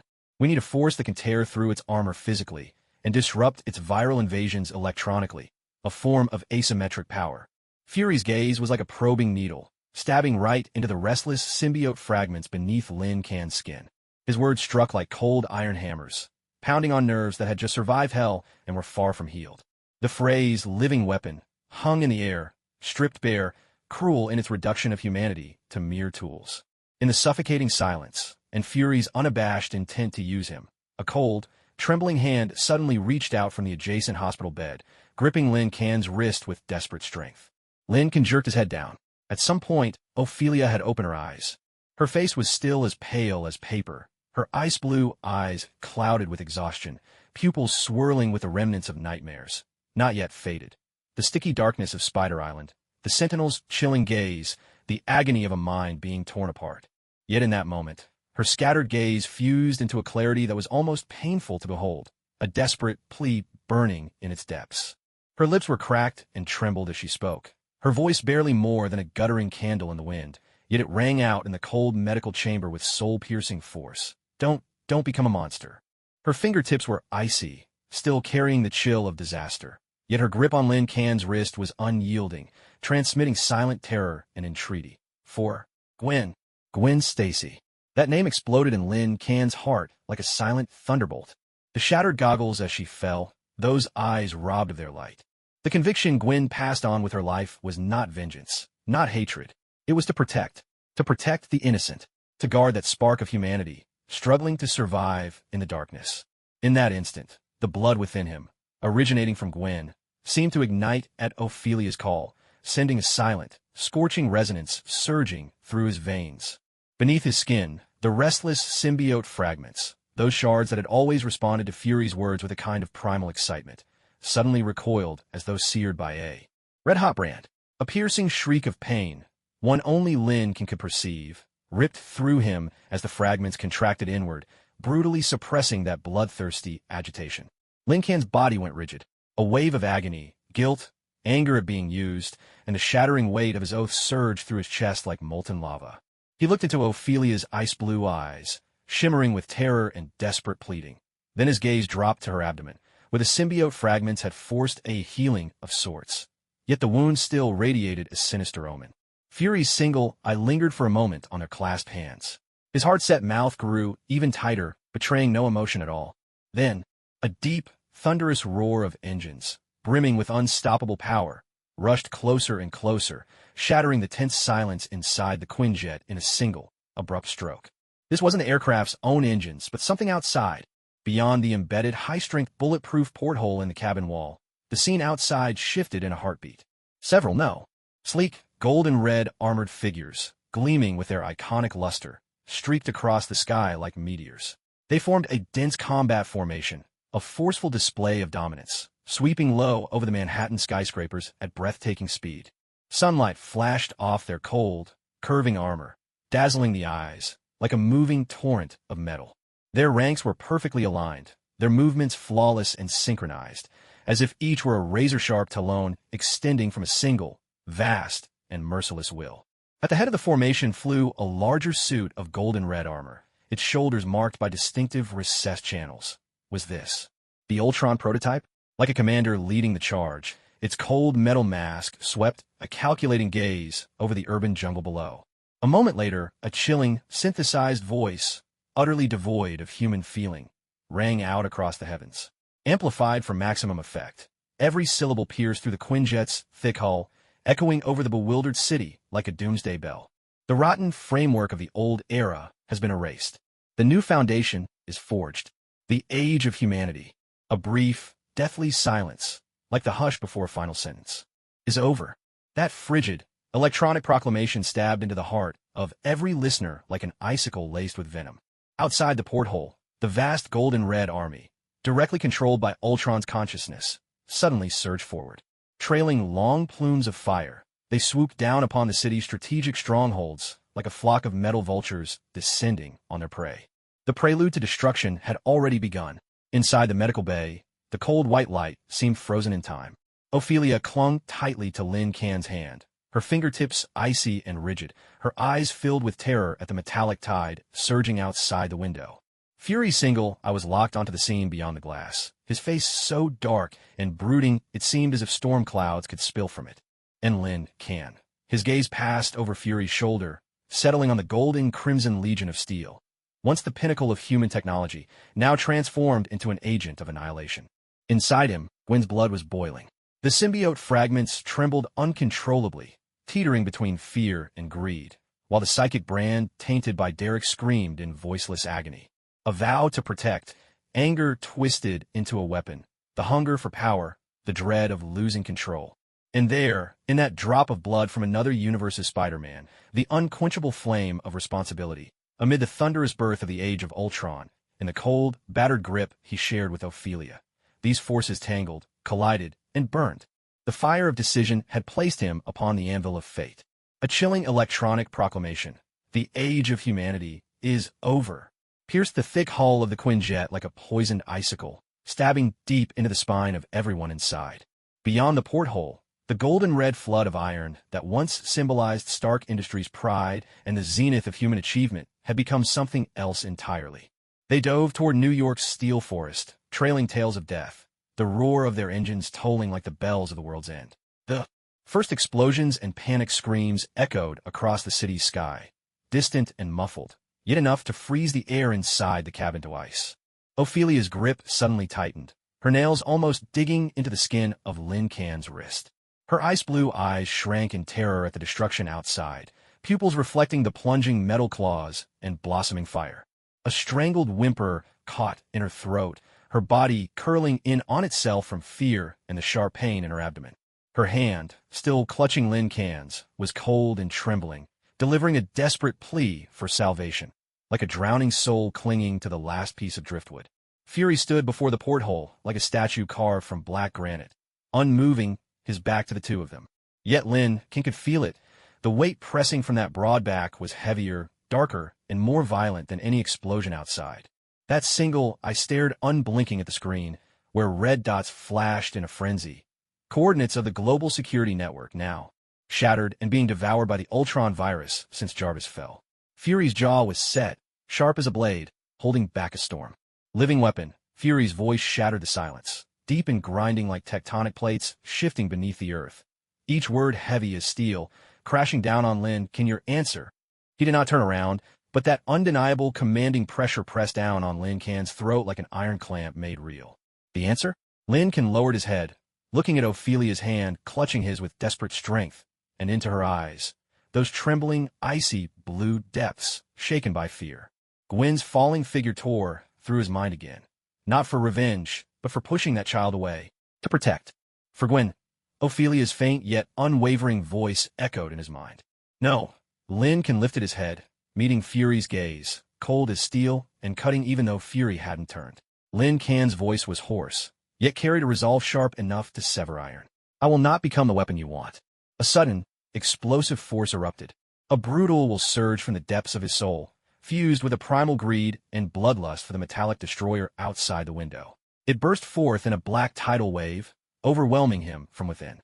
Beneath his skin, the dormant symbiote shards instantly seethed into life. No longer content with slow, subtle movement, they surged, twisting and jutting outward. Oily black, viscous, almost alive, the substance spread like wild, uncontrollable vines, covering his entire right arm in a heartbeat. His muscles swelled and warped beneath the glistening black ooze, while his fingertips elongated into razor-sharp black claws, gleaming with an eerie light. A nauseating, sickly sweet stench, mingled with a rush of inhuman strength, flooded the cramped confines of the med bay. A bestial roar, deep, guttural, and utterly inhuman, rumbled uncontrollably from the depths of Lin Can's throat. The clawed hand, now encased in symbiote, rose on instinct, its target, the back of Fury's neck dead ahead.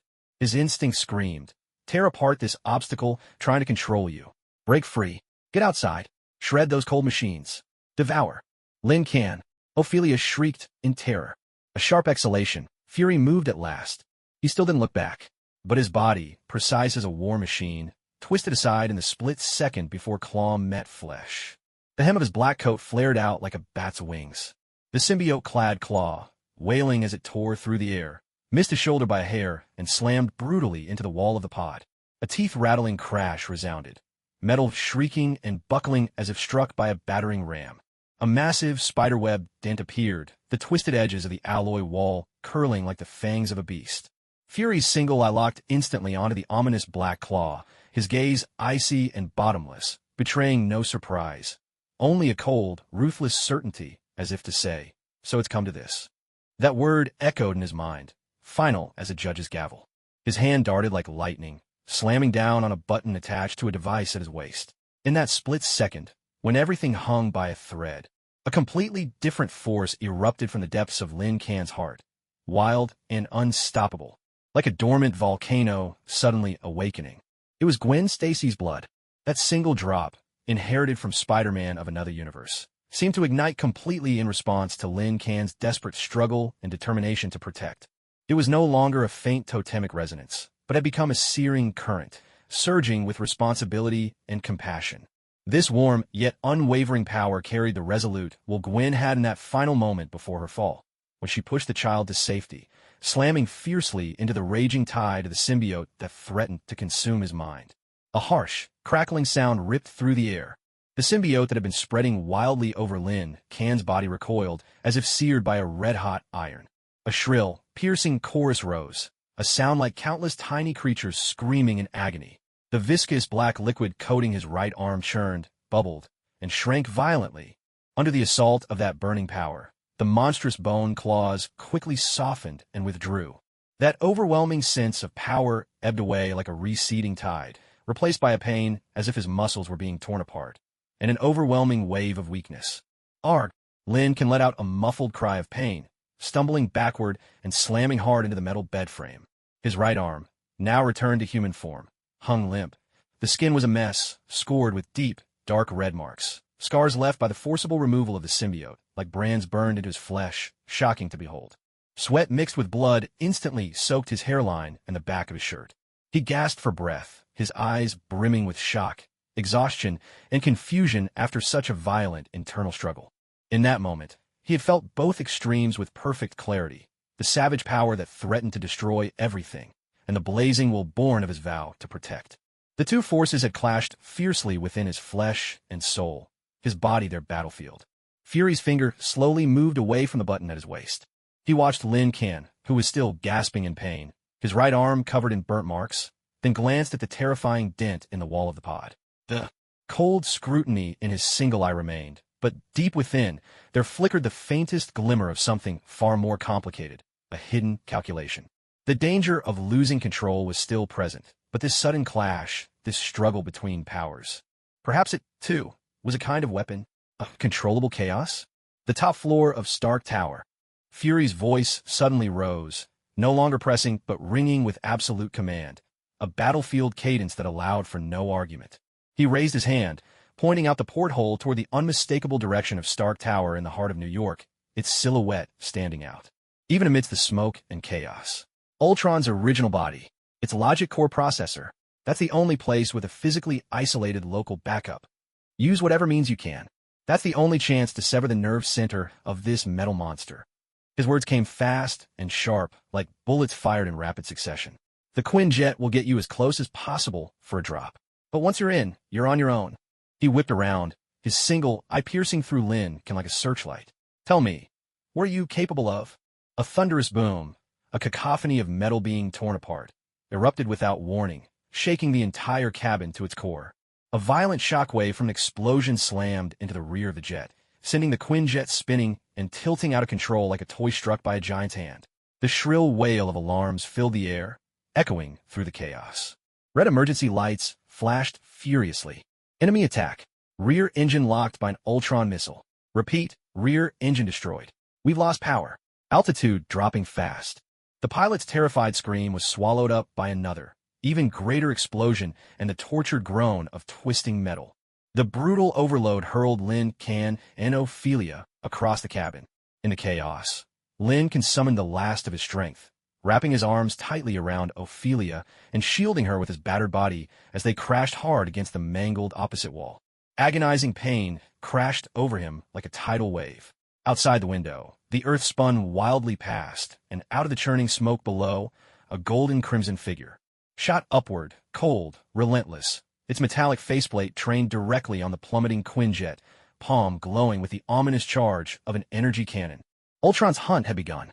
Dazed by the pain and weightlessness, Ophelia's ice-blue eyes locked on that deadly glow outside the window. Her voice, ragged with terror and final resolve, cut through the chaos. Disrupt its signal, like you did to me on the island. Use that noise from your mind. Lin Kan's mind rang with a sharp jolt. Back at the bottom of Spider Island's pit, to save Ophelia, he had once unleashed a surge of mutated psychic energy, born of rage and despair, against Derek's mental link. It was a wild, indiscriminate psychic blast. Now, Ophelia's words struck him like a match flaring in the darkness. He stared out at Ultron's machine, its cannon primed to fire at. Ophelia's pale, frightened face in his arms, feeling the symbiote's restless agitation and the searing heat of Gwen's blood within him. With a guttural roar, Lin Kan threw back his head, eyes blazing crimson. This time, it wasn't the symbiote's mindless fury, it was a battle cry forged from his own will, a defiant outpouring of anger and the determination to protect everything he held dear. He transformed the searing, protective will brought by Gwen's blood into the driving force of his inner engine, forcibly converted the raging power lingering in the symbiote fragments into fuel, and twisted the hypersensitive, chaotic, hyperdimensional perception tainted by Derek's corruption into a giant, tumultuous hammer. He didn't attack the Ultron body in the material world. Instead, he hurled this mix of multivalent power, spirit energy, so chaotic it bordered on madness, like an invisible psychic storm.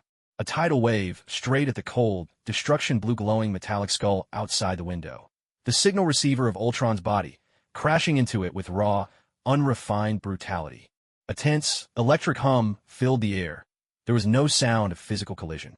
Yet, outside the window, the Ultron unit, which had just raised its arm, the energy cannon in its palm blazing at its peak, suddenly froze mid-motion. The blue light in its eye sockets flickered and sputtered wildly, like a dying bulb in a storm. Its cold, streamlined metal body, as if precision machinery injected with low-grade oil, shuddered and stalled for a split second, a moment's fatal hesitation. The energy beam, fierce enough to tear through fighter jets, blinked out in an instant.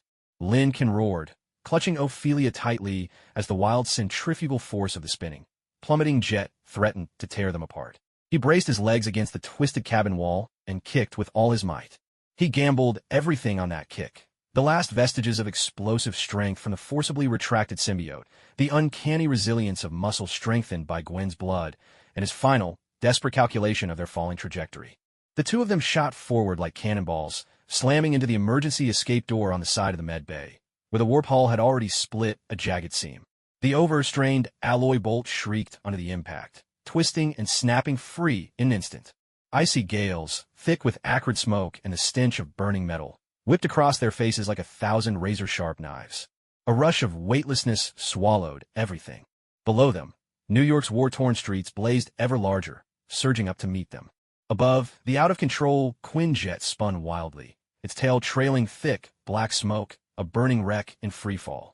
Farther off, the spire of Stark Tower flashed with an unyielding light, a lone beacon in a hellish descent. They were falling, plunging straight for the heart of Ultron's iron onslaught, toward the final battlefield. The New York skyline was slashed by columns of dark smoke.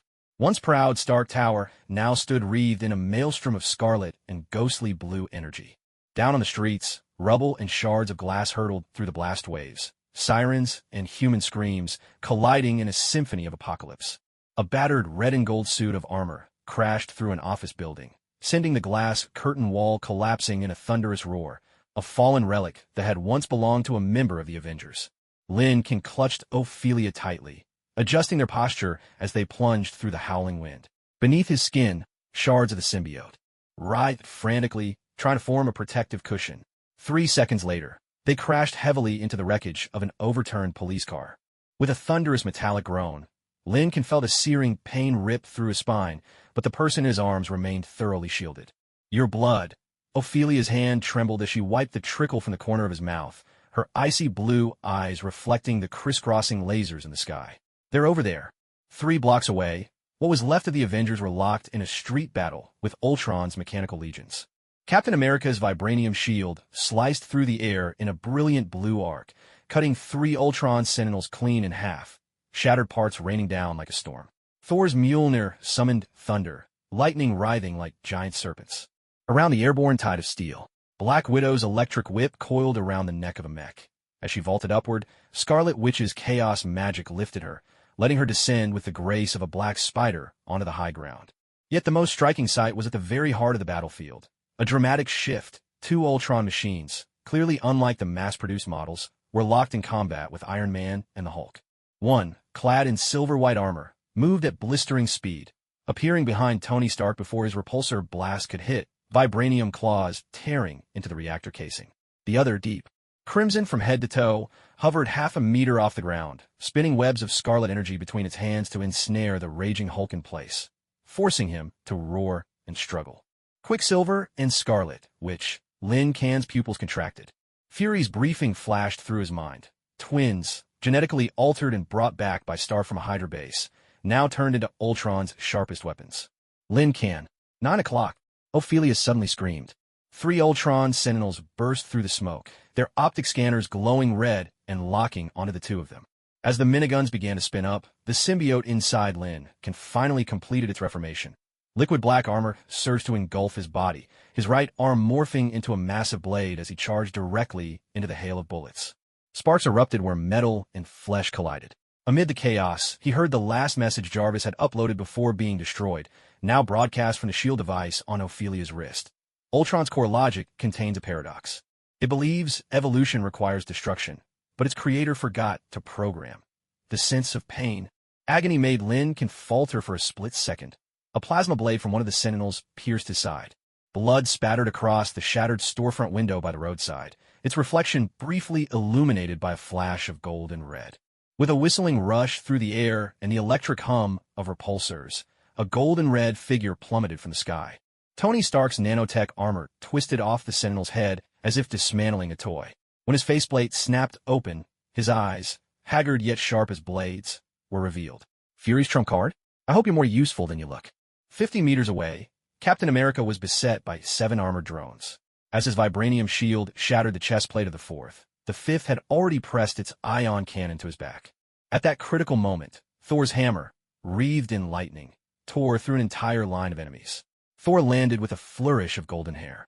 These metal crawlers of Midgard are even more annoying than frost giants. Cap, we need support on the east side. Black Widow's voice exploded through the comms. Banners trapped in the witch's illusion. Her words were abruptly cut off. Quicksilver's afterimage blurred across the battlefield, just as Scarlet Witch's chaos magic surged without warning. A crimson energy field swept out like a tidal wave. Wherever it passed, every Avenger's tactical headset erupted in a piercing shriek of static. Tony's HUD flickered with a blizzard of interference. Damn it, she's jamming all electronics. Lincoln felt the symbiote within him quiver at the magical shockwave. It hungrily absorbed the chaos energy, teetering on the edge of losing control. Suddenly, Ophelia grabbed his arm. Look, at the top of the tower. On the arched reactor platform of Stark Tower, a primary Ultron unit, nearly twice the size of the others, was plunging vibranium tendrils into the reactors. Interface. Blue data streams surged up the tendrils, flooding into the cloud overhead. Jarvis's fragmented voice crackled for the last time. It's uploading to the satellite network forever. We need someone to sever the physical connection. Captain America smashed the last Sentinel with his shield and shouted back, furious. Tony, what about your anti-Ultron protocol? It already reverse-engineered it. Stark blasted away one of Quicksilver's afterimages, only to be kicked in the back by the real, silver-haired youth. We need. His words were drowned by an explosion. Scarlet Witch's crimson chains suddenly coiled around the Hulk's neck, and the enraged green giant began lashing out at friend and foe alike. Thor was forced to strike at his own teammates with lightning. Sokovia's nightmare seemed to be playing out all over again, this time in New York. Watching all this unfold, Lincoln suddenly understood the true meaning behind Fury's words, living weapons. No chip could be hacked, no program cracked. Only the struggle of flesh and blood could stand against this mechanical cataclysm. He turned to Ophelia, who was using a shield terminal to forcibly tap into Ultron's abandoned channels. When their eyes met, no words were needed. The symbiote armor boiled over Lin Can's skin. Gwen's spider sense and the coordinates Ophelia had decrypted detonated through his neurons. He darted toward Stark Tower, his figure almost a streak of black lightning, while behind him Ophelia was shouting into the comms. All units, clear a path for the black meteor.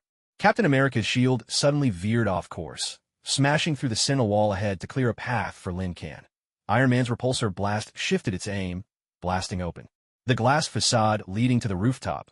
Even the rampaging Hulk, in the brief lull between chaos spells, instinctively drove a thunderous fist into the heart of the robotic horde. As Lin Can scaled the outer wall onto the top platform, Quicksilver's silver afterimage finally caught up to him. The tip of a vibranium claw hovered just an inch from his throat when a sniper's bullet whistled by, grazing Quicksilver's cheek. Far off, Hawkeye crouched atop a crane, his quiver empty, yet for the first time since the battle began, a smile flickered across his face. Don't thank me, Natasha did the math on that shot. Ultron's core turned its mechanical head, the blue light in its eyes flickering for the first time. It stared at this shadow-clad being, unknown to any database, and for the first time, a ripple of confusion disturbed its core processor. Biological error. Its mechanical voice wavered with a strange hesitation.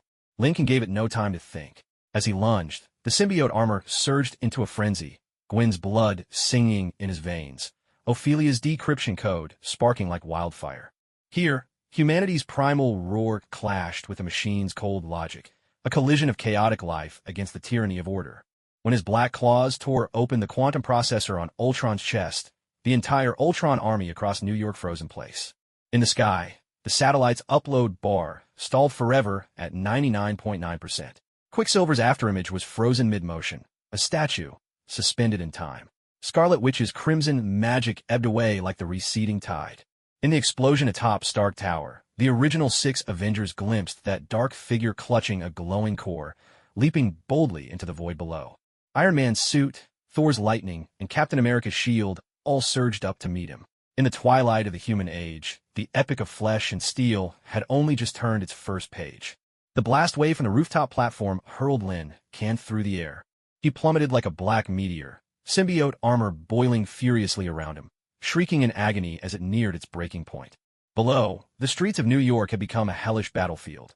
After the brief paralysis from their cores wound, the Ultron army plunged into an even more frenzied slaughter. Quicksilver's silver streak carved arcs of death through the smoke, trailing clouds of blood in his wake. Catch him! Captain America's shout cut through the chaos. His vibranium shield flew from his hand, tracing a perfect arc through the air. Lin Kan's falling body crashed down onto the center of the shield, the impact so immense it sent both him and the shield hurtling into the wreck of an armored vehicle. A deafening clang and a wrenching screech of metal filled the air.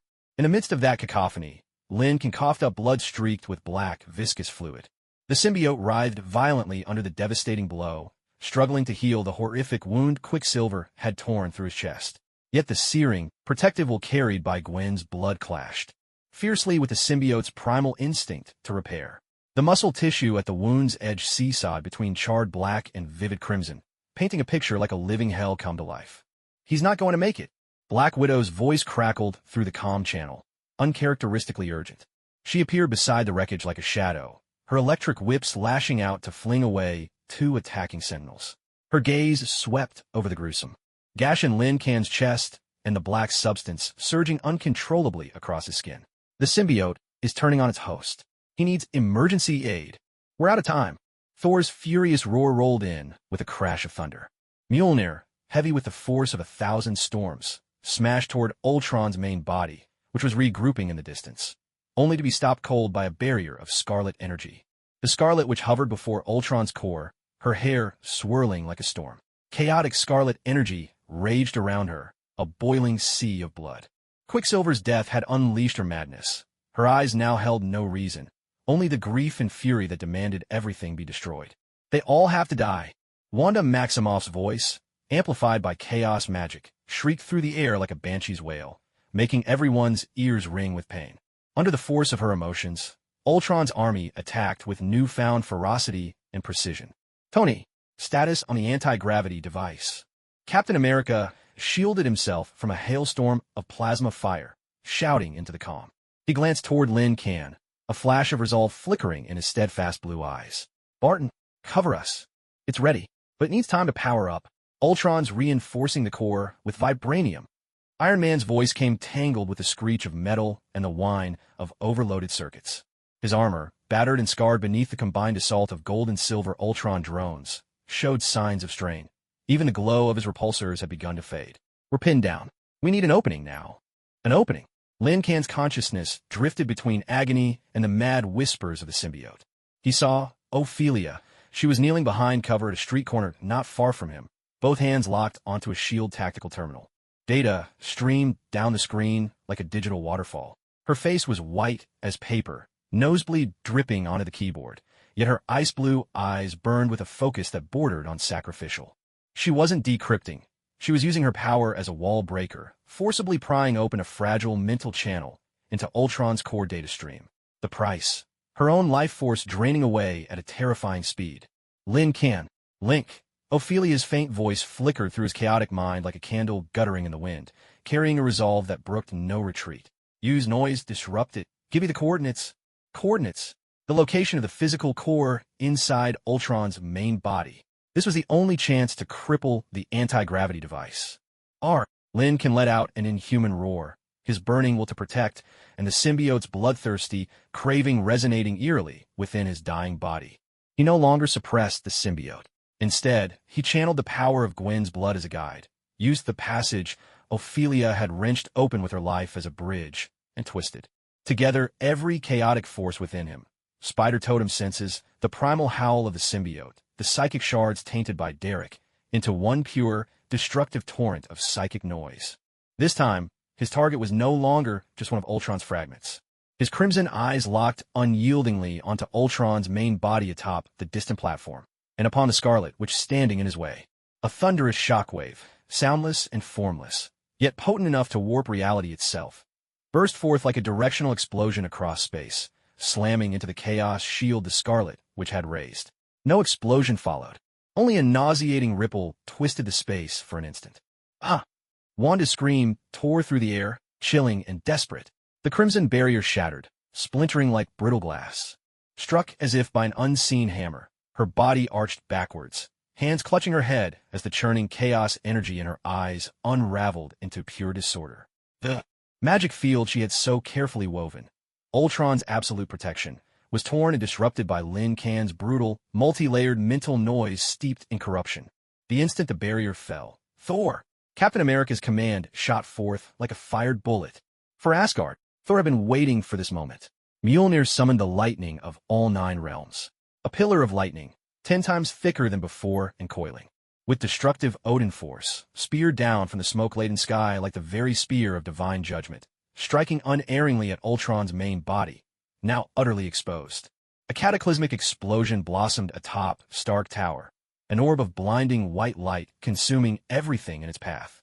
The shockwave swept out like a tangible tsunami, flattening half a city block in an instant. Glass facades shattered like spun sugar, and metal structures twisted and wailed in protest. Ultron's towering metal form, caught in the pure wrath of the gods, melted, vaporized, and dissolved in a heartbeat, like ice beneath a midday sun. The spot where the core processor had been was now a massive, terrifying crater, its edges streaming with molten metal. Across the entire New York battlefield, every Ultron unit froze in place at that instant. The blue lights in their eyes flickered out, as if someone had cut the power. Their metal bodies, suddenly stripped of any animating force, collapsed to the ground in a chorus of clatters, turning into nothing more than cold, lifeless scrap. For a single second, victory hung in the air, silent and still. Lin Kan, Orphelia's scream, tore through the quiet. The horrific wound piercing Lin Kan's chest had sent his symbiote into total chaos after. That mind-shattering surge of power, black, viscous matter, boiling like crude oil, raged along the wound, eating its way toward his heart. Waves of agony and the chilling sense of life ebbing away crashed over him, threatening to drown him. He fell heavily to the ground. Several figures rushed to his side at once. Captain America was the first, sliding his vibranium shield beneath Lin Kan to break his fall. Black Widow's electric whip snapped around his symbiote-possessed arm, which was thrashing wildly out of control as she tried to shock it back into submission with high voltage.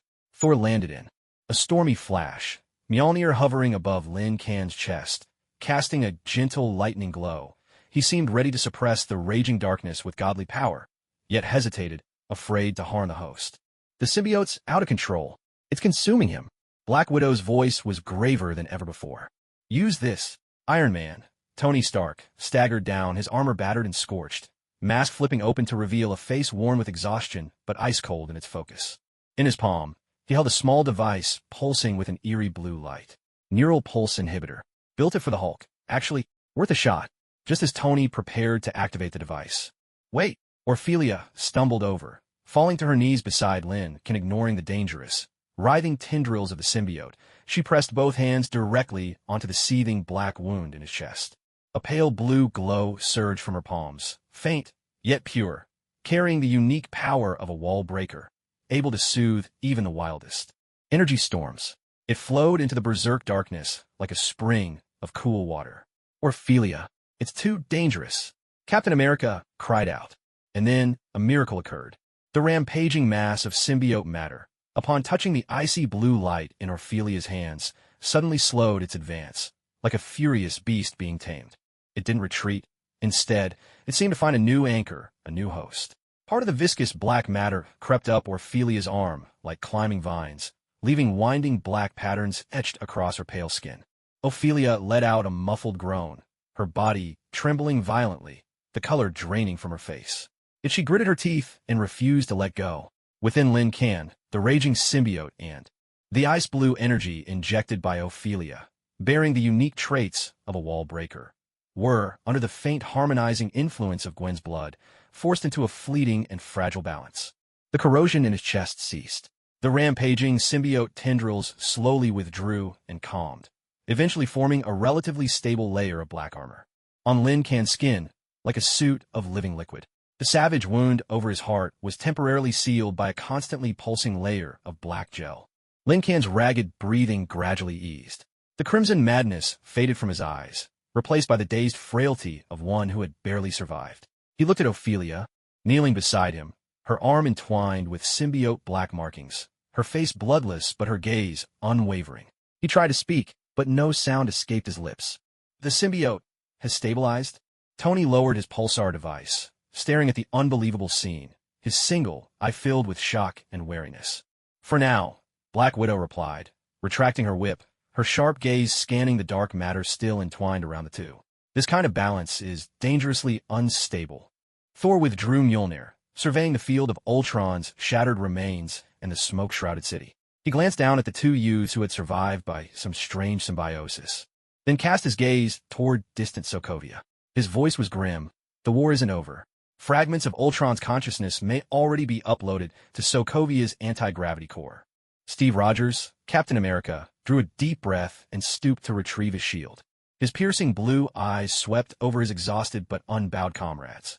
Iron Man, Thor, Black Widow, Hawkeye struggling from the rubble in the distance, and the Hulk, shaking his massive head, trying to clear the witch's illusions from his mind. At last, his gaze settled on Lin, Kan, and Ophelia, who were supporting each other as they struggled to stand.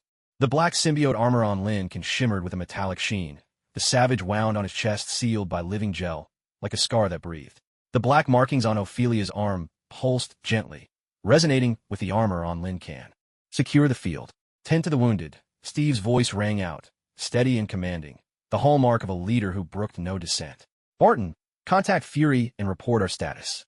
Natasha, find Wanda Maximoff, the Scarlet Witch. She needs our help. He paused, his gaze settling on Lin Kan and Ophelia as solidly as stone. As for you two, come with us. Sokovia needs every person who can still fight. He extended his hand, not as an invitation, but as a commander summoning all available strength. Welcome to the sightseeing tour of hell, kid. Tony Stark forced a tired yet sharp-edged smile as he stood aside, the damaged parts of his armor emitting a faint hum. Stark Industries doesn't buy insurance for temps, especially. He gestured toward the writhing black gel on Lin Kan's chest. Parasitic creatures that eat metal. Lin Kan glanced at Captain America's outstretched hand, then lowered his gaze to his own palm, encased in the symbiote armor. The sensation was cold, yet brimming with strength. He felt Ophelia's icy fingertips clutching his other hand, her fragile grip radiating a quiet yet resolute support. He lifted his head, meeting the gaze of the original Avengers, scrutinizing, wary, but with a glimmer of acceptance.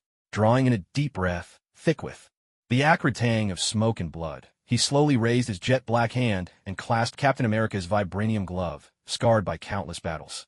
Cold metal touched flowing darkness. Amid the ruins of New York, with the smoke of the Age of Ultron still lingering and the heavy clouds of Sokovia pressing down, a new silhouette stood among the founding Avengers, a figure where symbiotic shadows flickered with the faint light of humanity. Dust from Sokovia drifted in the stratosphere, staining the breaking dawn with a murky orange-red. A Quinjet swept across the burning wasteland, its windows reflecting 6 weary yet undaunted faces. Tony Stark hammered a dent in his armor with a wrench, sparks scattering on his Steve Rogers shield, smeared with oil and battle grime. Natasha Romanoff, eyes closed, massaged her temples. Clint Barton's fingers traced the fletching of his arrows, over and over. Thor's golden hair, matted and clumped by smoke, framed his face as Mjolnir hummed at his feet. Bruce Banner pulled his blanket tighter, his gaze behind his glasses sweeping the rear of the cabin, where Lin Kan's jagged breaths traced sharp spikes across the monitor. Ophelia pressed her palm firmly against the writhing black gel on his chest, icy blue light and the symbiote's dark patterns warring beneath their skin. Each time the light dimmed, the monitor's beeping rose in a shrill crescendo. He won't make it to landing. Banner's voice was rough, like sandpaper. Silence fell. The black claws that had ripped Ultron's armor in the alleys of New York, the frenzied tendrils that had corroded vibranium, cores high above Sokovia. These powers had once turned the tide of battle. Now they pulsed in a teammate's chest like a ticking bomb. S.H.I.E.L.D. has a lab. S.H.I.E.L.D. has cryogenic pods. Natasha broke the silence, the Black Widow's instincts cutting through the gloom. Fury's emergency protocol. Tony jerked his head up, the wrench clattering to the floor. You want to turn him into a popsicle in some Arctic glacier? To save his life. Natasha shot back. Or would you rather watch the symbiote devour him, and then half the medical bay? Steve's fist clenched in silent agreement. The vibranium shield reflected Lin Kan's face, contorted with pain. This was the same face that, amid the flames of Sokovia, had once stood shoulder to shoulder with the original Avengers in the face of the apocalypse. He turned to Ophelia. Child, how much longer can you hold on? The girl's fingertips were buried deep in black gel, blood sliding from the corner of her bitten lips. As long as there's blood left in me. On her arm, the symbiote's veins suddenly bulged, rising like venomous serpents. Then we're going to S.H.I.E.L.D., Steve cut through his last trace of hesitation. Tony, contact Fury, prepare maximum level containment. His words hadn't even faded when the viewport exploded in a blinding white light. The Quinjet spun madly, a lone vessel tossed by waves. Amid the blare of alarms, Friday's electronic voice sliced through the chaos. High-energy impact detected. Non-physical attack. Origin of psychic pulse. Directly above. Thor's hammer thundered, bursting with golden light. It's the witch's chaos magic. She's out for vengeance. Above the clouds, the Scarlet Witch's crimson robes billowed in the gale like a tide of blood. Scarlet energy lanced through the sky, and the Quinjet's alloy hull cried out as the magic gnawed at it. Wanda Maximoff's eyes were glazed with madness. In the dust of Sokovia's fall, the fleeting afterimage of Quicksilver's demise played an endless loop in her mind. You killed him. The shriek of chaos magic pierced through every mind. Tony's armor control system flickered with static. Steve's tactical display went dead in an instant. The deadliest surge of scarlet energy crashed toward the tail of the jet, its target, the helpless Lin Can. Ophelia screamed, flinging her arms wide, but the breaker's icy blue shield shattered like glass. In the nick of time, a golden-green blur smashed through the window. A vibranium arm tore through the magical torrent. The Black Panther's suit landing with unshakable poise in the center of the aisle. Wakanda's shield couldn't withstand a second hit. Chala's mask slid back, his gaze fierce as fire, fixed on the writhing darkness across Lin Can's chest. You need a vibranium resonator. It can pacify rampaging energy life forms. Steve stepped forward, shield raised to protect those behind him. Take him to Wakanda. The Black Panther's fingertips conjured a holographic star map. Only the vibranium veins beneath the planes of the heart-shaped herb can power such a device. The jet shuddered violently again. The witch's wild laughter echoed on the psychic plane. There's nowhere to run. Get him out of here. Thor's thunderbolts and Tony's repulsor blast surged into the clouds together. We'll hold her off. Chala's vibranium claws dug into the deck. A swarm of nanobots instantly enveloping Lin Can hold on tight. As Ophelia dove into the black mist, the Quinjet erupted into a fireball in a storm of scarlet. Under the moonlight, the plains of the heart-shaped herb in Wakanda shimmered with veins of eerie blue light. Lin Can hovered at the center of the pyramid-shaped resonance chamber, with vibranium conduits piercing deep into his limbs and bones. Ophelia knelt before the console, the symbiote patterns beneath her skin pulsing in sync with the blue light of the instruments. The vibranium pulses are stripping away the aberrant symbiote. Princess Shuri's fingers danced across the holographic screen. But Gwen Stacy's blood genes are fiercely rejecting. On the monitor, the lines representing Lin Can's vital signs leapt wildly between peaks and chasms. A black gel boiled on his chest like molten lava, while Gwen's gel seethed with the same fury, her spider totem glowing with crimson gold patterns. Across her skin, clashing madly against the vibranium's blue light. The symbiote is devouring vibranium energy to evolve. Shuri cried out in alarm.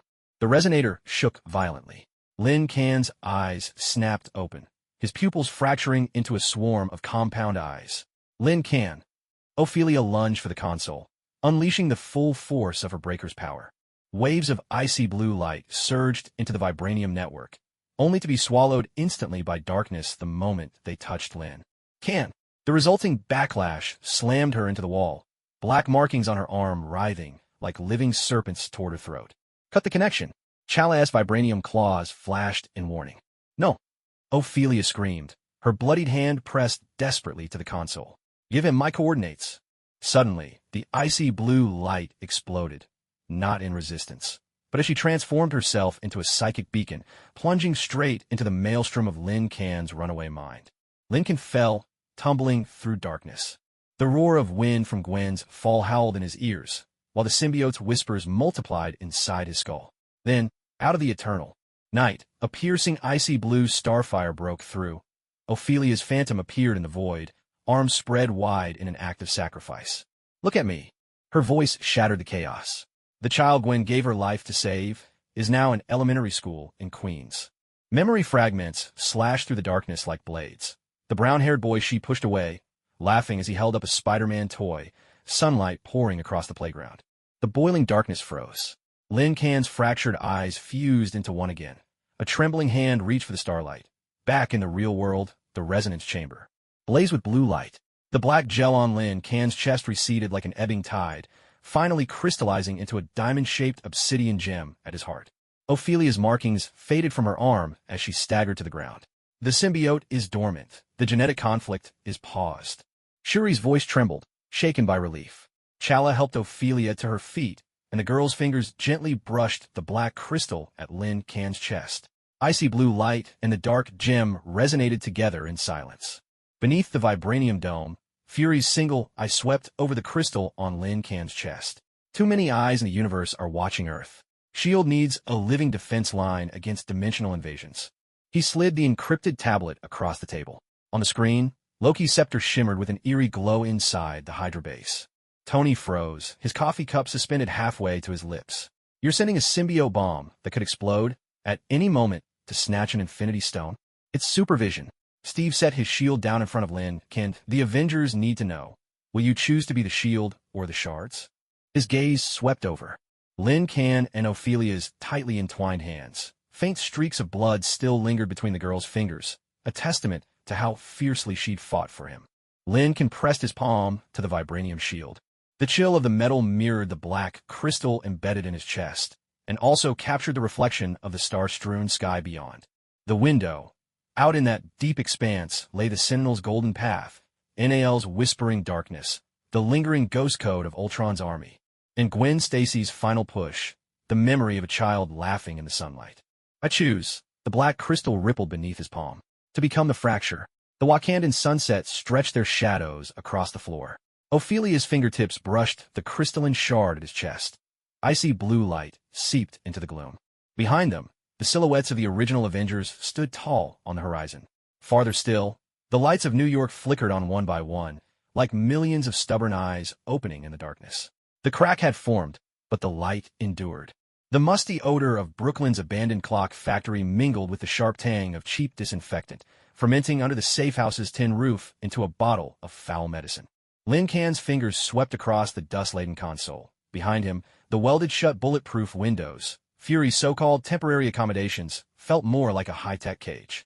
Outside, Raven drones patrolled with blinking red lights, like laser sights poised at their throats. The vibranium energy readings are rising again.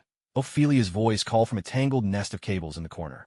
She was curled under a tactical blanket, SHIELD's terminal casting a ghostly blue on her cheeks. The fading symbiote pattern on her arm glimmered faintly. Beneath the skin, on the screen's jagged graph, the spike representing the black crystal in Lin Can's chest was climbing toward the danger zone. Is it absorbing the scrap metal in here? Lin Can didn't turn. His palm covered the diamond-shaped crystal at his chest. Beneath the cold surface, a slumbering beast pulsed. He could almost taste the tang of oxidized iron leaching from rusty gears, streaming into the black crystal, stoking a dormant hunger. He'd felt this same sensation devouring Ultron's armor in Sokovia.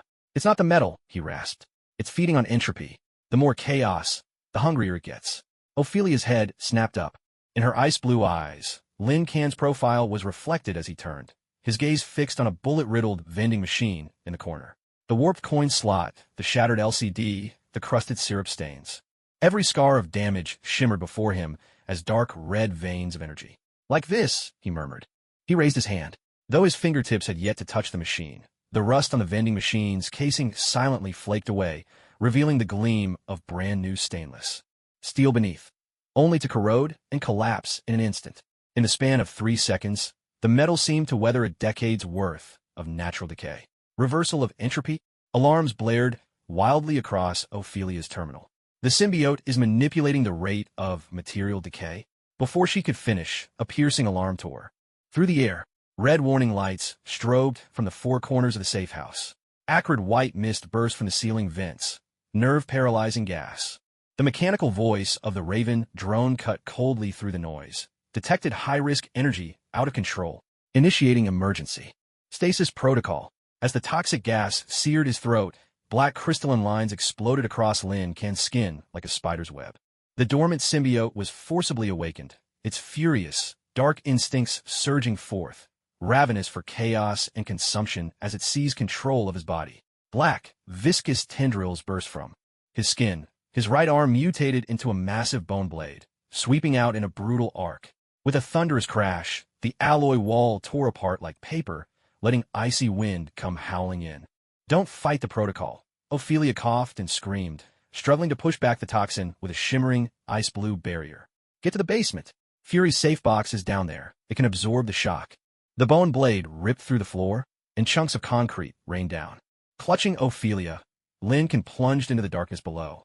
The stench of rotting wood and rodent carcasses hit them in a wave. By the red light slanting through the hole, a heavy silver case stamped with the Stark Industries logo came into view at the center of the basement, its vibranium honeycomb shell pulsing with spectral blue patterns. A guttural roar erupted. Whether from Lin Can or the symbiote possessing him was impossible to tell, as the bone blade, empowered with the force to cleave through Ultron armor, came crashing down upon the safe box. The blow, powerful enough to split a tank, left only a pale scar on the surface. The backlash shattered the symbiote's bone blade. The case's blue lines flared suddenly to life, sending out high-frequency pulses in rippling waves. Ophelia clutched her head in agony. The pulses ignored all physical barriers, stabbing into her wall breaker, nerves like a billion red-hot needles. Worse still, the black crystal on Lin Can's chest began to resonate at the pulse's touch. Deep within, Gwen's gene sequence was forcibly awakened. Gold and crimson spider totem markings burst forth, colliding violently with the blue vibranium light. Within Lin Can's body, the energies of two cosmic creations twisted and clashed in a frenzy. His body became their battlefield. On the left, his flesh was swallowed by the symbiotes. Black liquid, bristling with jagged bone spikes. On the right, rivers of gold and crimson light surged beneath his skin, spider eyes flickering in and out of sight across his cheek. The agony that tore his soul drove him to his knees, a ragged, beastly wail ripping from his throat. Lin Can coordinates. Blood streamed from all 7 orifices of Ophelia's face, yet her ice-blue eyes blazed with a terrifying light. Clamping both hands hard against the ground, she transformed herself into a conduit for energy, her voice trembling but resolute. Give me the anchor of chaos. A psychic signal from the breaker crashed through the near-shattered recesses of Lin Can's mind. Anchor? Chaos? Amid the double agony threatening to tear him apart, he managed to latch onto that icy blue thread of will. Fragments exploded in his mind's eye. A golden passage as the sentinels descended, Null's roar echoing from an abyss of darkness, the cold, electronic gaze of the Ultron Legion. Until at last, his vision fixed on Gwen's shattered goggles as she fell. The spiderweb cracks in the lens matching exactly the pattern of energy lines gleaming across the surface of the vibranium safe before him. It's the energy circuit. The key is, Lin Can howled, stretching out his hand, half black and half gold. Instead of pressing the intricate code panel, he drove his fingers straight into a corroded spot on the side of the safe. A rusted patch worn thin by acid, the only entropy point in the entire honeycomb structure. A deep, resonant groan echoed out, ancient and haunting, as if the tomb of 1,000 years were opening. Blue light surged forth, flooding every corner of the basement. There were no files, no weapons, only a pool of silvery, mercury-like liquid vibranium swirling slowly inside a transparent container. At its very core, hovered a grain-sized, ever-shifting dark crystal, resembling a shard of symbiote black crystal, yet radiating an even older, purer aura of darkness. Ophelia's pupils shrank to pinpricks, caught between agony and awe. She saw, not with mortal eyes, but with the breaker's power piercing the veil of reality. Deep within the liquid vibranium, a throne of writhing symbiote flesh floated amid a river of stars. Upon that throne, a shadow with dragon wings and a massive black sword slowly turned its head, its hollow eye sockets spanning dimensions, locking onto her. Null! The name spilled from her trembling lips, chilling her soul. Almost at the same moment, the safehouse roof was ripped open with brute force. Through the haze of gunpowder, the wreckage of a Raven drone dropped like a dead fly. 3 figures landed at the ragged edge of the breach. Sam Wilson, the Falcon, his metal wings slicing through moonlight. The Winter Soldier, Bucky Barnes, his vibranium arm gleaming with a cold light. And standing before them, Nick Fury, his single eye fixed intently on the swirling pool of liquid vibranium in the basement, and on the black crystal at Lin Can's chest, resonating wildly with the dark shard. Fury's face was as grim as the sea before a storm. It seems, he said, his voice colder than liquid vibranium, we found the last missing piece from the Ultron War. Slowly, he raised his hand, revealing a black, ominous device pointed straight at Lin Can. Explain or be erased. Choose, soldier. The shadowy gleam of vibranium flowed across Lin Can's face, caught halfway between man and monster. On the left, the black liquid of the symbiote seethed with restless agitation. On the right, the spider totem flickered in and out of existence. Behind him, Ophelia's blood-stained fingers quietly pressed against her waist. There, tucked away, was a crimson shard of the Ultron core, salvaged. From the ruins of Sokovia, darkness whispered, light was being torn apart, and the hunter's gun was already loaded with god-slaying ammunition. The gun in Nick Fury's hand was no ordinary weapon. Beneath the cold, matte exterior, faint Kree energy patterns pulsed like living veins. At the muzzle, a ghostly blue glow gathered, making the air in the basement sizzle with an electric charge. What it aimed at was not just Lin Kan's heart, but also the black crystal embedded in his chest, resonating wildly with the darkened crystal inside, the liquid vibranium. Explain. Fury's voice was as hard and cold as tempered steel. Why does the portion of liquid vibranium lost during the Ultron War contain fragments of Null's will? Why does it resonate with the parasite in you?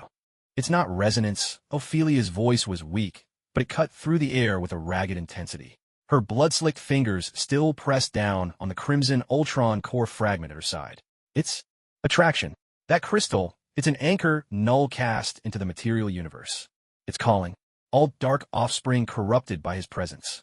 In her ice-blue eyes lingered the haunted imprint of having stared into the abyss. She fixed her gaze on the shifting crystal within the liquid vibranium. The Ultron core we destroyed in Sokovia.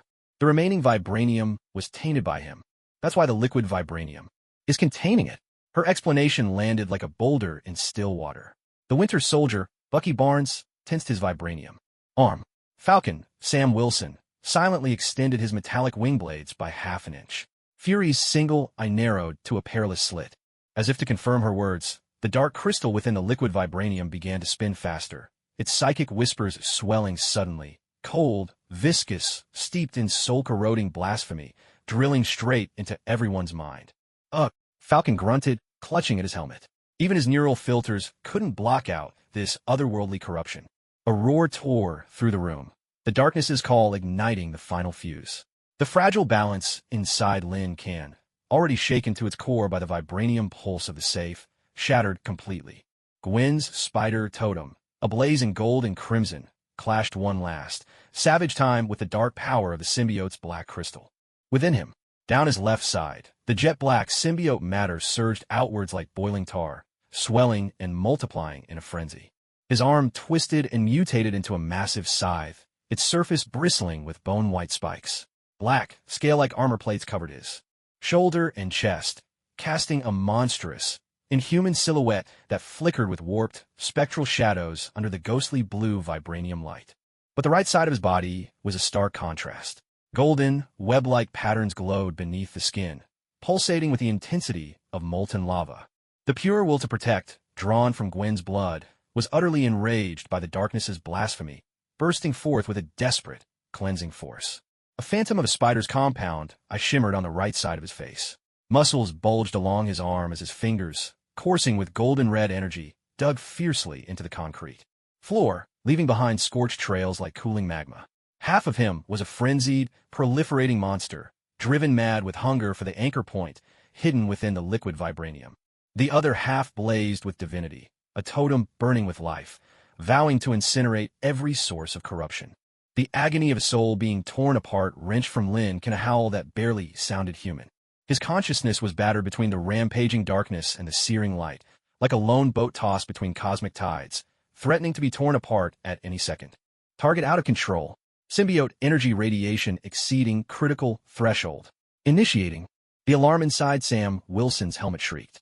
His jetpack engines flared to life, and his metal wing blades snapped into position, targeting Lin Kan's mutated left arm.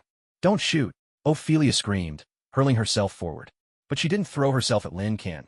Instead, she dove for the swirling pool of liquid vibranium. Her movements were desperate, but precise. Bloodied fingers clutching a shard of the scarlet Ultron core, stabbing it hard into the shifting, shadowy crystal at the heart of the liquid. No. Fury's roar was swallowed by an even greater eruption of chaos. The instant the Ultron core fragment pierced the shadowy crystal, it was like a hot knife slicing through solid butter. Scarlet arcs of energy crashed headlong into the crystal's dark glow. A terrifying maelstrom erupted, a wild current mixing Ultron's cold logic, Null's blasphemous whispers, and Ophelia's own breaker psychic force, all igniting like sparks thrown into boiling oil, detonating under the liquid vibranium's constraint. A deep, resounding boom shook the basement, as if struck by an unseen titan's hammer. The supposedly indestructible vibranium safe groaned under the strain, while the container of liquid vibranium spiderwebbed with cracks in an instant. The viscous, mercury-like metal, now streaked with scarlet and shadow, erupted in a frenzy, as if a poisonous dragon had broken its chains. It splattered everywhere, wild and uncontrollable. And at the heart of the blast was Ophelia, sprawled atop the container. Ah! The girl's body was hurled by the torrent of unleashed energy, slamming her back hard against the cold basement wall. Even more terrifying, the splattered liquid vibranium, now tainted by a fusion of corrupting forces, behaved like a living venom, some of it latching violently onto the very arm she'd used to strike. SSSSSS. A tooth-aching sound of corrosion erupted. In an instant, Ophelia's sleeve disintegrated into ash. The moment her fair-skinned arm came into contact with the liquid vibranium, it reacted as if plunged into concentrated acid. Scarlet Ultron energy, shadowy gnarl will, the icy flow of liquid vibranium, and her own cold blue breaker's light. All these forces clashed, intertwined, and merged in a wild storm upon her arm. Her skin took on a nightmarish texture. Some areas shimmered with a metallic, ghostly blue vibranium sheen, while others revealed fragmented crimson circuit patterns. Deeper still, dark symbiote matter, awakened like creeping vines, crawled along her veins, winding upward in a relentless invasion. Her entire arm convulsed and twisted in unbearable agony, radiating a sinister interplay of multiple energies. Ophelia! Lin Can's roar tore through the air, raw and desperate. The pain of witnessing this scene was so intense that, for a fleeting moment, it even drowned out the two forces tearing him apart from within. The golden red light, blazing from the right side of his body, surged violently. At the same time, more of the tainted liquid vibranium, moving like a living creature, shot toward the epicenter of the energy storm. The torn body of Lin can stop it. Fury shouted, his Kree energy gun snapping up without hesitation to target the surging torrent of liquid vibranium. Falcon's metallic wing blades blasted scorching jets, slicing through the air. The Winter Soldier's vibranium arm tore at the atmosphere, forming a barrier. Fury's weapon hummed with a gathering pulse of deep blue energy, ready to fire. But the speed and strangeness of the liquid vibranium defied all physical attempts to intercept it. Like a living shadow, it twisted and split in midair, slipping past every obstacle. Its true target, the symbiote black crystal embedded in Lin Can's chest, a magnet to its hunger. At that critical instant, the golden red blaze on Lin Can's right side abruptly contracted and condensed, not to attack but to defend. All the power of the spider totem ceased its battle against the darkness in his left side and, like weary birds returning to their nest, rushed back and wrapped tightly around the black crystal on his chest. A layer of blazing golden red light, like a miniature sun, instantly cocooned the surface of the black crystal. Hiss! The polluted liquid vibranium struck the golden red cocoon with force. There was no earth-shattering explosion, only a deeply unsettling annihilation reaction. The golden red cocoon flickered violently, wavering in the face of the layered corruption carried by the vibranium, like a lighthouse battered by a storm. Scarlet Ultron logic tried to unravel the cocoon's structure. Shadowy gnarl whispers sought to corrode its core, and cold vibranium particles relentlessly gnawed at the energy shell. The golden red patterns on Lin Can's right side visibly dimmed, and tiny cracks began to char and split across his skin. The price of protection is to burn oneself away. Within the cocoon of radiant light, the black crystal core was fiercely guarded. Yet wrapped in that pure golden red glow, the shadowy symbiote matter screeched in anguish, as though being seared by holy fire. It devoured the protective power transmitted by the cocoon with savage hunger, while instinctively resisting the purifying will contained within. Lin Can's left side, the monstrous scythe arm of the symbiote, lashed out. In agony, thrashing wildly and sending shards of stone flying across the basement. A desperate stalemate, a cataclysmic deadlock. On one side, Ophelia's arm convulsed in agony, consumed by layers of rampant corruption. On the other, Lin Can's body was being torn between two cosmic forces. Protection and predation locked in a brutal tug-of-war at the black crystal embedded in his chest. All around, streams of liquid vibranium, still hunting for their next target, spewed forth in a relentless torrent. Fury, the Winter Soldier, and Falcon were forced to halt their assault, staring in disbelief at this infernal storm of unimaginable energy. Fury's single eye was fixed on the black crystal at Lin Can's chest, struggling to endure amid the clash of light and darkness. He swept his gaze over to Ophelia's mutating arm, and finally his finger tightened slowly on the trigger of the Kree energy gun. His aim now shifted from Lin Can to the rogue streams of liquid vibranium. Hold him down. Fury's voice was hoarse, rougher than he realized himself, as the muzzle's cold blue light locked onto a surge of liquid hurtling toward the winter.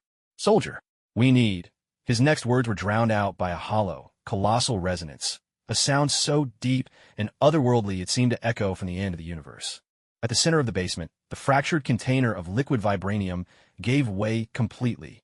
The core, no longer physically restrained, was revealed. The inner dark crystal, pierced by an Ultron shard, shattered in utter silence amid a clash of energies and the vanishing vibranium. No explosion followed. Instead, a void, a sense of utter erasure, spread through the air. Yet in the final instant before it shattered, a torrent of darkness, impossible to see with the naked eye, perceptible only on a spiritual level, condensed with ultimate blasphemy and malice, lashed out like a dying serpent's last strike, shooting toward the being most deeply connected to it in this place.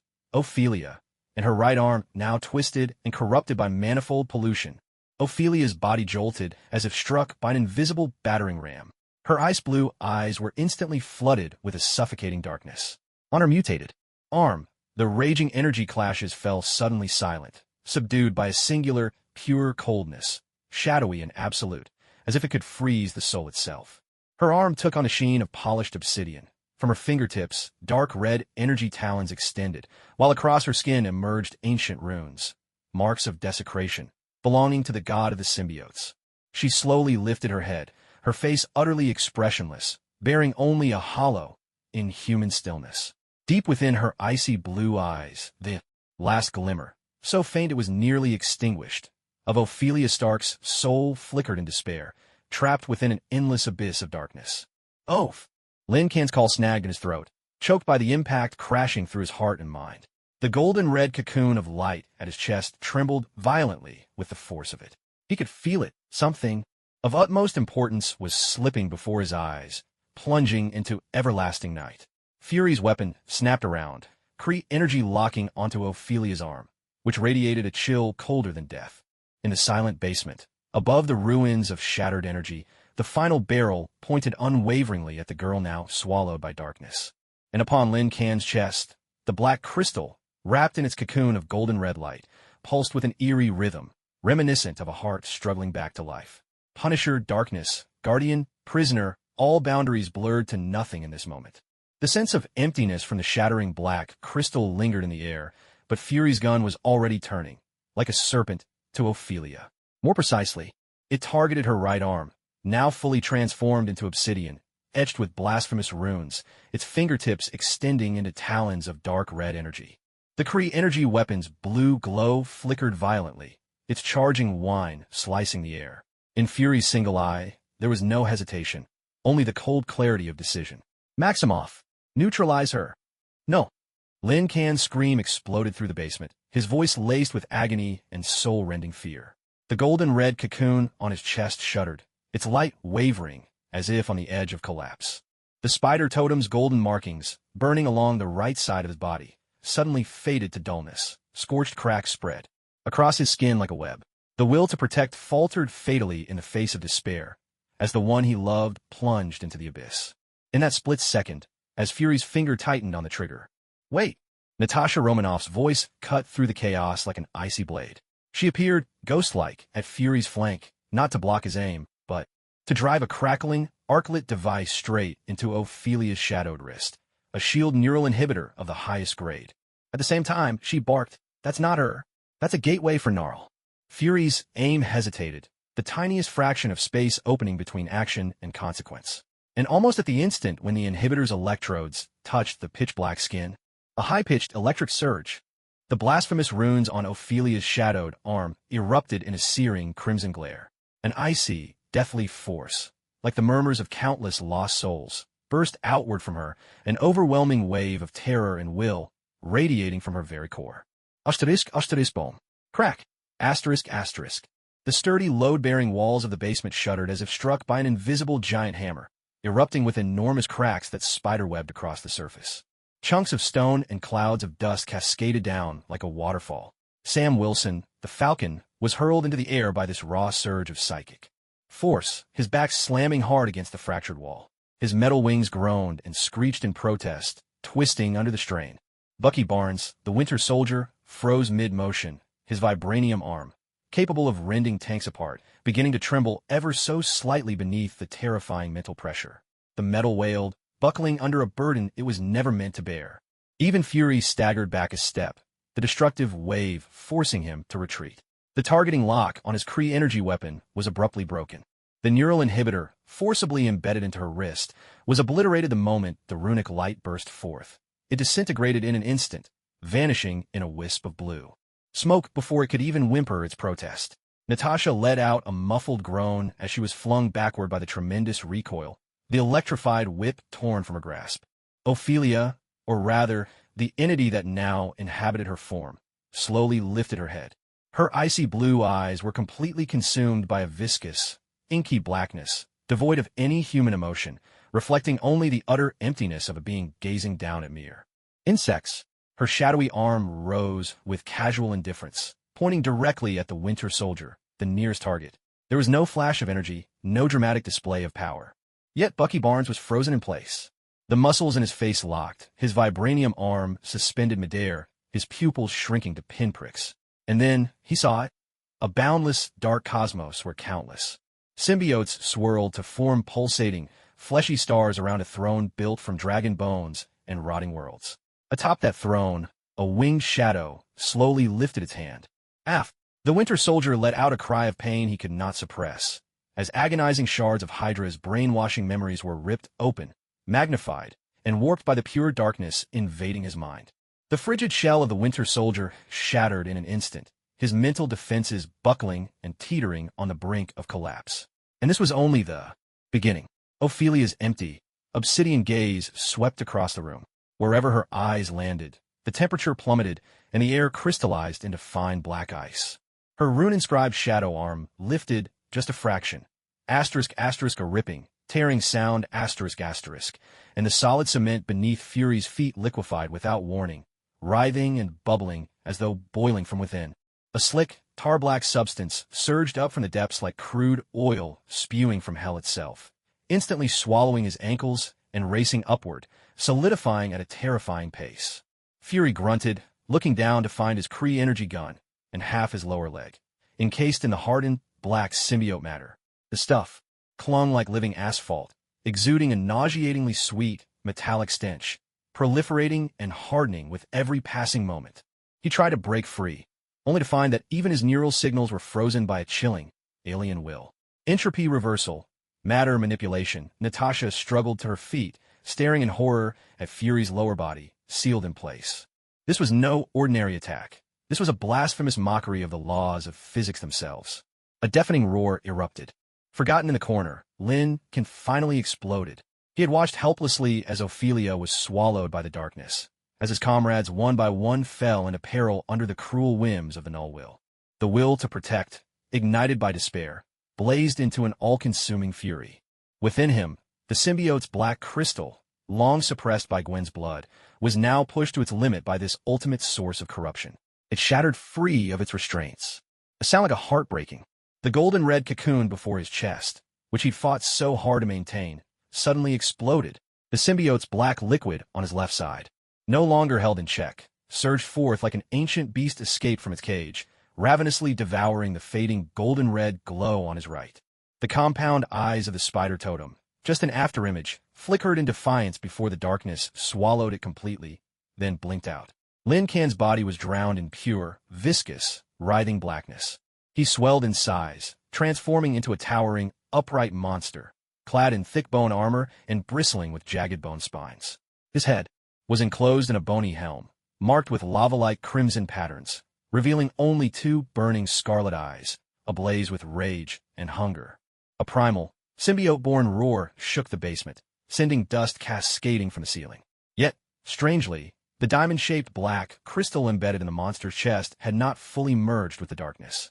It still sat at the core of the heavy, symbiote breastplate, its form changed, deeper, darker, yet at its center a faint golden-red glow flickered stubbornly like a candle in the wind. This was Gwen Stacy's last, indomitable mark. Fu. A coarse, layered, inhuman voice rumbled from beneath the bony mask. The scarlet, compound eyes locked onto the only other presence in the room radiating the same ancient, pure darkness. The shadowy arm that served as the vessel for the null will. With another thunderous roar, the black monster slammed its foot into the ground, shattering the concrete as if it were mere foam. Its massive form became a streak of black lightning, tearing through the air, driven by pure, devouring instinct. Its massive jaws, lined with serrated fangs, gaped wide as it lunged at Ophelia. Ophelia, possessed by the null will, at last shifted her hollow, black eyes, fixing them on the oncoming monster. A faint, almost imperceptible ripple of confusion, as if caused by a logical error in a program, flashed across her, its face for just a moment. The will of Nar, which now occupied Ophelia's body, had clearly not anticipated that this vessel, already tainted by darkness, would dare to launch an attack on its own master's passage. Ophelia's shadowy arm lifted with a careless grace, its fingertips shimmering with dark crimson energy, claws poised at the lunging monster. The blasphemous runes flared once more, warping and congealing the air, preparing to freeze and disintegrate this impudent lesser offspring that dared to offend. At that very instant, with danger at its peak, Natasha Romanoff cried out with reckless abandon. Lin Kan. Instead of attacking, she hurled the last emergency shield energy core in her possession, a device flickering with unstable blue light, directly onto the ground between the monster and Ophelia. A thunderous blast erupted. The energy core detonated with blinding force. This was no mere physical explosion, but a powerful pulse storm engineered specifically to disrupt abnormal energy beings. Ghostly blue arcs of electricity, like billions of frenzied, venomous serpents, instantly filled every corner of the basement. This pulse storm was especially disruptive to highly active dark energies. The inky monster, caught in midair, was struck by the fierce pulses, its massive body convulsed and seized, the symbiotic armor writhing and thrashing like eels cast in a boiling oil. The black crystal on its chest burst with a blinding dark red glare, desperately attempting to resist this sudden onslaught. At the same time, Ophelia's arm, on the verge of unleashing a terrifying, reality-shaping force, shuddered violently in the storm. The dark crimson claws at her fingertips disintegrated in an instant. The glow of the blasphemous runes flickered, almost imperceptibly, for a fraction of a second. But that briefest of interruptions, that split-second disturbance, was enough. It was the instinctive resistance, born from the Wallbreaker's natural affinity for energy, lingering in Ophelia's body even after Nar's possession. On Ophelia's face, now completely shrouded in darkness, deep within the ice-blue pupil of her left eye, a faint spark of soul, so weak it seemed ready to go out at any moment, flickered in agony, like a star sunk to the bottom of the sea, struggling to shine in the endless abyss. She seemed to want to turn her eye, to look at the monstrous figure that had embraced darkness for her sake and now rushed headlong toward destruction. This was her soul's desperate struggle, all in a single heartbeat. At the center of the basement, the viscous darkness, remnants of Nar's will, thickening in the air from shattered crystals, suddenly trembled. It was as if a stone had been thrown into a tranquil lake. From the center of that darkness, precisely where Ophelia's soul struggled, a razor-thin, nearly invisible ripple of icy blue spirit, pure in its power to break walls, surged outward like the sharpest, unseen blade. The target of that icy blue ripple was not Lin Kan, who was lunging forward, nor the dark arm controlled by Null's will, but rather the patch of liquid vibranium pollution lingering in the center of the basement, containing the faint trace of Null's will. Where the ripple passed, those dark, writhing, blasphemous fluids, squirming like living things, were silently and utterly annihilated, erased as though cast into a purifying furnace. The suffocating pressure of darkness that filled the basement suddenly eased, if only a little. Ophelia's dark arm faltered at that very moment. A fatal hesitation. The glow of the blasphemous runes faded away completely. Now, Fury's roar thundered through the basement. At some point, the Kree energy blaster in his hands had broken free from the symbiote's grip at his ankle. Perhaps the interference with Null's will had loosened the restraints. The ghostly blue muzzle wasn't aimed at Ophelia's heart, but at her raised arm, right at the elbow. ZZZD. A razor-thin beam of blue energy shot out in an instant, faster than physics should allow. Slick. The beam pierced straight through the elbow of Ophelia's dark arm, with no explosion. Kree energy, as caustic as the deadliest acid, tore apart the dark energy structure in a heartbeat. Skin black as obsidian cracked and flaked away, inch by inch. The blasphemous runes shattered like burnt paper. Before everyone's shocked eyes, her forearm and its crimson energy talons disintegrated, like a sand sculpture scattered by the wind, crumbling in a foul-smelling, black dust that drifted to the ground. Ah! A scream tore from Ophelia's lips, so shrill and inhuman it sounded as if her very soul were being ripped apart. Her body arched violently backward, as if struck by an invisible sledgehammer. The thick darkness shrouding her face receded like the tide, revealing those ice-blue eyes, now bloodshot with agony and soul-rending torment. But gone was the hollow emptiness. They were filled with an indescribable, soul-deep pain and fleeting confusion. She had lost not just her arm, but also the channel that Nalswell had forcibly carved into her soul. The agony of that separation went far beyond the physical. Meanwhile, the black creature, Lin Kan, caught mid-air and buffeted by the energy storm, caught all of this with his crimson compound eyes. Ophelia regaining consciousness, her scream, the black dust drifting from her severed arm. Those two scarlet lights in his eyes, like brands plunged into ice water, cooled in an instant, the savage hunger vanishing, replaced by an overwhelming, wordless pain and bewilderment. Oh, Faye! A muffled, raspy sound, like a syllable squeezed from deep within the throat, forced its way out from beneath the bony mask. The creature's attack halted abruptly. The massive, jet-black monster, clad in bone armor and bristling with spikes, landed heavily before Ophelia. It bowed its head just so, its blood-red compound eyes fixed on the black. Dust drifting from the girl's severed arm. Slowly, it raised its gaze, meeting Ophelia's ice-blue eyes, now brimming with tears from the searing pain, yet finally lucid and aware. Time seemed to freeze. In the basement, only Ophelia's stifled, anguished sobs remained, mingled with the monster's labored, bellows-like breathing, and a faint whir of energy as Fury's Kree power gun recharged. Dust motes drifted downward, illuminated by the ghostly vibranium glow and the monster's crimson stare. The one-armed girl and her monstrous guardian faced each other in silence, standing amid the ruins. The dark corridor had been torn open by force, a price paid in flesh and an indelible scar upon the soul. And deep within the dusky black crystal embedded in Lin Kan's chest, a thread of golden red light, like a candle flame flickering in the wind, seemed to flutter, almost imperceptibly. The air in SHLD's Level 7 underground medical center grew thick and still. The sharp scent of high-purity antiseptic was overpowered by something more primal, more dangerous, a scorched tang of flesh and metal, vaporized at the brink of an energy storm, laced with the cloying sweetness of an ancient darkness violently awakened. Lin Kan hovered at the center of the containment field, dark silver nanorestraints coiling around his limbs and torso like living vipers. Yet now, these state-of-the-art devices, powerful enough to subdue the Hulk's rages, if only briefly, emitted strained, tortured groans. His skin rippled and melted like hot wax, only to be swiftly reshaped by the roiling dark matter beneath. Every transformation came with the sharp, jarring snap of dislocating bones. The diamond-shaped black crystal on his chest was no longer a stable implant.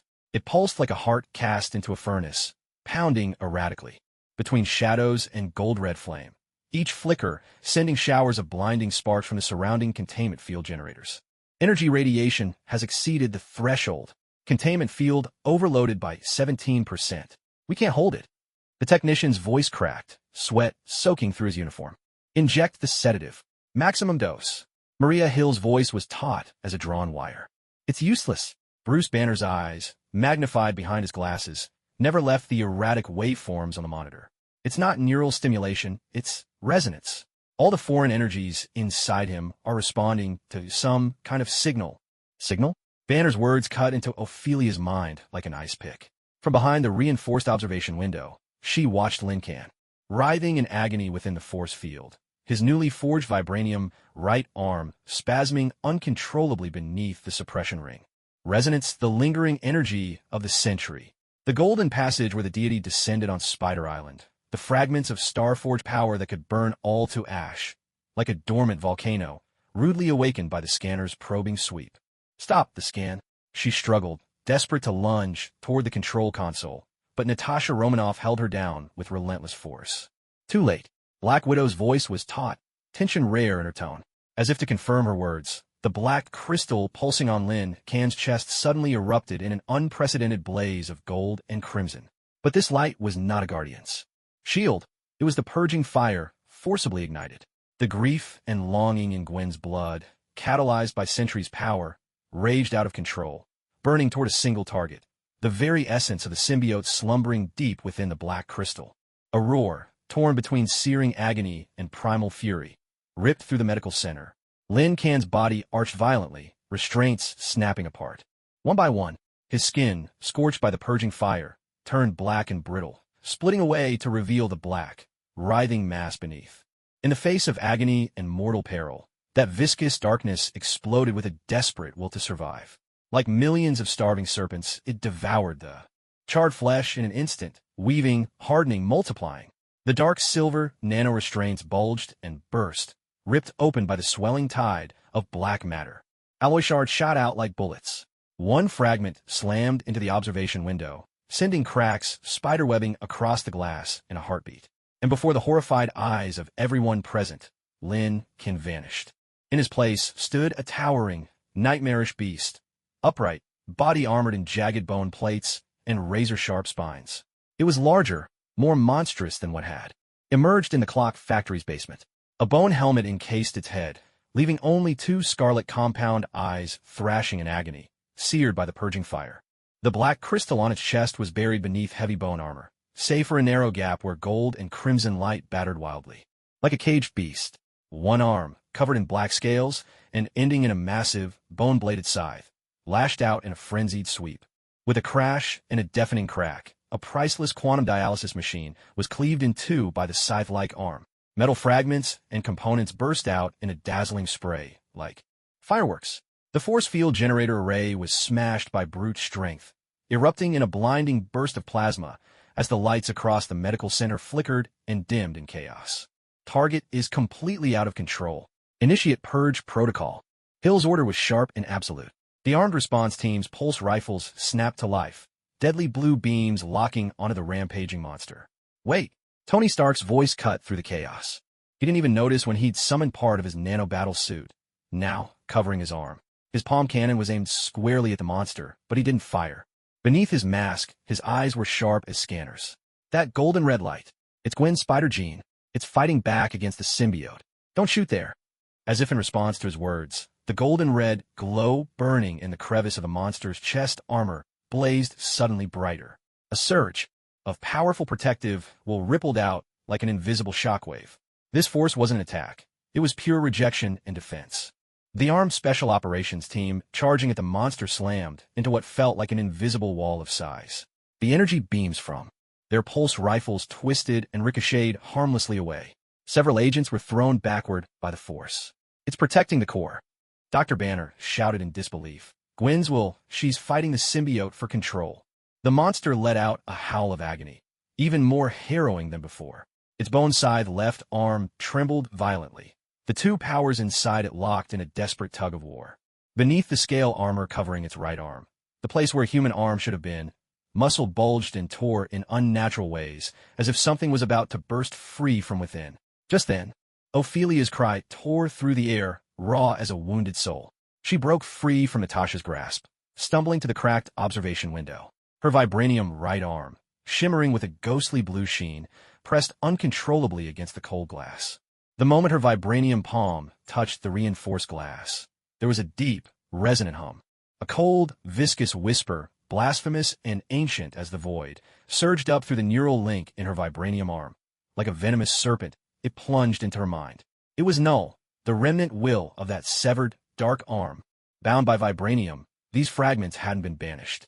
Now, with Lin Can's rampaging darkness and the fading divine brilliance of the Sentinel colliding inside, they lashed out one final time, like dying venomous insects mounting a desperate counterattack. Ah! Ophelia cried out, a strangled scream. Her ice blue left, I was instantly drowned in a flood of darkness. A barrage of shattered, nightmarish images exploded in her mind. A writhing, twisted symbiote planet, a throne forged from dragon bone and rot. The shadow of a figure with dragon's wings, looming above the world with a god's cold gaze. The last shreds of nulls were clawing along the wound of her vibranium arm, trying to corrupt her soul anew.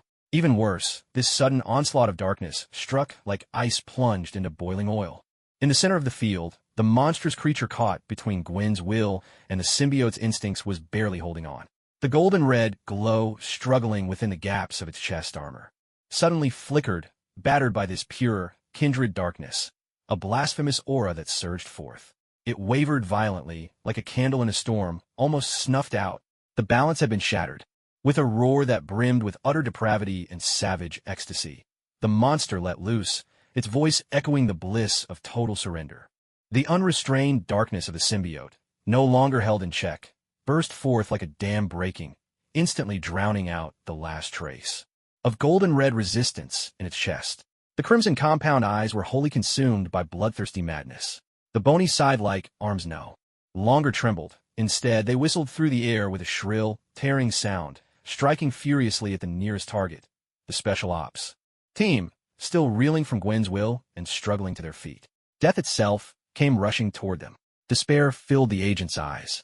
At the very brink of destruction, Hulk smash! A thunderous roar shattered the tension. A wild, green figure crashed down from above. Pushed beyond the limits by the crisis, Bruce Banner finally unleashed the Hulk, breaking free from the shackles of reason. His massive green fist, wreathed in raging gamma energy, struck with unstoppable force, landing before the monster's scythe could fall, like a meteor of green fury slamming into the side of the bone blade. A tremendous, metallic clash rang out, sharp and deafening, leaving everyone's ears ringing. The shockwave sent broken medical equipment flying in all directions. Hulk's sheer strength knocked the scythe arm off course, forcing it away. The razor-edge bone just grazed the Special Ops agent's helmets before slamming into the ground, carving a deep trench in the earth. Hulk staggered back a step from the recoil, his massive foot cracking the floor beneath him. He shook feeling back into his numbed fist, then glared at the darkness-radiating creature before him and let out a battle-hungry roar. Weak. Up. Instantly, the monster's attention snapped to this formidable green adversary. Those crimson eyes locked onto Hulk, a threatening growl rumbling beneath its bony helmet. Its hulking body lowered, bone-spiked shoulders tensed. The beast had found a new, more dangerous prey. An even more terrifying clash of titans was about to erupt. No, don't. Ophelia, witnessing the chain of calamities she had set in motion, cried out in anguish, her soul torn by the pain. Her vibranium right arm rose uncontrollably, gnarless lingering darkness warring with her own breaker power inside it. The ghostly, blue sheen of vibranium intertwined with an ominous, flickering darkness. She watched as the monster that Lin can have become lunged toward Hulk, watched as Hulk braced for battle. Despair washed over her like an icy tide. And right at the brink of destruction. That's enough. A cold, deep voice rang out, one stripped of any emotion, yet imbued with an absolute authority. Though the voice was not loud, it pierced through all the surrounding noise and roars, reaching the ears of everyone present with uncanny clarity. Nick Fury. No one knew when he had taken his place before the main control console. His single "I was as calm and unfathomable as a deep lake." He didn't glance at the monsters and the Hulk, poised for collision in the center of the chaos, nor at the agonized and struggling Ophelia. Instead, he pressed a crimson button on the console, one protected by multiple physical locks and biometric security. Above the button, a row of tiny white letters lit up, Protocol Phoenix down. There were no dazzling lights, no earth-shattering sound effects. Yet, in the instant the button was pressed, the entire SHIELD Underground Medical Center and a massive headquarters building above lost all non-essential power at once. Backup lights flickered out, leaving only the dim green glow of emergency exit signs. Every electronic display went completely dark. An invisible electromagnetic pulse field, precisely tuned to a specific spectrum, swept across the space like an unseen dome. The jet-black creature lunging at the Hulk froze abruptly, the gold-red glow that had pulsed madly behind the bone-armored black crystallon. Its chest was snuffed out in an instant, like a candle flame pinched between two fingers. The symbiotic matter that had been multiplying and writhing wildly across its surface solidified, its movements grinding to a halt like black volcanic rock turned to stone. The crimson compound eyes, once filled with ferocity, now swirled with raw terror and confusion, an instinctive fear that came from the depths of its being.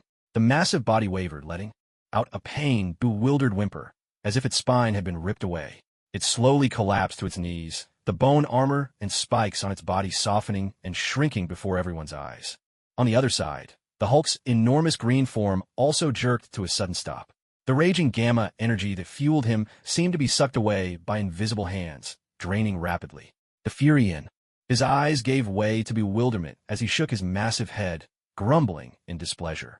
His body began to shrink uncontrollably, reverting back to the ragged, gasping figure of Bruce Banner.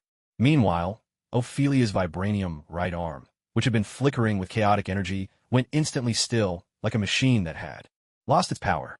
The cool blue sheen of vibranium settled, and the turbulent energy beneath her skin calmed. The whispers of Null's lingering were abruptly silenced. Her body went limp, sliding down against the observation window until she sat on the floor, breathing hard.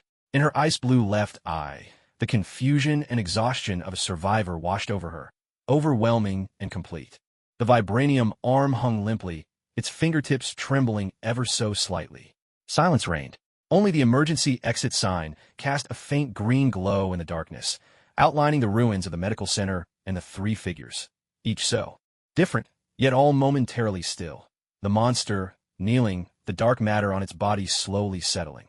Dr. Banner, slumped on the ground, gasping in confusion, and Ophelia, curled up in the corner, her vibranium arm dulled and lifeless.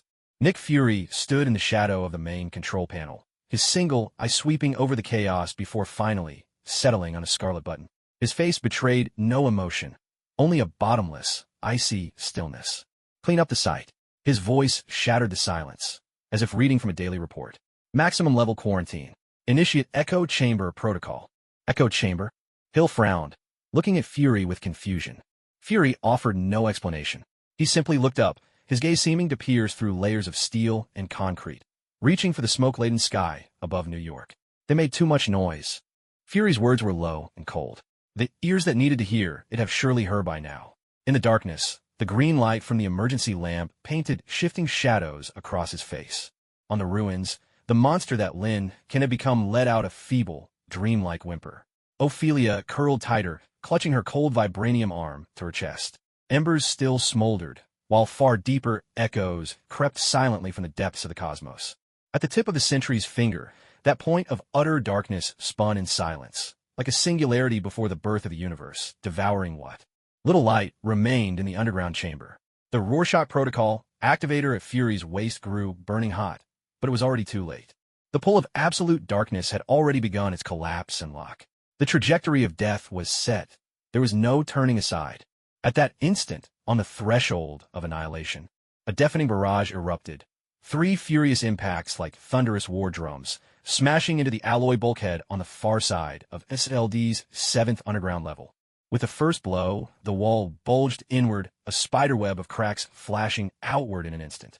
The second impact shattered those cracks, a hideous screech of tearing metal ringing out like the wail of some wounded beast. With the third, a shockwave of lightning and fire tore through the last of the structure, a massive, burning figure of red and gold. The Hulkbuster armor smashed through the hail of alloy shards, crashing into the ruins like a runaway comet. "Hey, Goldilocks!" Tony Stark's roar, amplified and distorted by his armor speakers, rang out with reckless abandon. "Your license to wreck the place has expired, you know?" The Hulkbuster's shoulder cannons were already glowing red-hot as he charged in. Two massive streams of bundled particle cannons, wrapped in high-frequency pulses, surged forth like torrents of furious molten lava. Instead of targeting the hovering Sentinel itself, they struck hard at the spatial node warped by absolute darkness and gravity between the Sentinel and Lincoln below. A deep, vibrating hum, then a piercing screech, split the air. The particle flood, powerful enough to melt through a warship's deck, crashed against the invisible spatial barrier. There was no earth-shattering explosion, only the agonizing, shrill wail of energy being rapidly consumed and torn apart. The particle streams, as if colliding with the edge of a black hole, were forcibly twisted, elongated, and swallowed whole. But Stark's aim was achieved. An unstoppable surge of energy, even if it could only disrupt for a 10,000th of a second, was enough to create an incredibly brief turbulence in the path of absolute darkness that was about to be completed. The moment this turbulence appeared, Thor, Captain Steve Rogers' voice roared out like a spear hurled with all his might. He was already gone from where he'd stood. Amidst the rising cloud of dust thrown up by the Hulkbuster armor crashing into the ruins, a blue and white figure shot forward, skimming the ground like a streak of lightning. His vibranium shield led the way, tracing an almost perfect arc toward the very edge of that spatial turbulence. Timing, flawless to the split second. Steve's body stretched to its absolute limit, taut as a drawn bow, every muscle fiber straining under the immense pressure. He hurled himself forward, making the vibranium shield, a symbol of his unwavering resolve, into a precise bullet, aiming for the deadly gap between the Sentinel's fingertip of absolute darkness and the collapsing monster of darkness below, the only possible point where the trajectory might falter. For Midgard, Thor Odinson's roar thundered down with a crash of lightning. He did not strike at the Sentinel. Instead, Mjolnir summoned thick bolts of lightning, golden and radiant, lashing around the edge of the void passage beneath the Sentinel's feet, where liquid gold light rippled. The raging power of Odin was not meant to destroy the passage, but to violently disrupt and shake the already fragile dimensional barrier. The entire void corridor shuddered violently, and for the very first time, the Sentinel's perfect hovering posture wavered, just barely. The pinpoint of absolute darkness at his fingertip lost its stability, shaken by the divine thunder for a 10,000th of a millisecond. A fraction of a second's turbulence. A 10,000th of a millisecond's disturbance. Steve Rogers figure cut in like a phantom. In that crucial, breathless instant, the vibranium shield, at an impossible angle, swept with pinpoint precision past the gravitational field at the edge of the Sentinel's fingertip of absolute darkness. A sound erupted, one that shattered the limits of physical law, as though two universes had collided. The brilliant blue surface of the vibranium shield was instantly painted with a layer of absolute blackness, devouring all light. A terrifying sound of shattering spread across the surface of the shield like a web of cracks. Steve's right arm holding the shield gave a sickening, bone-snapping crunch.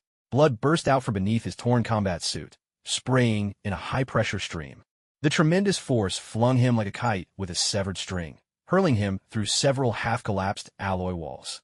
His sacrifice achieved this. The path of that impending, absolute darkness, about to be unleashed, was for an instant pried aside by the edge of the shield, Earth's strongest metal, bearing the will of humanity.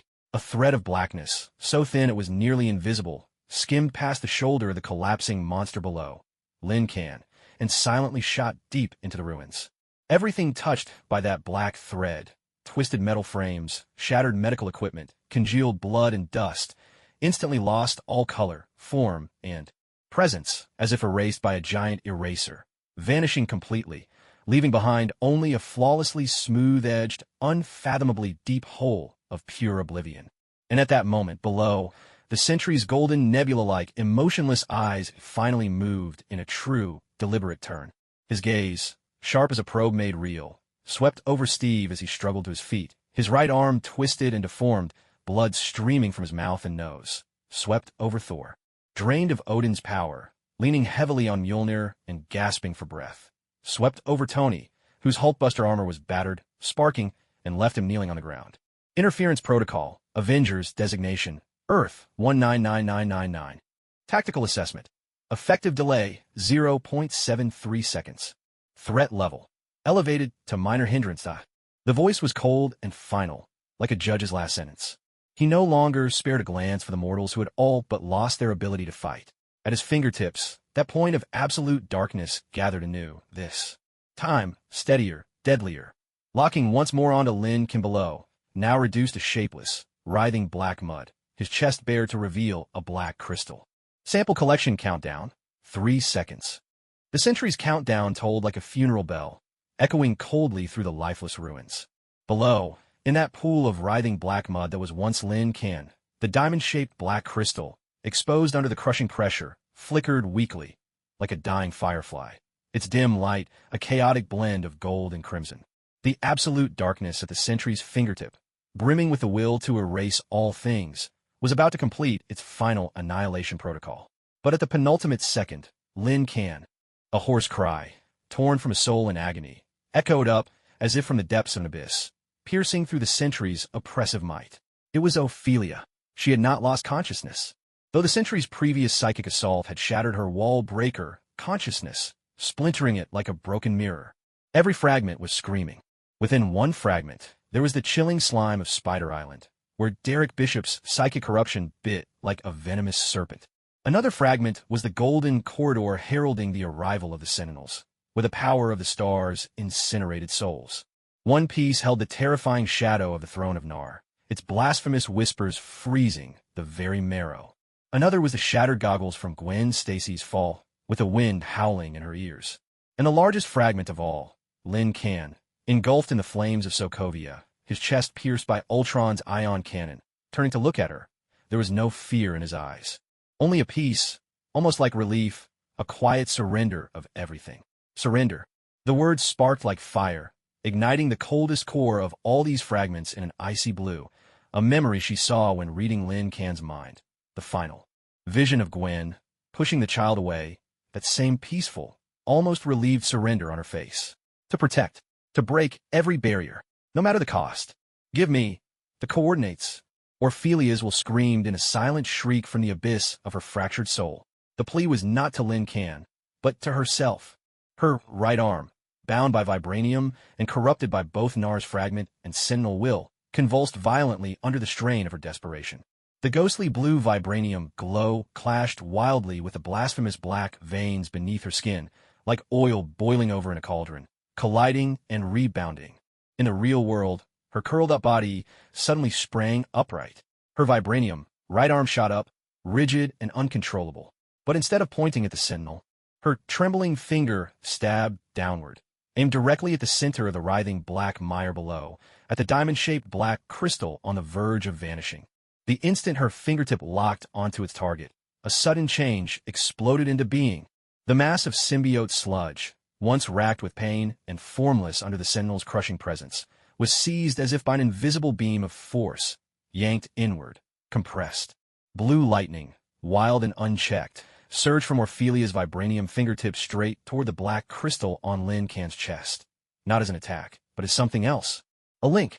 A low, resonant hum filled the air.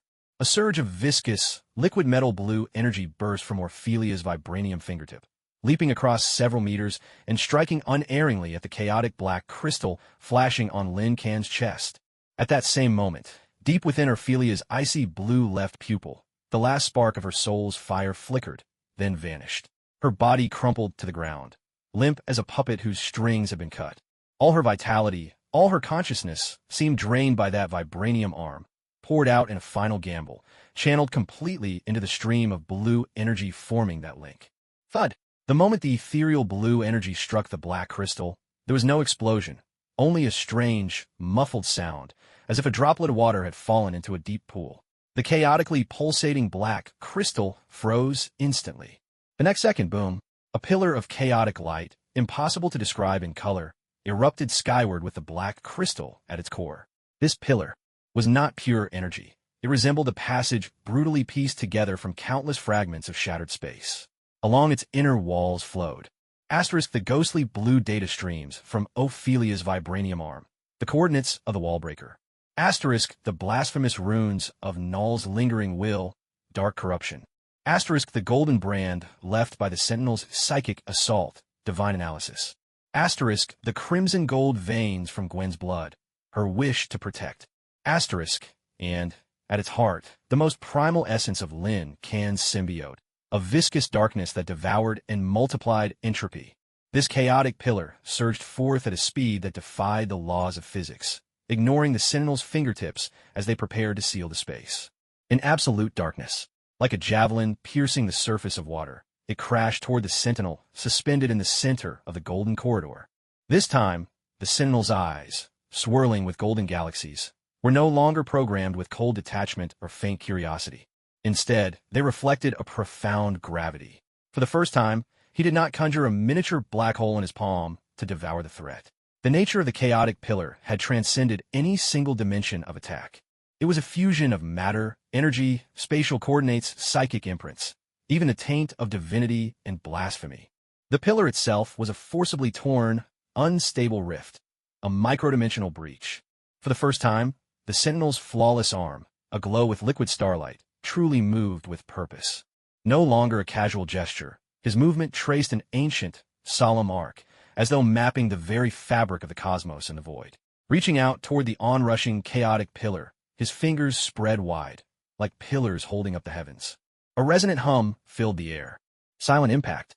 The chaotic pillar collided with the sentinel's palm. There was no explosive roar, only the sharp, mournful shriek of dimensions being torn asunder, interwoven with a deep, resonant hum of energy being forcibly brought to order. Before the sentinel's hand, space warped and twisted, as if a massive stone had been dropped into a perfect superfluid, fracturing instantly into billions of transparent prisms. Within this space, bent to the sentinel's indomitable will, the raging powers in the pillar clashed, annihilated, and reformed in a frenzy. The blue coordinate streams tried to bend their path, only to be snapped in a line by invisible spatial rules. The blasphemous dark runes howled and corroded, layer by layer purified by pure golden radiance. The crimson gold wished to protect burned like fire, only to be analyzed and isolated by cold, unyielding logic. The consuming darkness of entropy surged, only to be restrained by the higher laws of energy conservation. The sentinel's hand was as steady as a mountain, and the figure shrouded in a golden halo didn't waver in the slightest. Yet in the shattered, folded space trapped before his palm, the chaotic beam of light raged like a primordial beast imprisoned in a cage. With every surge, the prism of space gave a mournful cry, teetering on the edge of destruction.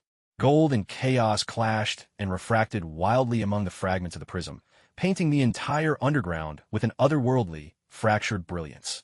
Stalemate. A standoff in dimensions far beyond mortal comprehension.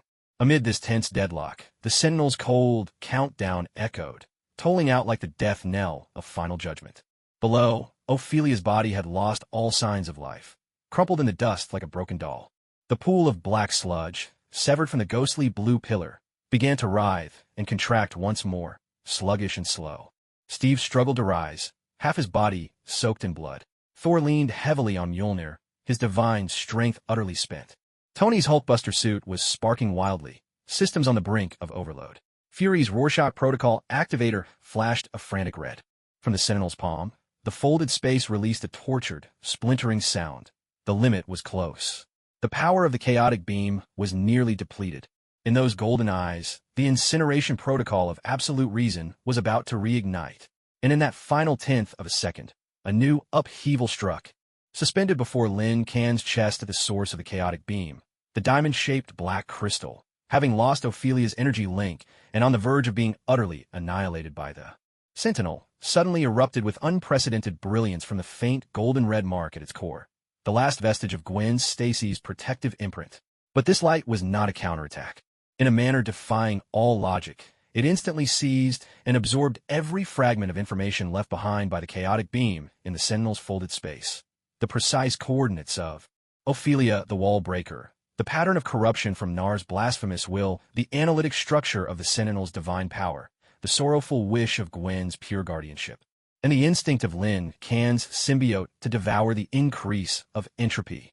Every last scrap of information, every trace of residual energy was hungrily absorbed and compressed by that golden red imprint. Then, like the final collapse before supernova, the mark imploded with sudden force. This was not an explosion, but a pull. It was no longer a light source, but had become a tiny, ravenous singularity. An irresistible force of attraction burst forth from the heart of that singularity. The target was not energy nor matter. It was information. It was existence. It was concept. And it struck first. The massive torrent of dark information belonging to the symbiote, contained within the rhombus-shaped black crystal on Lin Can's chest, was being frantically drawn out and devoured by that overwhelming suction. Next, the writhing mass of symbiote black sludge below was swept up as if captured by an invisible black hole, transforming into a viscous tidal wave that surged back into the black crystal in a furious rush. Finally, the dark remnants of Nar's will, stretching from the direction where Ophelia had fallen, as well as the icy shards left by the sentinel's psychic piercing, were also pulled away. Every aberrant trace that had ever formed a deep bond with Lin Can was forcibly torn free and absorbed by the miniature singularity. A low, resonant hum echoed, a tremor reminiscent of the universe drawing breath.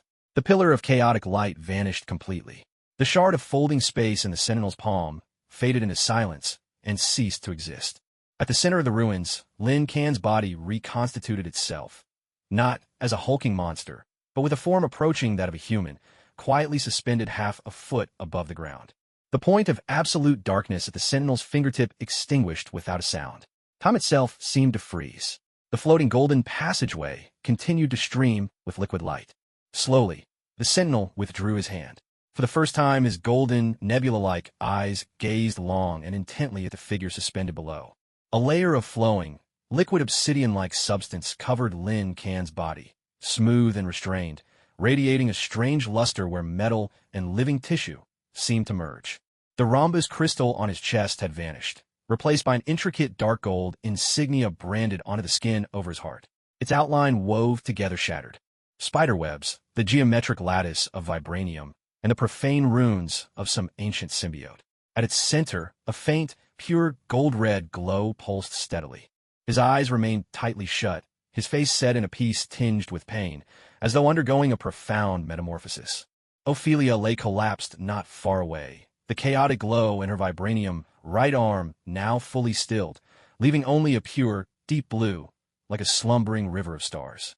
Her face was pale as paper, her breathing shallow, yet between her arm and the dark gold insignia on Lin Can's chest, an invisible resonance seemed to tremble in the air. Target status update.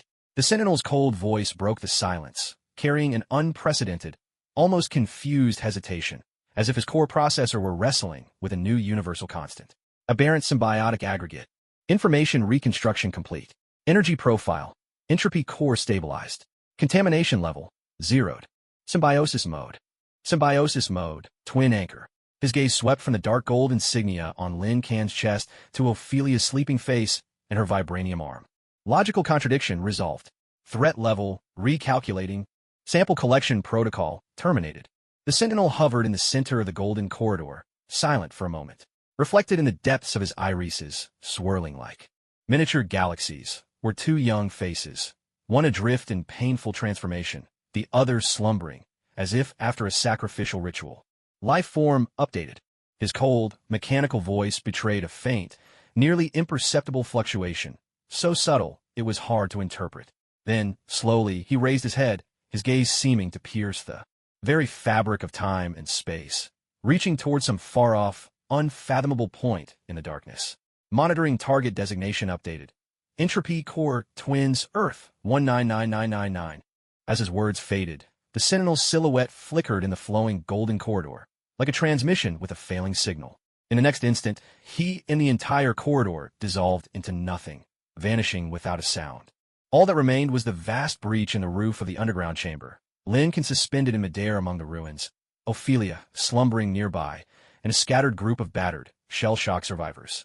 Dust settled slowly in the green glow of the emergency lights. Fury gazed at the floating Lin Can and sleeping Ophelia, then lifted his eyes to the night sky beyond the gaping hole.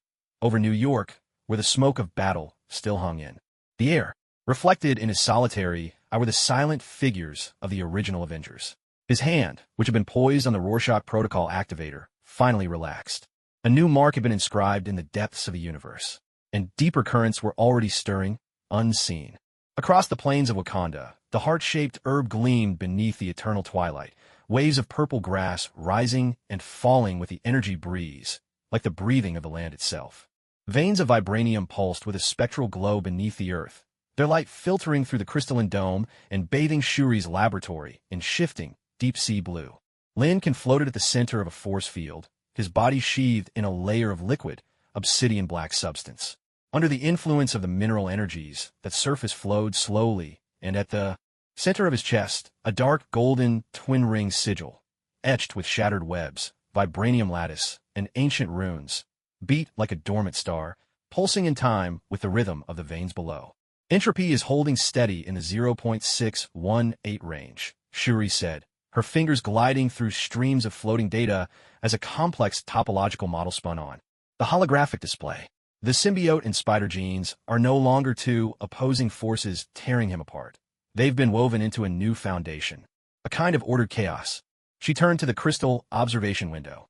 Ophelia lay in the adjacent stasis chamber, her vibranium right arm immersed in a golden-hued liquid, its blue glow as calm as the deep sea. Machines had mended the physical tears in her body, but her mind still drifted in a sunless abyss. She can sense him. Shuri's voice was tinged with awe. Even in profound coma, Her brainwave peaks and valleys are perfectly synchronized to the pulsations of his twin ring, precise down to the picosecond. Twin anchoring. Steve Rogers stood by the observation window, his vibranium shield leaning at an angle by his feet, its worn edge catching the shifting blue light. New scars from New York and Sokovia still marked his face, and his piercing blue eyes looked through the crystal, settling on the pulsing imprint over Lin Can's heart. Fury wants a weapon.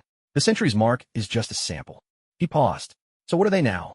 Tony Stark's voice came from the corner, accompanied by the sizzle of a nano-welding torch. He was cutting a charred piece of armor, plating from the Hulkbuster's ruined shell. A stomach that can digest Ultron's metal, plus a signal jammer. That can scramble a witch's magic? Fury's dream of a living frontline has finally come true, Cap. Only problem is the raw materials are a little over the top. As the armor plate came loose, it exposed the scorched circuitry beneath. Here's the good news, Tony said, tapping the exposed energy core. Sparks popped against the scruff of his unshaven chin. That kid's stable-state chaos is basically the perfect model for an infinite energy reactor. Bad news is, he looked up, all traces of humor gone from his eyes. We have no idea how long that stability will last. The Sentry hasn't left. He's just postponed the pickup. As if to confirm his words, the lab's energy lights flickered all at once, then returned to normal. Thor tightened his grip on Mjolnir, his golden hair stirring though there was no wind. That golden-eyed monster left its brand behind. It hunts through the star space, like a predator waiting for its prey to leave the den. The god of thunder gazed up at the veins of vibranium light in the ceiling, as if he could see through the rock to the cold void above. Allfather's wisdom tells me, the true storm has yet to break. We need shields and swords. The sword is here. Natasha Romanoff's voice slid across the room like ice on glass.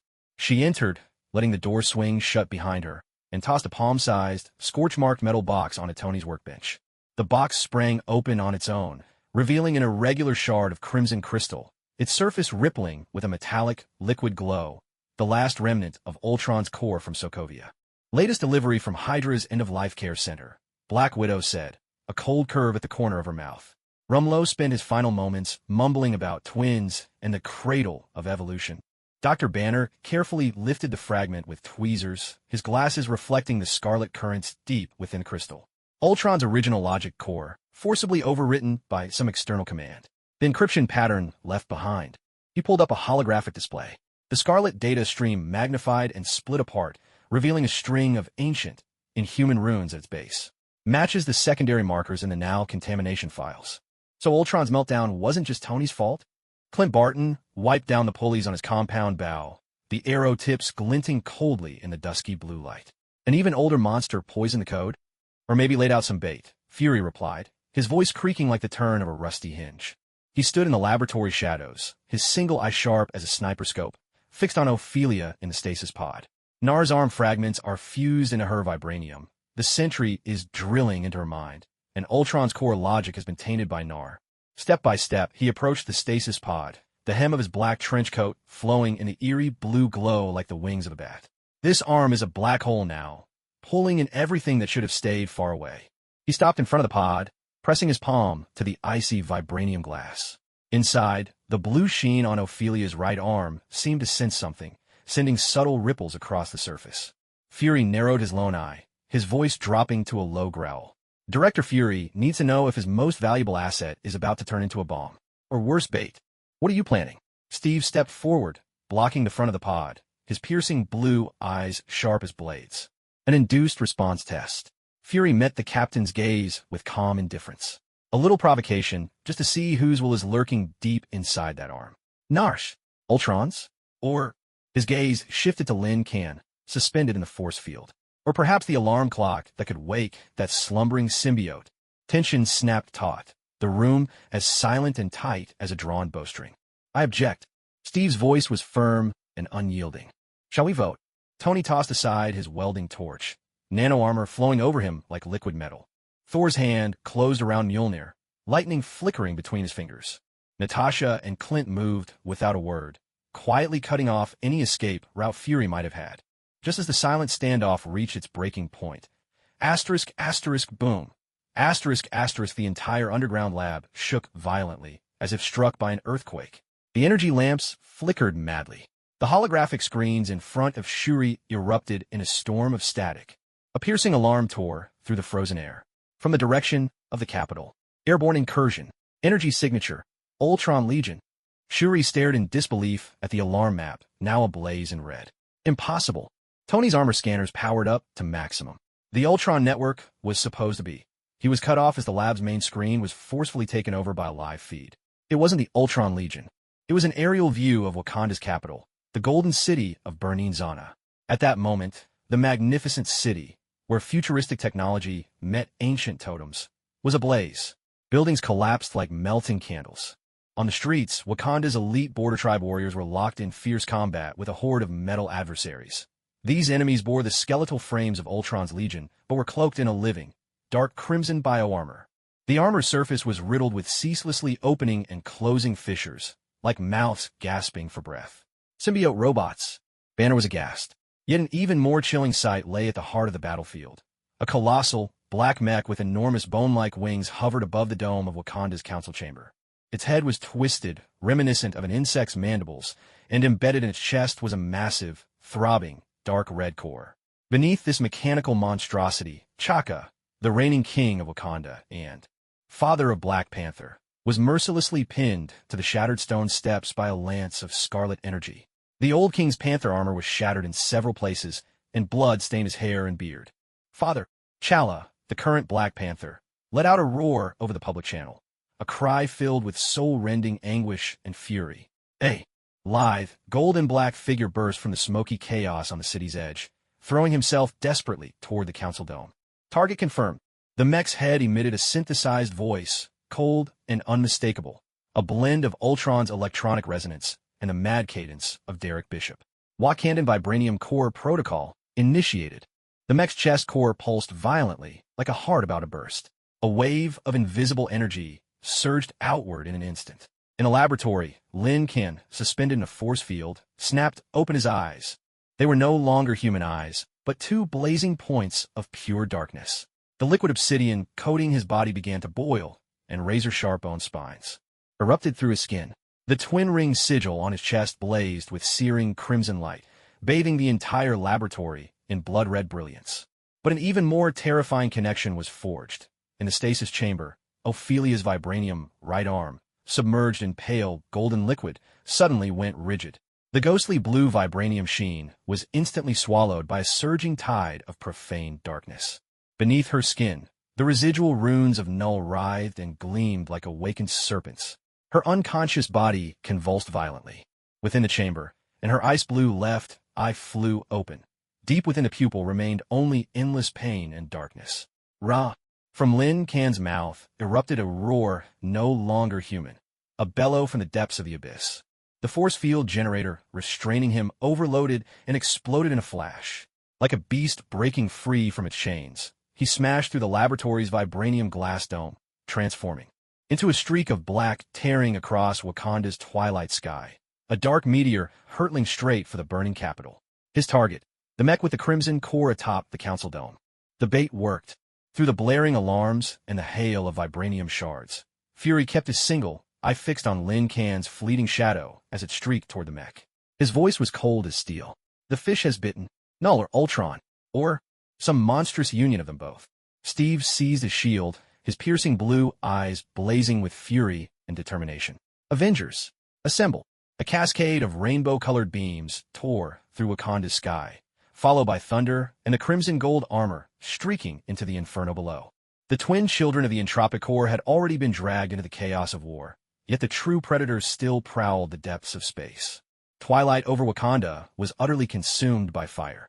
The royal dome of the Golden City, Burning Zana, groaned under the shockwaves of explosion. Shattered crystals and melting vibranium rained down like the scales of a dying beast. In Parliament Square, a golden energy barrier, formed by Wakanda's most elite border tribe warriors, shimmered like a spider's web in a storm. Yet under the onslaught of the dark red tide of metal, it trembled violently, then shattered. These soldiers bore the cold, metallic frames of the Ultron Legion, but were clad in writhing, pulsating, dark red bioarmor that secreted thick, viscous, black fluid. They were blasphemous creations of metal and flesh, and every bite they took oozed with a ravenous hunger for energy. For Wakanda, T'Challa, clad in his golden black battle suit, burst through the smoke and flames. His panther claws carved ghostly blue arcs through the air, shredding an incoming symbiote mech's head and the dark red core within its chest into a spray of fragments. But more metallic abominations surged in from every direction. They ignored their casualties, their movements as precise as a surgeon's blade, slicing through Wakanda's defensive lines, all converging on a single target. The old King Chaka, pinned to the steps by a shaft of searing scarlet energy. Father! Chale's roar was raw and bloodshot. He tried to break through the encirclement, but 3 mechs hurled themselves at him in a suicidal blockade. And then, boom, a meteor of pure darkness ripped through the burning sky. Lincoln plummeted like an out-of-control comet, shrouded in a heart-stopping field of entropic force, crashing down at the very center of Parliament Square. Upon impact, the ground buckled and cracked as if it were softened butter. A horrific shockwave, laced with a tar-like black energy, exploded outward, hurling and tearing apart dozens of symbiote mechs in its wake. A feral, inhuman roar erupted from deep within Lin Kan's chest. The liquid obsidian substance coating his body boiled over, driven wild by Wakanda's brutal energy storm. Jagged, monstrous bone spines burst, free from the fluid armor, while the twin-ringed brand at his heart blazed with a searing dark red light, like 2 miniature berserk stars. His form no longer resembled any human, now a monstrous silhouette, warped and swelling between man and beast, writhing in the crimson glow. A massive arm, armored in ridged bone and bristling with spikes, swept upward, its end not a hand, but a colossal bone scythe coursing with dark red power. Scarlet compound eyes locked onto the dome above, onto the hovering, bone-winged mech, its core throbbing with the same dark red energy. The scent of prey, a power born of the same origin. The command for destruction. The bone scythe tore through the air, its razor edge splitting space itself, ignoring the chaos of humans and machines battling below as it swung straight for the dome above. Lin Kan, stop! Captain America's furious shout cut through the roar of explosions. His vibranium shield sliced through the air, a streak of blue lightning striking the side of the bone scythe with pinpoint accuracy. A resounding clang rang out, enough to shatter mountains, as the blow was forced off course. The bone scythe grazed the edge of the council dome, carving a terrifying gash several meters deep along its rim. The massive recoil hurled Steve, shield and all, down into the twisted mass of metal wreckage below, sending clouds of dust billowing skyward. Tony Stark's shout rang out, interwoven with the rising whine of his repulsor blast. His red and gold nano armor dove in from the side, unleashing a barrage of pulse beams that pelted the bone-winged mech in a relentless downpour, desperate to draw the demon-shadowed Lin Kan's attention. Friday. Analyze that core energy signature. Energy signature analysis complete. 99.8% match. Target core is an Ultron primary logic processor, heavily corrupted, fused with unknown higher-dimensional biomass energy. Null markers confirmed. The AI's alarm was shrill and urgent. High above the dome, the bone-winged mech's head, its mouth twisted into a grotesque insectal maw, broadcast a proclamation, its voice a chilling blend of Ultron's metallic timbre and Derek Bishop's crazed tones. Target locked. Entropy core bearer, incomplete state. Initiating capture protocol. Extract sample. The mech's chest core pulsed with a deep blood-red light. A massive, viscous beam of crimson energy, far more terrifying than the one that pinned Chaka, lashed out, utterly unfazed by Tony's barrage, striking downward like a living python at the raging Lin Kan below. Lin Kan's demon form let out a roar, a melding of fury and greed.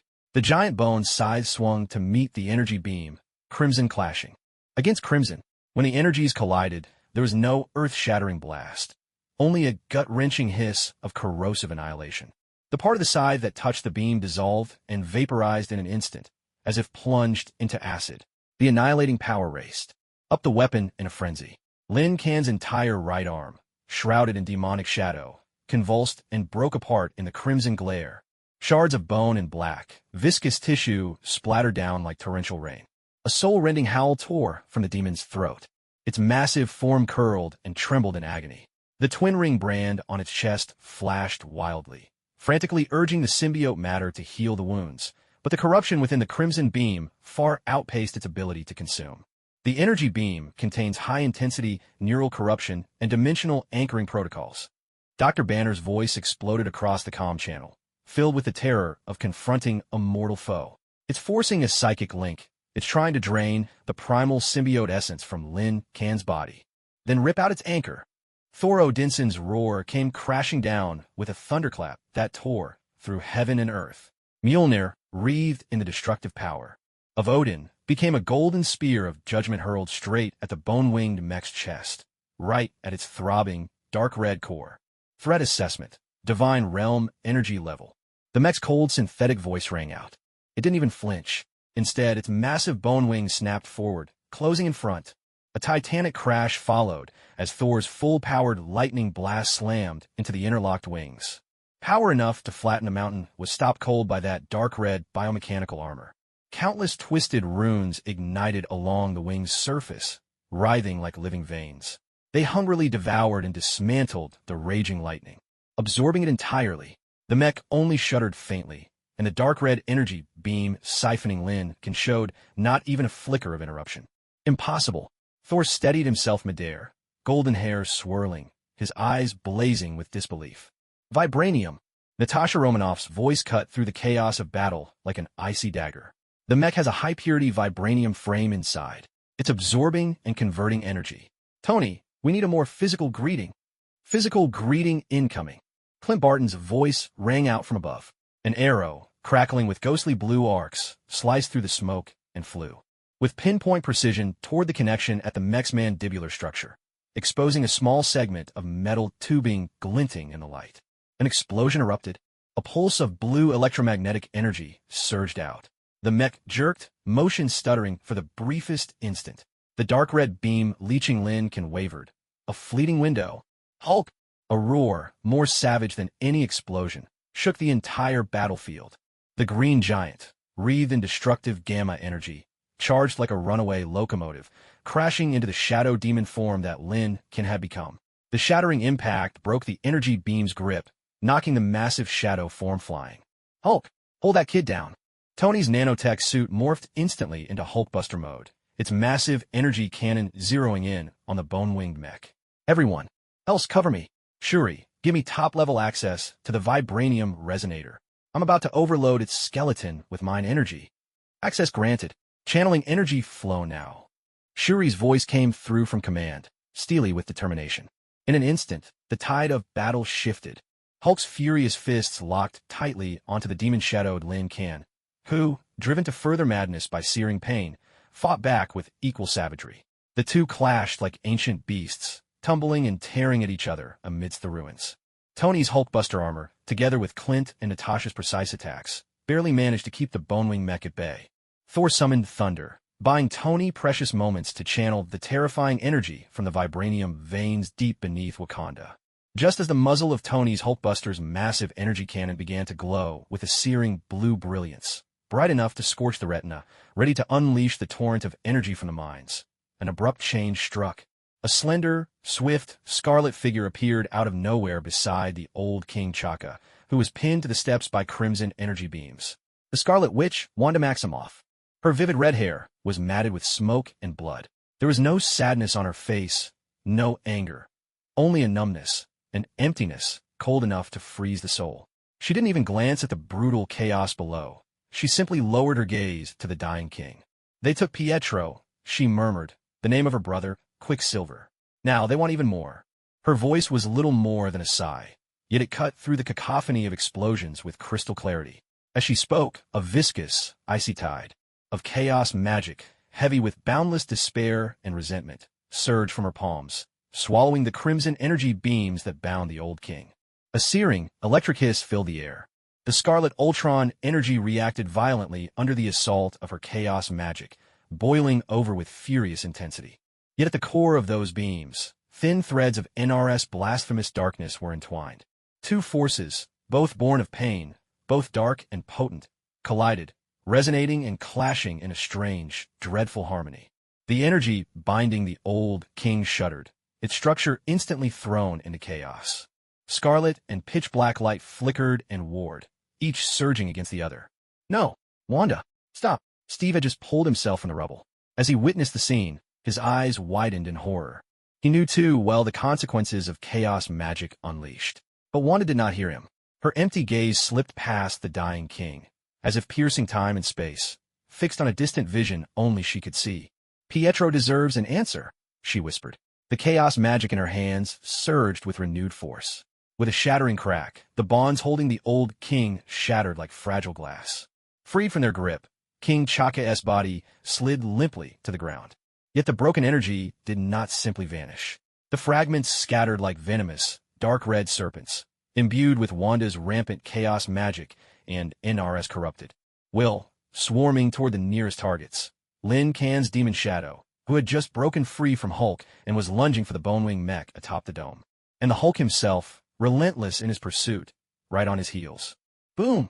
Dark crimson, blood red, and chaotic energy fragments surged forth like a cataclysmic storm, instantly engulfing both Lin Kan's demonic shadow and the Hulk.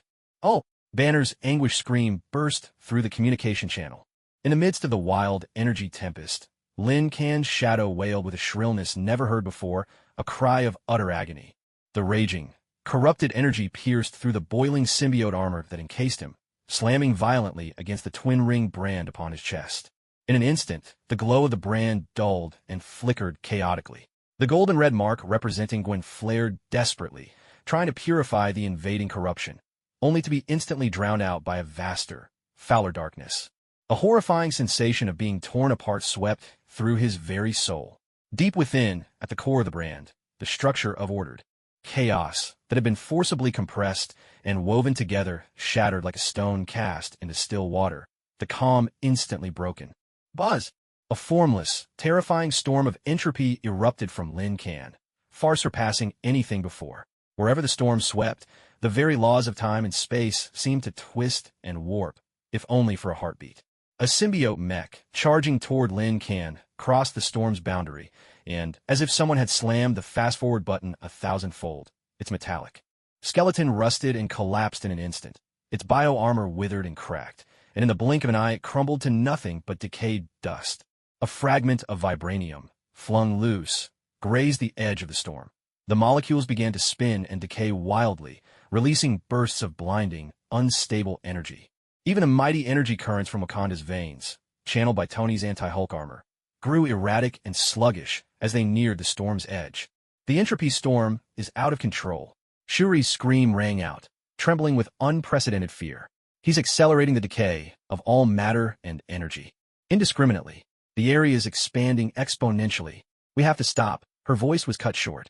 Every comm channel was drowned in a piercing, droning static. On the battlefield, everyone's movements grew impossibly slow and heavy, as if they were wading through a swamp of molasses. Thought itself felt frozen. Only the ever-expanding, light-warping entropy storm raged on in utter madness. High above, the bone-winged mech locked its cold, optical eyes on the center of the twisted storm below, where Lin Kan's tormented shadow writhed in agony. The dark red core in its chest began to pulse faster and faster. A synthesized voice issued a command. Entropy core overload detected. Contamination purge forcibly aborted. Initiating final protocol. Vibranium cage capture. The massive bone wings at the mech's back snapped open with a sudden, mechanical flourish. Beneath the wings, a complex, intricate machinery was revealed. 2 vibranium chains, glowing with liquid blue light, shot out like striking vipers. The tips of the chains were not solid, but formed 2 constantly spinning energy rings, each radiating a powerful force of restraint. Their target was not the storm's tormented center, Lin Kan himself. The energy ring tore through the sluggish, viscous air, slicing past the faint resistance at the edge of the entropy storm with unerring precision, straight toward the edge of the battlefield. There, behind a shattered wall of vibranium, protected at the cost of Chala's life and limb, lay Ophelia, still locked in a deep, unyielding coma. No, the ring was not targeting her directly, but her vibranium right arm, bathed in the dust of battle, glimmering with an eerie blue sheen. Ophelia, Chala roared, striking out with his panther claws in a desperate attempt to intercept. The vibranium energy ring sliced effortlessly through the Black Panther armor's energy barrier, latching onto Ophelia's vibranium arm like a magnet snapping on a steel. A sudden, thunderous hum filled the air. A force field of immense power erupted, freezing space itself in its grip. Ophelia's arm became the eye of the storm. The ghostly blue light of vibranium was forcibly suppressed and twisted. Beneath her skin, the runes left by Nara writhed and flared to life like venomous snakes awakened by pain, contorting. In agony. Deeper still, a cold, intricate logic, like the most advanced programmatic lock, was triggered without mercy. Ultron's ultimate backdoor, hidden deep within her vibranium arm, waiting for Nar's corruptive signal to activate. Behind Ophelia's tightly shut eyelids, her eyes darted frantically. Agony etched dark veins across her deathly pale face. Her vibranium arm, chained and bound, jerked upward beyond her control, fingers trembling as they pointed straight at Lin Can's tormented shadow, writhing at the heart of the entropy storm. Her lips parted in a silent scream, a soundless cry from the depths of her soul. Coordinates locked, the bone-winged mech intoned, its voice cold and synthetic. The light at Ophelia's fingertips was swiftly overtaken by Nar's blasphemous runes and Ultron's icy logic, coalescing into a single point of chilling darkness. No longer the power of the Breaker's coordinates, but a beacon fixed upon the deepest twin-ring brand on Lin Can's chest, a spatial marker, a signal in the night. The mech's crimson core flared with unprecedented brilliance, channeling all its energy into the vibranium chain binding Ophelia's arm. The restraining field along the chain surged to its absolute limit. The target, to forcibly extract the compressed, raging entropy core from the brand on Lin Can's chest, using the polluted, commandeered vibranium arm as a conduit. This was the true vibranium cage, its purpose never to imprison the body, but to lock down that entropy core, now a universe-class bomb in disguise. On the battlefield, time itself seemed to freeze. Only two things moved: the spectral blue chains linking the bone-winged mech to Ophelia's arm, and at their end, a smoldering beacon aimed at Lin Can's heart, radiating a destructive, irresistible light. Hulk howled in torment at the edge of the entropy storm, struggling in vain. Tony's gauntlet cannon flickered, its energy wavering in the chaos. Thor's thunder was blocked by an invisible force field. Steve raised a shield, but could not move an inch. From the shadow of the distant command tower, Fury watched, his single eye reflecting the deadly chains. At the heart of the storm, the demonic form that Lin Can had become seemed to sense the chain reaching toward the very source of his soul. Racked by excruciating pain and overwhelming rage, his massive body turned toward Ophelia, unleashing a voiceless, soul-rending howl. The cage was complete, the blade hung overhead. The countdown of the entropy core was racing toward zero. The vibranium chains were drawn taut, like the bowstring of death itself. The ghostly blue restraining field clung with unyielding grip to Ophelia's vibranium arm. The blasphemous runes of Null and Ultron's logical directives slithered along the chains like two cold, venomous serpents surging into her arm. Beneath her skin, they knotted and flared, transforming her biomechanical limb fully into a spatial beacon aimed straight at the entropy core within Lin Can's chest. Entropy core extraction sequence initiated. The bone-winged mech's synthesized voice declared with chilling detachment. The dark red core throbbed like a dying heart, a terrifying surge of energy about to burst through that corrupted channel to violently tear open the twin-ringed sigil over Lin Can's heart. The battlefield thickened into a viscous, deathly silence. The entropy storm roared on the brink of chaos. As Lin Can's demonic shadow writhed in agony at its center, the dark gold sigil on his chest flickering like a candle in the wind, drawn inexorably toward the beacon at Ophelia's fingertips. At the storm's edge, Hulk thrashed and bellowed in fury. Tony's repulsor cannons flickered, their light warped and scattered by twisted spacetime. Thor's lightning tore uselessly at the solidified air. Steve's blue eyes reflected the two deadly chains, when suddenly, a silver flash split the frozen air. Quicksilver, Pietro Maximoff. Even as the entropy storm paralyzed all others, he carved a streak of silver at its edge, far too swift for the eye to follow.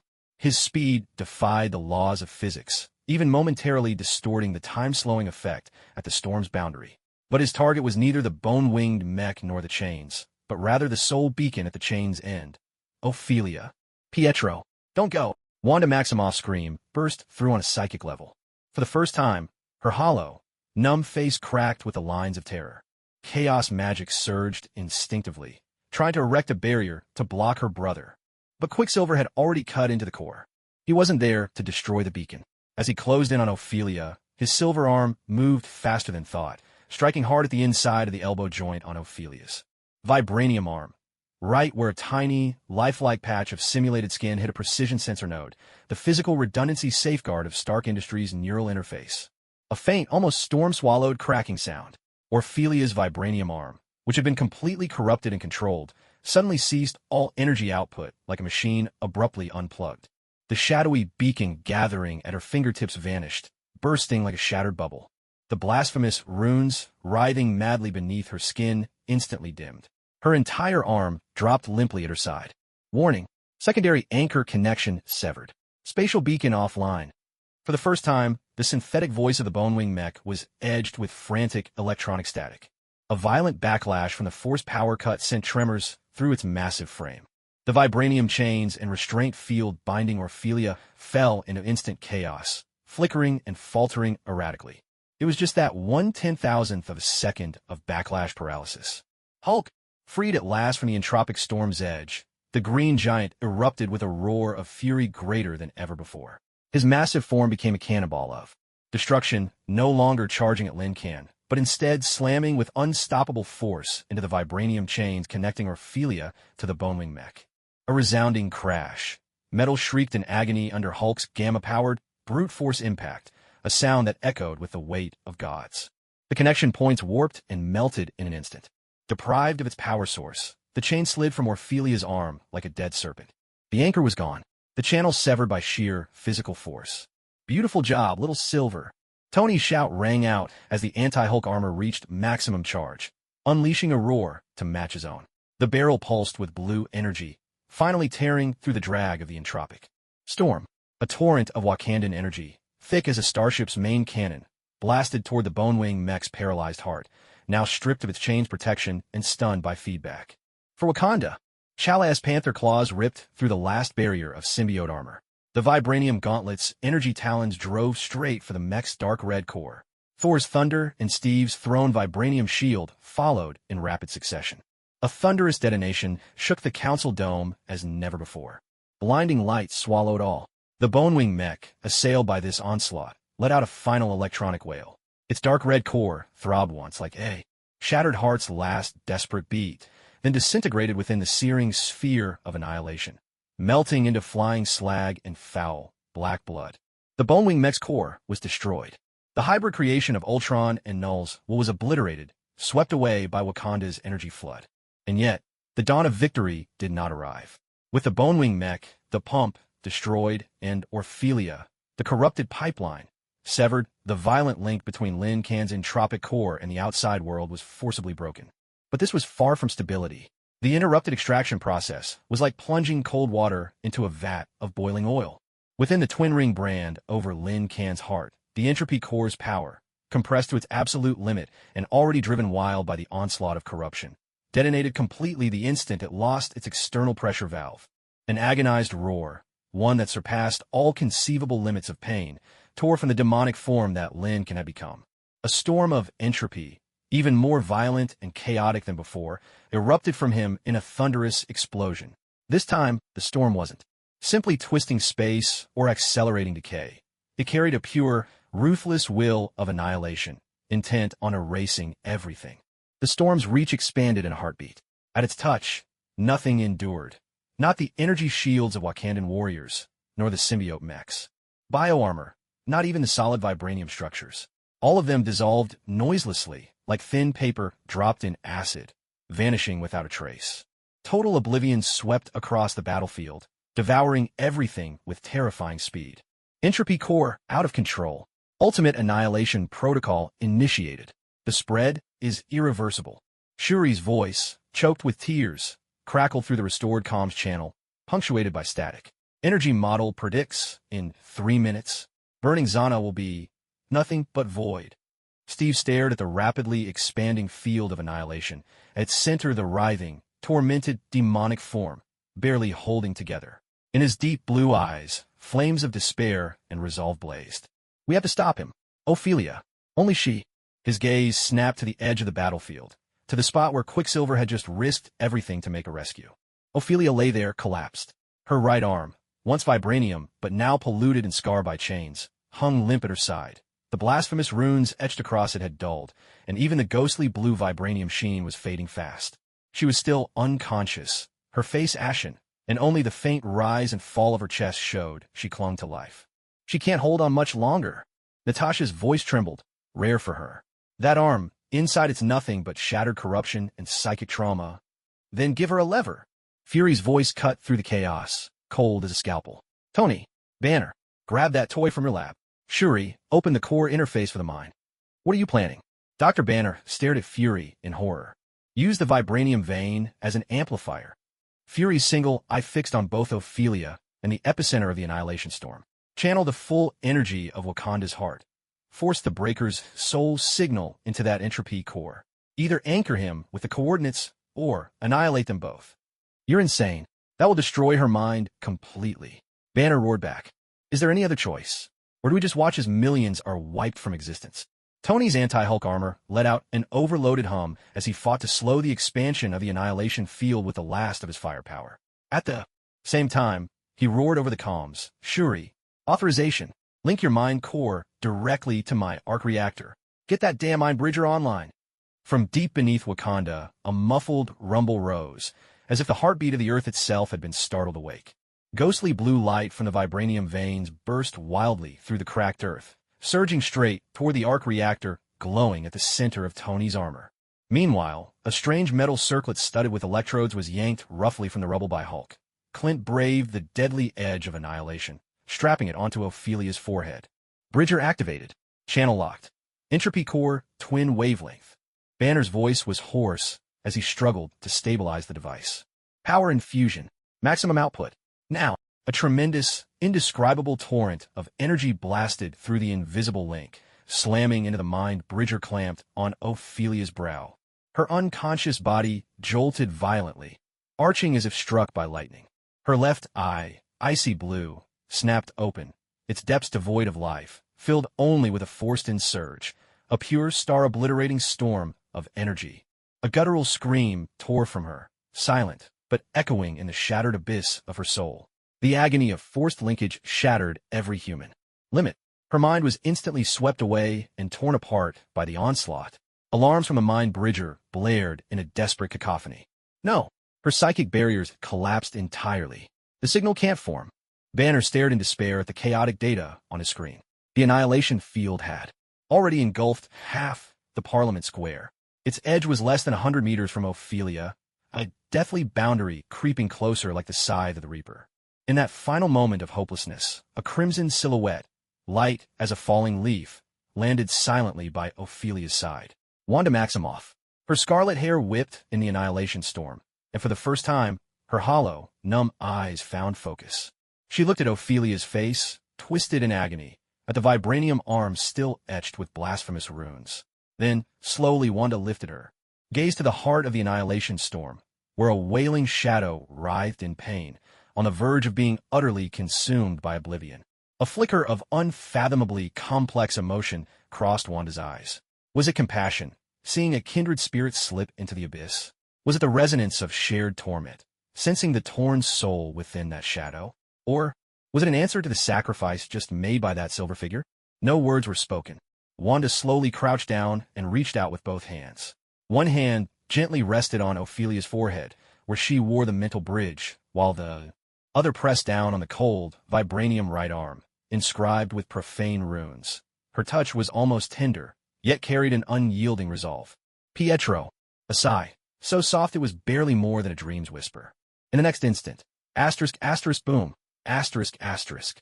A torrent of chaos magic, thick, icy, saturated with despair and the fierce will to protect, erupted from Wanda's hands like a boiling sea of blood. Yet, this force did not shatter or destroy. Instead, it formed a net of unbreakable strength, instantly enveloping the shattered fragments of Ophelia's consciousness, which teetered on the brink of annihilation under the onslaught of energy. The net forcibly bound and stabilized those polluted, sundered shards of her soul.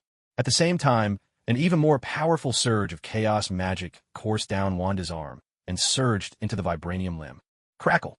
The arm blazed with light, fiercer than ever before.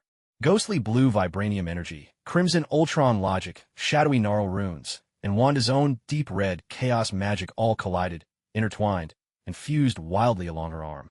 Her skin glowed with a furnace-like intensity.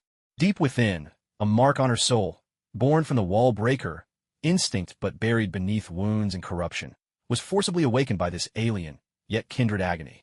Coordinates stable. Banner's voice rang out, wild with disbelief and joy. Sustained by Wanda's sacrificial chaos magic, Ophelia's vibranium arm shot upward. Her fingertips no longer marked doom. Instead, they conjured a sphere of energy, serene ice blue and deep chaos red, swirling together in perfect balance. Wanda's face blanched, white as paper, her body swaying on the verge of collapse. Yet her hands, fixed to Ophelia's forehead and arm, were utterly unmoving, rooted like ancient stone. The chaos magic surged through her, draining not only her power, but her very soul. Now, Ophelia! Steve's roar rang out like the final trumpet of battle. As if answering his call, Ophelia's lips, still unconscious, trembled ever so slightly. Her arm, stabilized and ignited by chaos magic, sent the energy sphere from her fingertip, not as an attack, but as a beam of pure, unwavering connection, a soul link, cutting across the realm of annihilation, defying the distortion of time and space. The ice blue and deep red beam, like a spear of fate piercing the darkness, shot with unerring precision into the heart of the annihilation storm, straight into the chest of the demonic shadow that Lincoln had become, striking the twin ring brand at its core, trembling on the edge of explosion. In that moment, time and space fell utterly silent. The expansion of the annihilation storm froze. The churning shadows hung motionless in midair.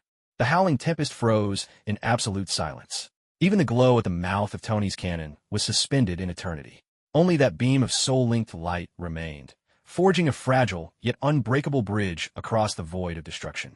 At that instant, when the light of the link poured into Lin Can's chest, the raging entropy core within him felt as if it had been infused with the gentlest of tranquilizers.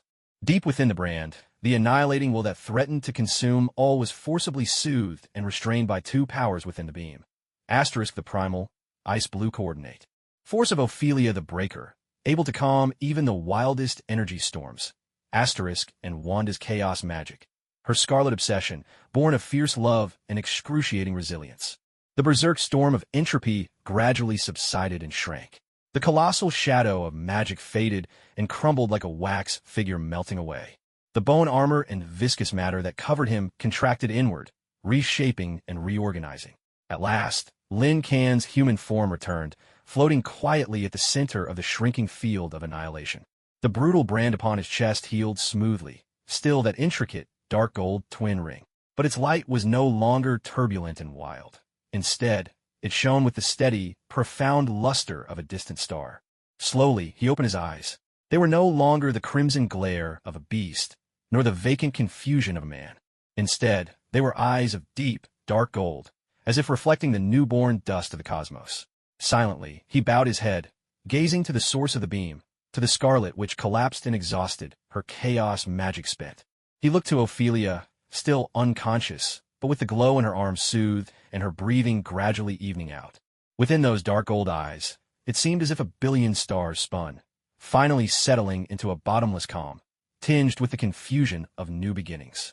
Entropy core status update. Twin anchor stabilized. Threat level 0. Su Rue's voice, weak and trembling from survival, sounded in the deathly silence of the comm channel. Above the ruins of Wakanda, the first-generation Avengers watched in silence the figure suspended in the embers of annihilation, and the two girls who had, at the cost of their souls, stitched together the fabric of destruction. Fury stood in the shadow of the command tower, studying Lin Can's dark gold eyes on the screen, then glancing out to the deep reaches of space.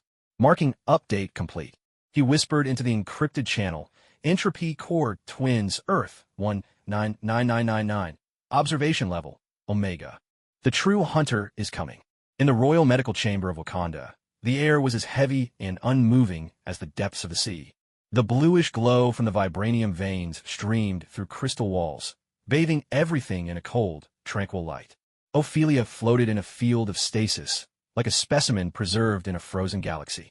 A pale golden life support fluid enveloped her, her vibranium right arm suspended within, its blue light flowing steadily, undisturbed beneath the skin. Only the faintest flicker on the heart monitor proved the soul had not yet entirely faded away. 3 meters away, another stasis field operated in complete silence. Suspended within it was Lin Can, his body sheathed in a layer of liquid obsidian that looked like cooled lava, smooth and subdued. At the center of his chest, A dark gold, twin-ring sigil pulsed in time with the flow of energy from the mineral veins. Each throb sent a subtle ripple through the medical bay's delicate instruments, their readings flickering in response. His eyes were closed, his face stripped of all emotion, blank as if he were a newly forged weapon, sealed and waiting to be awakened. Beyond the crystal observation window, the silhouette of the original Avenger stood motionless in a blue-tinted aura, silent and imposing. Neural synchronization is steady at 99.8%. Princess Su-Rue's fingers glided over the floating streams of data, her voice barely more than a whisper, as if afraid to disturb the quiet. But her deeper consciousness, it's like a shattered mirror. Wanda's chaos magic has held the pieces together, but the cracks will not heal. Every attempt at a deep scan returns flashes of the Sentinel's blinding arrival, echoes of Null's whispers, and fragments of mental corruption from Derek Bishop. She rubbed her brow in weary frustration. That arm has become her fortress against pain, and also her soul's cage. Steve Rogers' gaze pierced the crystal, settling on Ophelia's pale and peaceful face before drifting to the dark, pulsing sigil on Lin Can's chest. In him, his voice was low and grave. A walking singularity of ordered chaos. Tony Stark jumped in, activating a miniature projector in his hand.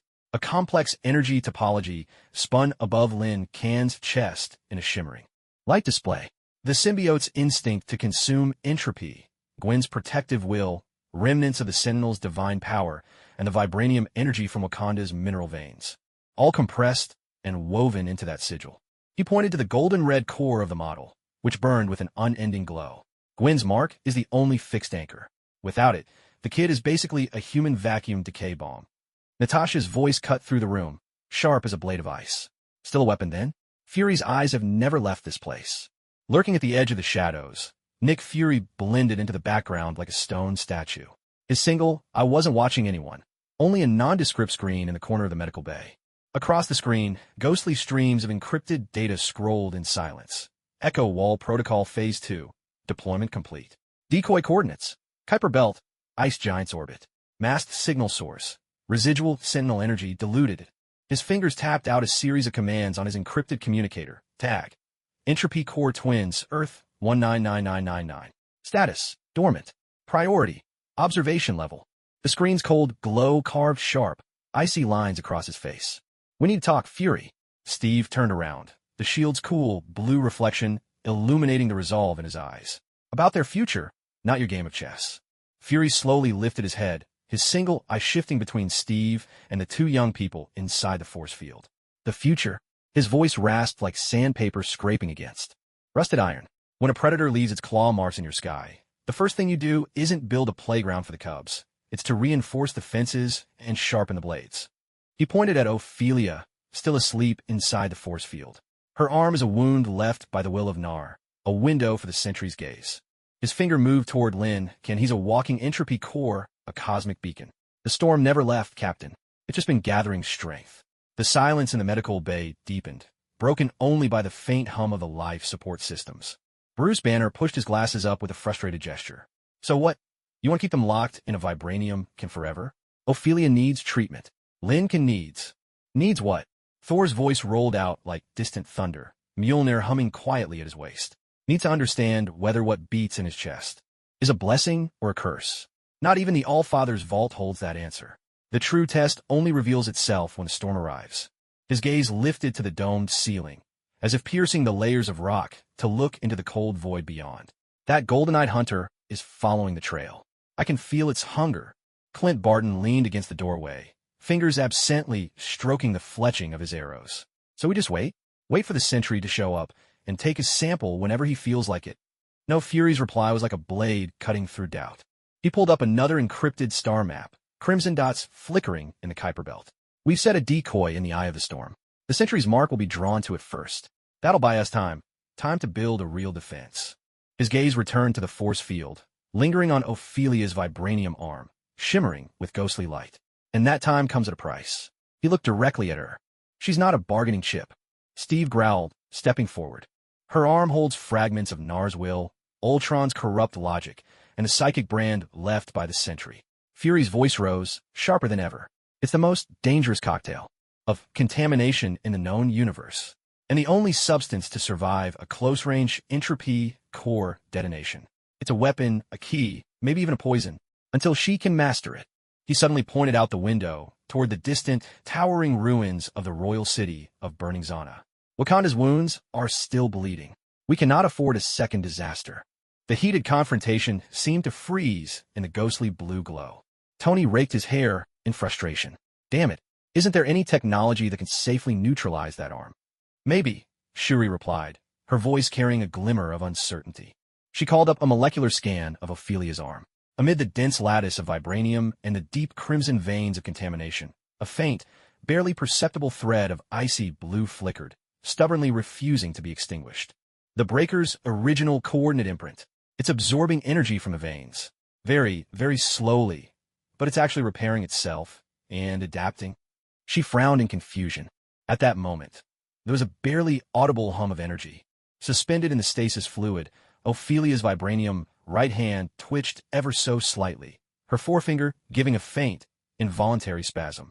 Inside the force field, Lin Kan's eyes snapped open at the same instant. There was no contraction of the pupils, no searching confusion. Those eyes were like bottomless ancient wells, reflecting the blue glow of the med bay. Deep within the irises, dark golden fragments shimmered like cosmic stardust. A subtle, intangible pressure began to radiate from him. Not the crushing dominance of a sentinel, but something more primal, more chaotic, an intensification of pure presence. The air seemed to thicken.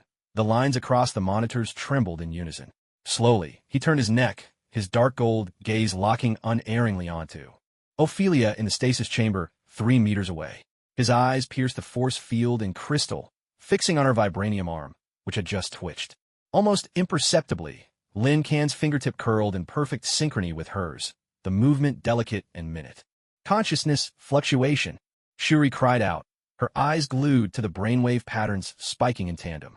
They are resonating. Fury's single eye narrowed, fixing on the 2 life sign curves that vibrated across the stasis field, silently sinking. Silence fell. All that remained was the steady hum of the life support systems and the dark golden stardust swirling in Lin Kan's eyes. Deep within the ruins of the royal city, on a hastily constructed vibranium salvage platform, Chala stood before a massive hulk of vibranium debris, cradling a fragment from the core of the bone-winged mech in his hands. The shard's edge gleamed with congealed, dark red molten metal, and at its heart, a faint crimson glow pulsed intermittently, like the dying gaze of a wounded eye. In the distance, Wakandan engineers labored, their repair beams slicing through the rubble. My father's blood has soaked into this earth. Chalia's voice was low, resonating like the rumble of the ground itself. His fingers tightened, driving the edge of the vibranium shard into his palm. Blood welled up, tracing the metal's intricate lines, mingling with the dark, molten red that stained it. Darkness falls, swallowing the light. But the heartbeat of Wakanda will never cease. He opened his hand, letting the bloodied, corrupted fragment, sullied by both the king's blood and the enemy's taint, drop to the ground. Raising his foot, clad in the black boots of the panther, he brought it down with force. The shard was ground to dust beneath the vibranium soul. The last flicker of crimson faded away, extinguished. Dust whirled up. Chala lifted his head. Beneath his battle mask, his sharp gaze pierced the swirling debris, fixing on the distant laboratory nestled in the heart of the mountain, where a ghostly blue light shimmered. Beneath his feet, the pulse of the vibranium veins echoed, a persistent thrum like the unyielding heartbeat of the planet itself. Far across the expanse of deep space, at the edge of the Orion Nebula, resplendent clouds of stardust drifted in slow, cosmic spirals, like veils woven by the universe. A lone figure hovered in the absolute chill of the void. The Sentinel. His liquid starlight armor shimmered faintly, his flawless form as unmoving as an ancient sculpture. Those dark golden eyes, swirling with the light of galaxies, were now still as frozen metal, locked in unwavering focus. Across billions of light years of shadow, they targeted a single, insignificant blue dot clinging to a spiral arm of the Milky Way, Earth. In his vision, that planet stood out as if branded with a searing, red-hot mark, a bullseye. At the core of that mark, deep within Wakanda's coordinates, 2 intertwined, steadily pulsing life signals glowed, the twin entropy cores. Absolute cold, absolute focus. Behind him, a dust band spanning tens of thousands of kilometers across the nebula suddenly contracted and twisted inward, as if squeezed by an invisible titan's grip. In an instant, It collapsed into a region of utter blackness, swallowing even the light itself. A wandering asteroid, straying into this darkness at that very moment, was torn apart and devoured without a sound, leaving not even the faintest ripple in its wake. The sentinel turned slowly, with the mechanical precision of something programmed, his movements measured and inexorable. He faced the deeper darkness of the cosmos. Where his path would lead next, no one could say. Inside the Wakandan laboratory, Lin Kan's dark golden eyes still reflected the sleeping form of Ophelia. His lips parted slightly, atoms apple-bobbing, as if he meant to utter a word. The machinery thrummed. The dust settled. Silence reigned, a deceptive calm before the storm's return. Within the stasis field, the blue glow of the mineral veins surged like the rising tides of a deep ocean. Lin Kan's awakening was sudden and without warning. His eyes snapped open, twin dark gold meteors plunging into a tranquil abyss. In the depths of his irises, stardust shimmered in silence, swirling in the dim light as he fixed his gaze on Ophelia, suspended in the stasis pod 3 meters away. A primal, intangible wave of presence rippled outward. The air thickened to the consistency of gel, and the streams of data on the instrument screens flickered and jumped, thrown into sudden chaos. Fury solitary eye locked onto the wildly soaring synchronization brainwave curve on the monitoring screen, sharp as a hawk's gaze. Steve's hand instinctively tightened around the edge of his shield. Tony's nanosuit silently flowed over his arm. The frozen silence was replaced by a new tension, a suffocating calm, like the moment a slumbering beast opens its eyes. Resonance peak has breached a new threshold. Shuri's voice quivered ever so slightly as her fingertips skimmed across 2 nearly overlapping waveforms in the floating stream of data. He's actively guiding it, and that arm is responding. As if to confirm her words, Ophelia's vibranium right arm, suspended in pale gold life support fluid, had its index finger twitch ever so slightly. It was not a tremor, but rather the pulse of some dormant protocol awakening. At the same time, that layer of liquid obsidian on Lin Kan's skin shimmered with the faintest trace of dark golden light, the very hue reflected in his eyes. A barely audible hum of energy resonated through the air. It didn't come from any instrument, but seemed instead to be the space itself singing in harmony. Lin Kan slowly raised a hand, his movements sluggish and subtle, as if exploring underwater. As his fingertips lifted, the dark gold twin-ring brand on his chest lit up in silence, its core marked by a pulsing crimson gold insignia. Around the brand, the very light in the air began to ripple and bend, subtle, but visible to the naked eye. This wasn't energy radiation, but the fabric of space itself being forcibly reshaped by an unseen will. A curved barrier of space, less than half a meter wide and traced with dark golden sheen along its edge, began to form quietly before his fingertips, a transparent embryonic shield. Spatial curvature anomaly. Dr. Banner blurted out, "He's weaving space." Fury's pupil contracted sharply. This wasn't the brute force dimensional tearing of a century, but something far more dangerous, more fundamental, a true act of control. For the first time, the power of the entropic core revealed its ordered aspect. Almost the very instant this embryonic barrier appeared, pop, from the inside of Ophelia's vibranium right arm, at the neural interface node that Quicksilver had once shattered, a tiny but blinding scarlet spark burst without warning. Within the scarlet glow, fragments of dark, profane runes and the cold, lingering shadows of Ultron's logic code mingled together. A faint but exquisitely pure pulse of malicious contamination, like the dying strike of a venomous snake, surged along the unseen resonance link, darting straight for the core of Lin Kan's forming spatial shield. A crackling, annihilating hiss erupted in the confined space. Crimson lightning clashed violently with the undulating dark gold ripples of space. The fragile barrier at Lin Kan's fingertips shattered and dissolved in an instant. He let out a muffled groan, his body convulsing under the force field, and for a fleeting moment, the stardust trails in his dark gold eyes spun into chaos. The glow of the brand on his chest dimmed abruptly as well. Warning, detected. Narwhal fragment, secondary, and Ultron logic core, corrupted state, launching a joint counterattack. Su Rui's alarm shattered the heavy silence. Target, disrupt the entropy core's stable state. The contamination in that arm is fighting back. Tony's palm repulsor flared to life, but he dared not fire. They're using their resonance link to attack him. Shut down the force field. Physical isolation. Steve's voice was a low growl. No. Su Rui's reply was fraught with fear. Their life signs are deeply linked. Forcibly severing them, It could trigger an entropic core annihilation response. Fury stared intently at the scarlet lightning fading rapidly along Ophelia's arm, then at the dark gold brand on Lin Can's chest, its light. Now steady but visibly dimmed. A cold glint flashed in his solitary eye. Do you see? The wound has never healed. It's just waiting for the next chance to bite. His voice dropped to a venomous whisper like a serpent's hiss, and it knows exactly where the wound lies. Far away, at the edge of the Orion Nebula, all was absolute cold, absolute void. Suspended in the emptiness was the figure of golden light, the Sentinel.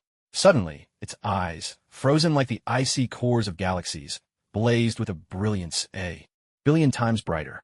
Before it, a swath of nebular dust, forcibly squeezed and collapsed into a region of utter darkness, began to silently boil and expand. It was not an explosion, but a gathering inward. Billions of shattered star remnants, torn fragments of space, and escaping stellar radiation spun wildly and compressed at the heart of that. Absolute darkness. In a heartbeat, a bizarre star, no more than 100 meters across, forged at the Sentinel's whim, came into being. Its surface was pitch black, crisscrossed with flowing golden patterns like liquid light, while within it raged a gravitational tide fierce enough to tear planets apart. The Sentinel's gaze pierced the endless void, locking unerringly onto the two resonating life signals within the Wakanda laboratory. The recent pulse of corruption and colliding spatial ripples were like a depth charge dropped into a silent abyss. Slowly, the Sentinel raised its hand. The perfect palm, cloaked in liquid starlight, did not gather destructive power at the fingertips, but instead gently pressed toward the newly born, gold-veined black star. A deep, resonant hum filled the silence. A cold torrent of will, intangible yet carrying the force of the universe's fundamental laws, swept across dimensions and flooded the core of the black star in an instant. The golden veins across its surface erupted with blinding intensity, outshining the surrounding nebula. A surge of low-frequency gravitational pulses, invisible to the naked eye yet powerful enough to warp the fabric of space and time, used this artificial star as a relay. Unhindered by the speed of light, it followed the brief, violent flare of a spatial ripple left behind by the pollution's counterattack, striking out with pinpoint accuracy toward the arm of the Milky Way, toward that blue planet, and deep into the heart of Wakanda's mountains. Wakanda Laboratory. The dim, dark gold brand on Lin Can's chest suddenly erupted with a blinding brilliance, fiercer than ever before. It was not an act of aggression, but more like an invisible giant hammer had smashed into him with brutal force. His suspended body was hurled backward as if struck by an overwhelming blow. With a sickening splatter, a mouthful of blood laced with shimmering dark gold fragments burst from his lips, staining the inner wall of the stasis field. A guttural cry, raw and uncontainable, as if his very soul were being torn apart, wrenched itself from his throat. Almost in the same instant, inside Ophelia's stasis chamber, her once softly glowing vibranium right arm suddenly snapped rigid. Beneath her skin, the desecration runes of Nar that had faded before now blazed to life, as if dead ashes had been doused with gasoline, alight with a searing, eldritch glow. Her arm rose uncontrollably, fingers splayed, each fingertip aiming directly at Lin Can. A cold, filthy, forcibly awakened darkness surged back along their still unbroken resonance link, launching a violent counteroffensive. The life-sustaining fluid in the chamber boiled and vaporized in an instant. Alarms shrieked through the lab, sharp and piercing. External gravitational pulse impact. Intensity exceeds model limits by orders of magnitude. Pollution will is rebounding in sync. Ophelia's life signs are rapidly deteriorating. Lin Can's entropy core readings are skyrocketing, teetering on the edge of total loss of control. Su Rue's desperate scream was drowned beneath the relentless blare of alarms. Thud, thud. Two heavy impacts echoed through the chamber. Lin Can dropped to one knee within the force field, cosmic dust swirling chaotically in his dark golden eyes, like a storm at the dawn of the universe. Blood trickled from the corner of his mouth, blooming into a strange dark gold stain against the energy barrier. Ophelia's body crashed hard onto the bottom of her stasis pod. Her rogue vibranium arm, wreathed in that blasphemous, shadowy glow, convulsed violently. The darkness gathering at her fingertips was nearly tangible. Her ice blue left eye flickered open for a fleeting moment, shining through the agony. Deep in her pupil, beneath the endless pain, a faint, pleading clarity glimmered, just for an instant. It was as if she were looking at him. Beyond the crystalline observation window, the Avengers stood frozen, unable to act. The sentry strike had crossed the star seas, precise and deadly. Lincoln knelt in the center of the force field, dark golden blood falling like stardust tears. Ophelia curled at the bottom of her pod, her out-of-control arm a spear of darkness aimed straight at him. The aftermath of the gravitational pulse blazed across the instruments, pushing their readings to blinding peaks. On a psychic level, the whispers of corruption rose to a vicious, razor-sharp shriek. Silence descended, a heavy, suffocating silence, the overture to destruction, crushing the last vestiges of space. The alarm in the Wakandan Royal Medical Chamber shrieked, a sound choked off as if strangled at the throat. Every source of light vanished the instant the sentries were descended. Only the crystalline blue shimmer of vibranium veins, seeping through the crystal walls, remained, casting the two faces suspended in a stasis field into ghostly relief, their agony etched like haunted sculptures. Lincoln knelt on one knee in the center of the force field. Beads of dark gold blood dripped from the corner of his mouth, blooming into strange constellations as they sizzled against the energy barrier. The twin birthmarks on his chest throbbed with wild intensity. With every pulse, the liquid obsidian coating his body writhed violently, spectral bone spines pushing furiously beneath his skin, flaring in anger, receding in futility. Within those dusky gold eyes, a maelstrom raged, as if galaxies were shattering and chaos sweeping all before it. Instinctively, he tried to summon the power of the entropy core to resist the invisible shackles that had reached him from across the stars, but a deadlier gravitational pulse pinned him mercilessly in place. Ophelia curled up at the bottom of the stasis pod. In the mist rising from the life support fluid, her runaway vibranium right arm moved like a marionette controlled by an unseen puppeteer. Her fingers were splayed wide, and at their tips, a darkness condensed, like the embryo of a black hole, greedily drawing in Lin Can's pain from the other end of their resonant bond. Beneath the skin of her arm, Nar's lingering blasphemous runes writhed and lit up like living vines, each squirming movement deepening the backlash of corruption. Her ice blue left eye stared wide in agony, the brief flicker of clarity at the core of her pupil utterly devoured by an endless abyss of pain, replaced by a pure darkness, one wholly commandeered by a desecrating will. Beyond the crystal observation window, Steve Rogers' shield crashed to the ground with a heavy thrum. The invisible gravitational pulse pressed upon him with the force of worlds, pinning him and his vibranium shield flat to the floor. His knees gouged cracks into the vibranium deck. Tony Stark's nano-armor groaned under the strain, sparks flying at the joints. He tried to raise his repulsor, but the suit twisted and buckled, crushed by unseen hands. Thor Odinson's golden hair whipped about wildly in a windless fury. Mjolnir quaked madly at his side, but the godly thunder within him was shackled by rules from higher dimensions, leaving veins bulging beneath his skin. Bruce Banner curled up in pain, gamma energy raging beneath his skin but unable to break free. Natasha and Clint were statues, frozen to the spot, not even their eyes able to move. Only Fury, standing in the shadows of the command tower, body nailed in place, had a single eye blazing with a cold, near-mad calculation. Under his rigid fingers, the encrypted communicator automatically sent out a message. The countdown to destruction flowed silently in absolute stillness. The sentry's will, crossing the sea of stars, became a cold anvil, pinning Wakanda, this stubborn nail, firmly to the pedestal of annihilation. At Ophelia's fingertips, the dark, corrupt light was about to consume Lin Can. The entropy core in Lin Can's chest was teetering on the brink of annihilation. The first-generation Avengers were frozen in place, trapped by the prison of cosmic law. And in that final instant before oblivion, there came a faint, barely perceptible hum, as if resonating from the very depths of the earth, abruptly piercing the silence of death. The source of that vibration was neither Lin Can nor Ophelia. It was Ophelia's own out-of-control vibranium right arm, now raised, its fingertips pulsing with a corrupt, flickering light. Within her arm, a turbulent clash of energies raged, a war zone of the purest kind. The ghostly blue vibranium essence, the crimson logic of Ultron, the shadowy blasphemy of Gnarl, and the lingering scarlet chaos of Wanda. Under the crushing will of the Sentinel and the violent tug of gravitational pulses, these forces were neither annihilated nor sent into unchecked eruption. Quite the opposite. They were forced into an unprecedented, near-mortal threshold. Under this unimaginable pressure, the vibranium latticework inside the arm, precise, down to the atomic level, reacted like metal hammered in the furnace of a star and began to undergo a transformation beyond its design. A spontaneous resonance, The hum swelled suddenly. In an instant, Ophelia's entire vibranium arm became a vortex of energy, swirling with a riot of corrupted colors. The tainted light at her fingertips was violently twisted and torn apart. The blasphemous runes writhing beneath her skin shrieked in agony as they neared death. Yet this storm was not a cataclysmic explosion, but rather a resonance. A resonance perfectly attuned to the heart of Wakanda itself, to the main vein of vibranium or deep in the planet, pulsing endlessly with ghostly blue light. This spontaneously formed, chaotic, and mighty resonance was like a beacon in the darkness, instantly shattering the space-time imprisonment imposed by the Sentinel's will. A thunderous rumble shook the world.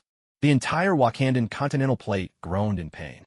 Deep beneath the National Laboratory, below layers of ancient rock, the colossal main vein of vibranium, Wakanda's lifeblood, responded to the storm above. Like a boulder cast into the surface of a superfluid, it erupted into an unprecedented frenzy of energy. Ghostly blue light flared with the intensity of a supernova, an unimaginable surge of vibranium power, like a primordial beast breaking free of its cage, raced through the Earth's resonance network, following countless fine veins of vibranium lattice, rushing wildly toward its sole outlet, rushing toward the eye of the storm that had sparked the resonance, rushing toward Ophelia's out-of-control vibranium arm. A desperate cry tore through the silence. Ophelia's body jolted violently inside the stasis chamber, as if struck by a bolt of lightning. Her vibranium arm became a source of pure, searing blue light, so bright it could blind anyone who dared to look.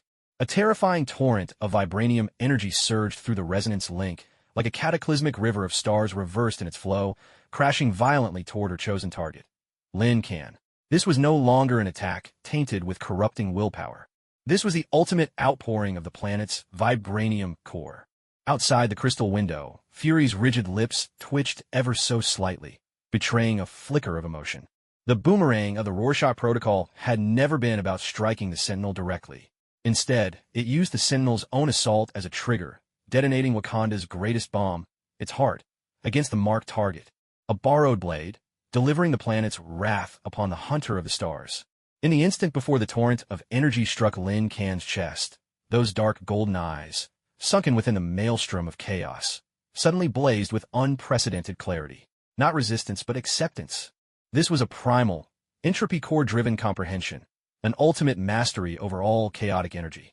The dark golden twin-ring sigil on Lin Can's chest pulsed madly, the ember of gold and crimson at its core flaring dazzlingly bright. The brand spun and expanded like a living thing. No longer a shield of defense, but a greedy gateway to an unknown dimension, an ever-hungry vortex. With a sharp, wet thud, the vibranium torrent, potent enough to melt the planet's crust, plunged into the swirling vortex on Lin Can's chest. There was no explosion, no annihilation. Only a pure, uncanny sound, the higher laws of reality forcibly devouring and assimilating the energy. A deep, thrumming resonance filled the air. Lin Can's levitating body shuddered violently. The liquid obsidian that covered him boiled like ink, hungrily absorbing and transmuting the incoming vibranium torrent. Countless fine runes of dark gold flashed into existence, vanished, and reformed across the fluid armor surface. A new, terrifying pressure erupted, blending the planet's primal might with entropy-core chaos, radiating from him like the awakening of an ancient god. This force collided head-on with the Sentinel's gravitational pulse of willpower. A shattering crack split the silence, like an invisible glass dome struck by a colossal hammer. The prison that froze time, the shackles that bound space. At that moment, the fusion of planetary force and chaotic willpower smashed open a slender fissure. "We can move." Thor was the first to roar, his voice a thunderclap. "Hulk smash!" Banner's body expanded in a furious surge of gamma energy. Shuri, manual override on the energy gates. Tony's nanotech armor reformed like liquid metal. Protect Ophelia. Steve's shield became a streak of blue light. The original Avengers, like wild beasts unleashed from their chains, leapt into the fray, each toward their battlefield. Tony lunged toward the main console, while Thor and Hulk crashed into the energy generator that powered the stasis field. Steve and Clint charged straight for Ophelia's stasis pod. Natasha's figure flickered like a shadow beside Fury. Her electrified whip lashed around his rigid arm, dragging him forcibly away. The entire medical chamber shuddered, on the verge of collapse, racked by the raging clash of energy. And at the very heart of the storm, Lin Kan hovered at the center of the shattered stasis field. Slowly, he raised his head. The dark golden eyes, saturated with an excess of pure vibranium essence and chaotic power, no longer shimmered with scattered starlight. Instead, they had condensed into two slowly revolving miniature black holes, each threatening to devour all light. The vortex in his chest had closed. The twin dark gold rings seared into his flesh were now more solid, more substantial than ever before, their edges pulsing with the unique blue glow of Wakandan or veins.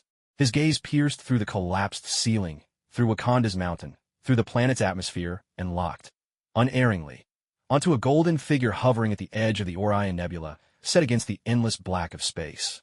Century, a cold, hollow voice spilled from Lin Kan's lips, echoing with the overlapping resonance of countless dimensions. Far away, in the deep reaches of space the surface of the temporary dark star the Century had fabricated as a relay for his assault, the flowing golden patterns abruptly snuffed out and shattered. A surge of irresistible energy, an ethereal blue chaos, fused with Wakanda's primal fury and elemental force, traced the Century's own gravitational pulse back to its source. It leapt across dimensions, faster than light, like a poisoned boomerang of gravitation hurled through the void, returning with absolute precision. It slammed with devastating force into the Century's flawless armor of liquid starlight. A low, resonant hum vibrated through the vacuum of space, a tsunami of annihilating energy, radiating outward in silent devastation. For the first time, the Century's form wavered visibly. In those golden eyes, cold as the frozen core of a galaxy, a flicker, so faint it was almost imperceptible, of astonishment. The absolute silence of stardust was shattered. It was not the roar of an explosion, nor the shriek of unleashed power. It was the groan of the fabric of space itself, wrenched and twisted beyond comprehension, a sound that transcended hearing, a structural lament, as if some invisible titan had snapped the very ribs of the universe. Deep within the collapsed mountain of Wakanda, Lin Kan hovered in a haze of blue light, vibranium dust swirling around him.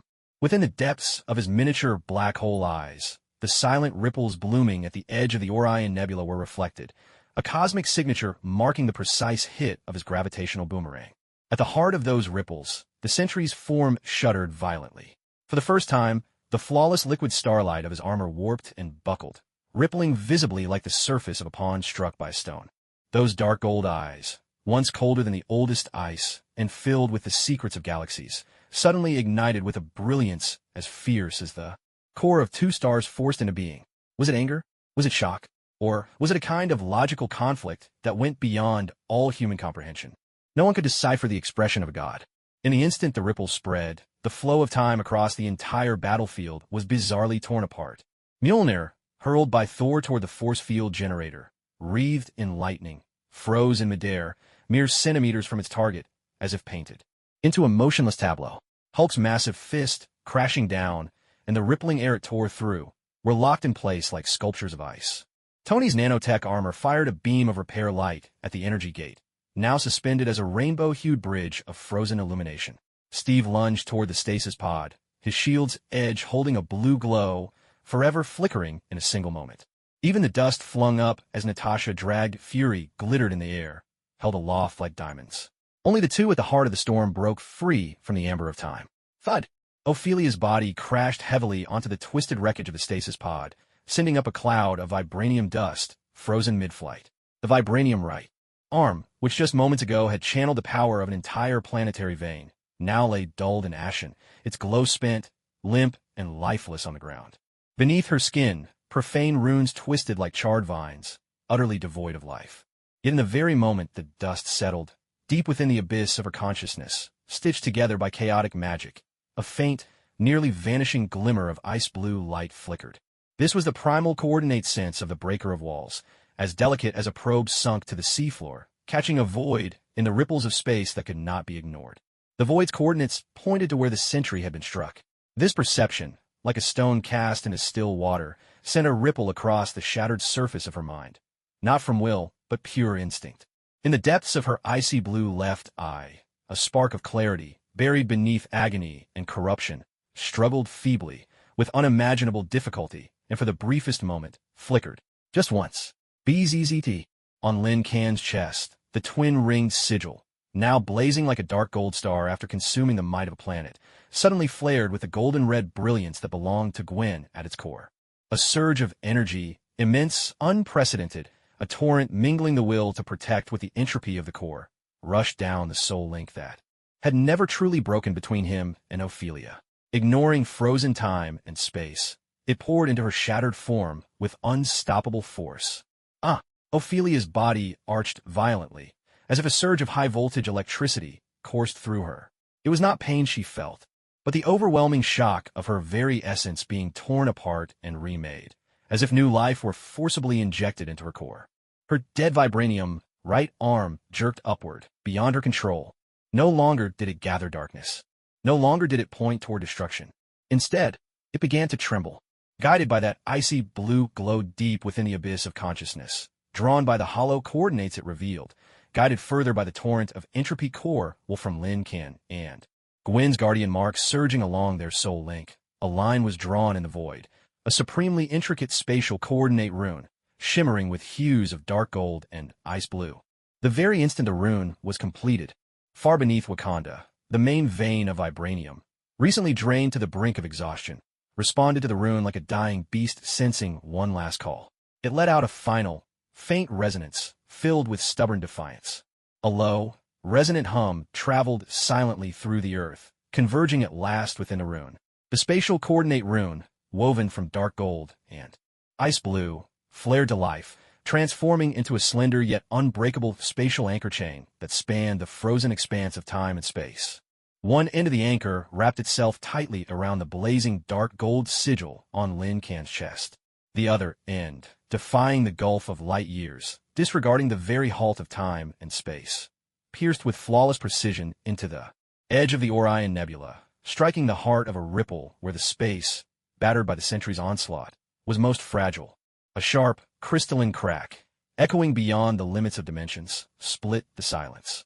In that moment, time on the frozen battlefield erupted. Back into motion, Thor's Mjolnir crashed down, shattering the force field generator. The energy barrier collapsed in a burst of sparks. Hulk's massive fist reduced the stasis pod wreckage and the alloy floor beneath to powder.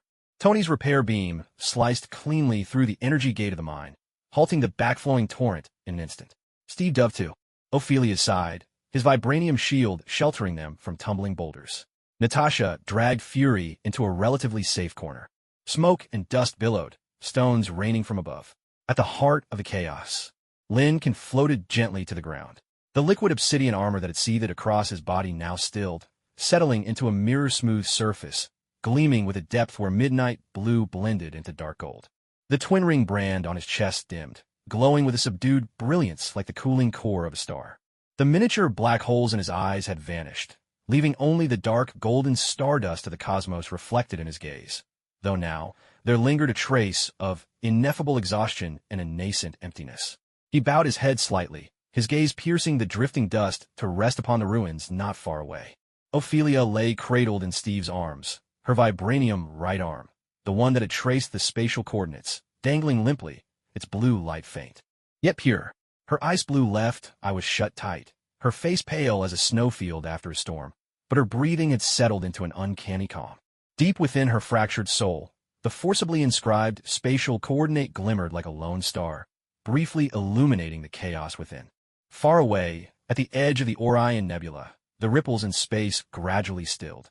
The Sentry's form once again hovered in the absolute silence of the void. The warping ripples on his liquid starlight armor had vanished, leaving it flawless as before. The luminous energy flickering within those galactic eyes returned to its former state, cold and unfaltering.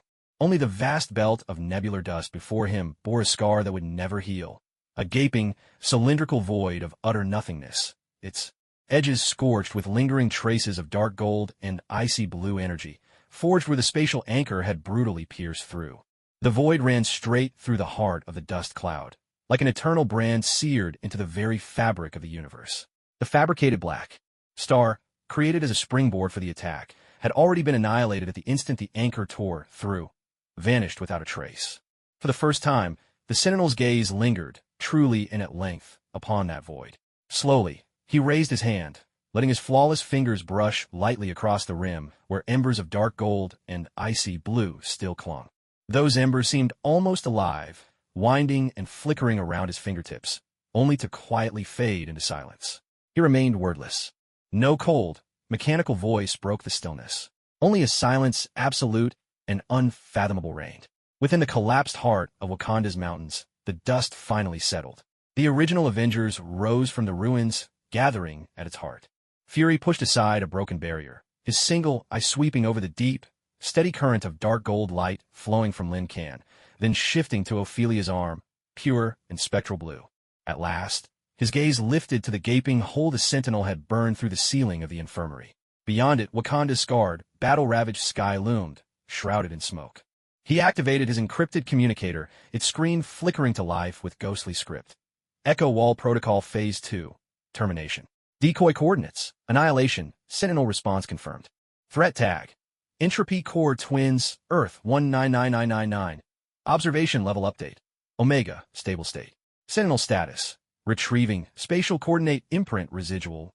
Fury's finger paused over Omega, stable state. For a moment, then tapped out a new command. Protocol update, Cradle. He snapped the screen closed, and his voice broke the hush of the ruins, cold, but edged with a weariness that came only when the dust truly settles. The storm's over for now. His gaze lingered on Lin Kan's eyes, where newborn stardust shimmered in pools of dark gold. But the child in the cradle has opened its eyes. Wakanda's drifting smoke settled into the blue glow of the vibranium mines. The ruins of burning Zana lay across the land like a wound upon the face of the planet. Wakandan engineers moved in silence through the debris, vibranium repair beams slicing through charred alloy with a low, resonant hum.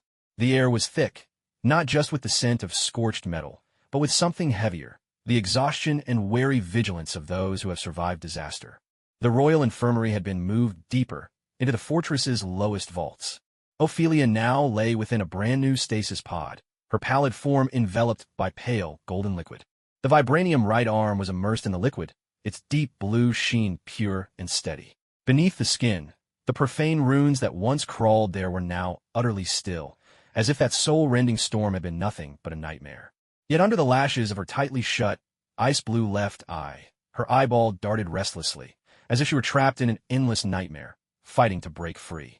Deep within her consciousness, an icy blue beacon, ignited by the fused wills of Lin, Kan's entropy core and Gwen's guardian imprint, burned faintly, stubbornly guiding her through darkness like a lighthouse in the abyssal deep. It fought back against the mental spears of the Sentinel, the whispers of Nar, and the swirling remnants of Ultron's logic, pushing back the storm of fractured thoughts. In the adjacent observation chamber, the air felt as heavy as lead. A massive holographic star map hovered at the center. At the edge of the Orion Nebula, a void, pierced through by a spatial anchor, rimmed with lingering dark gold and blue embers, loomed like a wound on the fabric of the universe, raw and unhealed, impossible to ignore. Beside the map, Lin Kan's biometric scan data cascaded like a digital waterfall. He stood in the penumbra, his body clad in a liquid obsidian armor that shimmered with deep gold and blue, a mingling of colors like a cooling stellar core. Those dark golden eyes mirrored the star map.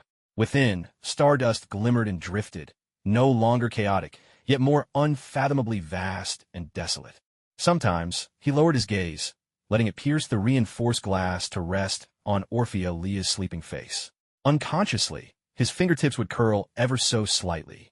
Entropy core levels are stable in the Omega stable state range. Bruce Banner's voice was husky with disbelief as he pointed to the scan results. But it's ordered chaos structure. It's evolving on its own. It's absorbing and transforming the primal energies of Wakanda's veins, optimizing its own rules. He looked at Lin Kan with the awe and dread one reserves for an unknown cosmic body. Tony Stark, frustrated, ran a hand through his hair. The ruined Hulkbuster armor was piled in a corner. All I know is he took a blast to the chest that could punch through the planets. Crushed, then threw a boomerang across tens of thousands of light years and nearly knocked that golden freak senseless. You call that rules? That's a walking cosmic-level bug.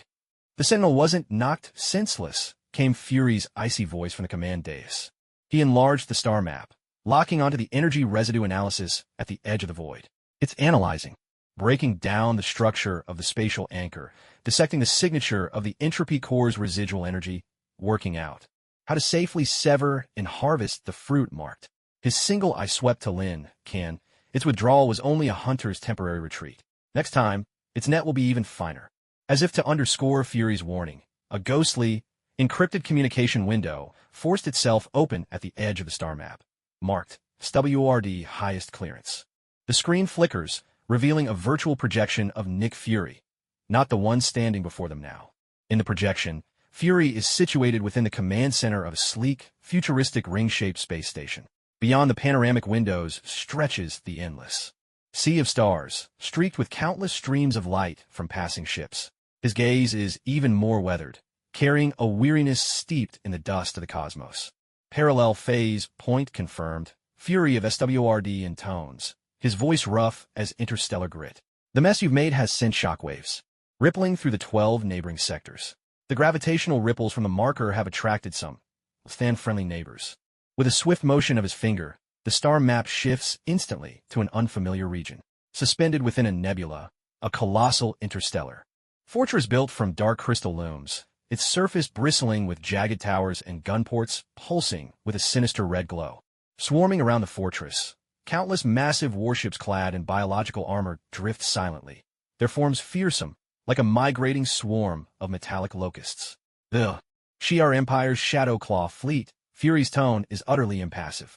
Their gladiator has just torn apart a crew of space smugglers who tried to approach the marker. Their emperor has a keen interest in any unregistered Omega-level entity, anything that might threaten the balance of the universe.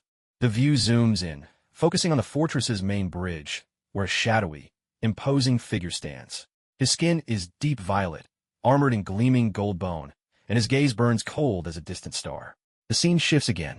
At the heart of a dazzling starfield, formed of pure energy and shifting geometric patterns, floats a vast consciousness, woven from billions of streams of data and radiating a chilling blue light. The Kree Supreme Intelligence. Countless fine tendrils of energy extend from this mind, linking with shimmering projections of Kree fleets scattered throughout the void. The Supreme Intelligence has just activated Protocol Omega, Extinction. Fury's voice now carries a note of gravity. Its logic core has categorized the entropy core, twins, as an uncontrollable vacuum, decay, singularity, a threat exceeding even Galactus. A Kree purification fleet, led by Ronan the Accuser, has gone dark. Their target, the Milky Way, Earth.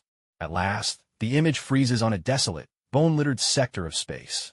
Floating there is a space station fashioned from the skull of some colossal, unknown creature, exuding an eerie presence. Nowhere. Inside the station, a figure robed in lavish, retro finery, eyes gleaming with insatiable greed and curiosity, gazes through a giant observation window, fixated on a scar of dark gold and icy blue marked upon the star map. He toyed with a softly glowing cosmic spirit orb, the Power Stone, in his hand. The Elder of the Universe, the Collector, Taneleer Tyvan, Fury's image from SWRD, curled his lips into a smile that held no warmth. He just bought the complete energy spectrum records for the entropy core, detonation, and the spatial anchor chain from a Skrull information broker, trading the coordinates of 3 colony worlds. There's still one thing missing from his collection, a living cosmic singularity. The screen went dark. Silence gripped the command room. A Shi'ar bio-dreadnought, the Kree's cold orders of annihilation, the greedy eyes of the Elder of the Universe. All these vast shadows from deep space loomed like 3 Damocles swords hanging above the earth. It seems our little party has gone a bit overboard with the guest list. Tony's voice had lost its usual levity, now edged with cold, metallic resolve. Fury, Steve Rogers' blue eyes were as sharp as blades as he looked toward Earth's Fury at the command console. What can SWRD do? SWRD handles threats beyond Earth's orbit. Earth's Fury replied, his tone equally frigid. Resources at parallel phase points are limited. The Shi'ar and the Kree, those two only respect power and order. As for the Collector, his solitary eye swept over the holomap, pausing at the coordinates of the Nowhere sector. He's a merchant, but also a madman. His interests are even less predictable than his threats. He brought up another data set, the energy readings from Wakanda's subterranean vibranium veins. The source of the veins has been forcibly drained. It'll take at least a decade for them to recover. For now, Wakanda's vibranium shield won't withstand another strike of that magnitude. His gaze shifted to Lin, Kan, and our Omega-level singularity. He paused, searching for the right words. Is still learning to walk. At that very moment, an almost imperceptible but unmistakable resonance of energy rippled through the observation chamber. Its source wasn't any instrument, but the dark golden twin-ring sigil emblazoned on Lin Can's chest. The core of the sigil suddenly flared with a gold and crimson glow, like a spark awakened from slumber. Simultaneously, in the adjacent stasis pod, Ophelia's spectral blue vibranium right arm burst forth with a brilliance purer than ever before. The light wasn't aggressive. It condensed into a slender yet unbreakably strong beam of ice blue, piercing physical barriers, slicing cleanly through reinforced glass, and landing unerringly upon the golden crimson mark on Lin Can's chest. The resonance magnified in a heartbeat.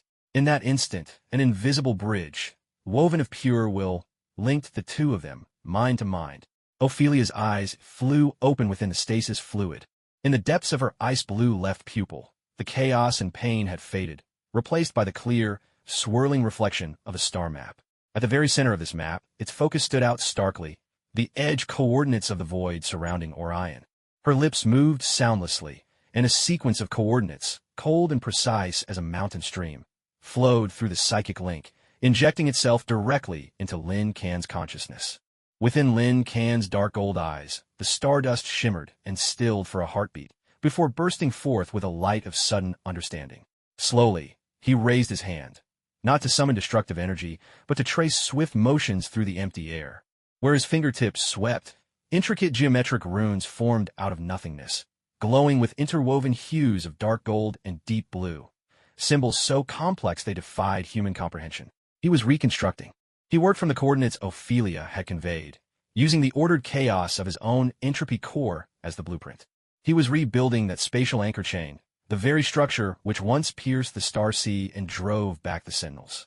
But this time, it was no longer a crude counterattack. It was something subtler, more stable, and unmistakably purposeful. A spatial coordinate beacon. The moment the last rune was complete, the humming ceased. The light drew back. The psychic link snapped. The star map faded from Ophelia's eyes as her ice-blue gaze fluttered closed, slipping into sleep once more, her breathing now steady and calm. The runes at Lin Can's fingertips evaporated in silence. He slowly lowered his hand, those dark golden eyes fixed upon the depths of the star map, upon that hollow scar in Orion. A nascent, icy insight settled in the emptiness of his gaze, like stardust falling to the bottom of a well. The Su Rue's voice trembled with reverence and awe. Are they communicating? In ways we can't even begin to understand. Fury's single eye bore into Lin Can, then shifted to the sleeping Ophelia, and finally returned to the three predatory coordinates on the star map, each representing a hostile interstellar power. No, Fury's voice was low and cold, as if pronouncing the verdict of the cosmos. They're learning how, under the eyes of the hunter, and surrounded by a pack of wolves, to survive. Deep beneath Wakanda, the vibranium fortress felt like a frozen coffin sunk into the planet's core. The air was thick with the humming of mineral energy and an oppressive silence. On the holographic star map, the Shi'ar Empire's massive bioships, the Kree's chilling purification protocols, and the Collector's greedy, prying coordinates all hovered like executioner's blades, slowly closing in around Earth's boundaries. At the very center of the map, the dark gold and ice-blue scar along Orion's edge radiated a silent, lethal gravity. Inside the observation chamber, the last glimmer of rune light at Lin Can's fingertips faded into darkness. He slowly withdrew his hand, his dark golden eyes shifting away from the profound star map and piercing through the reinforced glass, settling once more on Ophelia, who slept within the stasis chamber. That brief mental link, fleeting as a startled bird in flight, left a trace of uncanny tranquility beneath her ice-blue eyelids, and carved a clear trail in the emptiness of his own consciousness. A coordinate etched by Ophelia's wall-breaker instincts, capturing the most fragile point at the very edge of the Sentinel's spatial scar. A cold, inhuman comprehension began to take root in his chest. This was something he could use. Learning. Tony Stark's voice shattered the heavy silence, laced with a metallic, mocking edge. He pointed at Lin Can, his fingertip trembling, ever so slightly. He takes planet-busting energy blast straight to the chest, and she can pinpoint spatial coordinates tens of thousands of light years away with her mind. Fury, you call this learning? Hell, this is two human-shaped nukes syncing their launch codes. In the corner, the remains of the Hulkbuster armor lay in a silent heap, a mute testament to the battle that had recently raged beyond mortal limits. Steve Rogers stood before the stasis chamber, his blue eyes as cold as the frozen North Sea, reflecting Ophelia's sleeping face and that shimmering, pure vibranium arm. They're weapons, yes, but they're also children, he said, his voice low and weighted with unyielding conviction. Children thrust into war, bearing wounds from head to toe. Fury, your cradle initiative was never meant to forge a new prison. His gaze was sharp as a blade, directed straight at the one-eyed director standing at the command console. Fury's face, carved in the ghostly blue glow of the control panel, was as unreadable as stone. He pulled up a classified file, its scarlet title glaring out. Cradle Protocol, Entropy Core Containment Field Implementation Plan. A holographic projection unfolded, dominated by the intricate blueprints of a colossal ring-shaped device, its structure complex and radiating a chill metallic sheen. Within the device, a nested lattice of energy matrices was clearly visible, their central conduit unmistakably pointing toward the main vibranium vein deep beneath Wakanda, still not fully restored after the last disaster. "This isn't a prison, Captain," Fury replied, his tone flat and unruffled, as if reciting the results of a weapons test. "It's a safety catch. An uncontrolled Omega-class singularity is enough to turn the solar system into a silent graveyard. Wakanda's mines are the only stable energy source strong enough to build a field capable of containing the entropy core's power." He gestured to the center of the schematic. Once activated, the containment field will draw on the vein's energy, covering the entire nation of Wakanda. It will smooth out the entropy core's unstable fluctuations inside Lin Can and shield Ophelia's arm from outside contamination and corruption. At the same time, Fury paused his single eye sweeping over Lin Can. If either of them loses control, the system can instantly compress the entropy annihilation effect to a manageable range, preventing a chain reaction. Compression? Dr. Banner's voice trembled with suppressed anger, his glasses reflecting the cold lines of the blueprints. "You mean to trap them inside a stronger energy field, like sealing a bomb, right before they explode?" "Fury, they're people, not your living arsenal. They're specimens," Tony suddenly growled, nanotech armor snapping over him in an instant, repulsors in his palms flaring with a dangerous light. "And they're the only chance we have against that pack of interstellar wolves outside. Set them free, so the next time a Sentinel lands, or the Kree fleet bombards us, they can take half the world with them again. The ruins of Wakanda are still smoldering." He pointed out the window, where the wreckage of burning Zana lay like a gaping wound beneath the pale light of the mines. "The containment field isn't a prison. It's a shield to protect them, and to protect everyone else." Trading freedom for safety? Steve spun around, his vibranium shield casting a cold arc beneath the ghostly light. "Tony, we've been down this road before. The memory of the Sokovia Accords hasn't faded. Locking up power only turns the one holding the keys into the next tyrant." He jabbed a finger at Fury. "Your so-called cradle, it's just a stronger cage, and you're gripping the keys even tighter. Tyrant." Fury's single eye narrowed, his voice suddenly sharp as ice. "When the Collector's fleet tore open Earth skies for their collection, when the Shi'ar's sword-bearers leveled cities in the name of their Emperor's order, when the Kree's cleansing beams wiped out billions for the Supreme Intelligence's logic. Tell me, Captain, who's the real tyrant then? The one trying to raise a shield before disaster? Or the martyr who lets destruction run wild in the name of hollow freedom?" The air was tense, like tightly packed explosives ready to blow. Tony's repulsors thrummed ominously. Steve's shield shimmered with a blue glow at the edge. Banner's breathing was rough and labored. Thor's Mjolnir rumbled softly at his hip.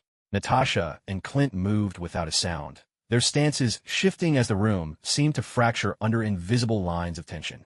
And then, a sudden, intense surge of chaotic spatial energy erupted from Lin Can without warning.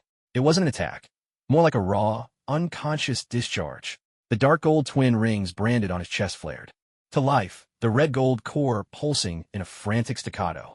The liquid obsidian flowing across his skin writhed violently, while tiny folds in space flickered into existence and vanished around his body.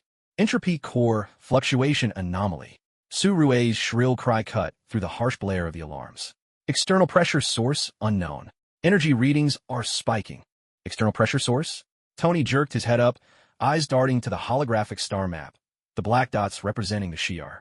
Empire fleet were hurtling toward lunar orbit at a staggering speed. Did they activate some kind of long-range suppression weapon? Banner kept his gaze locked on Lin Can's pain-twisted brow, mirrored in the furrow of Ophelia's own, their agony in perfect sync. Its resonance. Lin Can is sensing the fear buried deep in Ophelia's consciousness. Those interstellar threat coordinates. Through the unbroken link between them, are stimulating the entropy core. Suddenly, the spatial folds rippled violently across Lin Can's skin, expanding in a surge. An invisible field of entropic force spread out in waves, like a stone cast into water. The reinforced glass of the observation room instantly laced with spiderweb cracks. The instrument consoles caught in the field rusted and crumbled at a pace visible to the naked eye.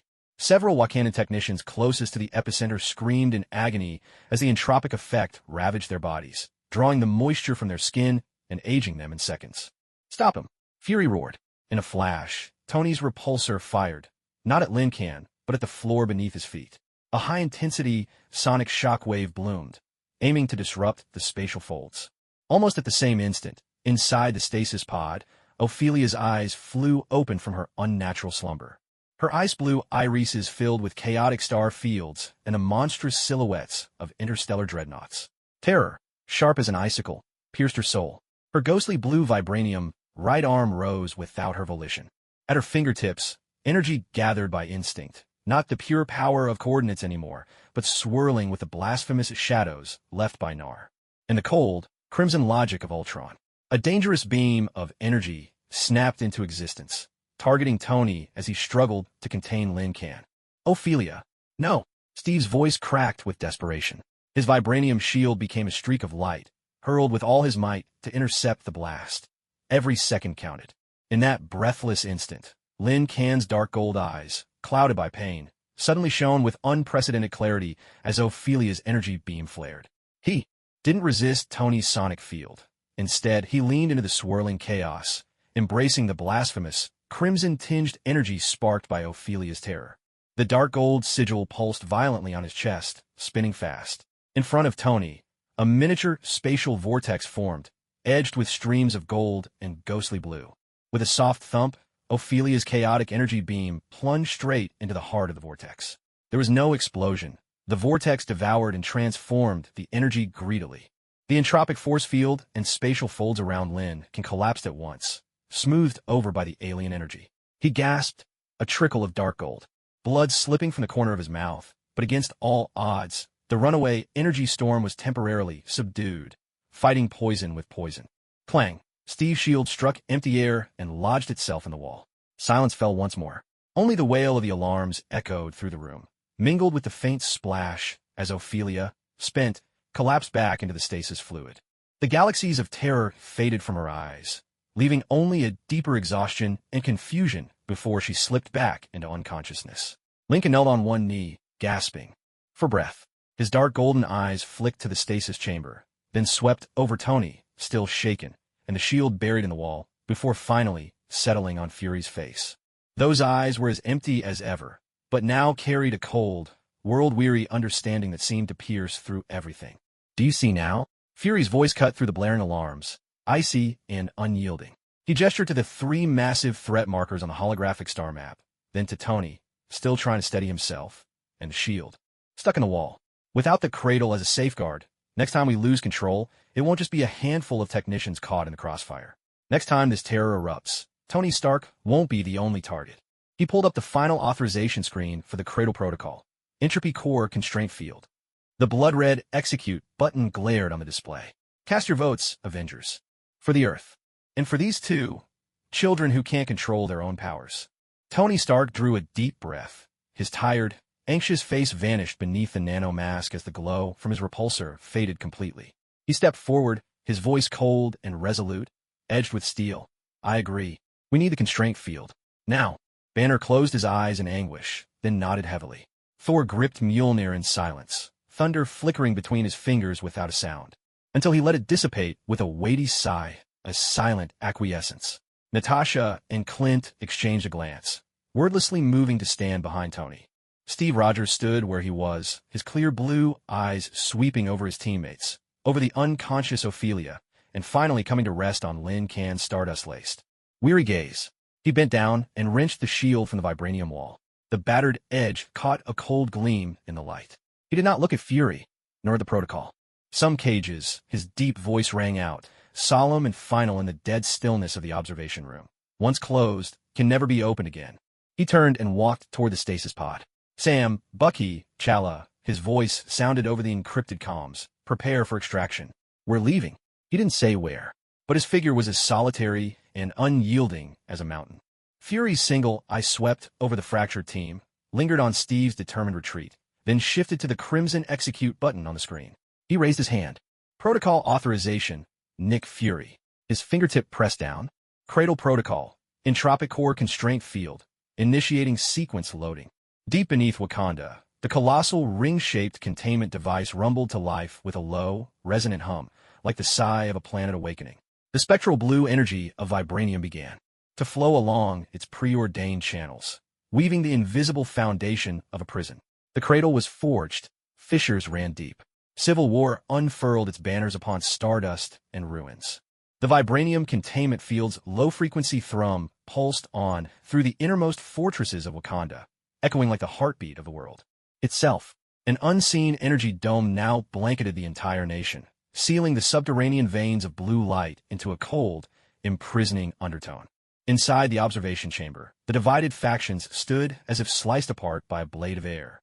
Containment field sequence at 87%, energy matrix stable, Shuri announced, her voice dry as she swiped across the encrypted display. Mind pressure index approaching critical. Director Fury, if we force full coverage, the mines may suffer permanent degradation. Fury's single "I swept" over the scarlet energy graph on the holoscreen, then shifted to the far end of the circular hall, where Steve Rogers' silhouette stood tall and solitary as a mountain peak. Beside him, Sam Wilson's metallic wings shimmered coldly in the blue light, Bucky Barnes' mechanical arm whirred with gathering power, and Chalia's Black Panther mask sealed in silence, its golden-black patterns coursing with the king's wrath. Behind them, the Wakandan royal guard stood in stoic silence, vibranium spears grounded in a display of icy resolve. Maintain it. Fury's command cut through hesitation, hard and unyielding as vibranium itself. The protocol outweighs the cost. Tony Stark manned the main control console, his face taut beneath the nanomask. Banner's trembling fingers hovered over the emergency shutdown, caught in uncertainty. Thor's grip tightened on Mjolnir, thunder gathering soundlessly in his eyes. Natasha and Clint flanked Tony, bodies tense and poised like drawn bows. The suffocating silence was shattered by a raw, stifled gasp of pain. Lynn had dropped to one knee beside a node of the containment field.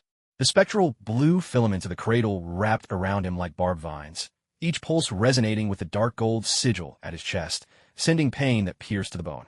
It was not an attack, but a relentless, all-penetrating analysis. The field was scanning, deconstructing, desperate to decipher the entropic core's ordered chaos. Beads of dark gold sweat broke out on his brow, as the blue patterns beneath his liquid armor clashed violently with the binding field, scattering bursts of energy sparks.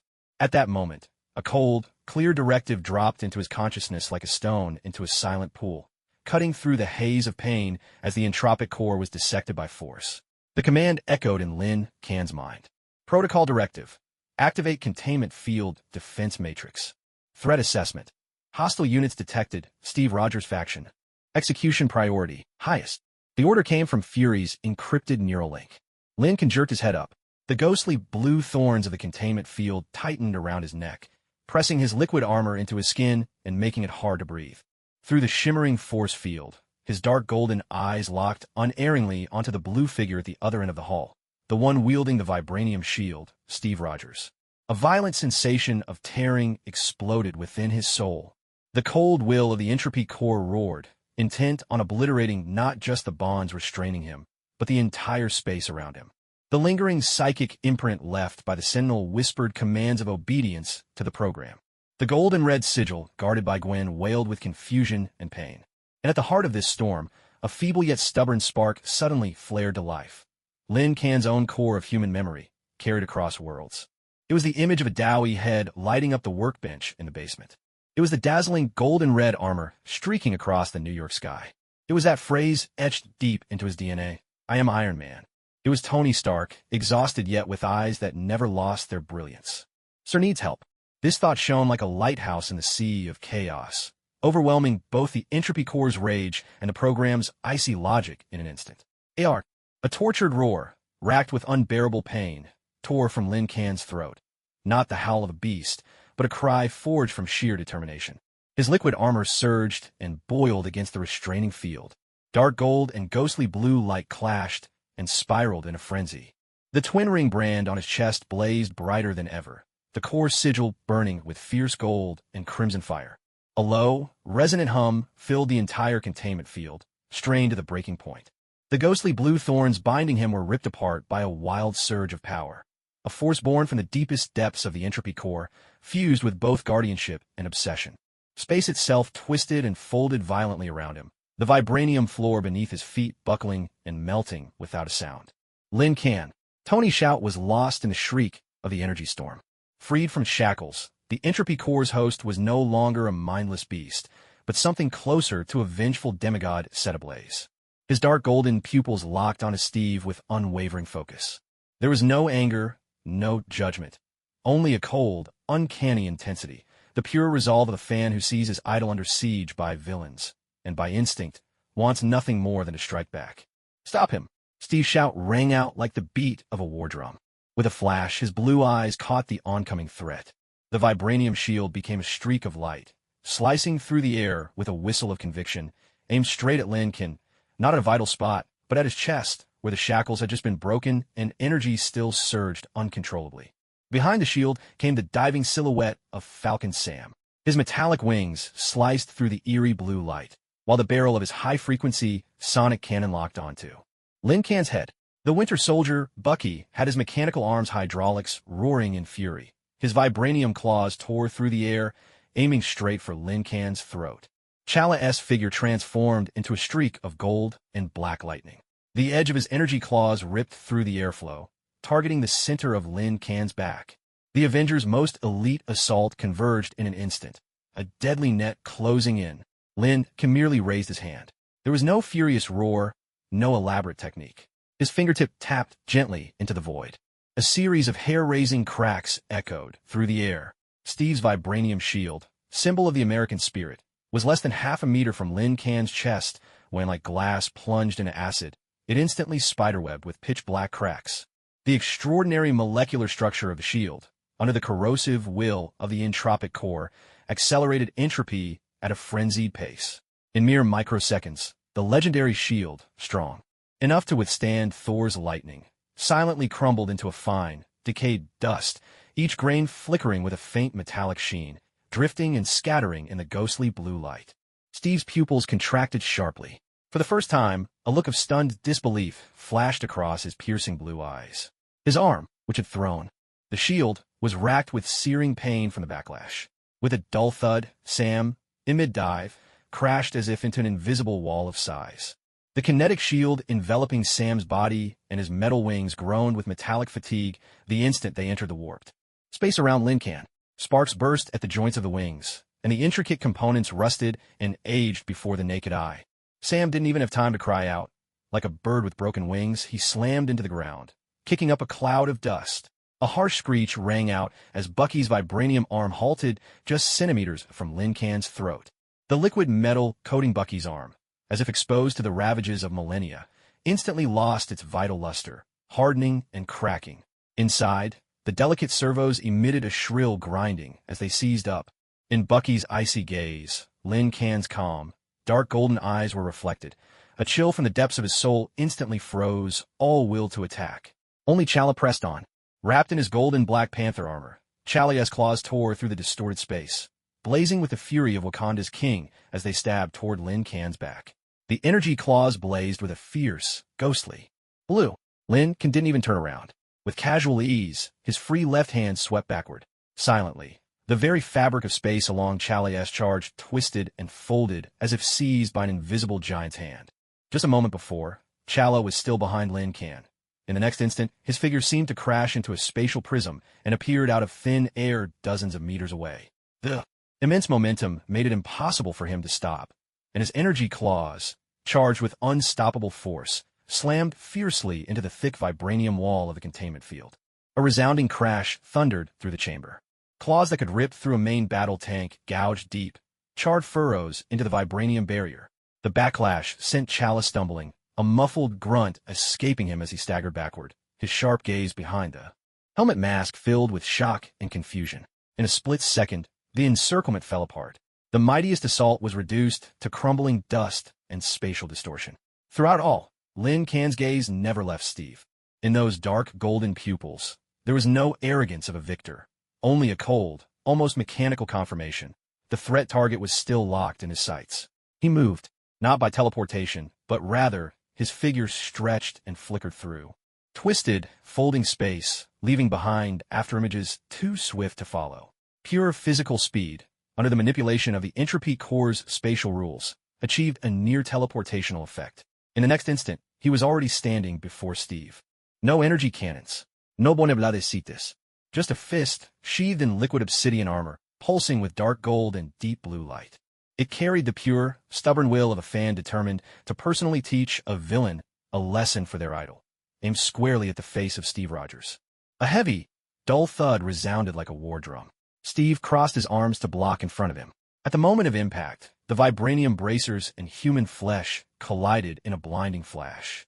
The terrifying kinetic force was like a planetary collision. The vibranium floor beneath Captain America's feet shattered and collapsed with a thunderous roar. His powerful body, as if struck head-on by the main cannon of a star cruiser, was lifted off the ground, transformed into a streak of azure light, hurled backwards. Crash! Crash! Crash!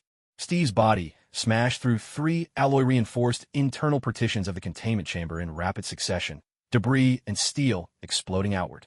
Finally, he crashed deep into the center of a 4th vibranium wall.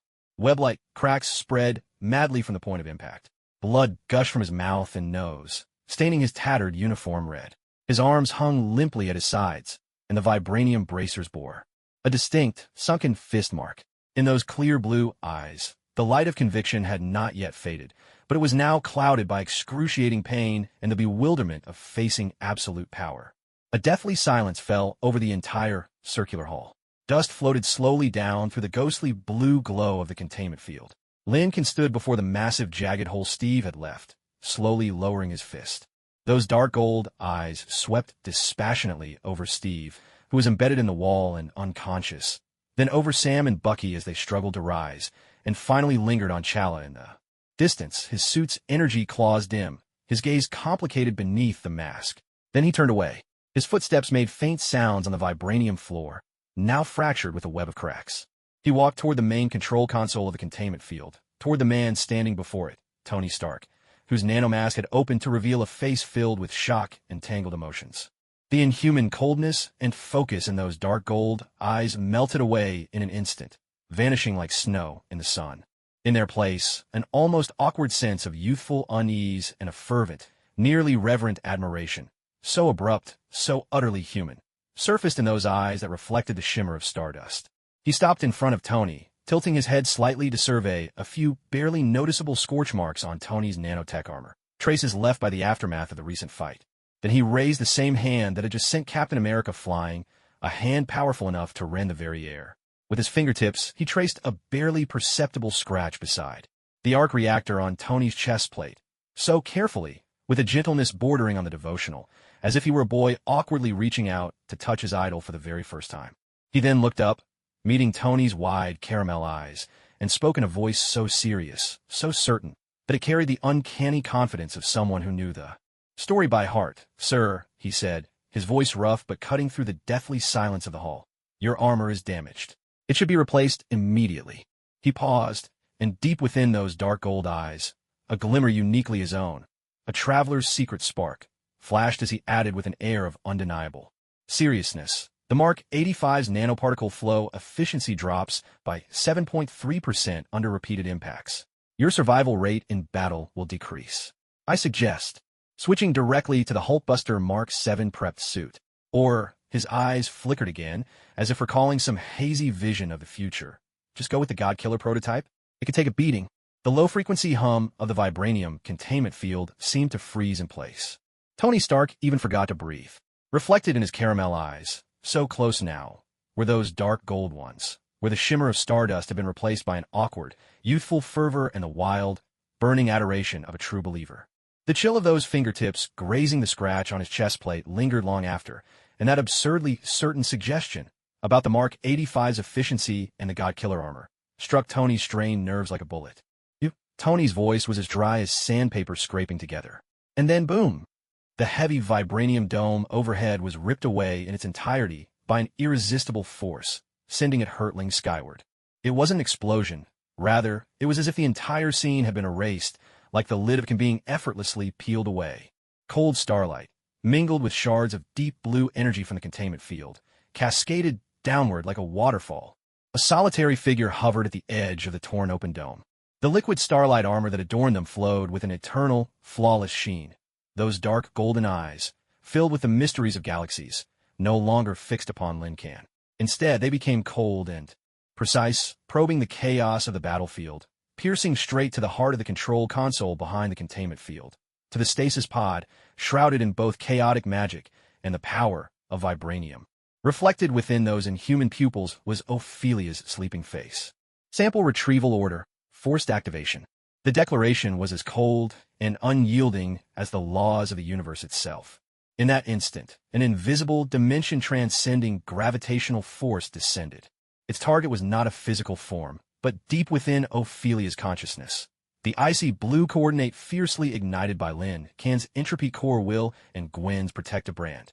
Like a surgeon's scalpel, it sought to extract this fruit that had been marked as its own. The anxious tension in Lin Can's dark golden eyes was instantly swept away by a raging storm of chaos.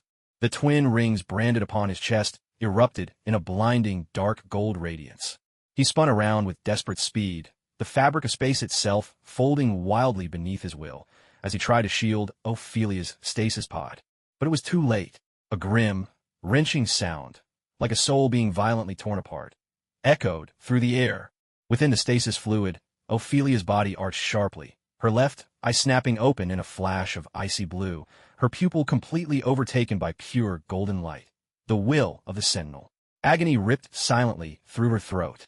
The icy blue coordinate within her flickered and twisted violently, like a candle trying to withstand a hurricane, as the sentinels will tore at it with brute force. Ah! Lin can let out a simultaneous, agonized cry. The soul link between him and Ophelia flared, burning like molten chains, amplifying the sentinel's extraction agony 100-fold and flooding him with pain. His liquid armor, boiling at the surface, spiraled out of control. Jagged bone spurs burst forth, and the entropy core's destructive urge surged to a fever pitch amid the torment. And at that very moment, a pillar of flame, dazzling beyond description, descended from the distant heavens like a sword of judgment tearing through the fabric of the universe.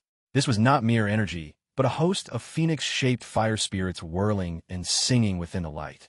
Wherever the pillar passed, the sentinel's dimension-defying gravitational tether melted and evaporated instantly, like thin ice under a blazing sun. The power of the phoenix. At the source of the radiant beam, a figure with flaming red hair hovered above the ruins of New York. Jean Grey. Her eyes blazed with pure gold and crimson, her hair whipping wildly in a windless fury, and the fiery wings unfurled behind her cast a shadow across the sky. Farther away, on the top floor of the iconic spherical main tower of Xavier's School for Gifted Youngsters, Professor Charles Xavier sat composedly in his wheelchair behind vast reinforced glass. Veins throbbed on his bald forehead as his formidable psychic power forged an invisible bridge, supporting Jean as she pushed herself beyond her limits to wield the Phoenix Force. Magneto, Eric Lyncher, hovered beside Jean, surrounded by a whirlwind of metal debris that roared and spun around him, forming an iron barrier against the oppressive presence of the Sentinel. "Get out of our world, you golden-eyed invader," he shouted. Jean's voice rang out like a chorus of 1,000,000,000 phoenixes, laced with the overwhelming might of cosmic power. The beam of phoenix light surged onward, its momentum undiminished, striking straight for the Sentinel at the edge of the dome. For the first time, the Sentinel's form truly moved. Its perfect fingers rose, not to resist by force, but with a gentle sweep through the air. A strange, spatial fold, shimmering with liquid starlight, unfurled in an instant. The phoenix beam slammed into it. Flames fierce enough to incinerate whole galaxies did not explode outward. Instead, they were swallowed and unraveled by the fold as if plunging into a bottomless abyss, without leaving the faintest ripple. Only for a fleeting moment, at the edge of the spatial fold around the Sentinel's fingertips, did a brilliant golden red mark flare before vanishing, replaced once more by that flawless, icy calm. Interference Protocol, Phoenix Force Host, Earth, 10005. Threat level. Elevated to secondary obstruction. The Sentinel's voice was devoid of emotion, Its gaze never wavered from the agonized, struggling Ophelia. Sample extraction process cannot be interrupted. Its finger pointed at Ophelia again. This time, the gravitational beam sharpened, carrying an unyielding will to cut. Now's the time. Lin can. Tony's roar thundered out. In a flash, the nanotech armor enveloped him, and his golden red form blazed toward Lin can like a meteor set aflame. Link up. Give me the coordinates. Maximum access. Tony's consciousness surged through the neural link, throwing open the control core without reservation.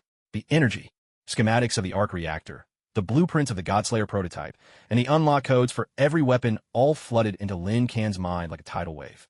The storm of chaos in Lin Can's dark gold eyes was instantly replaced by icy clarity. The data stream from Tony fused madly with his own entropy core's understanding of the rules. The blazing dark gold sigil on his chest began to spin furiously. An unprecedented beam of dark gold light, infused with the chaotic will of the entropy core, the primal blue of vibranium, and Tony's armor data, shot forth, ignoring the Sentinel's second gravitational beam and striking with pinpoint precision at the arc reactor exposed on Tony's chest. A crackling surge, then a roaring explosion. Light swallowed Tony whole. The gold and red nanotech armor instantly disassembled and reformed. Countless massive, never-before-seen vibranium components, veined with dark gold and deep blue, formed out of nothing, locking into place. Gargantuan, shoulder-mounted particle cannons spun with a field of twisted space swirling around their barrels. The leg thrusters erupted with a torrent of spectral blue energy, streaming from deep within the veins of arcane ore.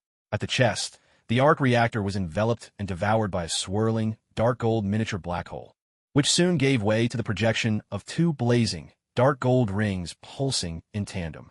No longer just the prototype Godslayer armor. No, this was the entropy core Godslayer, descending in a pillar of dark gold radiance. A towering metal giant, some 10 meters high, stood at the heart of the ruined circular hall. Its streamlined armor, once cold, lifeless. Steel, now shimmered with living veins of dark gold and spectral blue energy, flowing like blood beneath a living creature's skin. JRVS. No. FRIDY. Load all protocols. Target that golden one. Tony's voice roared through the speakers, distorted and thunderous, brimming with an unprecedented wildness and fury. Energy core synchronization at 100%.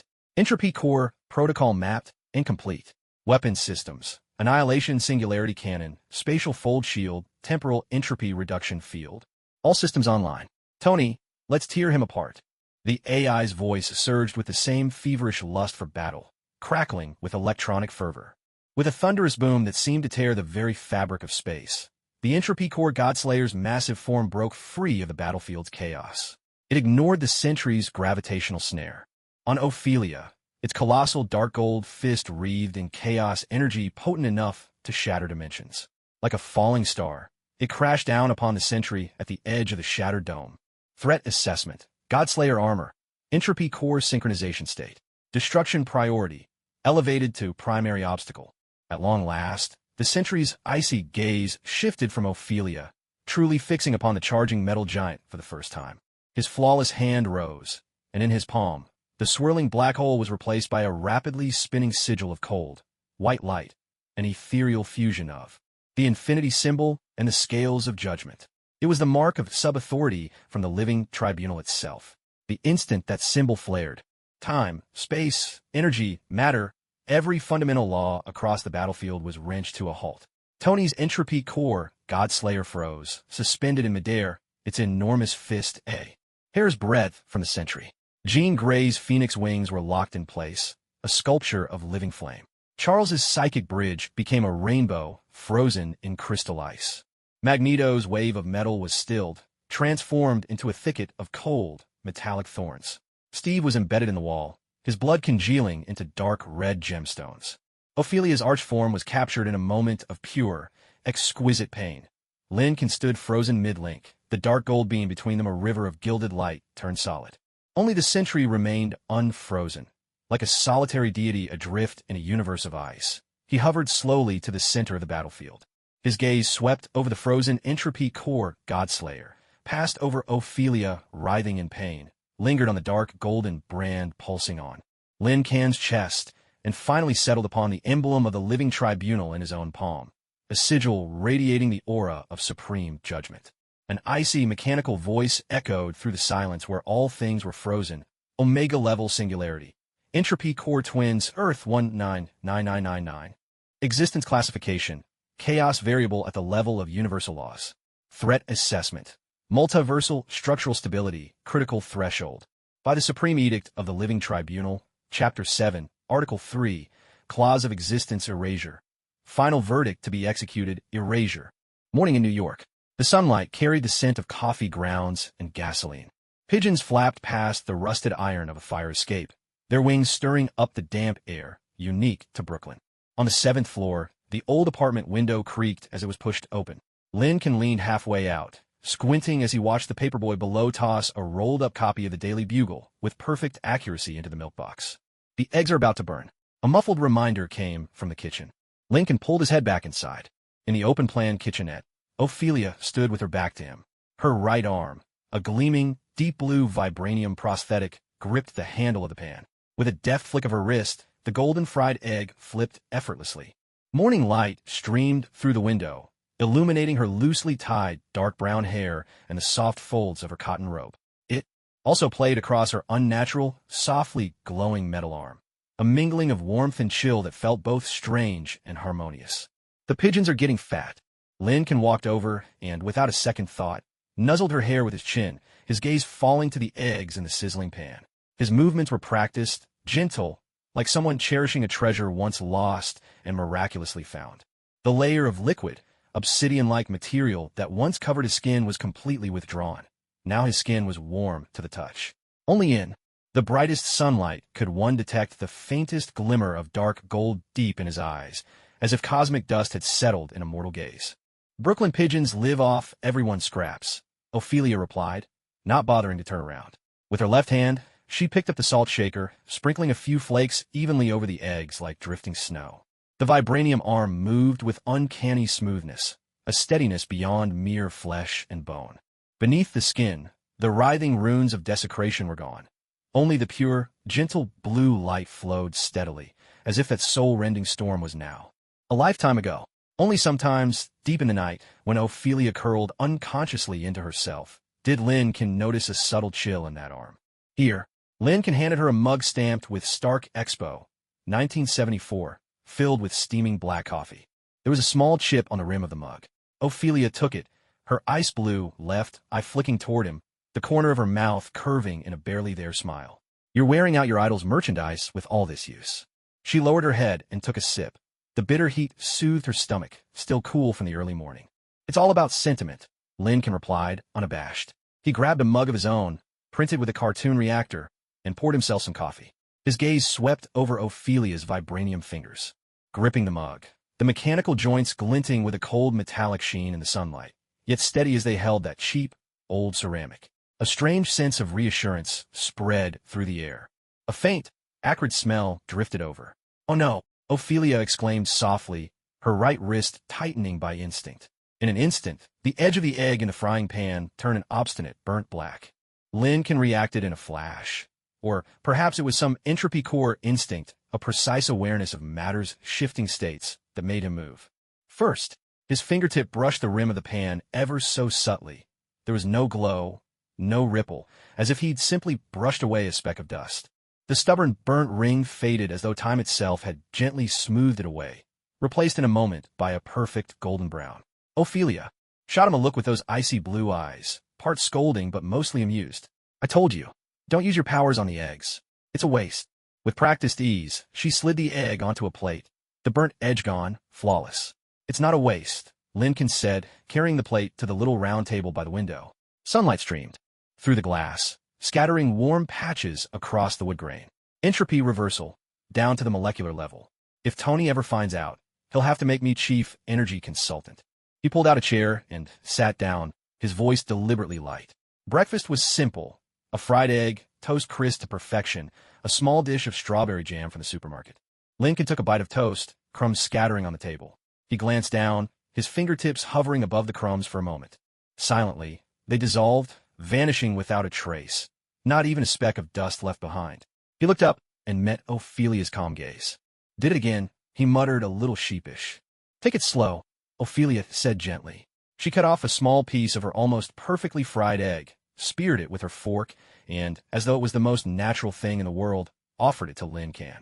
Sunlight fell across her face, her ice blue left eye reflecting the blue sky outside the window and Lin Can's embarrassed expression.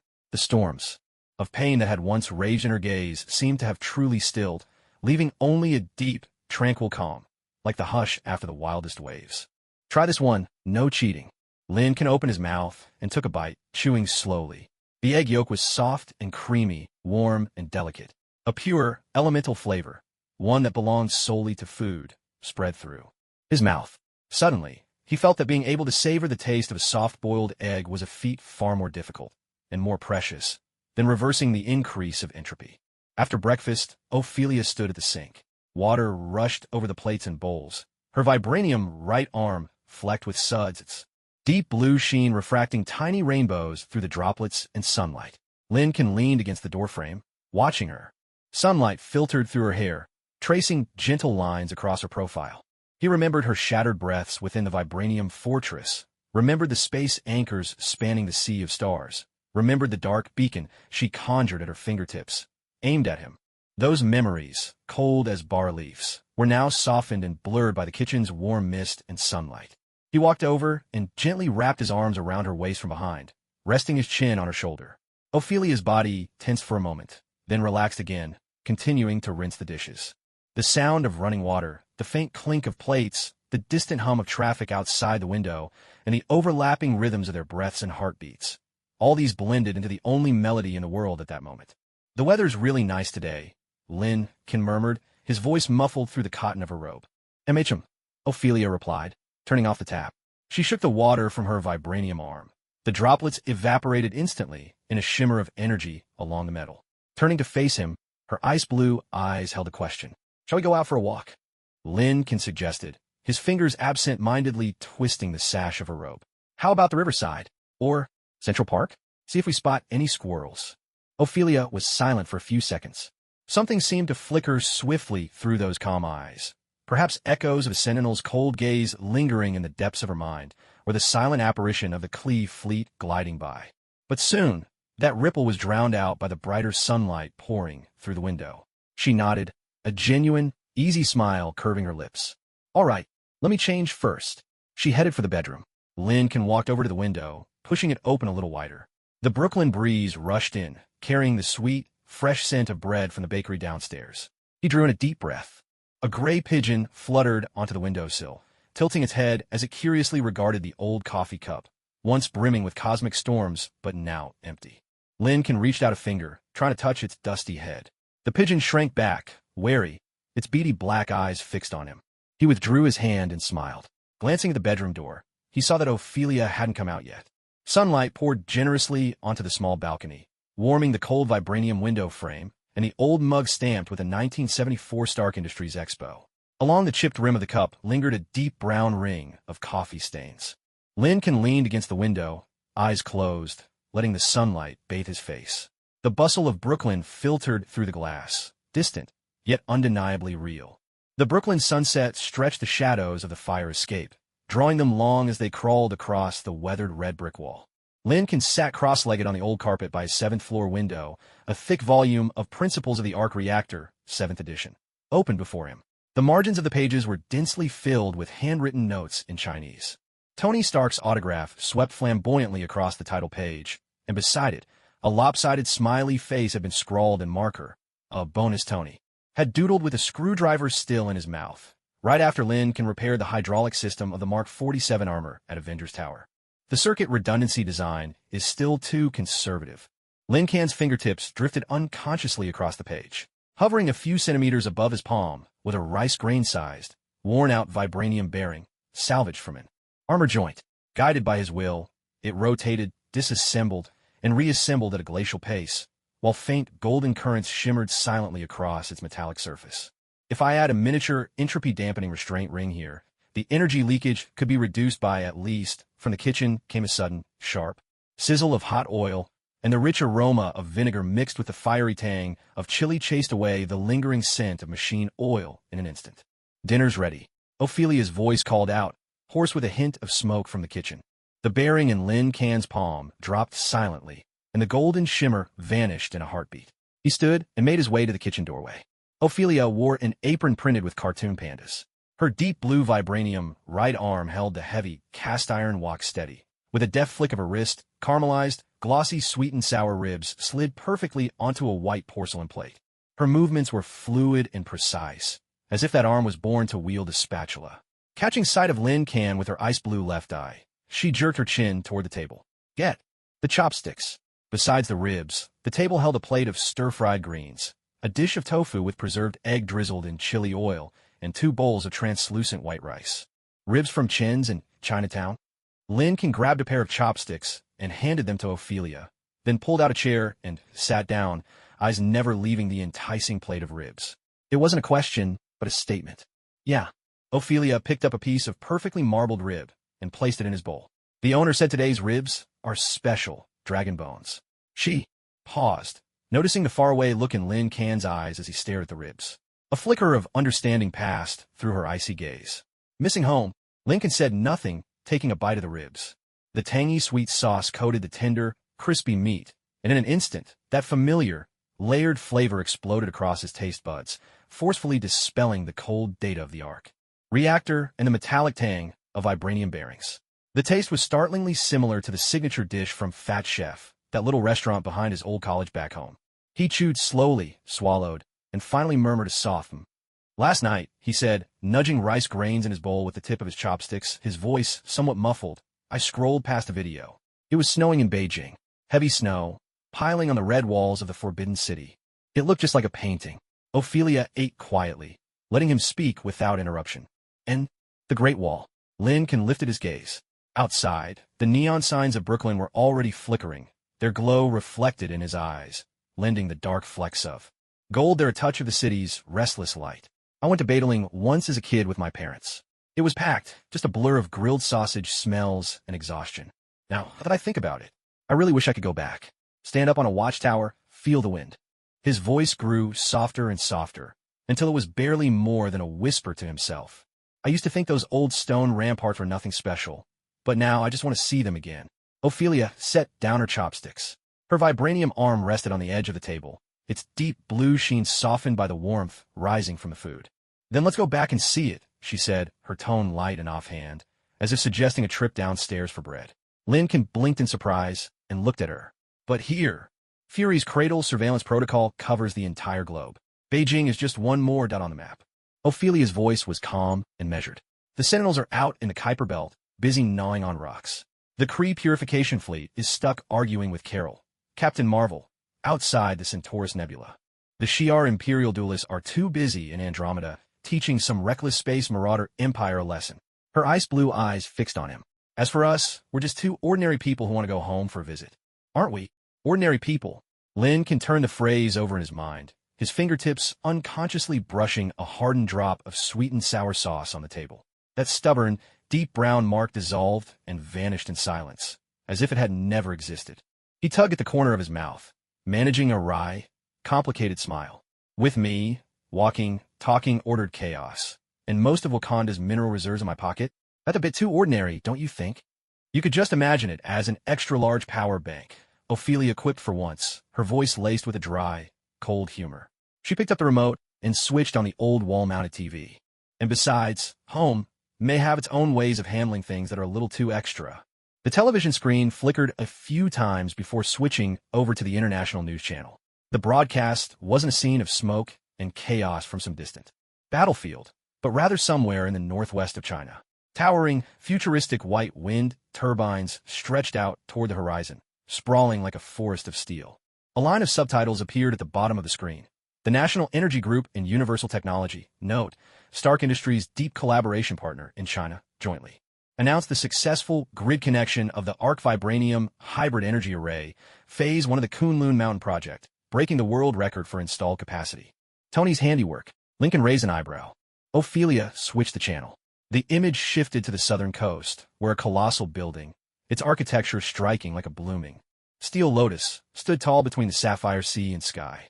At the summit of the structure, a massive ring radiated a gentle blue halo. Phase 3 of Pengcheng International Airport, the Southern Gate Aerospace Hub, officially comes online, with core technology support provided by SBAR. S.P.A.R. Lincoln murmured, repeating the name as if it were a stone dropped into a deep well. He knew this organization. Fury's classified files contained only a few terse code names and stern warnings about its high clearance level. A surge of complex emotion welled up inside him.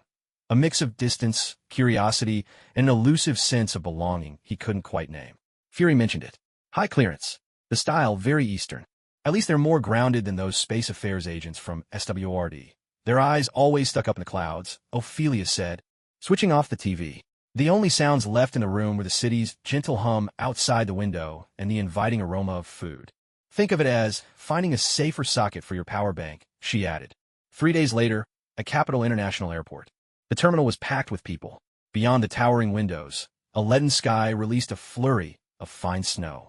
Lincoln Warren, unremarkable dark gray down jacket, a thick scarf wrapped around his neck, revealing only his eyes as he silently pushed the luggage cart. Ophelia walked beside him, bundled up just as tightly, her vibranium right arm concealed perfectly inside a specially made insulated sleeve, giving no hint of anything unusual. Their passports bore the most ordinary Chinese names imaginable, stamped with business visa tags. Gold, Lincoln turned and asked, his breath turning to mist and vanishing in the frigid air. Drier than New York. It's fine. Ophelia's ice blue left eye swept over the whirling snow outside, settling on the distant rooftops blanketed in white. The snow looks clean. Yeah, Lincoln replied, though his gaze was drawn to something nearby. Beneath the massive electronic display in the center of the airport hall, in a relatively open area, a young man in a bright yellow uniform emblazoned with Dragon Express was delivering packages, gliding smoothly past on a balanced scooter. What drew Lincoln's attention was not the high-tech, customized hoverboard, but rather the inconspicuous black thermal box hanging at the young man's waist. For the briefest moment, a dark red, coiling dragon pattern flickered across the side of the box. That pattern, it was ancient, imbued with an indescribable aura of energy. To Lin Can's astonishment, it faintly resonated with the entropy core. Deep within him, his pupils narrowed ever so slightly, and his fingers curled instinctively in the pocket of his down jacket. The entropy core sent a chill of alertness through him, laced with a strange sensation that felt almost like blood calling to blood. Was that the presence of some ancient, slumbering rule that belonged to this land? At that very moment, the courier seemed to sense something as well. He jerked his head up, and his sharp gaze pierced through the crowd, locking onto Lin Can. With uncanny precision, those were not the eyes of an ordinary deliverman, calm, penetrating, as if they could see through flesh and straight into the soul. One hand steadied the thermal box while the other rested, seemingly at ease, in his pants pocket. Yet Lin Can's entropy core could clearly feel an intense, tightly coiled surge of energy lurking there, like a crossbow bolt ready to be unleashed.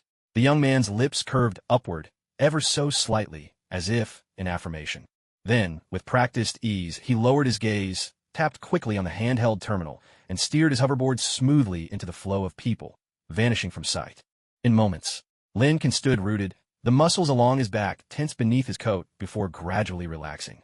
In his pocket, his phone screen glowed quietly to life. A new message had arrived. No number, just a single line in Chinese. Welcome home. Your package is at the door.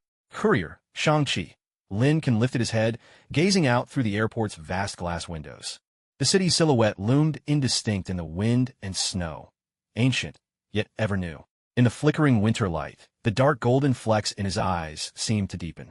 He was enveloped by a sensation he had never known before. This was no longer a distant newsreel or a taste preserved in memory, but solid ground beneath his feet. Fury's cradle surveillance protocol might be everywhere, but here, on this land, another set of ancient rules seemed to be quietly at play. He drew a deep breath of the cold, familiar northern air. Home at last. The wind carried the scent of great wall stone, and the peculiar tang of a delivery slip. The air on Lulikang West Street in Beijing was a blend of old sandalwood, freshly roasted Longjing tea, and the sharpness of undried ink. Icicles dripped from the eaves, carving tiny dimples into the bluestone pavement below. Lincoln paused in front of an old shop with an ebony plaque inscribed Bogajai. His gaze traveled past the bronze goblets and blue and white vases in the window, some real, some fake, and settled on the elderly shopkeeper behind the counter, cradling a clay teapot in his hands. The old man's hair was white as a crane's, his skin sagging and wrinkled. His eyelids drooped so low he seemed to be asleep. Yet Lin Can's entropy core, sensitive to the slightest disturbances, sensed within the old man a deep, ancient energy, calm and profound, flowing like the still waters of a bottomless well. "Is this the place?" Ophelia asked in a low voice, her icy blue left eye flicking over a few plainclothes men loitering across the street. Though they appeared casual, their aura was sharp and vigilant. Her vibranium right arm was hidden inside the thick sleeve of her down coat, but her fingertips, through the fabric, traced the hard outline of something at the side of her backpack, the insulated case Shang-Chi had left behind. "Yes, the usual spot." That's what Shang-Chi said in his text. Lin Can pushed the door open, letting in a breath of cool air. A string of bronze bells at the entrance chimed with a clear, lingering ring. The old shopkeeper didn't even lift his eyelids, as if the bells were nothing more than a passing breeze. A pair of Kanshura Dotsai chicken cups, imitation Changhua, third shelf from the left in the storeroom, 7th compartment. "Mind having a look yourself?" His voice was rough as sandpaper, laced with the sly, slippery accent of old Beijing. Lin Can didn't move, simply looking at him across the counter. "Shang-Chi sent me." Only then did the old shopkeeper slowly raise his gaze.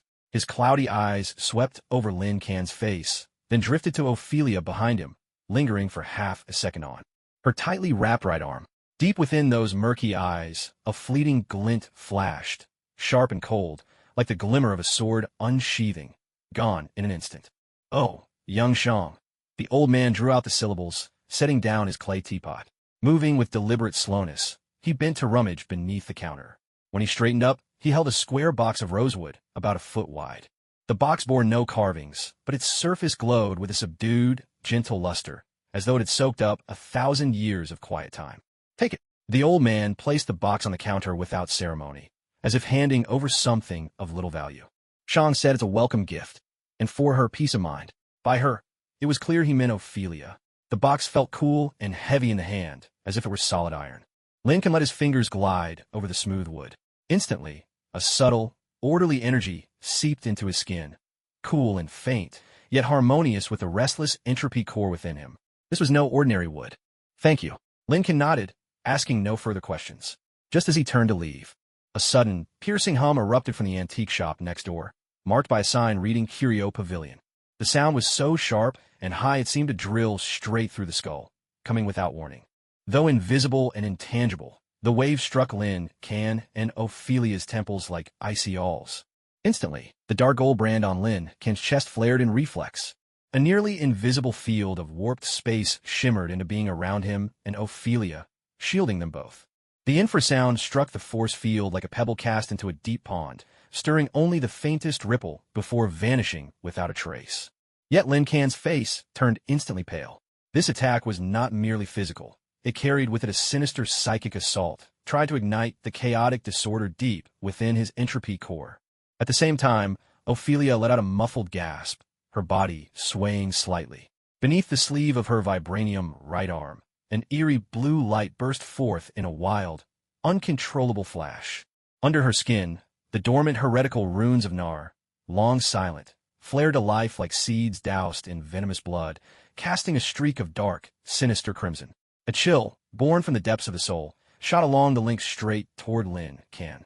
Behind the counter, the shopkeeper of Bogu's studio, who had appeared serenely unfazed until now, let out a cold snort through his nose. He didn't seem to move, merely pressed his right hand lightly, almost idly, onto the counter. A deep, resonant boom, like the tolling of an ancient temple bell, vibrated through the air. It was not a sound, but the resonance of an even grander, overwhelming force. All along the flagstone road of Lilikang West Street, the ground rippled ever so slightly, almost imperceptibly, as if a stone had been dropped into still water. In the neighboring Jijin Pavilion, the deadly infrasound vanished abruptly. It was as if an invisible giant hand had seized it midair and crushed it into silence. A thumb-sized hole appeared noiselessly in the paper window facing the street at Jijin Pavilion. A faint wisp of blue smoke, tinged with a trace of sulfur, drifted lazily from the hole, only to be swept away in an instant by the cold wind. Silence. Not another sound came from inside Jijin Pavilion. It was as quiet as a grave. Out on Lilikang Street, passers-by continued on as if that lethal assassination attempt had never occurred. Only the bronze bell above the door of Bogu studio still quivered with the memory of its last chime. The old shopkeeper's eyelids drooped once more as he slowly picked up his Yixing teapot, taking a small, savoring sip.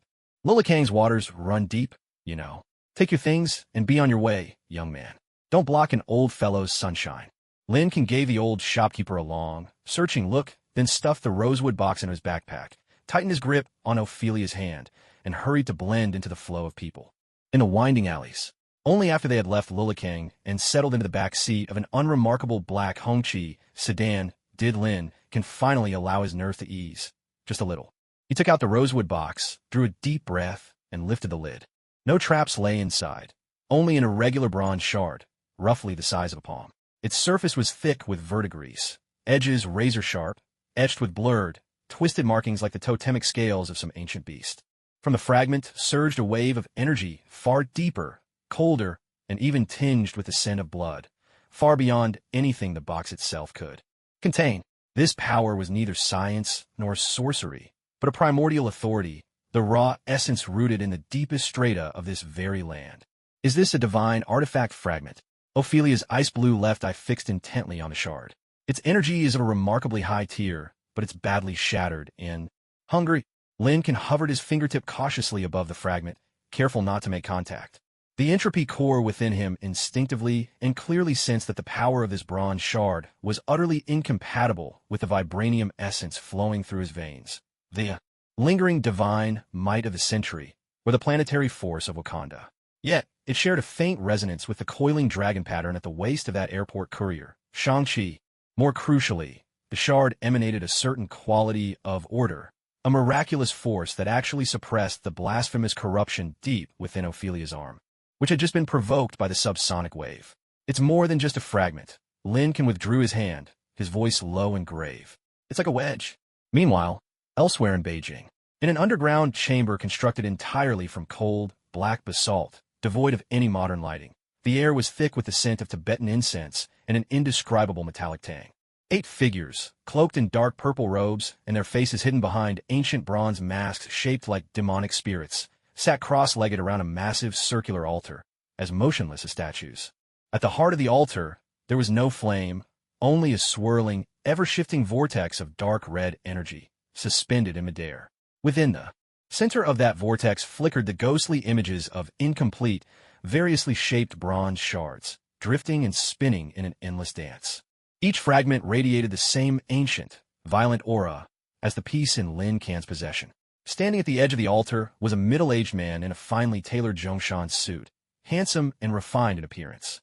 His face was unmasked, his hair meticulously combed, and a pair of gold-rimmed glasses perched on his nose. His gaze was gentle, like that of a university professor examining an ancient painting, yet deep in his eyes lay a detached indifference, the result of witnessing centuries and the cycle of life and death. He gently stroked a strangely shaped bronze ring on his left ring finger. Twisted patterns of entwined dragons and serpents were engraved upon it, emanating a faint yet chilling pulse. The entropy core host has made contact with the 9 cauldrons wedge, came a cold, raspy voice from beneath one of the demon masks, echoing with a metallic rasp. The target resonated. The leaking energy was suppressed. The mission failed. The 7th deacon has been eliminated by the Steel Guardian of Bogujai. The Steel Guardian, Zhang Xian, the refined middle-aged man, the leader of the 10 rings, Su Wenwu, let a subtle, intrigued smile play across his lips. His voice was warm and pleasant, yet its very softness seemed to make the air grow heavier. That old man still hasn't kicked the bucket? The bronze ring on his finger glimmered faintly. No matter. Now that the wedge has revealed itself, destiny has already begun to turn. The fragments will guide him, but they will also devour him. His gaze fell upon the altar's center, where a madly shifting, dark red vortex swirled, and within it the restless shadows of shattered fragments flickered. Send word to the earthly branches. Masterman's voice remained gentle, yet it carried an unmistakable chill that brooked no disobedience. Before the target leaves the capital, I want to see cracks forming in the wedge.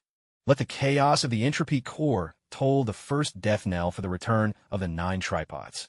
Behind him, the shadows stirred in utter silence.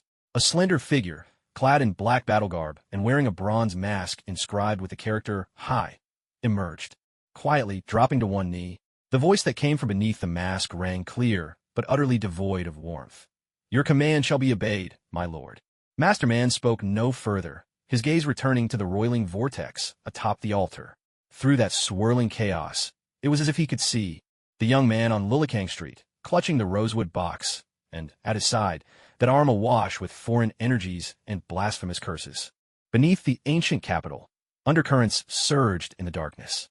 Shattered bronze, like a deadly lure, drifted quietly into the deep waters of fate. Under the night sky, the old city walls of Xi'an sprawled like a slumbering dragon, their blue-gray bricks gleaming cold and hardened. The moonlight, Lin Can and Ophelia blended into the crowd of night strollers, walking slowly up the sloped path inside the Barbican. The rosewood box in Lin Can's backpack pressed against his back, the bronze fragment known as the Wedge of the Nine Tripods sending out waves of coolness like ancient jade chilled to the touch. Its presence forcibly suppressed the instinctive turbulence of the entropy core within him, a restlessness born of their long journey. Ophelia walked by his side, her right arm, wrapped in thick, windproof fabric and forged from vibranium, occasionally emitting the faintest of hums. Under her skin, a ghostly blue light would flicker, vanishing almost before it could be seen. There's something about the fragment's aura, as if it's pulling at something, Ophelia murmured. Her ice blue left eye swept over the city wall's crenellations to the dazzling lights of the modern metropolis beyond. Her senses were sharper than Lin Can's. The bronze fragment not only suppressed anomalies, but acted like a compass needle, pointing toward something ancient and far away. Kunlun. Lin Can uttered the word, his fingers unconsciously brushing the cold mortar between the wall stones. The instincts of his entropy core picked up the energy ripples from the fragment, ripples that faintly pointed westward, toward the towering shadows known as the ancestor of all mountains. The final destination hinted at in Shanqi's message. The wedge that old Master Zheng gave us is probably meant to be the key to open that door. He hadn't finished speaking when a sudden, sharp jolt shot through his nerves, an almost precognitive warning from his entropy core. A faint, icy wave of intent, a presence cold and hungry as a serpent, suddenly locked onto the rosewood box in his backpack. The source of the disturbance was lurking in the shadows beneath the city wall. This was not the ancient, brutal aura of the Decalogue gang, but something colder, damper, a lurking presence that seemed to seep from the depths of a foul, rotting swamp. Watch out below. Lin Can gave a low warning, instinctively wrapping his right arm around Ophelia's waist. With a surge of entropy core power, space itself twisted, and their figures slid away like phantoms, shifting several meters in a blink. Whoosh, whoosh, whoosh, asterisk asterisk. Almost the moment they vanished from their original spot, three thick, foul-smelling streams of pitch-black liquid shot out like poison arrows from a crossbow, slamming hard into the blue bricks where they had just stood. Acrid white smoke rose instantly from the bricks, a vicious hissing filling the air as the corrosive liquid ate into the stone. In the blink of an eye, 3 deep, pits were etched into the one solid city wall. Within the shadows behind the wall, something seemed to writhe and swell, as if the darkness itself had come alive. 3 twisted figures peeled themselves from the gloom. They were not human, more like monsters sculpted from fetid, living mud, their bodies dripping with rank, viscous black slime. Their faces were featureless, save for 2 burning crimson points of light where eyes should be, locked with unwavering hunger on a Lin Can's backpack, or more precisely, the bronze fragment hidden within. Taotia, clay golems. A deep, rasping voice, thick with revulsion, rang out. From the shadows emerged a man, lean and wiry as a javelin, dressed in a dark navy training uniform. His skin was deeply tanned, his short hair bristling like steel needles, and his gaze was sharp as a hawk's. He wore specially crafted tactical gloves on both hands, and at his waist hung a short bronze halberd, its design bold and archaic, with a faint trace of coiling dragon patterns etched along the blade, the unmistakable emblem of SBAR. Without a glance at Lin Can or Ophelia, the man's eyes never left the 3 golems radiating greed. Gravekeeper, Kong Jia, he barked out an introduction, his body shooting forward like an arrow loosed from a bowstring. With a swift motion, his bronze halberd swept a gleaming arc of blue light, targeting the central golem's glowing red eye. With a sickening squelch, the halberd struck true. No blood spilled, only a torrent of stinking black mud erupted from the wound. The crimson glow snuffed out in an instant, and the golem's body sagged, melting to the ground like a wax figure left in the sun. The remaining 2 golems shrieked in voiceless fury, their sticky limbs swelling grotesquely. Countless mud-formed tendrils lashed out like venomous serpents, striking toward Kong Jie and Lin Kan. A flicker of dark golden light danced in Lin Kan's eyes. At his will, the entropy core folded space in front of himself and Ophelia, erecting an invisible barrier. The muddy tendrils struck the unseen wall, and, as if plunging into another dimension, vanished without a trace. At that very moment, Ophelia's vibranium right arm shot out from her sleeve. Under the moonlight, the deep blue metal gleamed with an otherworldly luster. Without a moment's hesitation, she spread her fingers wide, palm facing forward. A surge of pure, highly compressed vibranium energy erupted in utter silence, not aimed at the clay golems themselves, but crashing hard into the city wall beneath their feet. With a tremendous impact, the solid blue bricks shattered and caved in like brittle cookies under the force of the vibranium blast. Both clay golems lost their footing there, lower halves instantly swallowed by the gaping pit that yawned beneath them. Their viscous bodies struggled to reassemble, but their movements grew sluggish and stiff. Kong Jie seized the fleeting opportunity. His bronze short spear flashed, splitting the night sky into twin arcs of blue light. With unerring precision, he struck twice, and both times the spear pierced the scarlet cores at the backs of the remaining clay golems. The stench thickened, foul and overwhelming. 3 masses of writhing, fetid black mud oozed across the city wall, each making a futile attempt to rejoin and reform. "That's the mud covet technique of the gluttonous ghoul," Kong Jie said, flicking the clinging black sludge from his spear, his tone grave. At last, his gaze shifted to Lin Kan and Ophelia, lingering for a beat on Ophelia's arm, where foreign energies pulsed beneath the skin. The filth unleashed by the High Steward of the Ten Rings gang. They are driven by greed, and are only drawn to artifacts imbued with ancient power. His eyes fell on Lin Kan's backpack. "The wedge is the perfect bait. You've been marked." No sooner had the words left his lips than the shadows along the inner wall began to churn again. This time, a slender figure materialized, silent as a ghost stepping from an ink painting. She wore tight-fitting black garb for moving unseen at night, her face concealed by a strange bronze mask, inscribed with the character 4 high. Behind its eye slits, 2 cold green lights glimmered, like the pupils of a venomous snake, fixed unblinking on Ophelia. Her left hand splayed open, each finger adorned with an ancient bronze ring etched in twisted runes. The surface of the rings glowed with a sinister, blood-red sheen. It was the High Steward of the Ten Rings gang. "Hand over the wedge," or the steward's voice filtered through the mask, sharp and icy, resonating with a metallic tremor. "Watch that lovely arm of hers become a sacrifice to nourish the ancient glory." Suddenly, her ringed left hand snapped toward Ophelia. A piercing, metallic resonance sang through the air as the 5 bronze rings unleashed a bone-chilling harmony. 5 visible beams of dark red energy twisted like living things, ripping through the air, ignoring all physical barriers, as they shot straight for Ophelia's vibranium right arm. Within those beams pulsed a wicked, corrupting force, a psychic contamination capable of stirring the deepest, darkest emotions at the core of one's energy. "Watch out!" Kong Jie's face changed dramatically. The short bronze spear in his hand blazed with a surge of blue-green light as he tried to intercept the attack. At the same moment, Lin Kan's entropy core barrier unfolded in an instant. Yet those 5 dark red energy beams seemed almost alive. As they touched the barrier, they twisted and split apart on their own, like 5 cunning vipers, slipping past the folds in space with eerie precision. 3 of them smashed hard against the blue-green arc. From Kong Jie's spear, exploding into a blinding storm of chaotic energy. The remaining 2, relentless as parasites, struck Ophelia's arm with unerring accuracy. Ophelia's body convulsed violently. Her icy blue left eye was instantly flooded with chaotic, dark red light. The right arm, gleaming with a ghostly blue vibranium sheen, felt as if it were plunged into scalding poison. Beneath the skin, countless twisted crimson veins ignited in a flash. It was the slumbering will of Null, the profaner, forcibly awakened. The crimson markings writhed and spread madly, locked in ferocious conflict with the deep blue essence of vibranium within her. Worse still, a surge of terror, stripped raw from the depths of the soul, the Sentinel's brand, and a torrent of profaned, polluted memories.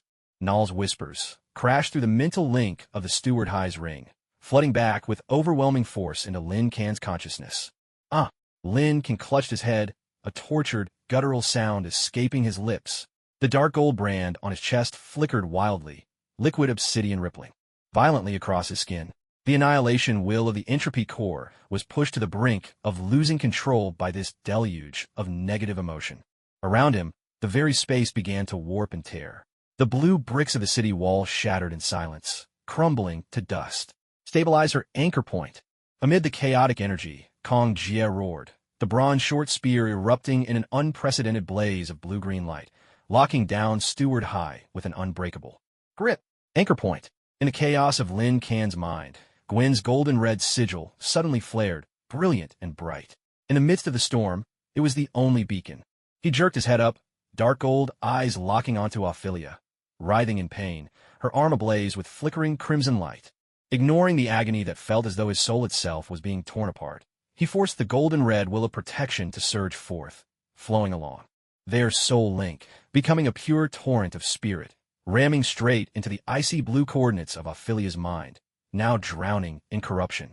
A deep, resonant pulse, like a spring pouring into a raging furnace.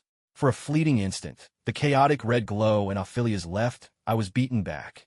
That faint but unyielding pinpoint of icy blue, nourished by the will to protect, stubbornly began to shine.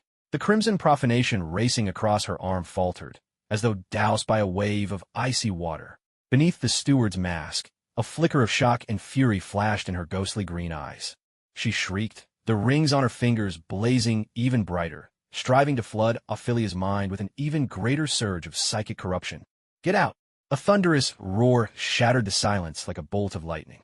Seizing that fleeting instant, Kong Jie's bronze short spear became a streak of blue lightning that tore through the darkness. It ignored the ring's energy barrier and slashed mercilessly at Steward High's face. Clang! The screech of metal colliding with metal rang out, sharp and jarring.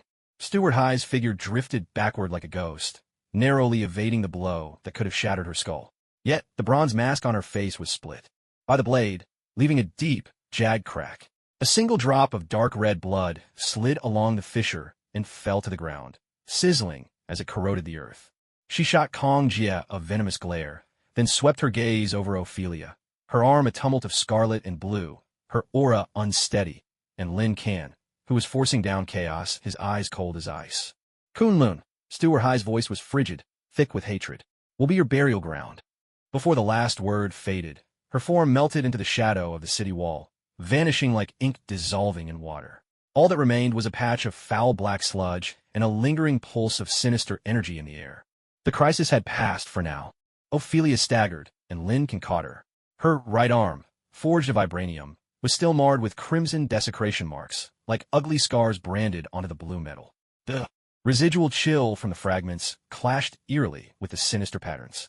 Pain lingered in her ice-blue left eye, but at last, the guiding light in her gaze grew steady. Kong Jie sheathed a short spear and walked up to Lin Can. His dark face showed no emotion, only a trace of grave resolve. The wedge has been set in motion. The glutton and the 10 rings now shadow our every step. The road through Kunlun offers little hope of survival. Are you both willing to go on?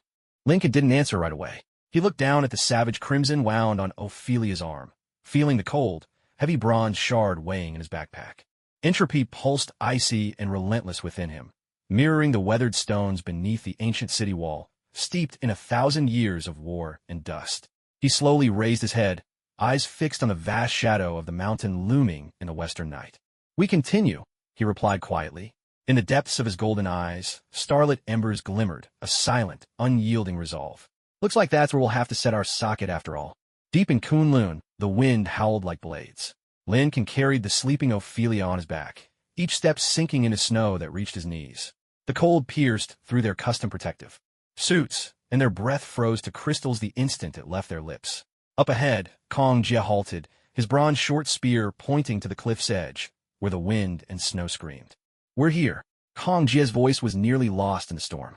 Below the cliff was not a bottomless abyss, but an immense, gently sloping frozen valley. At its center, the scene was far from natural. 9 colossal broken bronze pillars, like the ribs of some ancient beast, lay half buried in ice that had not melted for millennia. The surface of the pillar was covered with twisted runes and deep scars left by blade and axe. From the broken edges oozed a dark, congealed substance, exuding an ancient, violent aura of decay. The air was thick with a strange stench, a blend of rust and sulfur. 9 cauldrons? The remnants? Lin Can's voice was hoarse, edged with disbelief. Deep in his chest, his entropy core felt as if it had been struck by an invisible hammer, sending out heavy, unsettling vibrations.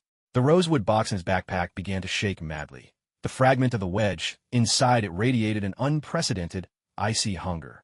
Ophelia lay slumped across his back. In her unconsciousness, the vibranium right arm emitted only a faint blue glow, and beneath her skin, crimson blasphemous markings twisted like ugly scars. Yet for now, cowed into silence by the oppressive aura of the bronze pillar, Kong Jie stepped to the edge of the precipice, dropped to one knee, and plunged his bronze short spear deep into the frozen earth. Dong Guardian Kong Ye, requesting to open the return to the abyss. His low voice echoed like a prayer. Suddenly, the coiling dragon patterns on the short spear blazed to life. A deep mechanical resonance rumbled up from the depths of the icy canyon. The thick layer of ice sealing the 9 fractured pillars parted slowly to either side like the opening of a massive gate. Beneath the ice was no frozen earth, but an absolute darkness, vast and unfathomable as the cosmos itself. Only the 9 broken bronze pillars hovered in the heart of that darkness, their fractured ends bleeding a faint, dark red light, like the wounds of a dying behemoth. From the abyss, a force surged forth, irresistible, laden with ancient sorrow and a savage lust for slaughter. The rosewood box on Lin Can's back broke free in an instant, streaking through the air as a violet beam, heading straight for the broken pillar at the center of the darkness. The fragment of the 9 cauldrons wedge flew like a weary bird returning to its nest, embedding itself perfectly into the jagged break of one colossal pillar. A resounding boom, deep and ancient as a primordial war drum, shook the world. The entire Kunlun mountain range trembled.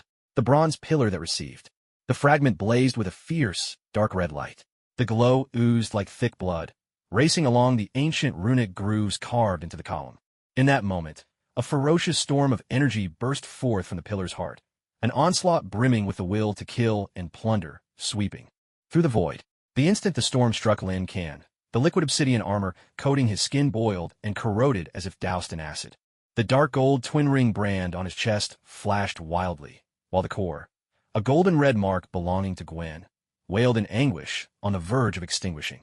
A tidal wave of ancient will surge from the 9 cauldrons fragment, hell-bent on destruction, crashing into the ordered chaos of his entropy core. The agony was blinding. Darkness closed in around his vision as he nearly collapsed to his knees. Ah! On his back, Ophelia groaned in pain even in her unconscious state. The crimson blasphemous veins on her vibranium arm writhed and bubbled, as if scalded by boiling oil, twisting and spreading in a sudden, uncontrollable frenzy. The remnants of Nothris were completely awakened by the raging energy of the 9 cauldrons, erupting in a frenzied counterattack. The deep blue vibranium's essence was forced to retreat, step by step, beneath the onslaught of the scarlet corruption. Suppress the fractured source energy. Hold her steady. Kong Jie roared from the edge of the storm, his bronze short spear planted firmly before him, radiating a resilient blue-green barrier to withstand the torrent of energy. His face was pale as paper. Lin Can suddenly bit through the tip of his tongue, the searing pain granting him a moment of clarity. He no longer resisted that ancient will crashing against his soul. Instinctively, his entropy core shifted. There was no more rejection, only devouring and assimilation. The dark gold brand on his chest transformed into a miniature vortex, wildly absorbing the rampant energy leaking from the 9 cauldrons fragments. The corrosion on his body halted instantly. The boiling obsidian substance cooled and reformed, and even the edges of the brand took on a hint of ancient dark bronze. He swung his arm back and gathered the suffering Ophelia into his embrace, pressing his left palm firmly against her vibranium arm, now covered in blasphemous scarlet runes. His right palm slammed against the golden red sigil on his own chest, which was on the verge of shattering under the impact of the 9 cauldrons' energy. Gwen, Lin Can's consciousness howled amidst the surging clash of energies, his determination piercing through time and space. Help me! A deep, resonating hum. The golden red sigil flared as if a live coal had been thrown into a roaring fire, bursting forth with unprecedented brilliance. This pure, protective will miraculously neutralize part of the 9 cauldrons' rampant murderous intent. The light of guardianship surged in. Lin Can's palm, blending with the ordered chaos energy he had forcibly absorbed and transformed, and he drove it fiercely into Ophelia's arm. SZZZ! like icy water poured into a pot of boiling oil. Ophelia's entire vibranium arm erupted in a blinding explosion of light. The deep blue vibranium essence, the scarlet, seething blasphemy of Nara, the dark red, violent fragments of the 9 cauldrons, and the dark gold. Entropy core power and golden red guardianship will infused by Lin Can. All of them clashed within her arm in a final, unprecedented struggle. Her ice blue left eye snapped open in extreme agony. Deep within her pupil, the wall breaker coordinates sigil, infused with golden red will and sustained by Lin Can's energy, shone with a tenacity never seen before, like a lone reef resisting a raging sea. Coordinate anchored. Ophelia's lips moved soundlessly, but her voice burst directly into Lin Can's mind through their soul link. The arm, torn by 4 colors of energy, suddenly lifted. Her fingertips were no longer weapons, but instead condensed into a minuscule, supremely stable, spinning ice blue star point. At its heart was a single, eternal, undying golden red spark. This star point was like a stabilizing anchor cast into the eye of storm. The wild, chaotic surge of energy raging inside Ophelia's arm was instantly forced into submission and order by the strange force field radiating from the starlit points. The crimson lines of desecration ceased their spread, frozen in place like a venomous serpent turned to ice. The dark red fragments of the 9 cauldrons were slowly being devoured and transformed by the stellar motes, while the deep blue vibranium essence began to flow anew under the soothing touch of the golden red will. The dark gold entropy core that Lin Can had infused into her became the foundation of this newfound stability. The chaotic interplay of 4 colors on her arm gradually settled, coalescing into a profound, star-speckled midnight blue. Beneath her skin, the writhing red runes of corruption vanished, leaving only a delicate interplay of icy blue and golden red threads of light, weaving through the dark blue background like the veins of distant constellations. From that arm radiated a sense of order, stable, powerful, and utterly unprecedented. The storm slowly calmed. In the depths of darkness, the colossal bronze pillar embedded with the wedge lost its luster, the violent energy it once exuded, now temporarily subdued. The other 8 shattered columns remained, suspended in cold, silent emptiness. Thud. Lin Can, cradling the exhausted Ophelia, collapsed to his knees at the edge of the frigid precipice. The golden red crest on his chest, forged from the dark gold brand, had faded away, leaving behind only the faintest ember. His liquid armor was etched with ancient, dark bronze patterns, and though his presence was weak, it held a strange, steadfast stability. Ophelia rested limply in his embrace, her breathing shallow yet steady. Her right arm, now a dark blue river of starlight, hung powerless but showed not a hint of corruption. Kong Jie drew his short spear and stepped closer. He looked at Ophelia's transformed arm, then at the extinguished golden red mark on Lin Can's chest, his expression tangled with emotions. The wedge has sealed the cauldron's wrath for now, and her anchor is holding. But the price? Lin Can lifted his head. In the depths of his dark gold eyes, the last trace of Gwen's warmth, once a tiny flicker, was now utterly gone, replaced by the cold, infinite emptiness of cosmic dust. He lowered his gaze, his fingertips brushing ever so gently across Ophelia's sleeping face. It was worth it, he said, his voice dry, utterly calm. Far away in New York, in Queens, the Parker attic was quiet and still. A dust-covered old backpack hung from a hook in the corner.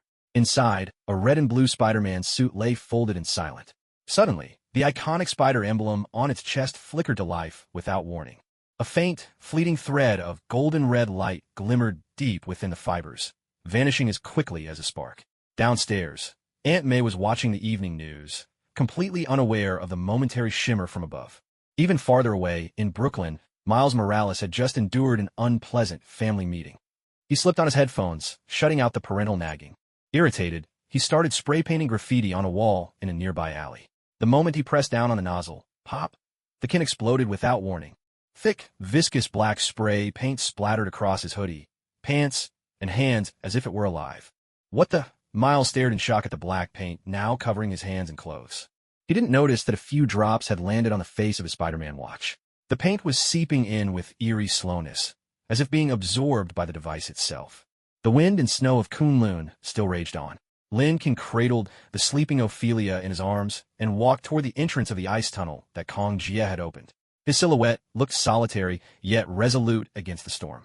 The entropy core remained stable, and the cradle's restraints, beneath Kunlun's ancient rules, were like a web. But the coin had already flipped to its other side. Gwen's mark went dark, like a kite with its string snapped. And somewhere on the far side of the universe, two faint ripples began to silently disturb the stagnant waters of fate. Rest was over. In the embers of the storm, new threads were trembling unseen. The air in Queens, New York, was always tinged with the scent of pizza boxes and car exhaust. Peter Parker had just stuffed the last copy of the Daily Bugle into the mailbox at the foot of his apartment building. He straightened up, rubbing his aching shoulders.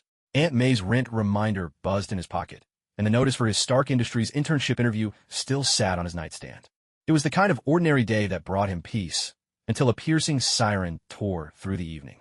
The reinforced glass door of the Lucky 7 convenience store on the corner shattered into a web of cracks, followed by the hysterical screams of customers and the crashing noise of falling merchandise.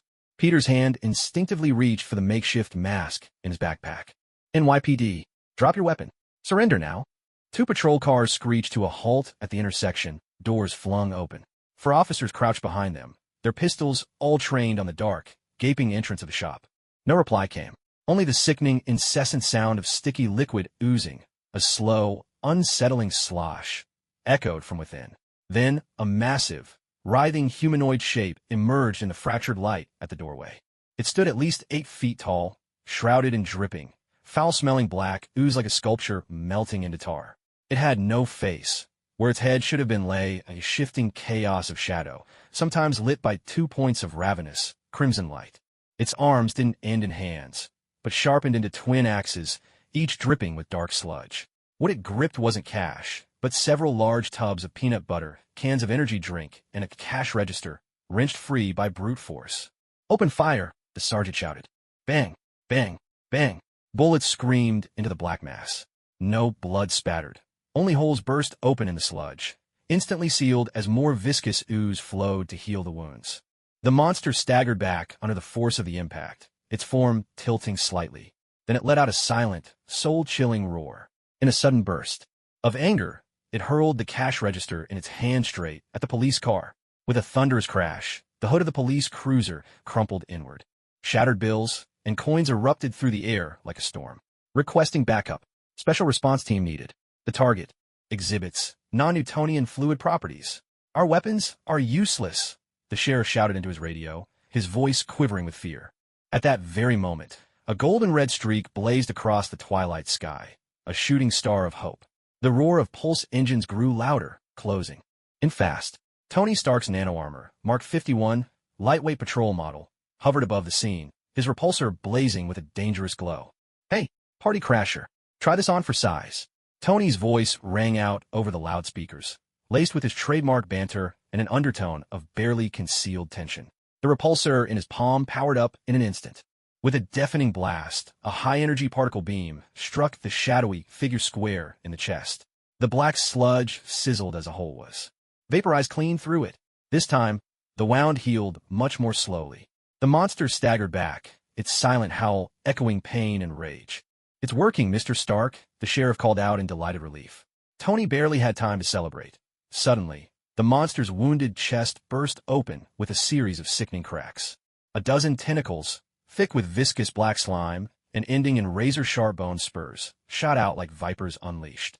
They twisted through the air, defying the laws of physics, and in a heartbeat, they wrapped themselves around Tony's suit, emitting a sharp, grating screech as they sliced through the air.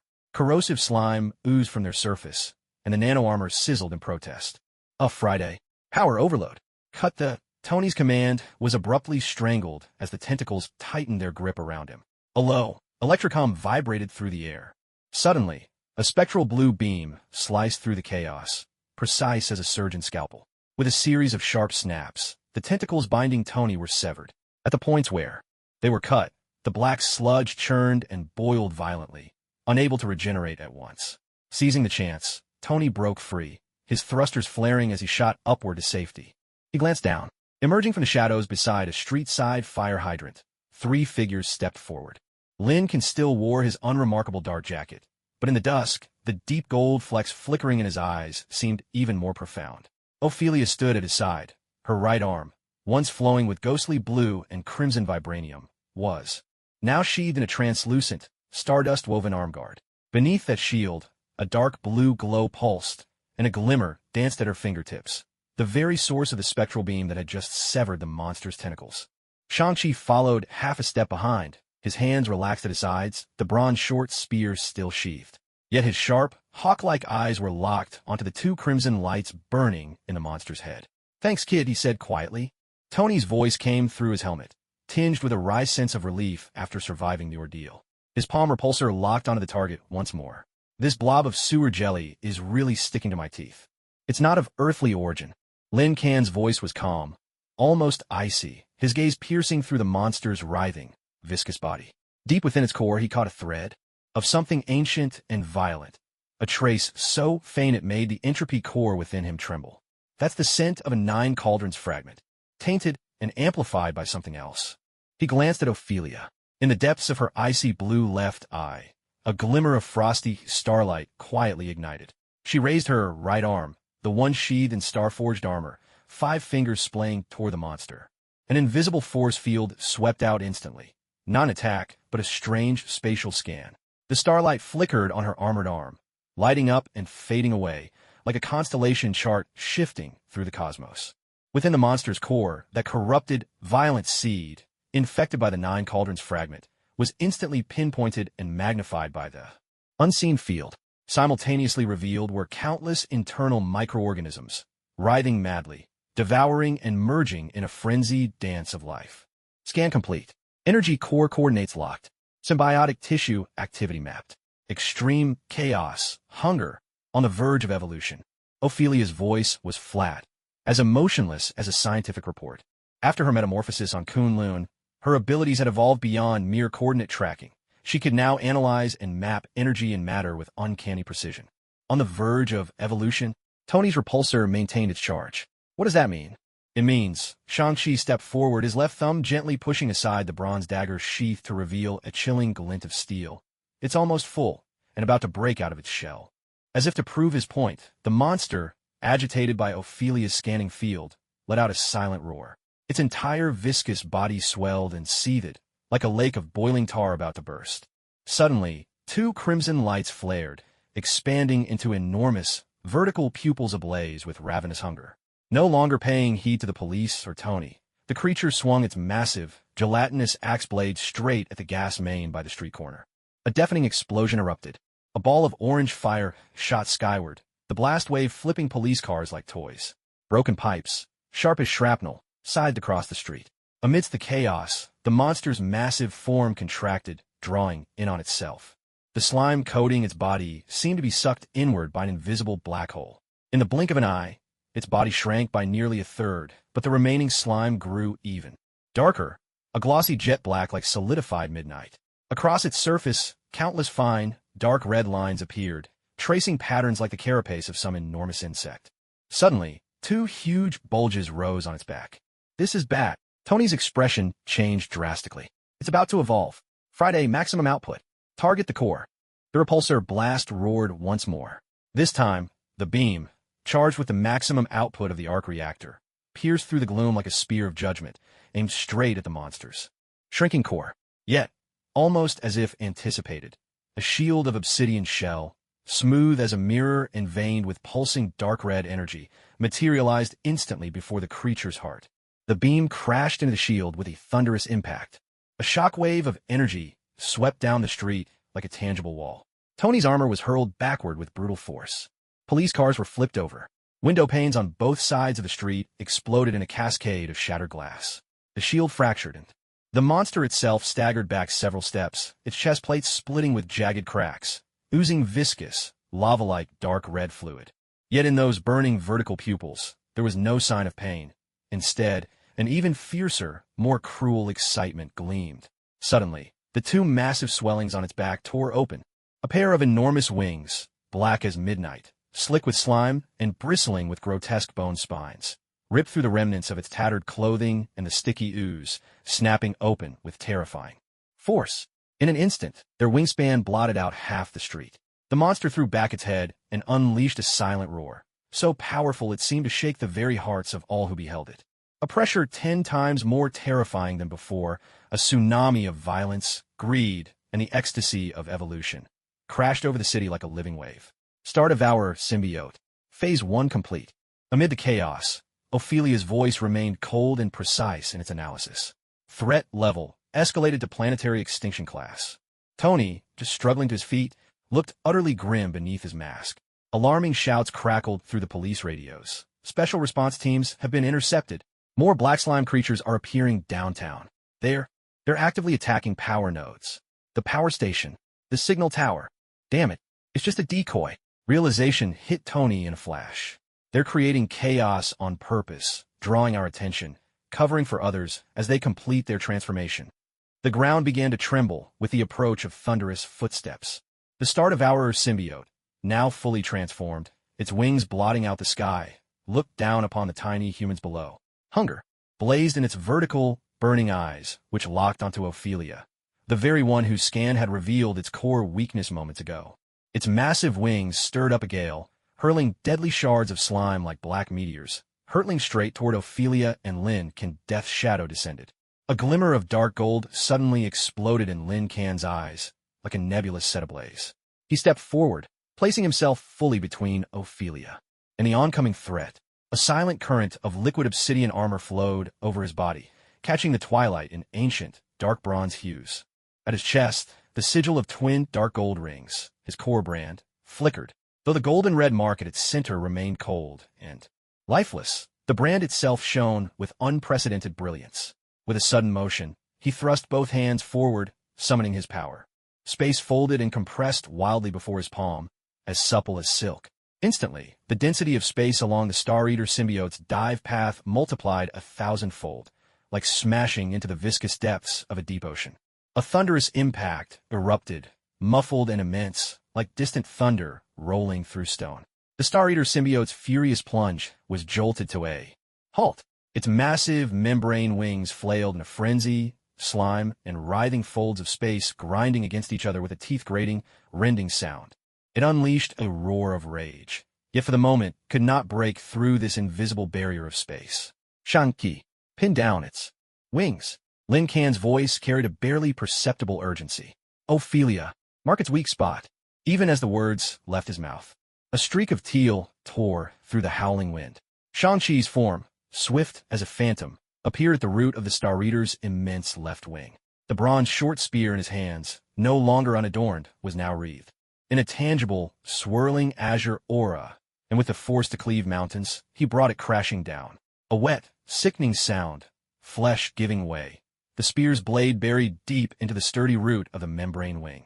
Dark red ichor, thick as molten magma, erupted in a spray. Shang-Chi's wrist flicked, and the cyan aura coiling around the spear burst outward with a thunderous force. A chilling crack, the kind that makes your heart skip a beat, echoed through the air. Nearly half of the enormous membrane wing, along with its grotesque, bony scaffold, was severed in one brutal stroke. The Star Eater symbiote unleashed a silent, agonized scream that seemed to tear at the soul, its colossal body lurching wildly out of balance. Almost at the same instant, Ophelia raised her right arm, the one encased in star-gleaming armor. Her fingers splayed wide. In her palm, a point of icy blue starlight flared, blinding in its brilliance. A slender, impossibly focused beam of cerulean light shot forth in a heartbeat. This was no mere blast of energy, but an invisible, razor-sharp, coordinate beacon.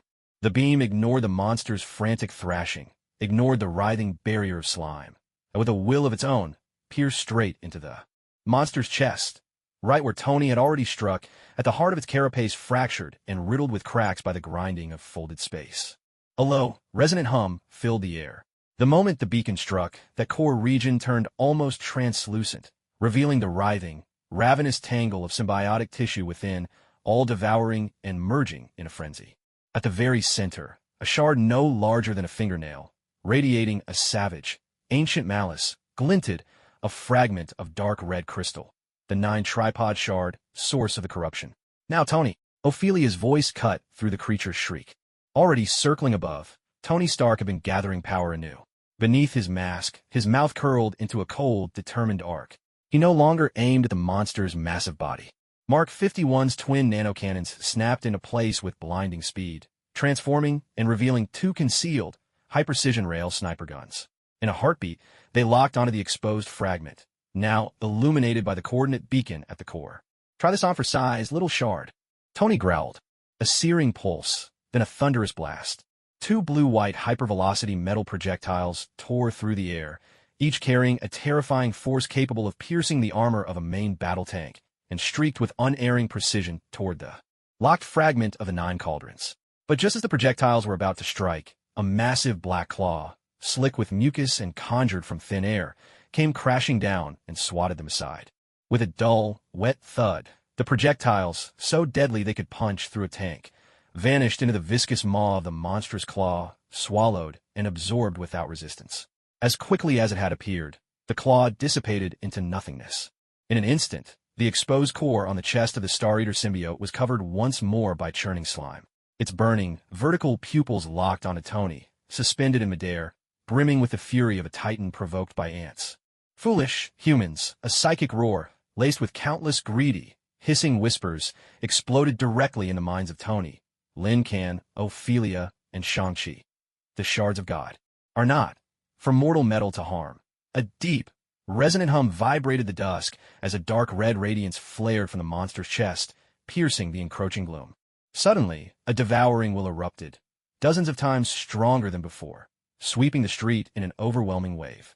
Every remaining light flickered out in an instant, and police car engines choked to silence as though drained of every last drop of fuel. Even the arc reactor in Tony's armor flickered violently, its glow trembling like a candle in the wind. The monster's abyssal maw gaped wide, its hunger fixed on the now dimming war suit suspended midair. The shadow of death loomed, descending like the mouth of the abyss itself. Tony Stark hovered, locked in place, Mark 51's arc reactor pulsing erratically, as fragile as a flame battered by a gale. From the Star Eater symbiote's chest, the dark red core erupted with the pull of a black hole, devouring every trace of light. Energy readings in the suit plummeted in a crashing cascade, alarms blaring with a piercing urgency. The gaping maw below yawned like the entrance to hell, swallowing Tony in its icy, viscous breath of death. Friday. Thrusters to maximum. Break away. His command was cut off, strangled by invisible force. The armor was wrenched downward, dragged inexorably toward the abyssal maw. A deep, bone-shaking hum reverberated through the air. Space itself twisted and folded madly between Tony and the monstrous mouth, as if an unseen giant hand were crumpling the fabric of reality like paper. The very density of space surged 10,000-fold in an instant. The Star Eater's dreadful pull collided with this unseen barrier, the impact echoing like a leviathan slamming into a stone cliff. Tony's freefall halted abruptly. In front of Ophelia, Lin Kan stood firm, both hands twisted in the gesture of spatial folding. Dark golden light whirling madly in his eyes. Yet the corner of his mouth, a thin trickle of dark gold blood silently escaped. To twist space itself in defiance of a planetary force was to pit mortal flesh against a mountain's collapse. The ancient, bronze-hued brand pulsed on Lin Kan's chest, emitting a low, straining groan beneath the unbearable weight. A beam of deep blue light sliced cleanly into the exposed core of the star-devouring symbiote, striking just as its failed attempt to consume revealed a fleeting weakness. Ophelia's starlit arm guards shimmered with radiant energy, while deep within her icy blue left eye, the coordinates locked onto the dark crimson 9 cauldron's fragment buried at the heart of the beast. Weakness coordinate lock failed. Ophelia's voice, tinged with rare urgency, echoed as her ice blue eye stayed fixed on the scanning readout. The fragment's outer layer is covered by a high-dimensional energy barrier. It's absorbing my mapping field. The barrier's strength is increasing. A silent, furious scream, more felt than heard, erupted from the star-devouring symbiote, from the wound where Shang-Chi had severed its membranous wing. Viscous darkness writhed, surging forth to form a longer, thicker, whip-like tendril bristling with dark red bone spurs. The tendril tore through the air, shrieking past the speed of sound, cutting through folds of space itself. Like a soul-devouring viper, it lashed mercilessly at Ophelia as she sought to unravel the barrier's secrets. Even before the whip's tip could reach her, a brutal psychic shock, bearing the rampant will of the 9 cauldrons, stabbed toward her very soul like a tangible spike. Look out!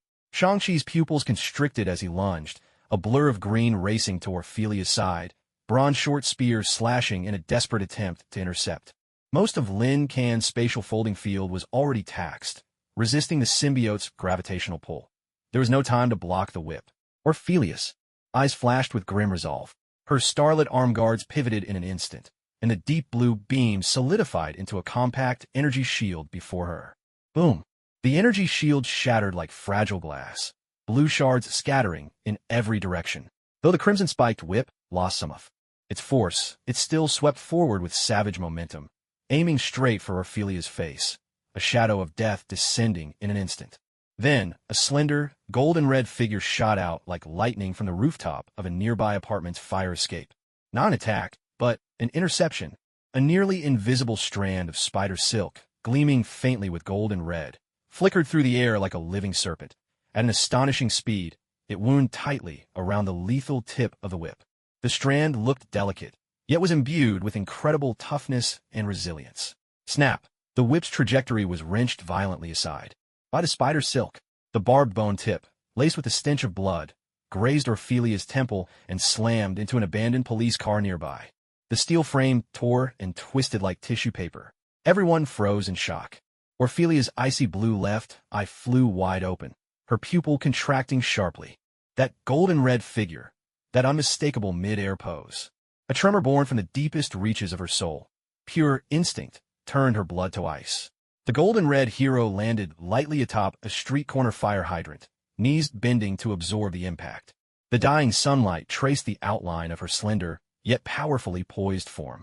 A white hood concealed the upper half of her face, while a simple golden-crimson mask covered the lower half.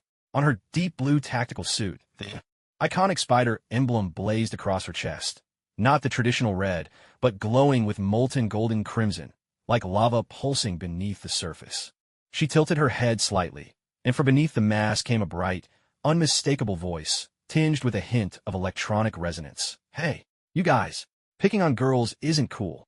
Gwen Stacy, Ghost Spider, had arrived. G1. Tony broke free from the gravitational bind, hovering steadily as his helmet snapped open, caramel eyes wide with shock and an incredulous surge of joy. Lin Can's body jolted as if struck by lightning.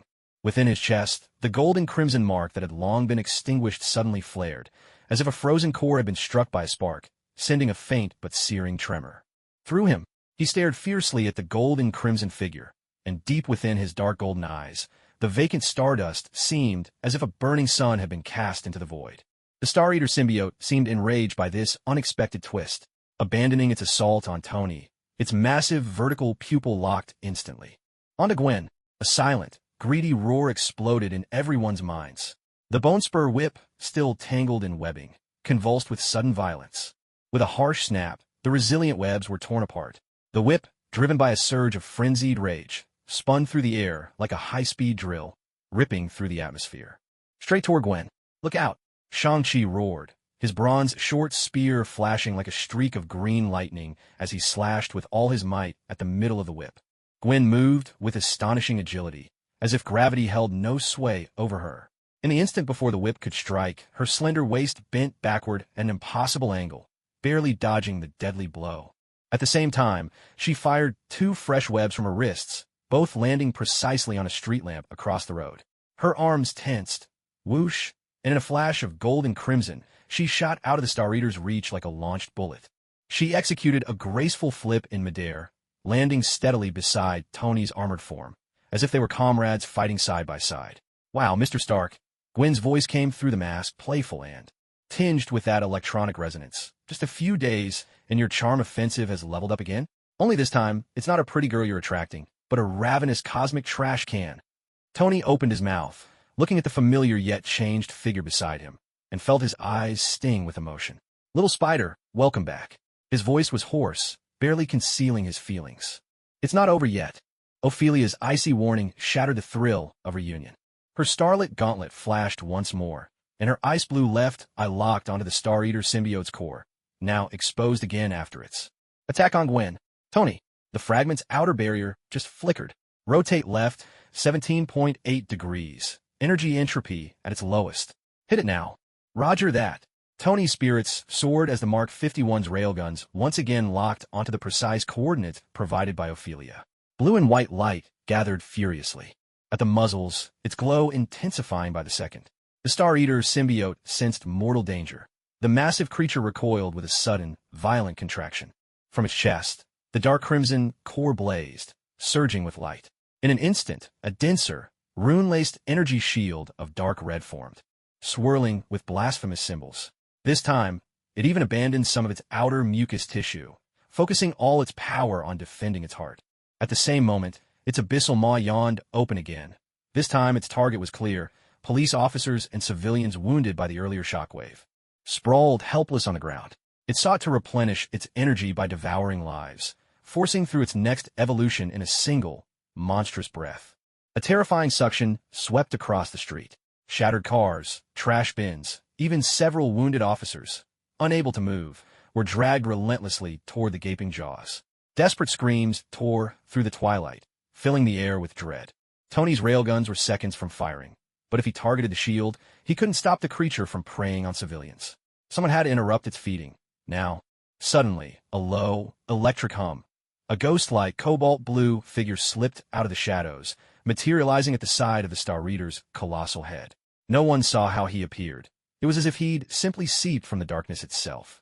Miles Morales, decked out in his own makeshift stealth suit, a rough patchwork of blue and black spray paint and old clothes, his face masked by a comically hand-painted spider visor, stood ready.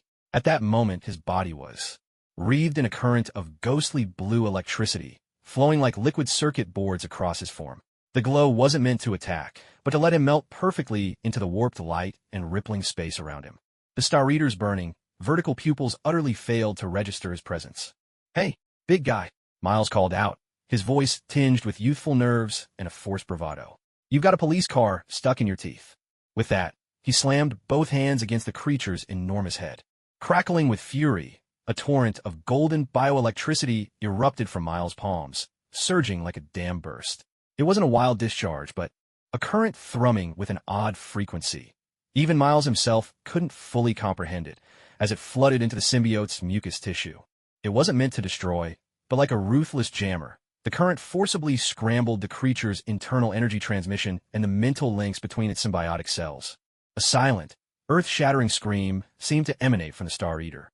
Its vast form convulsed and shuddered as if a mound of sludge had been slammed with a surge of high voltage.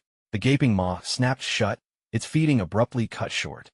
The concentrated core energy barrier flickered and pulsed violently. The weak spot Ophelia had locked onto was instantly and completely exposed. "Now, Tony." The voices of Lin Kan, Ophelia, Shang-Chi, and Gwen erupted in the comm channel almost at the same moment. "Take this. Trash can, Terminator combo." Tony roared. The Mark 51's dual railguns exploded with an unprecedented blaze of blue light.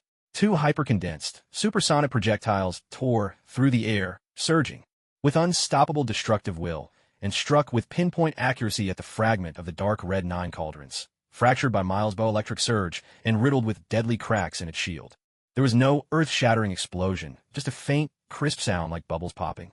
The two railgun rounds, searing hot as molten steel, needles through butter, shot cleanly through the momentarily weakened energy barrier and slammed deep into the heart of the dark red fragment. Time seemed to freeze for a heartbeat.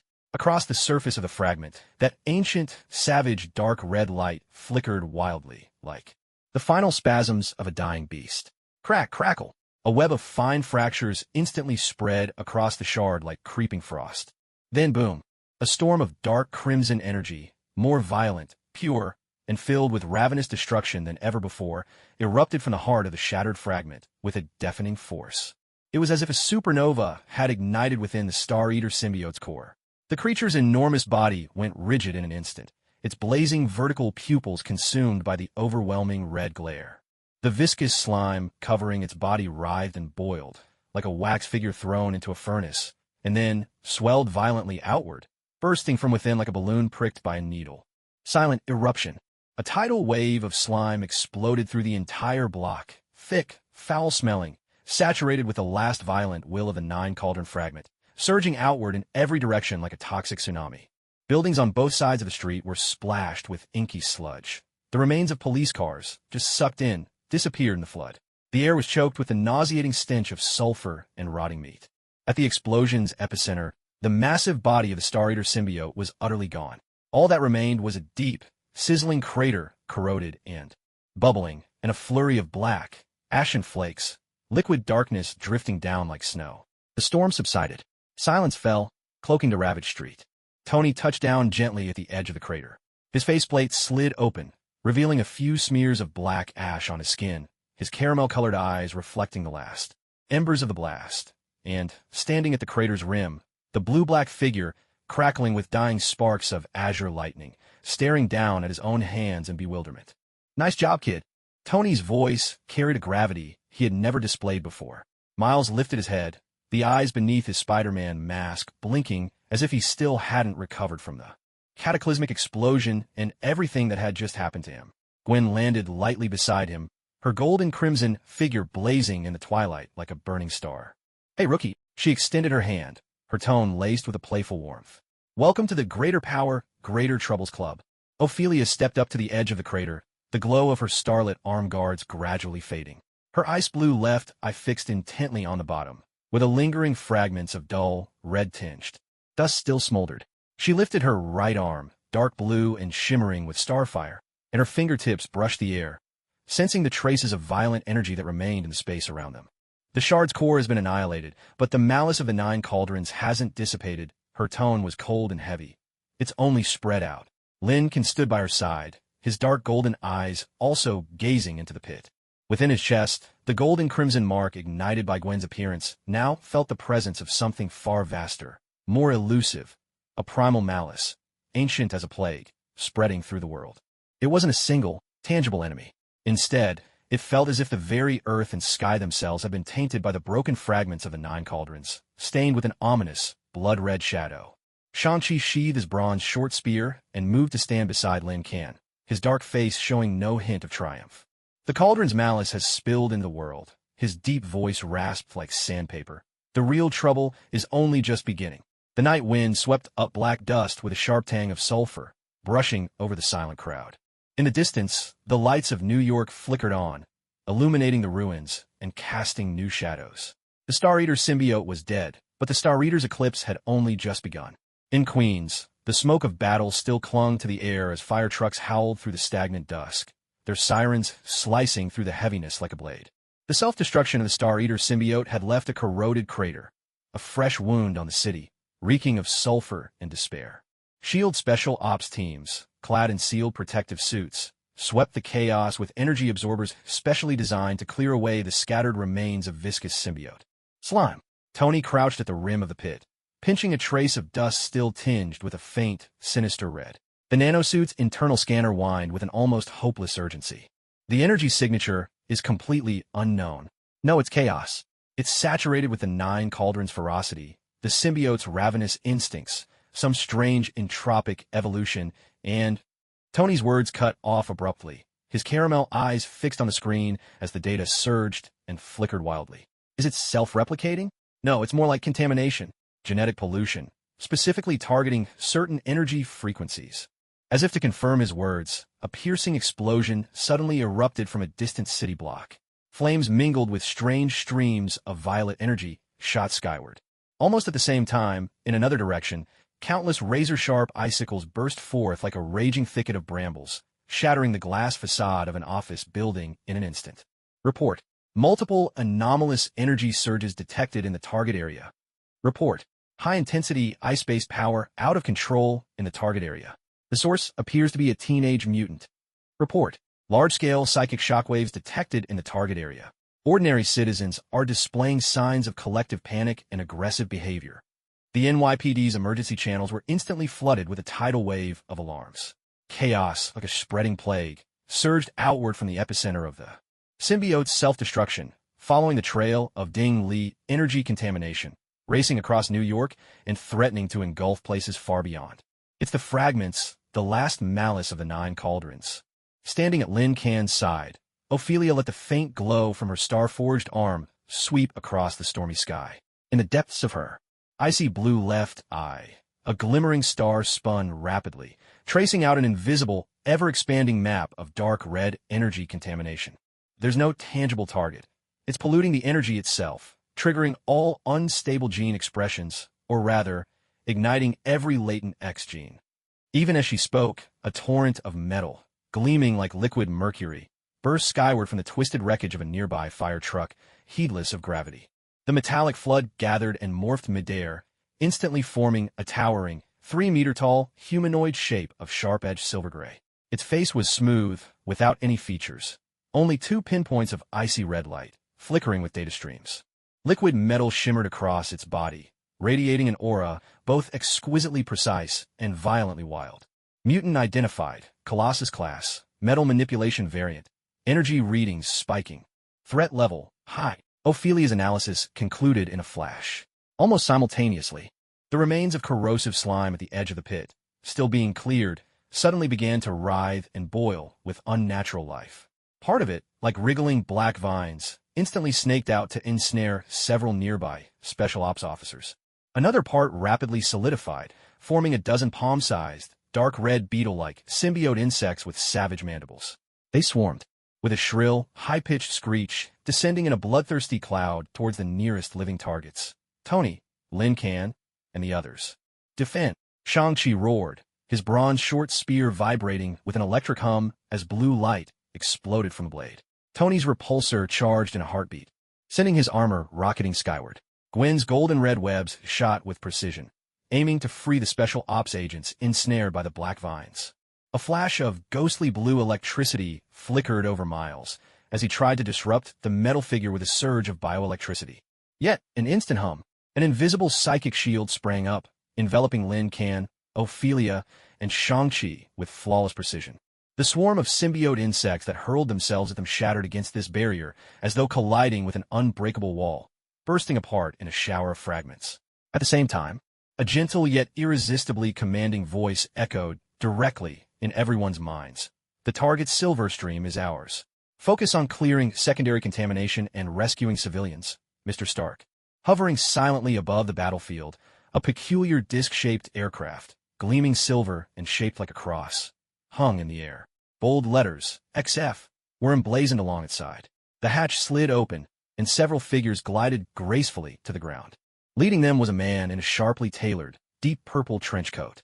His silver hair was meticulously styled, his features so handsome they bordered on the uncanny, his skin pale as marble, and his lips curled in a knowing, almost mocking smile that suggested he saw straight through everything. He tapped a long, elegant forefinger to his temple. The source of that overwhelming psychic force was none other than him, the current commander of X Factor, Mr. Sinister. His teammates were no less striking. *1 figure, cloaked entirely in blazing plasma flames, distorted the air with sheer heat. Sunfire, codename Hero. *A woman in a black tactical suit, short hair sharp as her gaze, wielding a massive shotgun. Domino. And towering above them all, a hulking brute covered in rocky gray skin, his eyes aglow with an earthy yellow. Gargoyle. SHLD's messes always need professionals to clean them up, Mr. Sinister remarked with elegant disdain. His eyes swept over Tony Stark, finally coming to rest on Lin Kan with a gaze as sharp as a scalpel, as if he intended to dissect him down to his soul. Especially when we're dealing with cosmic-level variables. He put deliberate weight on the last few words. Cap, keep your psychic tricks away from things you shouldn't be touching. Tony fired right back, instantly swiveling his repulsor blast to incinerate the oncoming wave of symbiote insects. As you wish. Mr. Sinister smiled faintly, turning his attention to the rampaging metallic figure, Silverstream. Hero, Sinister's voice was calm and unwavering, melted down. With a roar like a volcanic eruption, Sunfire Hero unleashed a blast of incandescent plasma, his body flaring white-hot. Like a human sun, he charged straight for the metal colossus. Both fists swung forward, and streams of blazing white light, like molten stellar matter, crashed fiercely against the freshly formed liquid. Metal arms of the metallic humanoid. With a searing hiss and a thunderous boom, the ultra-hot plasma instantly vaporized the liquid metal. The metallic figure let out a silent scream of agony. Its struck arm shriveled and snapped in an instant. At the severed end, the liquid metal spilled out like boiling silver, bubbling and writhing as it instinctively tried to reassemble itself. But Hero's assault clung relentlessly, like a parasite gnawing at bone. The blazing white flames followed closely, pinning themselves to the creature's core and stifling any attempt at regeneration. Gargoyle, ground control. Mr. Dread issued his command with the calm precision of a chess master. With a mighty crash, Gargoyle's titanic body slammed to the earth like a falling meteor. He hammered his fists into the ground with punishing force. The earth roared in protest, rolling in violent waves. The shockwave surged out like an invisible giant's hand, instantly shattering the black, viscous tendrils that had tried to ensnare the special ops team, breaking them into fragments. At the same time, the tremendous force sent the swarming micro-symbiote insects spiraling out of control, their flight paths thrown into disarray. Domino! No sooner had Mr. Dread spoken the name than bang, bang, bang. Domino's massive shotgun thundered with a roar. The instant the shots echoed, a flash of violet flickered in Mr. Dread's eyes. Some unseen manipulation of probability had begun. The custom alloy shells, seemingly ordinary, traced impossible, physics-defying arcs through the air, each one homing in with chilling precision on the core of a disoriented micro-symbiote insect, knocked off balance by the tremors. Not a single shot missed its mark. Each blast bloomed into a deadly flower of fire, blooming and wilting in the span of a heartbeat, precise, efficient, and merciless. The arrival of the X-Factor team was like the activation of a finely tuned slaughter machine, instantly turning the tide of chaos on this fragment of the battlefield. Lin Can, Ophelia's voice rang out, sharper and more urgent than ever. The Dingley contamination is spreading exponentially. The coordinates of the core source are fluctuating. It's moving. The target direction, Brooklyn. Lin Can jerked his head up. His dark gold eyes pierced the chaos and smoke of the battlefield, searching for those familiar Brooklyn streets and apartment blocks. The entropy core within him blared a frantic alarm. In that direction, a source of energy, colossal, suffocating, mingling the ultimate fury of the Nine Cauldrons with a strangely familiar aura of guardianship, was gathering at a terrifying pace. It's the Morales house. Gwen's voice trembled with fear. In a flash, she remembered the dazed look on Miles's face as he left and the lingering ghost of blue electricity sparking across his skin. "Stop it!" Tony bellowed. His thrusters flared at full power, and the red-gold comet of his armor streaked across the sky toward Brooklyn. "I'm afraid. We can't stop it anymore." Though Mr. Fear's voice remained elegant, a chilling gravity crept into his tone. He pointed his slender fingers toward the sky above Brooklyn. There, the heavens above the borough had, without anyone noticing, become shrouded by a swirling vortex of energy, wild and tumultuous, where dark red and ghostly blue currents raged and intertwined. At the heart of the maelstrom, a figure hovered in midair, curled up in agony. It was Miles Morales. His homemade stealth suit was already in tatters, exposing the young body beneath where countless bolts of dark red and spectral blue lightning raced wildly across his skin like frenzied veins. His eyes glowed with an all-consuming crimson light, and a raw, inhuman howl of pain tore from his throat. A storm of energy, terrifying enough to warp reality itself, was gathering at a furious pace around him as its center. Deep within the eye of this tempest, the phantom shape of a pseudo-Nine Cauldrons fragment, forged from pure, violent energy and burning with red and blue flames, was rapidly coalescing. The ultimate contamination of the Cauldron's fury, and the resonance of a hidden cosmic X-gene, is forcibly forging a new Star Eater core. Ophelia's stellar arm guards flared with a blinding light as she poured all her power into analyzing the monstrous energy pattern. "He's being transformed into a new cauldron." "No!" Gwen screamed in despair. Her golden crimson silhouette shot a web without hesitation, hurling herself toward the heart of the storm. Tony's repulsor blast, Shang-Chi's bronze, Spearlight, Hero's plasma stream, Gargoyle's shockwave, Domino's custom barrage. Every attack the instant it neared that raging storm was twisted, unraveled, and swallowed whole. Even Mr. Fear's invisible psychic assault, upon striking the storm's edge, faded away as if a stone had sunk into a bottomless lake only. A faint ripple left behind. At the center of the storm, Miles's agonized roar suddenly rose to a new peak. The burning phantom fragment of the cauldron snapped into solid form. Then, a torrent of energy, dark red and blue, wild and catastrophic, erupted from it enough to rend space and incinerate souls. Like the mouth of a world-ending cannon, it slowly leveled its gaze at the chaos of New York below. The scent of annihilation froze the blood of everyone present. "Stop him! We have to stop him!" Tony's voice was a ragged, desperate cry. At that final critical moment, Lin Can moved. He did not rush toward the storm. Instead, he closed his eyes. Across his body, the ancient bronze patterns on his liquid obsidian armor flared to life. The dark gold twin-ring sigil at his chest, its golden crimson spark from Gwen long since faded, now burst forth with a brilliance brighter than any supernova. But this brilliance was not energy. It was something that transcended the boundaries of dimensions. A resonance. Slowly, he raised his hand. At his fingertip, he did not gather destruction, but, with infinite gentleness, reached out through the void toward the burning phantom fragment at the heart of Miles's storm, and tapped it, ever so softly. A deep, resonant hum filled the air, like the universe itself trembling at his touch. An undetectable resonance wave, one that no ear could ever catch, rippled out in utter silence, yet it sent a shudder through every soul present, like a stone dropped into a still lake, expanding. In invisible rings, this wave disregarded every energy barrier, paid no heed to distorted space, and struck, with unfailing precision, the pseudo-cauldron fragment that was just about to take shape. A miracle unfolded. That fragment, blazing with the fire of destruction and radiating boundless fury, upon contact with the resonance wave, shattered in an instant, like a glass sculpture plunged into potent acid. The chaotic, devouring, and fusing energy within it collapsed all at once. The dark red energy, Nine Cauldrons malice, and the ghostly blue energy, Miles' latent power, were ripped apart in an instant, as though they were oil and water spun in. A centrifuge at breakneck speed, the dark red, violent energy lost its very framework, collapsing and vanishing in a heartbeat, like sludge with its bones removed. Meanwhile, the pure, blue energy, suddenly stripped of its toxicity, became gentle and serene, like a nebula losing its anchor, it softly enveloped the falling Miles at the heart of the storm. The swirling vortex of energy above, like a punctured balloon, burst and vanished without a trace. The destructive beam, never even fired, faded away without a sound. The terrifying energy coursing through Miles' body flickered and died out.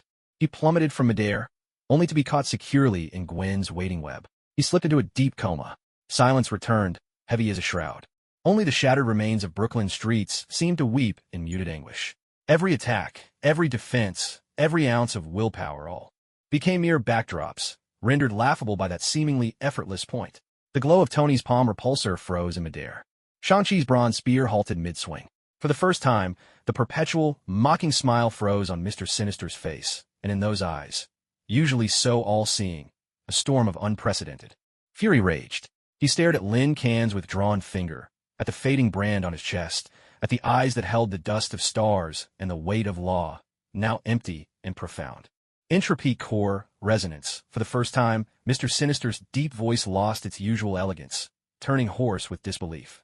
You pluck the strings of the rules themselves. Lincoln slowly opened his eyes. His dark golden gaze swept over the unconscious Miles, over the stunned crowd, and finally out beyond Brooklyn, toward the wider sky. The cauldrons. Malignant taint still lingered. It hadn't vanished, but flowed like a toxic river, seeping into every corner of the world, kindling ever more wildfires of chaos. One string has snapped. Lin Can's voice was calm, yet carried a cold, heavy weight. But many more are still ringing. He turned and walked deeper into the ruins. Ophelia followed in silence, the glow of the starlit gauntlet illuminating the rubble and broken tiles beneath his feet. Mr. Astonishment watched his retreating figure, his fingers unconsciously tracing the amethyst buttons on his trench coat. A cold notion was crystallizing in his mind, precise and mechanical as a clockwork device, this variable from an alien universe, harboring secrets within himself, wielding the potential to shape the very rules, capable of ushering in both evolution and chaos. His value might far exceed the rampant pollution engulfing the globe, might even surpass any known life form in the cosmos. The X Factor, Mr.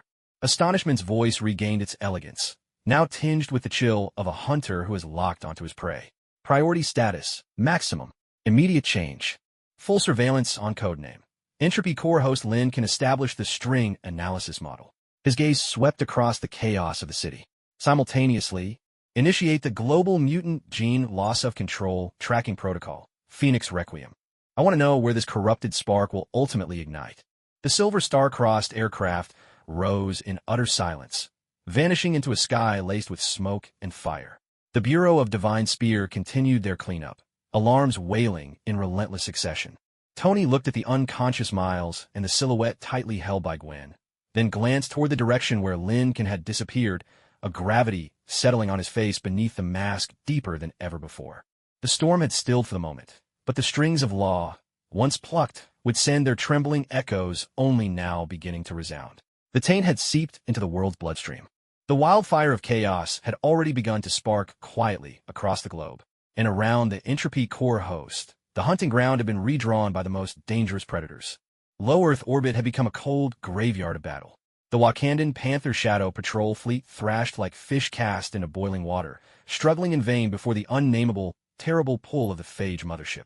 Ghostly blue trails from the vibranium engines were devoured by an invisible maw, and the ships groaned with a metallic wail that set teeth on edge. On the bridge of the flagship, Dawn of Wakanda, Princess Shuri's fingers flickered across the holographic console, moving so swiftly they seemed a blur. Beads of sweat rolled from her brow, shattering into sparks of light on her vibranium armor. Antimatter thrusters overloaded by 120%, gravitational parameters exceeding all model thresholds. It's draining space itself. Shuri's voice quivered with a genius's awe before the unknown. Chala's mask concealed every emotion, but the vibranium claws gripping the throne armrest trembled imperceptibly. Hold the line. Buy time for the Nine-Dragon engine. As if in answer to his resolve, in the silent vastness of space, 3 colossal bronze pillars suddenly materialized across the firmament, carved with 9 dragons whose forms now seemed to pulse with life. Their eyes lit up in turn, scarlet dragon blazing with fire, azure dragon howling with wind, dark dragon commanding the waters. The ancient power of Kunlun and the cutting-edge technology of the Spear Bureau fused flawlessly within the 9 Dragons engine. 9 Dragons engine, Azure Dragon Phase Array. Activate! Kong Jie's voice rang out through the internal communications of the Spear Bureau's flagship, the Xianyuan, steady and weighty as the stones of Kunlun Mountain.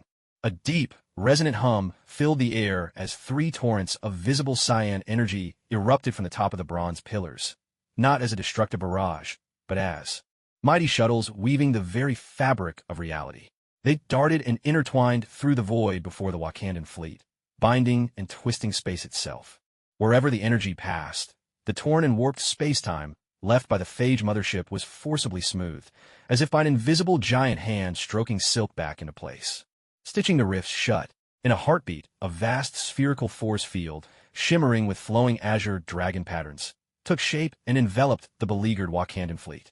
The monstrous gravitational pull of the phage mothership crashed against the dragon-patterned barrier, like a whale slamming into an unseen reef. Blinding surges of chaotic energy erupted from the folds of space, but they could advance no further. The blaring alarms aboard the Wakandan ships instantly dropped several decibels. The anchor is stable. Well done, Spear Bureau. Chala's voice came through, breathless but exhilarated. Don't celebrate too soon, Your Majesty, Kong Jie replied, his tone taut. Stitching space only buys us time. The mothership's core energy readings are still rising. It's deciphering the phase protocols of the 9 Dragons engine. As if to prove his point, countless abyssal vortices on the writhing body of the phage mothership suddenly began to spin faster, and within each one, a pinprick of greedy crimson light flared to life. Instantly, innumerable viscous fragments, chunks seemingly torn from the mothership's own flesh, were hurled down like volcanic bombs, raining toward Earth's surface beneath the protection of the Dragon Field, with a particular focus on North America's East Coast. Stellar Spore Barrage. Targets confirmed. New York, Washington, Boston. The Xuanyuan's alarms shrieked in warning. Ground defenses. Tony's roar exploded across the Avengers' emergency channel.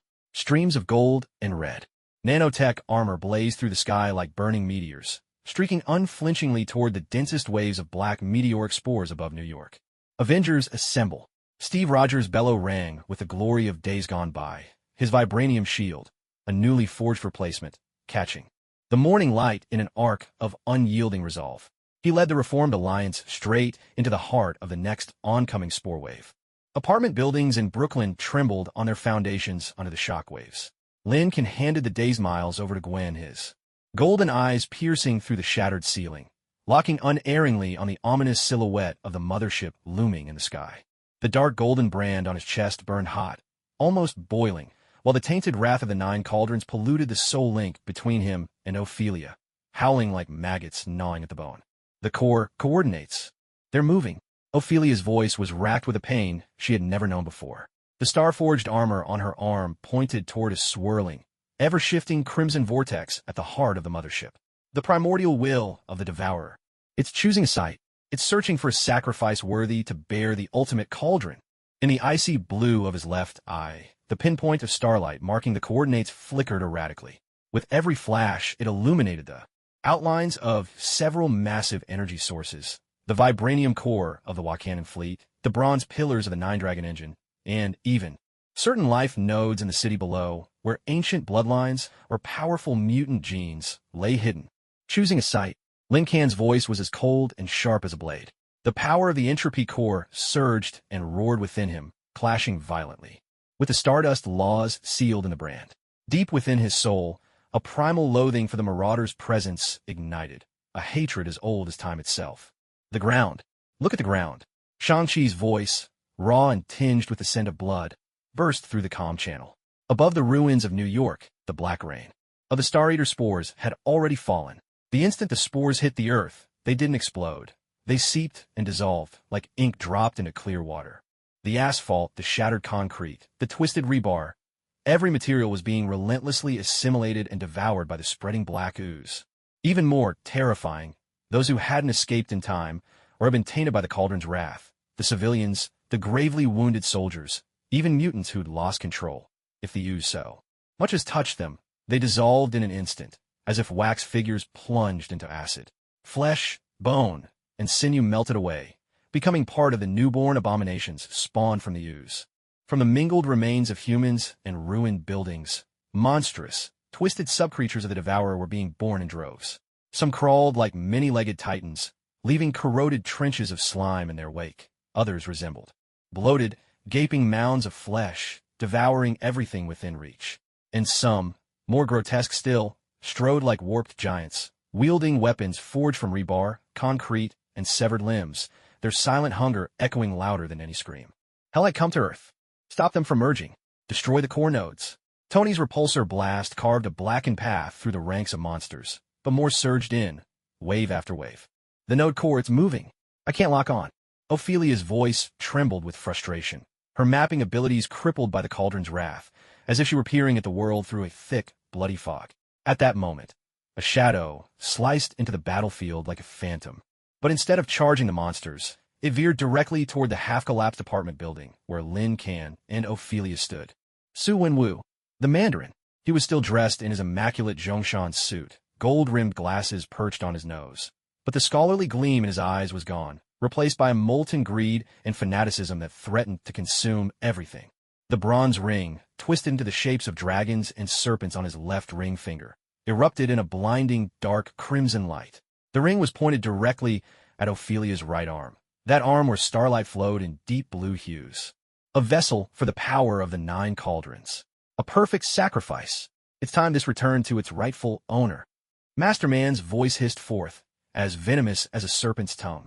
A sudden, oppressive will surge from the fragments of the 9 cauldrons, tyrannical and absolute.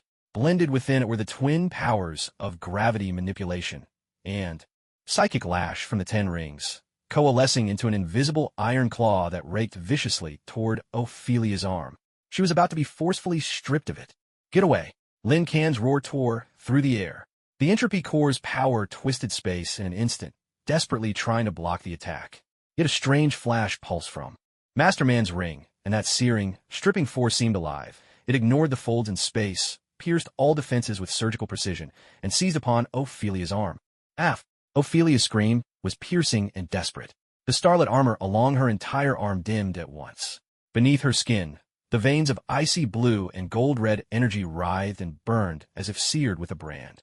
The pain from their soul link stabbed into Lin Kan's consciousness like a blade.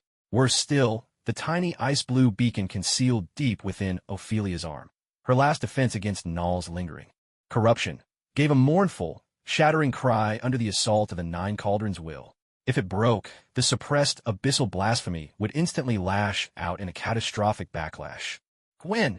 Lin Kan's eyes were wide with horror, entropy core power spiraling towards chaos, as he let out a desperate, ragged scream toward Gwen, who was still protecting Miles in the distance. A golden red figure moved faster than thought. Gwen Stacy, like a burning arrow of vengeance, shot forward from Miles' side. Her white hood billowed in the golden red glow, her slender waist twisting through the air in an arc that defied human limits. But she wasn't aiming for Masterman. She was hurtling toward Ophelia's arm, just as it was about to be stripped away. In that razor-thin split second before the terrifying force from Masterman's ring could sever Ophelia's arm, Gwen's golden red form struck true like the world's most precise needle, crashing hard into Ophelia's embrace. The massive impact sent them both flying backward. A sickening sound tore through the chaos. That terrifying stripping force, as fierce as a blazing brand, landed squarely and mercilessly, not on Ophelia, but on Gwen's back as she shielded her. Gwen's body arched violently. The back of her golden red suit dissolved and blackened instantly, as if drenched in acid, revealing beneath a horrific wound, raw and bloody, even exposing glimpses of her spine. An awful energy, a poisonous blend of the 9 cauldrons' brutality and the psychic corruption of the 10 rings, wrapped around her spine like a venomous vine, gnawing and devouring her from within. Time itself seemed to freeze. Ophelia cradled Gwen, who had taken a fatal blow in her stead, her back a mangled mass of blood and flesh. Ophelia's ice blue left eye was wide with utter shock and grief. Within Lin Can's chest, the golden red mark that had long since gone cold now felt as if molten lava had been poured into it, erupting in a silent, soul-searing scream of anguish and fury. Lord Man's eyes flickered with a trace of astonishment, which quickly morphed into a deeper greed. He had sensed some strange power, the spider totem, within Gwen, now ignited by the power of the 9 cauldrons. A better vessel. The ring on Lord Man's finger blazed with renewed brilliance. You want to die? Lin Can's roar was no longer human. It was the final echo of shattering stars and broken cosmic laws. The entropy core within him spun wildly out of control. Liquid obsidian armor boiled instantly across his skin. Stardust in his brand flared like a supernova's birth. A force of pure annihilation, absolute and indifferent, surged forth, entwined with a fanatical urge to emulate the protective will of his idol, Tony, a heart-wrenching agony for Gwen's dying breath, and a tidal wave of hatred for the plunderer, the devourer/Lord Man. All of it fused into something indescribable, a cataclysmic pulse of dark gold oblivion that seemed poised to erase reality itself. It erupted toward Lord Man, toward the devourer's mothership on the horizon, and toward this tainted world, indiscriminate, all-consuming. With a pulse roared, space itself vanished without a sound. Matter unraveled into its most primal particles, and even time seemed wiped away. The ruins of Brooklyn, airborne. Spores, even the very light. Everything was mercilessly devoured by this inexorable wave. Mr. Sinister's silver, cross-shaped starship hovered in high orbit above the battlefield. Behind the observation window, his handsomely eerie face had shed all traces of playful elegance. His violet eyes narrowed to pinpricks in a frenzy of excitement and greed, reflecting the cataclysmic dark gold pulse below, and at its source, a young man transformed into the very embodiment of the universe's end. Perfect chaos, the ultimate key to evolution. He licked his pale lips, fingers drumming nervously against the cold glass. Initiate the Phoenix Protocol. Target Lin Can, Entropy Core Host. Before he destroys everything, or is destroyed himself, we must claim him. The morning fog in Yongding, Fujian, was laced with the scent of tea. Milky white mist twined around the giant, ring-shaped earthen buildings clinging to the mountain's edge. Dew dripped from the eaves of the blue-tiled roofs, falling into the cobblestone courtyard below with a clear, melodic sound. Lin Can leaned against the wooden railing of the third-floor corridor, gazing down. In one corner of the courtyard, Ophelia crouched beside a stone mortar, her right sleeve deep, blue and shimmering with starlight, rolled up to the elbow, revealing beneath it a network of ice blue and golden red veins, glowing faintly like the threads of the cosmos. She steadied herself with her left hand on the edge of the stone mortar, while her vibranium fingers gently pinched a small bundle of damp, bright green moss she had just gathered from the rocks by the stream. Carefully, she began to spread it across the bottom of the mortar. Are you really going to keep this alive? Lin Can's voice was husky with sleep, blending with the clatter of pots and pans from the early risers in the Tulu. Grandma says it's called wall clothes. The old walls of the Tulu breathe through it. Ophelia didn't look up. Her fingertips worked with calm precision and a delicate touch, pressing the vivid green moss gently into the moist mixture of rammed earth at the bottom of the mortar. It's more natural than nanogel repair. She paused, the ice blue of her left eye flicking briefly to her own artificial arm, then returned her focus to the moss. Lincoln fell silent. The morning breeze, cool and laced with the fresh scent of mountain grass and trees, swept past, ruffling the loose hair across his forehead. The dark gold brand on his chest pulsed quietly, bringing a rare sense of warmth and peace, as if he'd pressed himself against the gentle heat of a spring. Last night's eruption that had torn through Brooklyn, the annihilating pulse that nearly burned his soul to ashes, felt like a distant memory now. The cost had been steep. Gwen lay in the highest security medical stasis chamber of the Spear Bureau, her back bound with the dark red, menacing aura of the Nine Cauldrons, her life signs flickering like a candle in the wind. But then Tony's low, steady voice had come through the encrypted channel. She's still alive. Her pulse is steady. We'll find a way, kid. For now, just catch your breath. And that breath, finally, was drawn here in this remote Hakatulu, far from the smoke and chaos of battle. Kong Jie had arranged it all in silence, the shadows of the Spear Bureau lingering like mist among the surrounding forests. Downstairs, the wooden door to the kitchen creaked open. Grandma, her hair silver as moonlight, carried out a bamboo tray piled high with steaming hot yellow rice cakes. When she saw Lin Ken on the veranda, her wrinkled face bloomed into a chrysanthemum smile. With a thick Hakka accent, she called out, "Young man, come have breakfast." Fresh out of the steamer, yellow rice cakes, soft and chewy. Lin Ken answered and made his way down the creaking wooden stairs.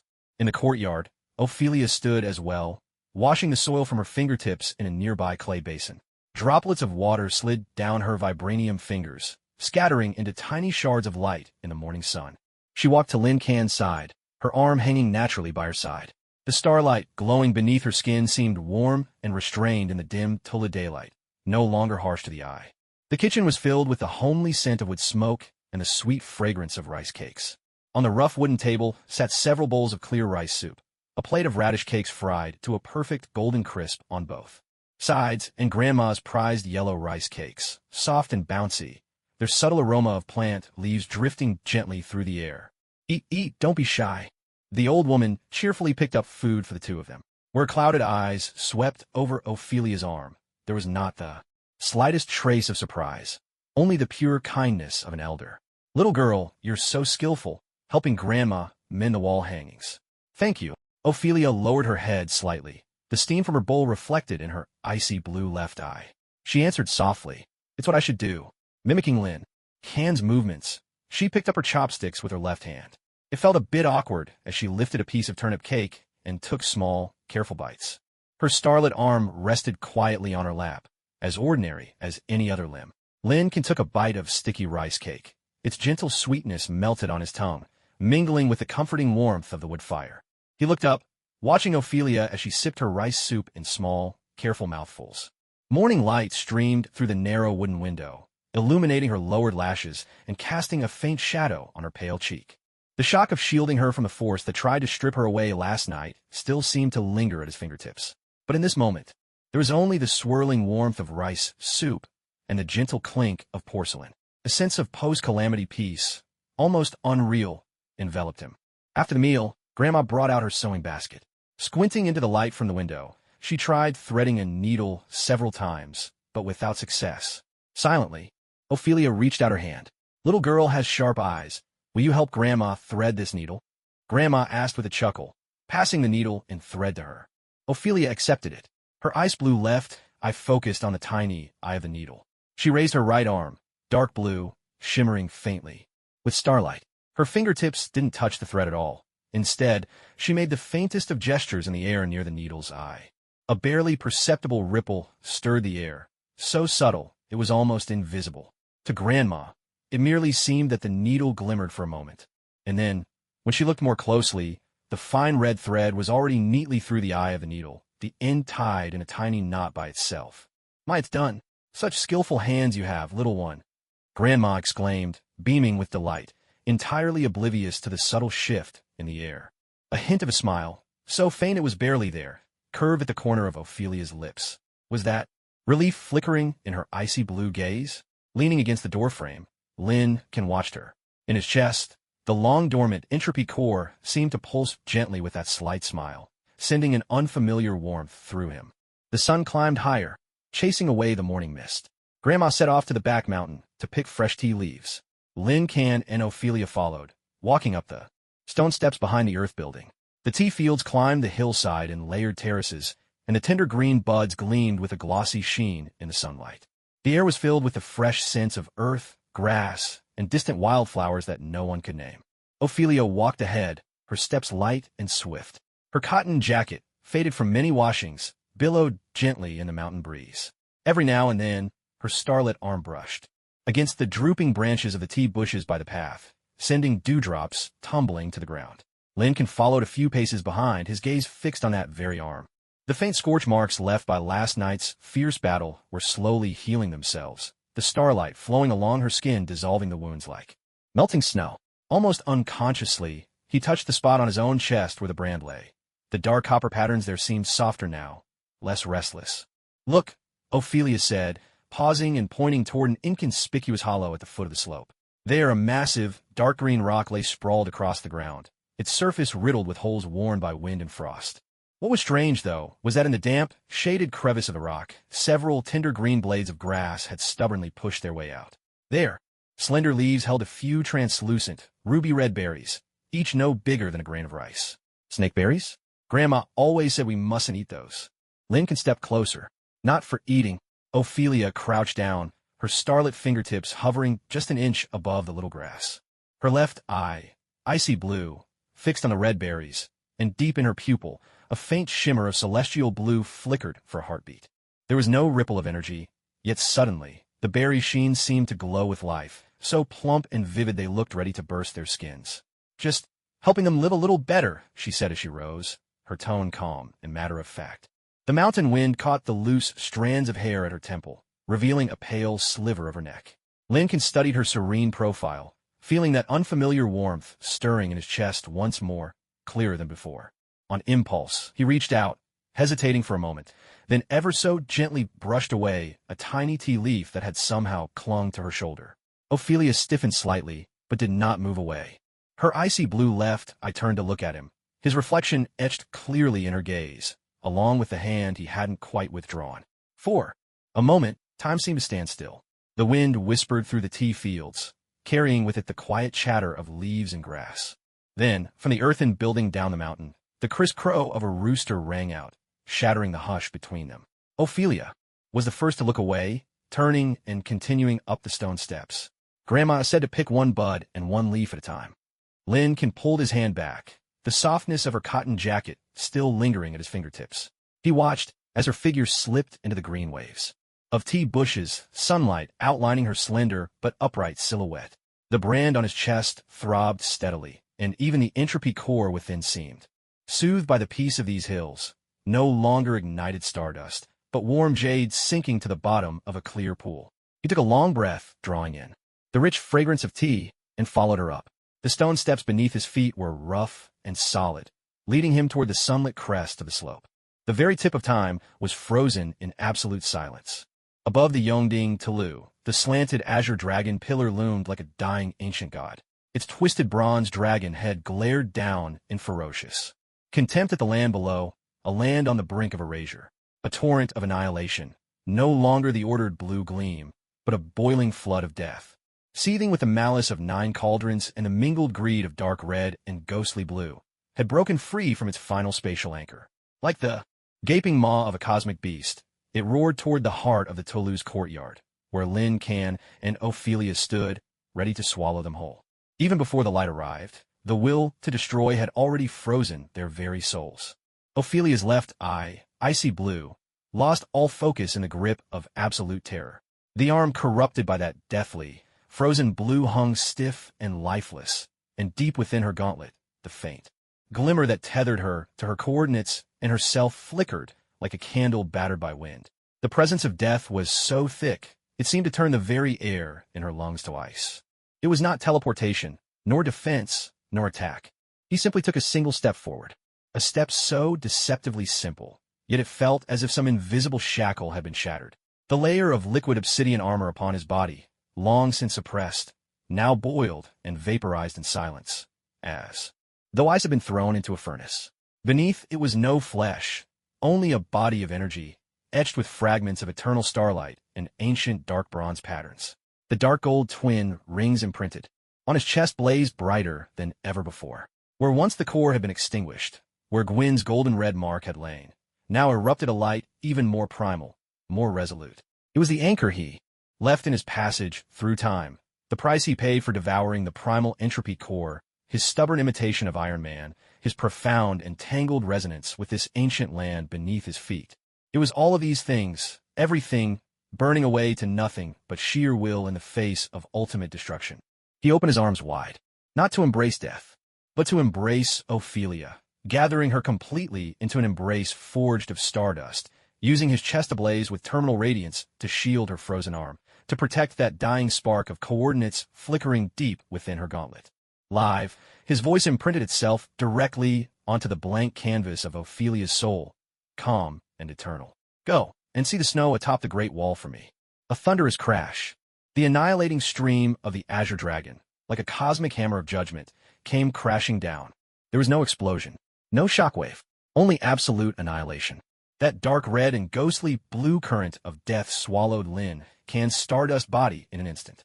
The light boiling from his form blazed and twisted, like a star cast into a black hole, flaring, contorting, and then vanishing, utterly silent, as if the stream itself had digested and unraveled him to nothing. No!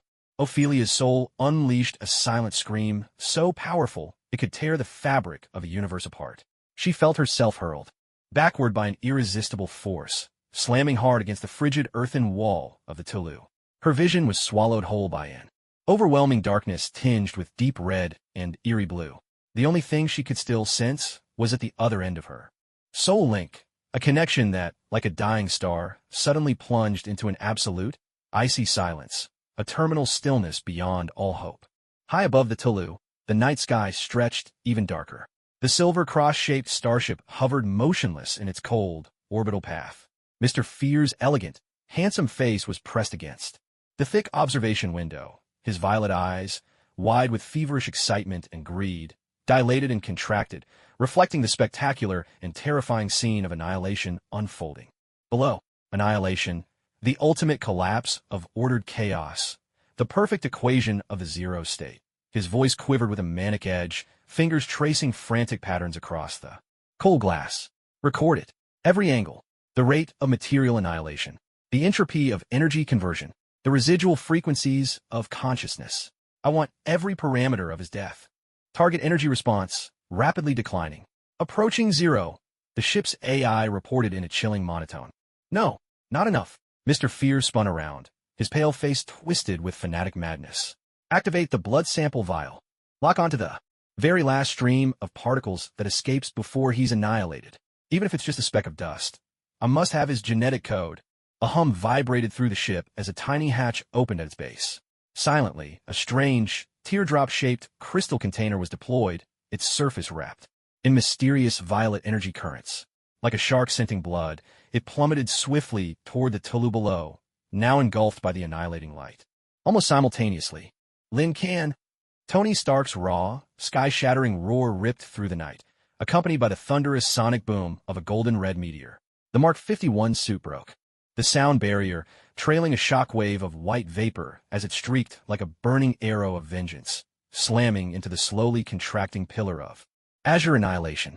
Beneath his mask, Tony's caramel-colored eyes burned with a fury and anguish so deep it seemed to tear his soul apart. The arc reactor pulsed brighter than ever, but its glow could not pierce the patch of utter death that had swallowed his wildest creation, his vision of the future. Stop him! Kong Jia's shout was raw and blood-tinged. The flagship Xuanyuan's engines blazed with unprecedented blue light, and the colossal vessel hurled itself at the tail of the rampaging Azure Dragon pillar without hesitation. Cut the power source, hurry! Shang-Chi's figure darted in the night like a phantom, his bronze dagger exploding with a rending blue radiance as he struck, heedless of danger, at the rune nodes at the base of the Great Column, nodes now corrupted by malevolent energy. Each blow triggered a violent backlash, splitting the flesh of his palms and staining the dagger's hill crimson. And yet, it seemed that everything was already too late. At the heart of the annihilating pillar of light, absolute nothingness was taking shape. Lin Kan's stardust-like body had long since vanished completely, as if he had never existed at all. Only Ophelia remained, curled up in a cold corner, her right arm draped weakly before her, an arm now shrouded in a chilling, deathly blue. Deep within the armor on that arm, a pinpoint of icy blue light, barely a glimmer, flickered like a firefly on the verge of being snuffed out. Her icy blue eyes stared blankly. into the absolute darkness that had devoured Lin Kan, her soul utterly hollowed out, leaving behind nothing but endless cold and silence. In that frozen moment of despair, a sound, so faint yet piercingly clear, resonated through the air, a subtle, vibrating hum, like the heartbeat of the universe at the very dawn of creation, rising without warning. It came not from the outside world, but from within Ophelia's right arm, sealed in ice, deep inside the battered coordinates beacon embedded in her armor. With that hum, the tiny, firefly-like blue beacon suddenly flared to life, as if a spark had been dropped into a pool of oil, erupting with pure, unyielding light more brilliant than ever before. The light pierced through the layer of deathly blue that bound her arm, bursting forth like a spring shoot breaking through frozen earth. Even more astonishing, the light did not explode chaotically, but coalesced into a single, razor-thin beam of icy blue, sharp and alive, defying the raging torrents of annihilation. Energy that tore at the world. It ignored the barriers of space, shooting with perfect precision toward the very center of the obliterating pillar, into the heart of absolute void. At the end of that beam, at the very core of ultimate annihilation, there suddenly flickered a faint, dark golden light, as fragile as a candle flame in a storm. The light was weak, unsteady, as though it might be snuffed out at any moment by the surging tides of destruction. And yet, it existed, anchored unshakably in this domain of death by the icy blue beam from Ophelia's arm. Anchor point. Ophelia's deadened eyes contracted sharply. A jolt, raw and primal, surged through her frozen body, a spasm born of pure survival instinct. It was as though her hollow heart had been forcibly flooded with molten lava. Under the beacon's blazing light, the icy crystals coating her right arm began to crack, ever so faintly. Coordinates? Lock. Ophelia's voice was hoarse, scraping like sandpaper, but blazing with a wild, desperate resolve. With a sudden motion, her still movable left hand shot up, fingers splaying wide as she reached for the beam that tethered her to that flickering golden point in the void, as if determined to seize that fragile light and hold it fast in her grasp. A resonant hum filled the air, swelling with unstoppable force. With her movement, the faint dark gold light at the center of the annihilation beam seemed to receive a surge of vital energy. It suddenly stabilized for a fleeting moment. From the core of the entropy reactor, a weak yet unmistakably resolute will to resist rippled out like a stone cast into a stagnant pond, sending waves across the stillness. Energy readings. Anomalous fluctuations detected in the core annihilation zone. Unknown energy response levels, rising at an alarming rate. In the command center of the Xianyuan flagship, the operator's voice rang out, quivering with an intoxicating mix of disbelief, shock, and wild joy. What? Kong Jie snapped his head around, bloodshot eyes fixated on the screen, unblinking in his desperation. This can't be. In the ship of the Lord of Terror, he had just been reveling in the data, but now his expression twisted in horror. His violet pupils were riveted on that point of dark gold, which flared defiantly. Entropy core reset is irreversible. The consciousness structure should have been utterly destroyed. What? What is this? Tony, there! Gwen's voice, frail yet bursting with urgency, cut directly into Tony's armor comms. Ignoring the agony of her torn back, she struggled to point at the faint dark gold at the heart of the annihilation beam. Tony's blazing suit hovered abruptly at the edge of the beam. His faceplate snapped open, caramel eyes locking onto that pinprick of light. Ecstasy, shock, disbelief, all of it crashed over him in an unstoppable wave. He saw Ophelia clutching the ray of light as if it were her last hope, refusing to let go. Friday. Tony's roar carried a force never heard before. Divert all power. Channel everything into that light. Lock on. Give it energy. Bring him back to us. The golden red armor erupted in a brilliance beyond limits. The arc reactor's energy surged like a dam bursting, flooding through the coordinates Ophelia had locked onto and pouring relentlessly into the void at the heart of annihilation. Shang-Chi, Kong Jie's shout rang out like thunder. Understood. Shang-Chi abandoned his assault on the giant pillar's base. His bronze short spear flared with an unprecedented azure glow, and he hurled himself, like a blazing blue meteor, crashing into the icy blue beam that bridged reality and the void. A torrent of pure, vibrant life force followed Tony's flood of power, rushing into the heart of that dark gold. Azure Dragon Array. Force a reversal. Kong Jie roared from the flagship, slamming both fists onto the control panel. He ignored the piercing alarms of system overload as the Xianyuan flagship let out its final wail. It forcibly drew the last traces of untainted primal energy from the Nine Dragons engine, transforming it into a pure and gentle azure light that surged after the others. Three torrents of energy, the pinnacle of technology, Tony, the essence of life's will, Shang-Chi, and the lingering glow of ancient order, the Nine Dragons, converged like bridges spanning the realms of life and death. Guided by the starlit beam from Ophelia's arm, they pierced through the annihilating flood, paying no heed to its barriers, and poured fiercely into that faint speck of dark golden light. A deep, resonant hum filled the air as if the golden speck had been fed with the fuel of a billion stars. In an instant, it erupted with a radiance that tore through the darkness of annihilation. At the heart of that radiance, an indistinct figure, a silhouette outlined solely by pure, dark golden light, struggled and took shape amidst utter nothingness. The ruins of the Yongding Tulu stood silent as a tomb. Charred beams jutted at angles into the ashen morning mist, the lingering tang of gunpowder mingling with damp dew, weighing heavily on every breath.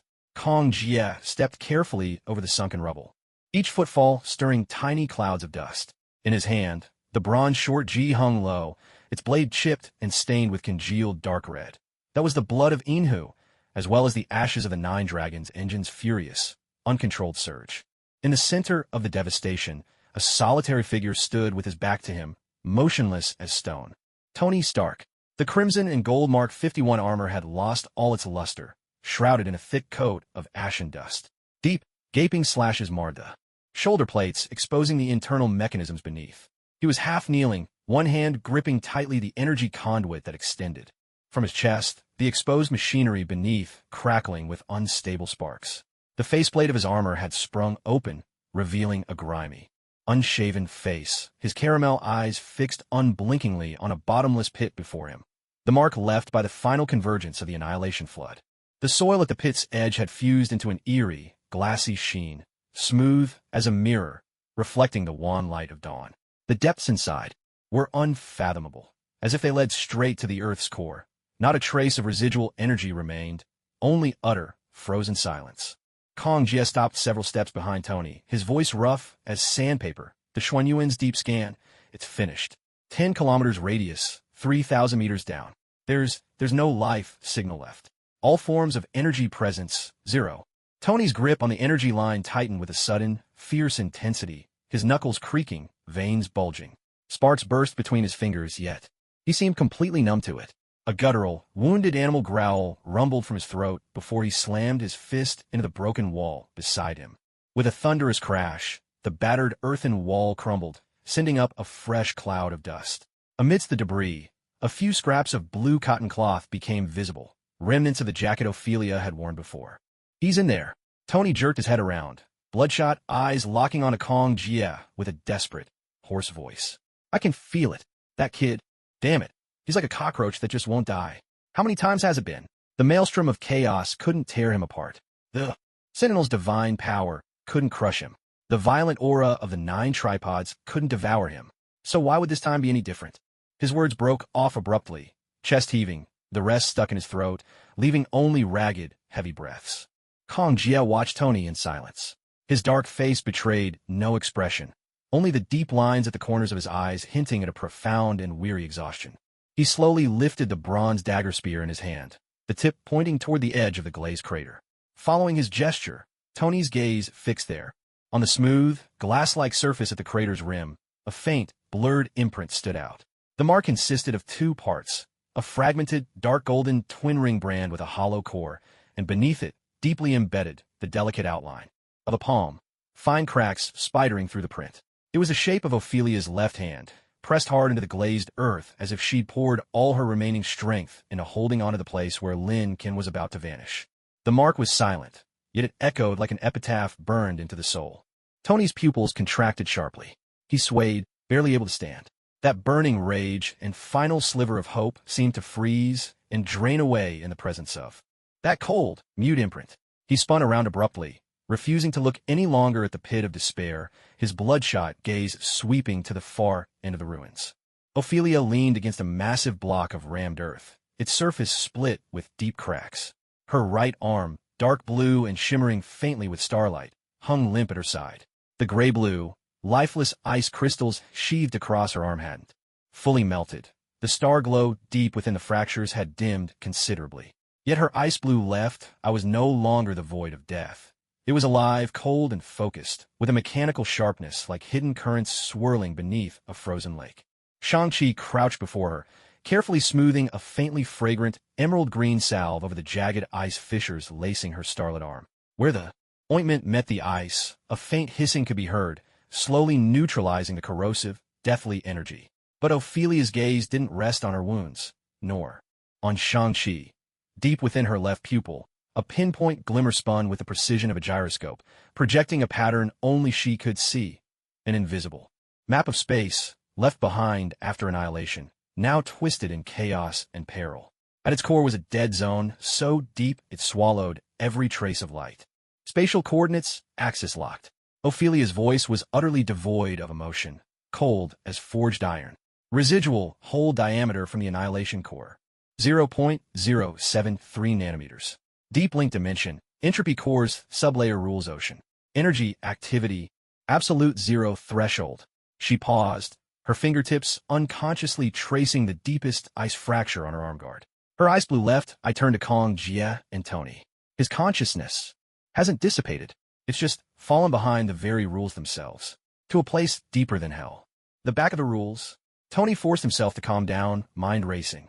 You mean he's been thrown into the cracks between the fundamental laws that keep the universe running? Like falling inside a black hole's event horizon. Something like that, but deeper.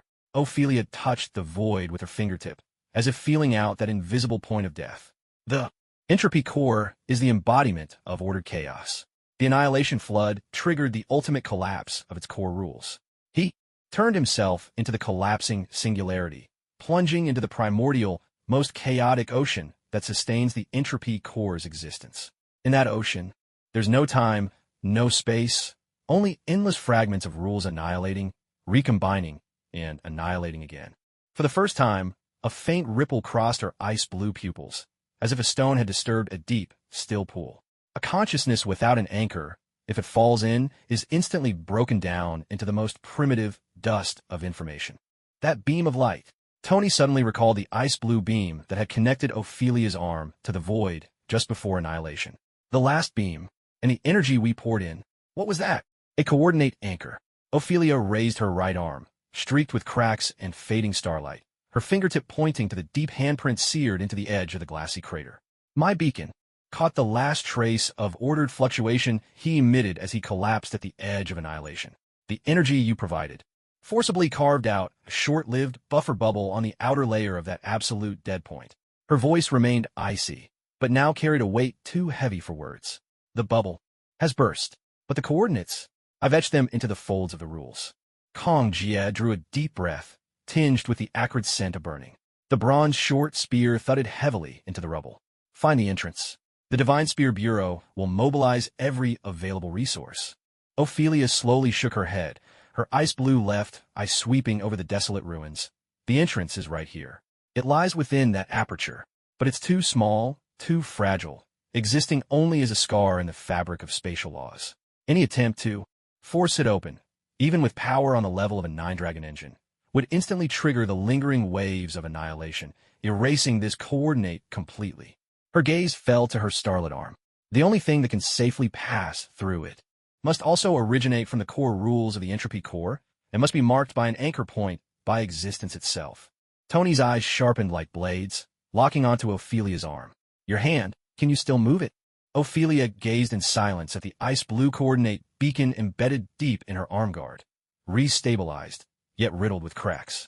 After a few seconds, she raised her arm with extreme slowness. Starlight struggled to flow through the frozen bluish-gray fractures, her fingertips trembling as she finally managed to gather, with great effort, a tiny, unstable ice-blue point of light, no bigger than a grain of rice, in the emptiness. Within that point, a faint glimmer of dark gold flickered, barely visible. The anchor is still here. Her voice carried a barely noticeable rasp, but its power has been eroded too deeply by the silence. I need time. I need a stronger spatial resonance source to mend the passage, to reinforce this coordinate anchor. Otherwise, the light at her fingertip quivered, nearly dissipating. This fragment of starlight cannot pierce the turbulence of a sea of rules. High above, beyond the clouds, The silver cross-star ship hovered like a specter. Mr. Dread swirled the crimson liquid in his goblet with refined grace, yet his gaze was fixed on the holographic display, a deep-scan spectrogram of the Annihilation Site, just completed, by the Divine Spear Bureau's flagship, the Xianyuan. At the center of the map, the void marking the point of absolute erasure, and beside it a faint, nearly lost spatial coordinates signal from Ophelia's arm, had been highlighted by the ship's AI in glaring violet rings. What a perfect specimen! Mr. Dread's voice was a sigh steeped in rapture, violet eyes glittering with all-seeing insight. To tear through the structure of rules by force, to become a singularity and plunge into the sea of origins. All to guard a single coordinate anchor at the edge of ultimate annihilation.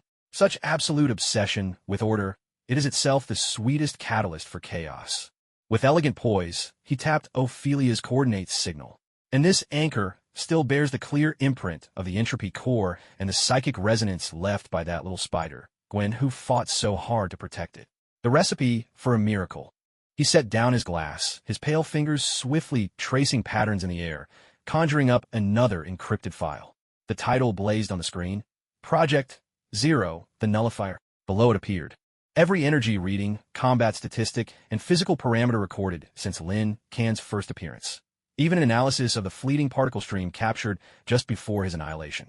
Activate the final stage of the Nirvana protocol. Mr. Astonishment's voice was cold and absolute, brooking no argument. Objective: capture a consciousness sample from a nullifier. Plan: use anchor point coordinates to deploy resonance bait into the sea of rules. His fingertip pressed upon several data spikes from Lin Can's early records. Top priority: collect spatial residue from the following coordinates. May Parker's old attic in Queens, New York, site where the Spider-Man suit awakened. The graffiti alley in Brooklyn where Miles Morales had his first bioelectric surge. The depths of Wakanda's vibranium mines, location of heart-shaped herb resonance. And the core of Kunlun's Nine Cauldrons ruins, site of ultimate metamorphosis. Bait preparation: clone the spatial energy signature of those coordinates, infuse it with the initial particle stream extracted from the blood sample vial, and generate a high-dimensional resonance mirror. Operation codename: a strange, unearthly curve played upon Mr. Astonishment's pale lips. Abyssal angling. Inside the ship, violet indicator lights flickered silently to life. Amid the cold winds of the Yongding ruins, Tony's gaze drifted from the fragile ice-blue glow that Ophelia struggled to maintain, slowly settling on the bottomless pit of glazed stone before him. Resonance source. He repeated in a hoarse whisper, the veins in his bloodshot eyes blazing with the old madness and obsession of Iron Man. Even if I have to dig through hell itself, I'll drag him out of that cursed place, hook, line, and sinker. Far below Wakanda, in the vibranium resonance chamber, the place resembled a divine forge. The primal vibranium walls, stripped of their outer or gleamed with a deep, mysterious blue, bathing the entire underground. Space in the glow of a massive, liquid sapphire. The air was utterly still, save for the low and eternal thrumming from the planet's very core, a soundless vibration that seemed to hum through the marrow of bone. Ophelia hovered in the very center of the immense resonance chamber. Her starlit right arm, veined with gray-blue cracks, was ensnared by custom vibranium. Energy conduits, which trailed away to 6 pyramid-shaped phase amplifiers positioned around the chamber. Her eyes remained tightly shut, her left eye icy blue beneath the lid, darting wildly. Beads of sweat glistened on her brow. Deep within her arm's armor, the frosty blue coordinate beacon flickered fitfully with every pulse. It summoned waves of dim and brilliant blue vibranium light, rising and falling in silent rhythm all around her. Coordinate anchor point, gravitational tide, intensity of rule, turbulence, surging. Her consciousness streamed through the conduit, transforming into a cold torrent of code that flooded the control console. Phase synchronization, critical point, estimated to be reached in 7 minutes and 42 seconds. At the console, Tony Stark's eyes were shot with blood, but his caramel irises blazed with a terrifying brightness. His hands moved across the floating holographic screens with the frenzy of a virtuoso. Swarms of nanobots streamed and reassembled at his fingertips, instantly morphing into interface tools compatible with the Wakandan phase amplifier. On the screen, quantum resonance models cascaded. Like waterfalls, their core a faint glimmer of light. Lin Can's coordinate, caught in the heart of a raging vortex within the sea of rules. Shuri, patched the main engines of the Panther's Shadow fleet into the system. I want them all resonating like a giant tuning fork. Tony shouted without turning his head. Engines linked. 93% complete. Princess Shuri's voice came through the communicator, taut as a drawn wire. The energy injection channel can hold for maybe 3 more minutes at most. Any more, and the engine cores will melt through. Then let them melt. Tony's roar thundered through the resonance chamber. We'll rebuild them if we have to. Shang-Chi, how's the chi on your end? I need pure resonance of living will, not just energy will. Drive it straight into the anchor channel. Already on it. Shang-Chi sat cross-legged atop a phase amplifier, a bronze, short gleaming spear resting across his knees. Dense, azure currents of chi enveloped him, not static, but surging like a mighty river, pouring ceaselessly into the amplifier below, then coursing through vibranium conduits into the anchor's beam. His face was pale, veins bulging on his forehead, each breath deep and labored, a man at the edge of his limits. Jiulong engine, Azure Dragon phase array, final calibration. Kong Jie's voice rumbled like boulders grinding together, transmitted from the Xianyuan, flagship of the Divine Spear Bureau. Lock onto the anchor channel. 3, 2, 1, connect. A deep, thrumming resonance filled the air. A torrent of blue-gold energy, purer and more concentrated than ever before, cleaved through space like the blade of a primordial god, piercing the barriers and striking with pinpoint precision into the core of the Wakandan resonance chamber. This power, born of Kunlun's ancient order, fused in an instant with the planetary energy of Wakanda, Tony's arc reactor. Output, and the tidal wave of Shang-Chi's living will. The chamber's indigo glow exploded in intensity. At the center, Ophelia let out a muffled gasp, her body racked with tremors. The starlit arm streaked with icy cracks, now blazing with blue light under the onslaught. Yet in this very moment, the anchor beacon's glow became more stable than ever before. Anchor stabilized. Channel strength has broken the threshold. Ophelia's voice, hoarse with pain but steeled with resolve, rang out. Begin the fishing. She suddenly flung open her ice-blue left eye. Deep within her pupil, a spark of starlight burst forth like a supernova. In an instant, the vibranium conduits, entwined around her arm, blazed incandescent white.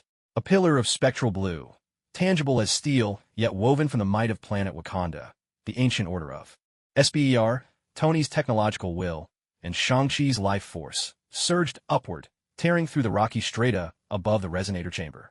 It ignored the balance of space, hurling itself with unstoppable force toward that void-like aperture hovering over the ruins of Yongding Tulu, a hole in the laws of reality itself. Above Yongding's shattered earth, the void rippled violently, as though a stone had been thrown into the still surface of a lake. Massive waves of distortion, hundreds of meters wide, radiated outward in frenzy.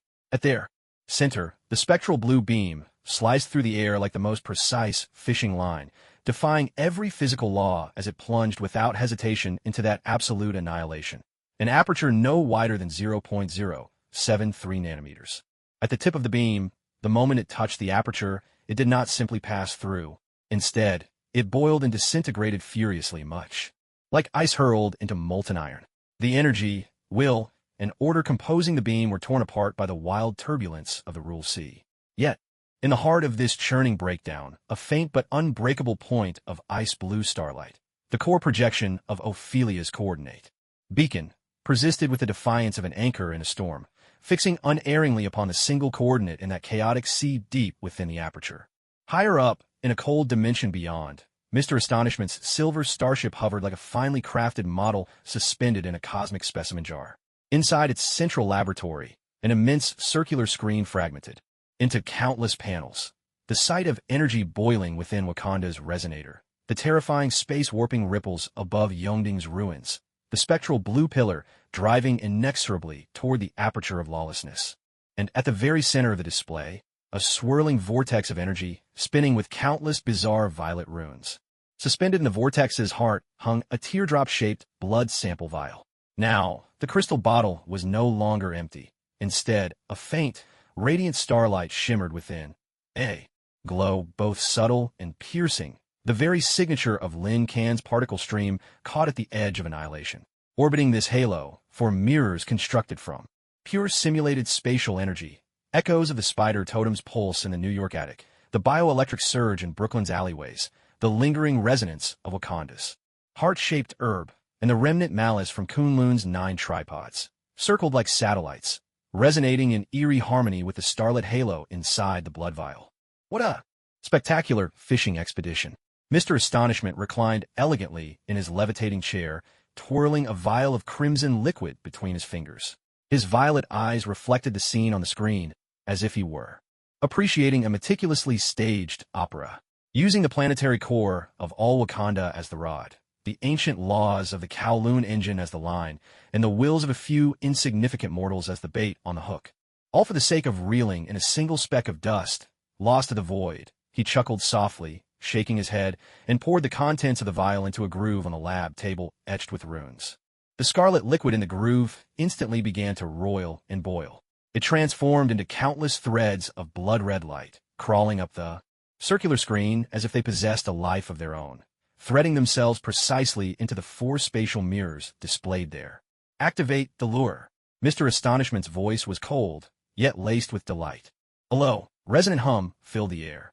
On the screen, the 4 spatial mirrors, each encircling a bottle filled with the starlit blood sample, suddenly erupted in blinding violet light. This light was not a physical shockwave, but rather condensed into 4 surging torrents of pheromones, deceitful in their allure.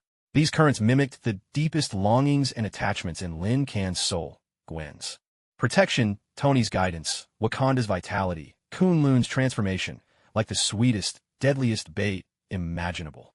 Flowing along the anchor channels Ophelia had forcefully carved open, they ignored the raging turbulence of chaotic rules, and with unerring precision, hurled themselves toward the single, locked coordinate deep within the sea of rules, Lin Kan's core of consciousness. The sea of rules, where all returns to the void. Here, there was no up or down, no before or after. Only an endless, madly spinning chaos of rules, colliding, annihilating, and being reborn. Time fractured like broken mirrors. Space crumpled like discarded, wrinkled paper. Lin Kan's consciousness was nothing more than the tiniest speck of dust, swept along in this eternal storm of chaos. Each collision of rules was like a miniature Big Bang replayed within the core of his being. Each annihilation threatened to dissolve him into the most primitive static of information. Yet amid the storm, a single faint glimmer of dark gold remained, a solitary beacon in the turmoil, upholding the last shred of order. It was the ember, left after he had burned himself out, the imprint remaining after the entropy core had collapsed, the final echo of Ophelia's anchor in his mind. Just as he struggled to withstand yet another terrifying surge in the tide of rules. A deep, resonant hum pulsed, again and again, 4 times in all, 4 faint yet unmistakable ripples, carrying the indelible, familiar presence from the depths of his soul, cut through the raging chaos with perfect precision, circling that solitary point of dark golden light that was all he had left. It was Gwen. It was Tony. It was the vibrant heartbeat of Wakanda's heart-shaped herb. It was the force from the shattered fragments of Kunlun's 9 cauldrons that had transformed him. Faint yet unmistakable, these presences carried the warmth of home, the guidance of mentors, the trust of comrades, and the call of power. They flickered before him like a drowning man glimpsing the mirage of land. In that instant, an overwhelming, soul-deep instinct to reach out surged through the core of Lin Kan's shattered consciousness. The speck of dark golden light, his last thread of order, shuddered violently. As if sensing this fragile inclination, the storm in the sea of rules grew even more ferocious. Countless chaotic fragments of rules, like sharks catching the scent of blood, hurtled madly toward the dark golden point that pulsed with a hint of order. No, Lin Kan's remaining will screamed in silence. It's a trap. But the warning came too late. Longing and attachment from the depths of his soul, as deadly as the most potent poison, drove him to clutch at these phantoms. In his desperation, that tiny spark of inclination, faced with the raging tides of the sea of rules, was like lighting a candle in a hurricane. A terrifying vortex of turbulent rules took shape in an instant, centered on Lin Kan's speck of consciousness. It spun and compressed with relentless fury. The 4 strands of enticing information, sweet as honeyed shackles, wrapped tight around his core, dragging him ever deeper toward the vortex's heart, where chaos reigned and annihilation awaited in the turbulent singularity. Inside the Wakandan resonance chamber, Ophelia's body arched violently, as if struck by an invisible hammer. A thin stream of pale blue energy blood spilled uncontrollably from the corner of her lips. Her starlit arm trembled uncontrollably, and deep within the armor, The coordinate beacon flashed wildly, suddenly marred by an eerie purple blotch. Anchor channel destabilizing. Rule backlash surging. Ophelia's voice was raw with agony. The coordinates are being pulled by a high-dimensional contaminant. They're veering off course, falling toward the rule turbulence singularity. What contaminant? Tony's head snapped up, his bloodshot eyes locked onto the screen, where Lin Can's marker was being violently dragged by a sinister purple current. Friday. Analyze the interference. Unable to pinpoint the source. Energy signature. Highly mimics the target's deep subconscious waves. Extreme deception detected. Friday replied in a rapid, urgent tone. Son of a bitch. Tony realized at once, slamming his fist onto the console. It's that purple-skinned freak. He's poisoned the bait. He spun to face Kong Jie and Shang-Chi shouting, "Hold it! Keep that channel stable. Don't let the anchor break." Kong Jie's eyes were bloodshot aboard the Xian Yuan, his desperation palpable as he slammed both hands onto the console's energy injection port. A surge of azure gold energy erupted once more, straining to stabilize the channel. Shang-Chi let out a guttural roar, blue streams of energy nearly igniting around him, blood trickling from his nostrils as he forced his dwindling vitality to keep flowing. Ophelia clenched her teeth, her ice blue left eye laced with crimson veins from pain and fury. She drove the coordinate beacon with all she had, defying the strange pull of that eerie violet force. The gray-blue ice crystals on her arm guard cracked further under the barrage of wild energy. The beacon's glow flickered, fighting to survive against the spreading violet corruption. Lin Can. For the first time, a cry broke from the depths of her icy gaze, one that transcended machinery, raw and nearly despairing. Hold on to me. In the sea of rules within the ruins, Lin Can's consciousness was like a petal thrown into a meat grinder, plummeting toward destruction under the violet vortex's drag in the rules. Turbulent shredding. For sweetly poisonous lures, like shackles, pinned down his last struggles. The faint glimmer of dark gold grew weaker, nearly drowned by the raging chaos. And in the instant before his mind was utterly torn asunder, Ophelia's cry, laced with soul-rending agony, pierced the dimensional veil like the sharpest icicle, stabbing deep into the core of his faltering consciousness. Hold on to me. It wasn't a coordinate. It wasn't information. It was a pure, heart-wrenching call, a memory of fingertips brushing tea leaves from his shoulder in the morning, missed by the tulu, of ice-blue eyes glancing back at him among the tea hedges, of a handprint pressed hard into the earth before annihilation swept her away. That surge of emotion crashed through the darkness like thunder, shattering the illusionary shackles of those four sweetly poisoned lures in an instant. The dying spark of dark gold suddenly exploded with unprecedented brilliance, not the violence of annihilation, but the radiant order born from the deepest urge to protect. This light swept away the strangling violet stains in a heartbeat. For a moment, as the light flashed, Lin Can's battered will seem to touch that faint cerulean anchor threading through chaos, the channel woven from the power of Wakanda, the Order of the Nine Dragons, Tony's resolve, and Shang-Chi's life. At its end, Ophelia's hand was there, enduring agony beyond words. Ophelia, a frail but clear thought, like a lightning bolt splitting the storm, lit up the sea of chaos. He didn't reach to grab. Instead, he took what little remained of his dark golden spark, burning with the will to protect, and, like the most precise of keys, guided it, resolute and unhesitating, into the core of the ice-blue beacon that was Ophelia's projected anchor. A deep, resonant hum filled the void. An unprecedented resonance is born within the sea of rules. No longer a one-sided pull, but a mutual fusion. Anchor lines and points of light, coordinates and consciousness, all perfectly unified in this moment. Inside the Wakanda resonance chamber, the vibranium conduits coiled around Ophelia's arm blaze with a brilliance too intense to behold. Wild torrents of energy, as if they have found their only outlet, surge furiously along her starlit arm, rushing toward the coordinate beacon embedded deep in the arm guard, bursting with a blinding blue-gold radiance. The channel is reversing. Ophelia's voice trembles with a mixture of incredulous joy and unbearable pain. Reflected in her ice-blue pupils, the dark gold point of light actively merging within the sea of rules shines clear and bright. Tony, Shang-Chi, Kong Jie, give it everything you've got. Princess Shuri's scream rings out. Come back to me. The shouts of Tony, Shang-Chi, and Kong Jie echo to the heavens. The ghostly blue pillar of light spirals and contracts wildly above the ruins of Yongding, like a giant whale reeling in its line. At the end of the light, emptiness is replaced. There emerges slowly, at the vortex's heart, a cocoon of pure, condensed brilliance, woven from dark gold and icy blue light. Its surface gleams with shifting colors, entwined with threads of violet corruption, like snapped poisonous wires. In a higher dimension, Mr. Astonishment's scarlet wine glass slips silently from his hand, shattering across the cold floor. He stares at the screen, at the cocoon wrenched back, wrapped in fractured purple threads. For the first time, his always elegant face is drained of all color. His violet eyes tremble violently with shock and disbelief. An active fusion? The will to protect, overpowering the chaos within. For the first time, his voice holds no poise, only a parched rasp. Impossible. At the heart of the Wakanda resonance chamber, the blue pillar retracts. The energy storm slowly subsides. Ophelia, utterly spent, collapses into Shang-Chi's waiting arms. Before her floats the fist-sized cocoon, glowing with dark gold and icy blue, its surface etched with cracks of violet. Without a sound, the cocoon shell fractures. Stardust streams forth, and from the pure light, Lin Can's naked outline takes shape, his eyes opening slowly. In those eyes, the stardust gleams deeper, colder, and more resolute than ever before.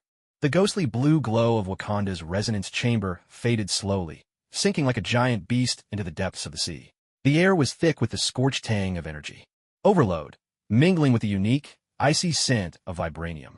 At the center of the platform, Ophelia slumped, exhausted, in Shang-Chi's supporting arms.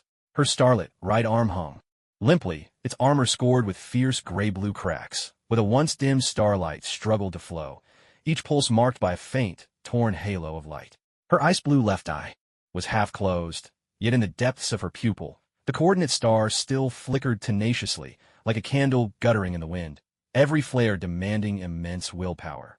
All eyes were fixed on the orb of light suspended at the platform's heart. Stardust drifted. The cocoon of light fractured in patterns as delicate as frost.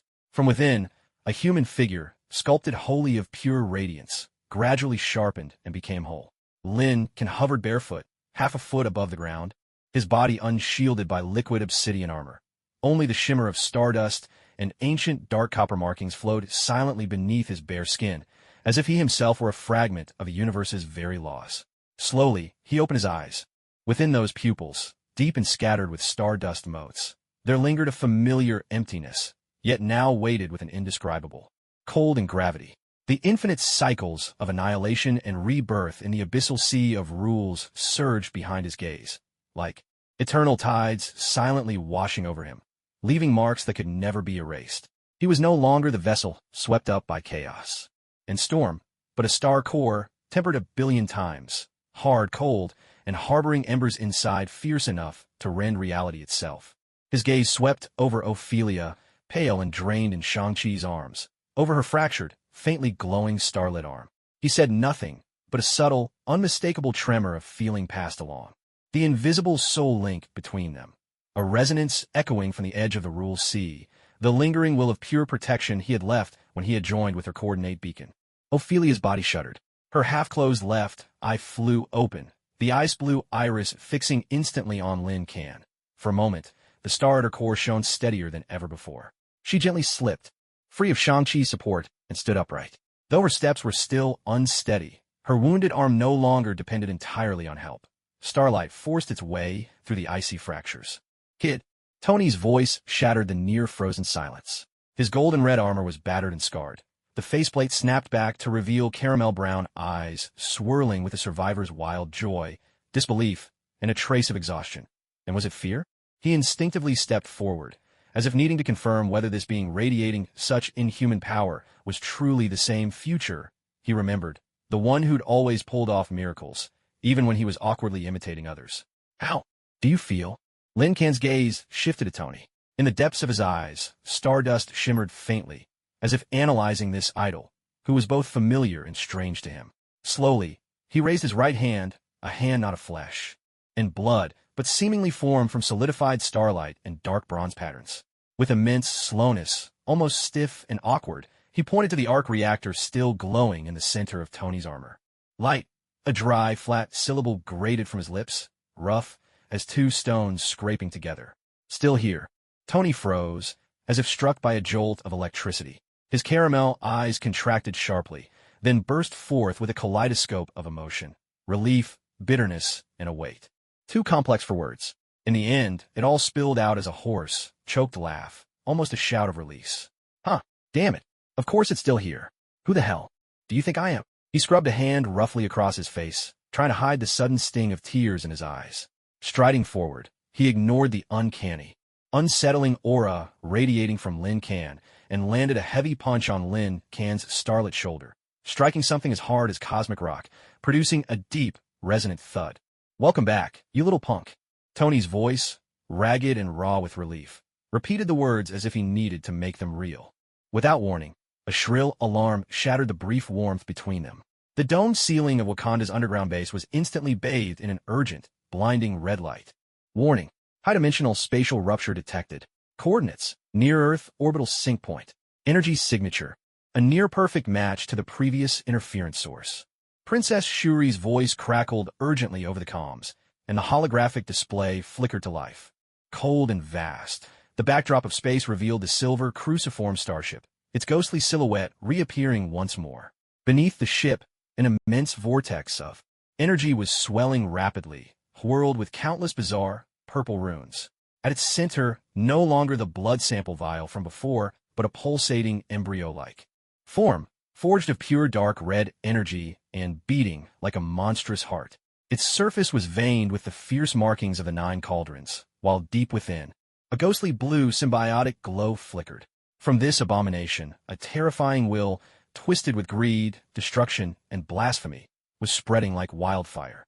The final product of the X Factor, Nirvana, Protocol. Kong Jie's voice thundered from onboard the Xianyuan, cold and filled with killing intent.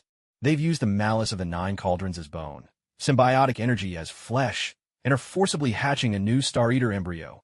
Its target, Earth's core energy node. Stop it. Tony's roar ignited the will to fight. His mask snapped shut, and the arc reactor blazed to life, flooding the space with searing light. It's too late. Surue's voice was tinged with despair. The embryo's energy index has broken through the threshold. It's accelerating its own hatching. Estimated impact with the surface in 30 seconds. Suspended midair, Lin Kan's eyes, once flickering with stardust, suddenly stilled. Those flecks settled into a cold, deathly dark gold. The icy resonance of the Gue Su Law Sea's countless annihilations washed through his mind, as if frigid water flooded the very core of his consciousness.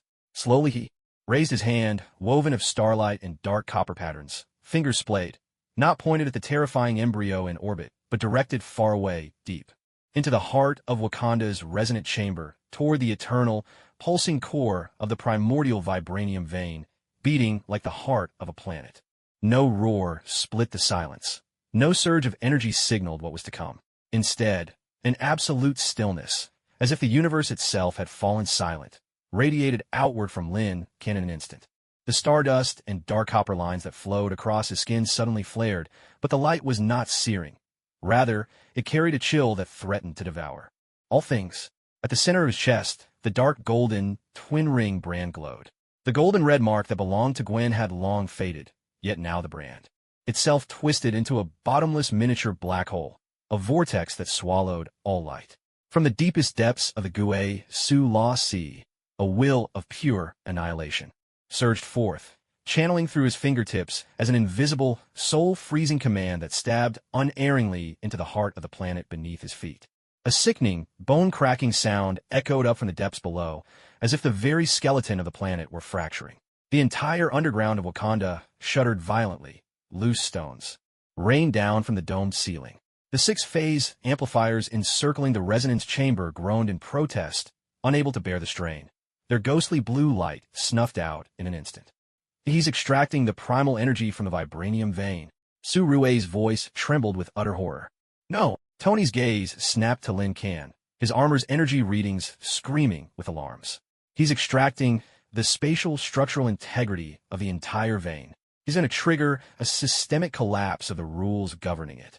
As if to confirm Tony's words, the void before Lin Kan's fingertips silently tore open along a deep, jagged rift edged with dark gold and copper light. The depths of that fissure did not reveal emptiness, but the perpetual blue glow of Wakanda's primal vibranium core. Now, that glow churned and spun, as if a whirlpool had been loosed in a tranquil lake, compressing and collapsing inexorably toward the heart of the rift. A force beyond all description, a gravitational pull so immense it seemed intent on dragging the planet's very core into oblivion, erupted from within the fissure. Madman, stop! Tony hurled himself toward Lin Kan, desperate, palm repulsors flaring as he tried to break the spell. On the orbital path, the pulsating star-devouring embryo seemed to sense the terrifying aura of annihilation rising from the planet's core below. Energy powerful enough to threaten its very existence. In an instant, it erupted with a blinding, unprecedented dark red light. Its incubation process was forcibly accelerated. The embryo violently tore apart the swirling purple runes that cocooned it, transforming into a blazing meteor as it hurtled. Not toward Wakanda, but toward the spatial rift Lin Kan had ripped open, at a speed surpassing that of light, crashing down with terrifying momentum. It was determined to devour, to consume this power that could obliterate it, to transform such annihilating energy into nourishment for its ultimate evolution. Time itself seemed squeezed to its very limits. Above, the star-devouring embryo burned with flames of destruction, shrouded in the malevolence of 9 cauldrons and the blasphemous force of parasitic symbiosis. Below, Lin Kan's fingertips had torn open a rift leading straight into the planet's core, the abyss of annihilation. 2 forces, each capable of shattering the continental shelf, were about to collide in the skies above Wakanda. Ophelia! Lin Kan's voice, cold as steel, pierced straight into Ophelia's consciousness. There was no explanation, only command. He needed an anchor, needed her scarred and battered arm to once again serve as the coordinate that bridged life and death. Ophelia's ice-blue pupils contracted sharply to pinpoints. She didn't hesitate for an instant. Her cracked, starlit right arm shot upward, and from deep within her arm guard, the coordinate beacon burst forth with a piercing, ice-blue brilliance. This radiance was not an attack, but transformed into a slender yet unyielding beam of icy blue light. It cut across space, unimpeded, stabbing straight into the heart of the spatial rift Lin Kan had opened. The tip of the beam anchored with perfect precision at the core of the frantically collapsing vibranium vein, right at that ghostly blue center on the verge of being pulled into oblivion. Tony! Lin Kan's voice rang out again, as cold and inexorable as a pronouncement of fate. Energy, all of it. Tony's armor came to an abrupt halt, hovering in the air. Behind the mask, his pupils blazed with a wild mix of desperation and trust. There was no hesitation, no words wasted. The arc reactor in the chest of the Mark 51 suit blazed with an incandescent white light, brighter than ever before. Every energy output port overloaded in an instant. A torrent of pure energy, forged from Iron Man's will and the pinnacle of his technology, surged forth like a roaring river of stars, pouring fiercely into the coordinate beam Ophelia had locked in place. A thunderous, silent impact.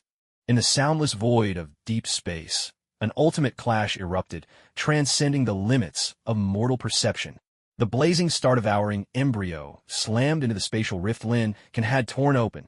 Streams of annihilating dark red and ghostly blue energy crashed headlong into the heart of the collapsing core. Blue upon blue, destruction against consumption. There was no earth-shattering explosion, only the purest contest of annihilation and devouring. The spatial rift gaped like the maw of a ravenous beast, tearing and devouring the energy of the star-devouring embryo with wild abandon. The dark, crimson and ghostly blue glows on the embryo's surface boiled and peeled away as if they were metal plunged into acid, only to be forcibly dismantled and dragged into the abyssal depths of oblivion by an unfathomable will to annihilate. From within the embryo rose a silent cry, shrill and blasphemous, seething with greed, a voiceless shriek that pulsed ever faster, desperately resisting this ultimate erasure from the very laws of existence.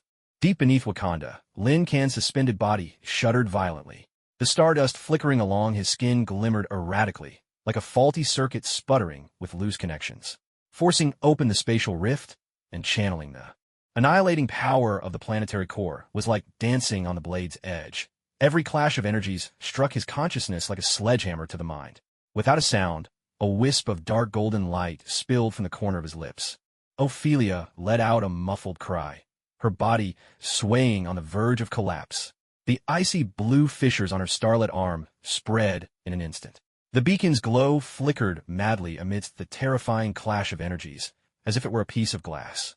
About to shatter, her left eye, icy blue and unwavering, locked on a Lin can. Deep within her pupil, the spark of a star blazed with reckless resolve, forcibly anchoring the beam of frozen blue that pierced the boundary between life and death. Now, Kong Jie's roar thundered across the Xinyuan. The Xinyuan flagship, its 9-dragon engine driven to the very limit, transformed into a gigantic blade wreathed in blazing blue-gold fury. Disregarding orbital altitude, it hurtled straight toward the star-devouring embryo, now gripped by the rift and writhing in wild struggle, and struck with unyielding force. A thunderous explosion shattered the silence, a sound that echoed across the stars. The Xinyuan flagship was like the final iron stake smashing an obstinate boulder, ramming into the embryo, now dangerously unstable and drained of much of its power by the rift. Blue-gold flames of order, the annihilating force from Wakanda's planetary core, the full brilliance of Tony's technological genius, Ophelia's anchoring while burning through the beacon. All these forces erupted in a single, cataclysmic instant. The star-devouring embryo, like an ice sculpture thrown into a furnace, disintegrated in a silent scream and vanished utterly. The desecrated flows of crimson and blue energy burst like overinflated balloons, instantly dissipating, shredded and swallowed by the surrounding chaotic spatial currents, until all that remained was cosmic dust. With a silent gesture from Lin Can's fingertips, the spatial rift closed as if it had never been. The nightmarish tremors beneath Wakanda gradually faded, leaving behind only the ravaged resonance chamber and a silence as deep as death. Tony's suit lost power and crashed down at the edge of the platform like a bird with broken wings. Shang-Chi caught Ophelia as she collapsed. Completely spent, Lin Can drifted slowly down from the void, bare feet touching the cold vibranium floor. The glow of his stardust body was now almost extinguished, each step leaving behind a faint trace of starlight that faded as soon as it appeared. He walked over to Ophelia, gazing down her arm, nearly overtaken by icy blue cracks, the beacon of starlight so dim it was barely there. He knelt beside her. He said nothing, extending his hand, etched with starlight and dark bronze patterns. He placed it gently, with an awkward slowness, over Ophelia's battered arm. The lingering chill of the abyss and the faint glow of the anchor mingled and flowed in silence beneath his palm. That's enough. A weary but commanding voice broke the silence. Tony struggled out from the wreckage of his armor, his face smeared with dirt and grazes, caramel. Eyes burning with a storm held barely in check. His gaze flickered from Lin Can's inhuman form to Ophelia's shattered arm, finally settling on Kong Jie and Shang-Chi. Spear Bureau will handle the aftermath, Tony rasped, his tones steely with authority. Lock down all information. Prep the highest-grade medical stasis pods for Gwen, and for these two maniacs. He pointed at Lin Can and Ophelia, his expression tangled and unreadable. Without my say-so, no one, not even the purple-skinned X-Factor freaks, gets within half a step of them. He staggered over to Lin Can and Ophelia, ignoring the cold, inhuman aura radiating from Lin Can, and grabbed Lin Can's arm, the touch like gripping a piece of smooth, unyielding jade. With his other hand, he supported the nearly unconscious Ophelia. You two, Tony's voice dropped, edged with a weary, teeth-gritted frustration, are on leave. Now, immediately, right this minute. The wheels rolling across the Siberian permafrost set a rhythm like the heartbeat of the sleeping earth. The ice fields unfurled beyond. The window, moonlight painting the birch forests into a thorny sea of silver. The Orient Express, the Siberian Star, stretched like a steel serpent, winding its way through the endless silence. Thick velvet curtains in the first-class compartment were drawn tight, shutting out the 40-below cold, leaving only the crackle of burning pine logs in the fireplace and the warmth that filled the room. Lincoln lay sprawled on the wide velvet bed, sinking deep into the downy pillows. He was no longer the bare, stardust-forged figure from the depths beneath Wakanda. Now an exceedingly thin film, shimmering, like flowing, shadowy liquid gold, cloaked his body, tracing the familiar lines but erasing every sign of life's rise and fall. The twin ring brand on his chest had faded into a dull, dark bronze depression, resembling a seal pressed into an ancient sarcophagus. Only at the very center of his brow, a faint, almost imperceptible glimmer of stardust lingered, a stubborn flicker of aurora shining from beneath an unbreakable layer of ice, proof that oblivion had not wholly devoured these embers. His sleeping form radiated an inhuman sense of eternity, as if he were a god statue buried for millennia beneath wind and snow. Ophelia sat in a high-backed, ornately carved chair at his bedside. The right arm that had once been veined with gray-blue cracks of lifeless frost now glowed with a warmth and luster it had never known before. The veins of icy, blue and golden red beneath her skin no longer pulsed with restless energy, but flowed like a tranquil, starry river, silent and profound. Deep within the arm, the coordinate beacon had transformed into a steady point of icy blue light, hovering in her mind like the North Star. The price was coldness, a chilling, almost absolute rationality that had purged every trace of unnecessary emotion, spreading outward from the depths of her ice blue left. Like the permafrost stretching across Siberia. Only when her gaze occasionally drifted to the sleeping figure on the bed did a faint, fleeting ripple, like an air bubble trapped in ice, stir beneath that frozen surface. She turned a platinum pocket watch between her fingers. The case, cool to the touch, was etched with intricate vines and constellations. Tony had shoved it roughly into her hand before they boarded this iron sanctuary bound for the unknown. Found it in an antique shop, embedded, a sliver of vibranium inside. He'd said, his beard unkempt, caramel-colored eyes bloodshot and haunted, his voice gruff but allowing no argument. The pulse is synced to Brooklyn Kid's medical pod. If he's alive, it ticks. If his brainwaves freak out, or if Gwen sighed. The hand jumps red. Don't you dare take it off. Now the second hand moved steadily across the face, its gentle ticking the only marker of time in the compartment. The door slid open a crack, silent as a shadow. Wrapped in a thick fur coat, Alexei poked his head inside, his grizzled beard dusted with frost. Once a colonel in the KGB, he was now the steward of this steel-bound island. His cloudy but keen eyes swept over Lin Can's slumber, then lingered on the starlit glow of Ophelia's right arm. The lines at the corner of his eyes twitched almost imperceptibly. "Miss," he murmured, voice low and thick with a Russian accent. "The dining car has hot borscht and black bread ready. Would you like me to bring some for you?" "No need." Ophelia's voice was calm and unruffled, as if the surface of ice had just cracked. "Thank you." Alexei's gaze lingered on the pocket watch for a moment longer before he nodded, turned, and withdrew without a word, softly closing the door behind him. Faintly from outside, the distant rattling of a steward pushing a dining cart could be heard, along with the muffled, restrained French conversation from the next compartment. Bankers who's round the world. Journeys had been abruptly cut short by the global anomalous energy fluctuation. After the storm unleashed by the Star Eater's cocoon and the Nine Dragons' engine spiraling out of control, the world had been stitched back together with great effort, but cracks remained everywhere, and panic flowed beneath the surface, a hidden current under the ice. Ophelia's fingertips unconsciously brushed over the smooth platinum casing of the watch. Deep within her ice-blue left eye, the coordinates of a guiding star shimmered. Faintly, she did not need Tony's crude pocket watch. Her own beacon had long since established a deeper anchoring with Lin Can's slumbering core of consciousness. She could see that drifting sandbar at the edge of the void, an island of awareness woven from billions of shattered rules. Each faint flicker of stardust marked a silent collapse. Along the sandbar's fringe, fragments tumbling into eternal chaos. The remnants of the entropy core trembled ceaselessly on the scales of preservation and destruction. Fragmentation of rules. Rate of reassembly.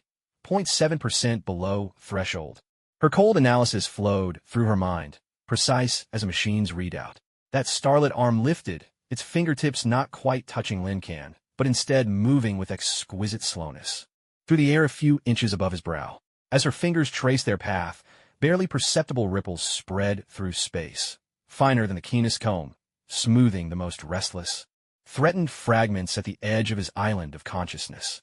This was no repair, it was more like shoring up the foundation of a sandcastle ever on the verge of collapse, buying it a few more moments before it crumbled completely. Deep within the armature, the glimmer of icy blue starfire grew brighter with each motion, and the coldness in her eyes deepened, layer by layer. The train wheels rolled over a joint in the rails, causing the carriage to sway gently. The firelight in the hearth leapt, casting shifting shadows over Lin Can's sleeping face. And just as that shadow flickered across his brow, a subtle disturbance rippled through the field Ophelia's fingertips maintained. It was not caused by the train's motion, but by something deep within Lin Can's consciousness.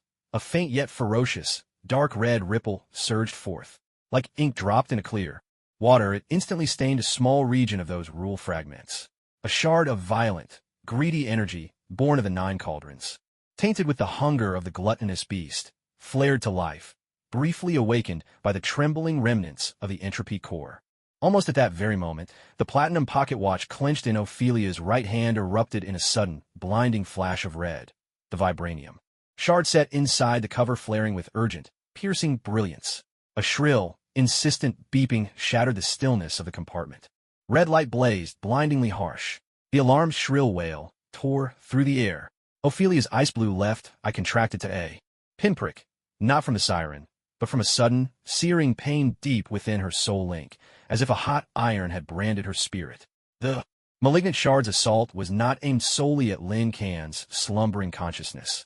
Instead, it followed the invisible anchor, connecting the two of them, carrying a venomous corruption that lashed back, striking straight at the very core of her coordinate beacon. A stifled groan of agony slipped through her clenched teeth. Her right arm, laced with flowing starlight, jerked violently. The tranquil rivers of stars beneath her skin erupted into chaos. The cold blue point of light within her arm guard shivered and tossed, like a lake's surface, shattered by a flung stone.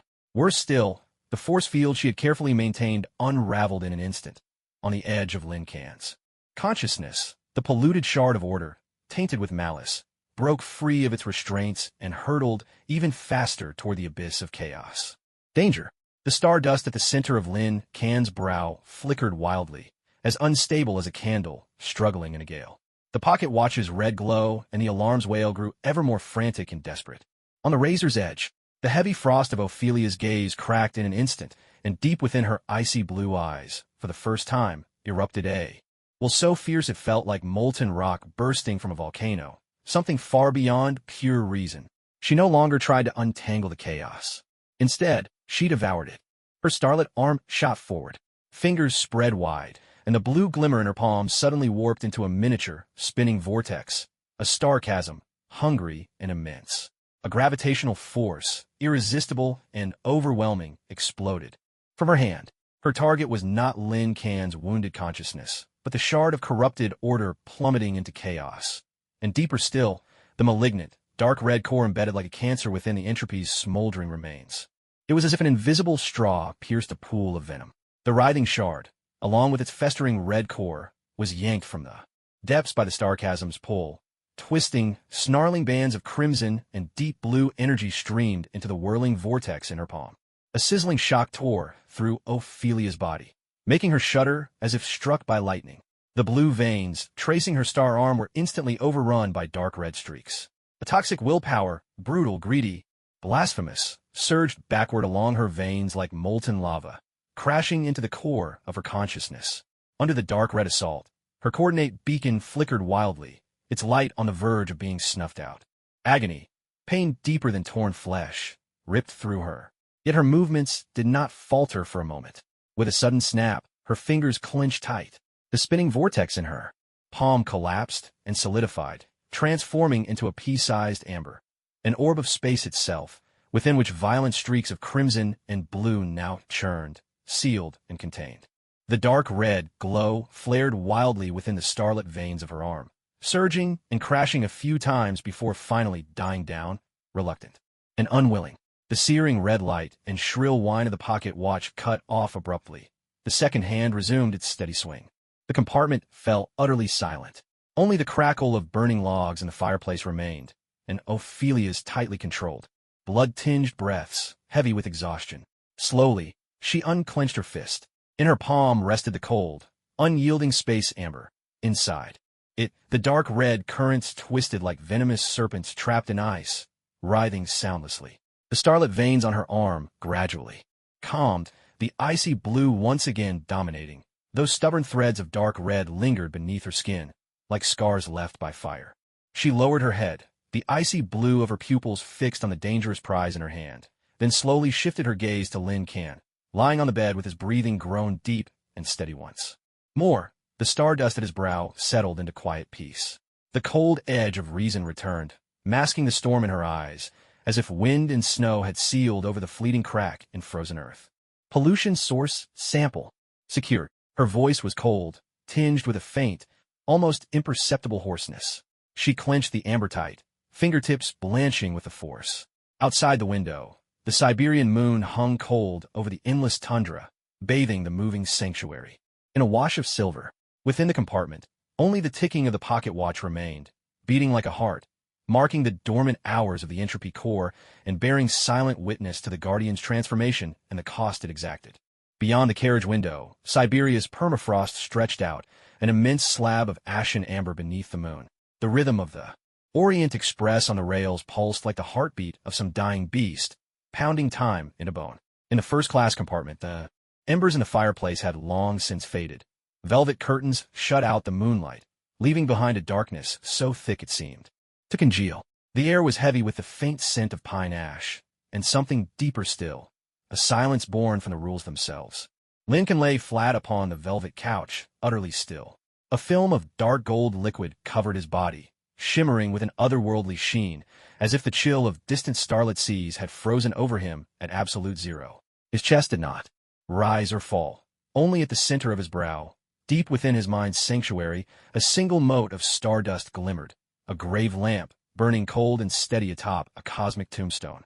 Each flicker of its light sent ripples through the island of rules hovering at the edge of oblivion within his consciousness, silently shedding countless fragments of order, which tumbled away into eternal chaos. He had become the perfect vessel for the entropy core, all impurities of Lin Can stripped away, leaving only the pure, frigid mechanism of law. The scales of guardianship and destruction trembled deep within him, their silent, ceaseless oscillation as relentless as the swing of a frozen pendulum.